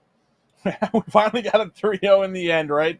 I feel like, also, Skade had to wait quite a while to kind of play this matchup as well as iTitan Gaming. So, you have to imagine there was a little bit of ice kind of coming into it. But, Skade got loose, and they got loose real quick as we saw that play out through kind of the second rotation of hills there on the summit. That's where things really started to kind of just get out of control. And from there, they just kept that same energy the entire way through, carried it into the firing range with a 7-1 victory, and then they close out what was a couple of close control rounds, I will say. Yeah. As much as a 3-0, it was very close in a couple of those scenarios, but still, they clutch up, they go big, and it's the Skade that we got to see a lot of, at least last year. We're just constantly doing that there for us, Brody. That firing range is the single most dominant map of the day. That is it right there. To follow up the defensive hold, fine. With 2 consecutive offensive round victories, I think it was just huge for Skade. It gives them a massive momentum boost going into that takeoff control. And while inside the takeoff control as well, things were looking pretty good for that Skade roster. So they will be very happy. They joined 3 other teams on towards Championship Sunday. While we wait for the bracket, while we wait for the final Swiss scoreboard to show you guys exactly how everything went down, maybe we can show everybody kind of the format for this event, for the regional playoffs, kind of to explain kind of how everything does go down. Because again, today, that was day number 1. We had the Swiss format. It is done and dusted. But tomorrow, Austin, day number 2, we have the 4-team advancement bracket to go through. There we have it. Going back to, I feel like, what is maybe more traditional when it comes down to what people know when it comes down to brackets. But still, I love the Swiss elimination bracket that came through there for us. Got to see a lot of really hype matchups. But tomorrow, it's all about going through that upper bracket, staying alive as long as possible, because you also get yourself a chance to have the first map advantage in the winner's bracket if you can make it through the whole way to the grand finals. But it looks like our Swiss bracket is ready. We'll take a final look at it here to see how everything kind of came together for us, Brody, and really, again, what our top 4 teams will be going into tomorrow. Indeed, you can see those there highlighted in bold yellow. FR Bulls and Inco Gaming, they were the first ones to qualify in round number 2 with the victories over Zygnus Esports and iTitan Gaming, respectively. Unfortunately for Zygnus Esports and iTitan Gaming, they followed up actually those losses with another couple of losses as well, as they are eliminated, and in their place, Influence Rage and Skade move on towards stay number 2 with a 2-1 record. Now, you guys could probably work this out already. You probably don't need us dumb casters to tell you. Whoa. But the way that the bracket works out effectively means that the teams with 2-0 will having a higher seed going into the bracket. They will face a team each that did finish 2-1 on day number 1. But there are final teams: FR Bulls, Inco Gaming, Influence Rage, and Skade. Austin, what do you think? I think you got to start roping me into these hateful Mate, I'm sorry. What's going on here, Brody? I feel like a lot of it is just like, if I do self-deprecating humor, I can kind of rope you in, and you feel sorry for me as opposed to focusing on the fact that I just roasted you. That's wonderful, Brody. Sorry, mate. Absolutely love you. You know that? It's getting late for Brody, so we'll chalk that one up to 3 a.m. Brody right now. We don't know what we're going to get. He's kind of it's a wild card. It is a long day, man. It was a long day. Like you said, we got our top 4. And I think, like, a lot of my closing thoughts are, I just don't know who to predict because of the fact that we didn't get to see, FR Bulls. We didn't get to see Inco Gaming. Those guys will be some great looks because they were the ones that actually went through the entire upper round of the Swiss format. Never even had to worry about playing any last chance qualifiers or any kind of tiebreakers. They were just able to go through very convincingly in 2-0 fashion. I'm really excited to see those teams. Austin, we didn't get to see anything from this today, so to see what they're up to tomorrow going into those matches versus Influence Rage and Skade, that is going to be such an awesome one. I think we have our matches to go in just a second to show you guys exactly what that bracket does actually look like tomorrow too. Again, well, to be fair, I was going to say I think you could work it out, but I don't think you actually could because there is no way to work it out, I don't think, unless I'm just being stupid. So regardless, yeah, I think, for FR Bulls and Inco Gaming, tomorrow it's time for them to make an impression on us. And again, just a reminder for you guys as well, 3 teams are going to be making out of tomorrow in towards the World Championships from the Latin America region. And here is that final bracket, a double elimination bracket for you guys. Inco Gaming taking on Influence Rage tomorrow for the first match of the day, and FR Bulls versus Skade as well, Austin. That is what our bracket looks like. Well, the good news is that Inco Gaming and FR Bulls aren't playing each other first, so it's not like we'd be watching the other match and be like, well, we still don't know what they look like. We'll at least get a look at one of them coming in originally within that first round. And again, it is going to be all about staying alive in that upper bracket, back to traditional play, lower bracket as well. In case you have a rough start in round number 1, there's still a chance to be able to do it here for us, Brody. But 4 teams remain, 3 are going to make it out, and there's still a whole lot of money to be earned here for all 4 of those guys. Yeah, indeed there is. $75,000 prize pool. We've already given away a chunk of it today in day number 1, but tomorrow the lion's share of it will be given away, as well as those all-important 3 spots for qualification for the Call of Duty Mobile World Championships 2022. But that's day number 1 out of the way. No more Swiss format for these players to contest with tomorrow. It is just a very simple double elimination bracket for them to get through. Make sure you guys tune in at the same time tomorrow for all of the action. It is going to be a barn burner. I absolutely cannot wait, Austin. I believe it's going to be 11 a.m. Eastern time, I want to say, is what I'm guessing in my head right now. It's very late for me right now. I'm not going to lie to you guys. My brain is probably not working very correctly, but that's what it's going to be tomorrow. Day number 2, 11 a.m. Eastern time is going to be our start time, so make sure you guys tune in to see who qualifies for the Call of Duty Mobile World Championships from Latin America. We'll see you tomorrow.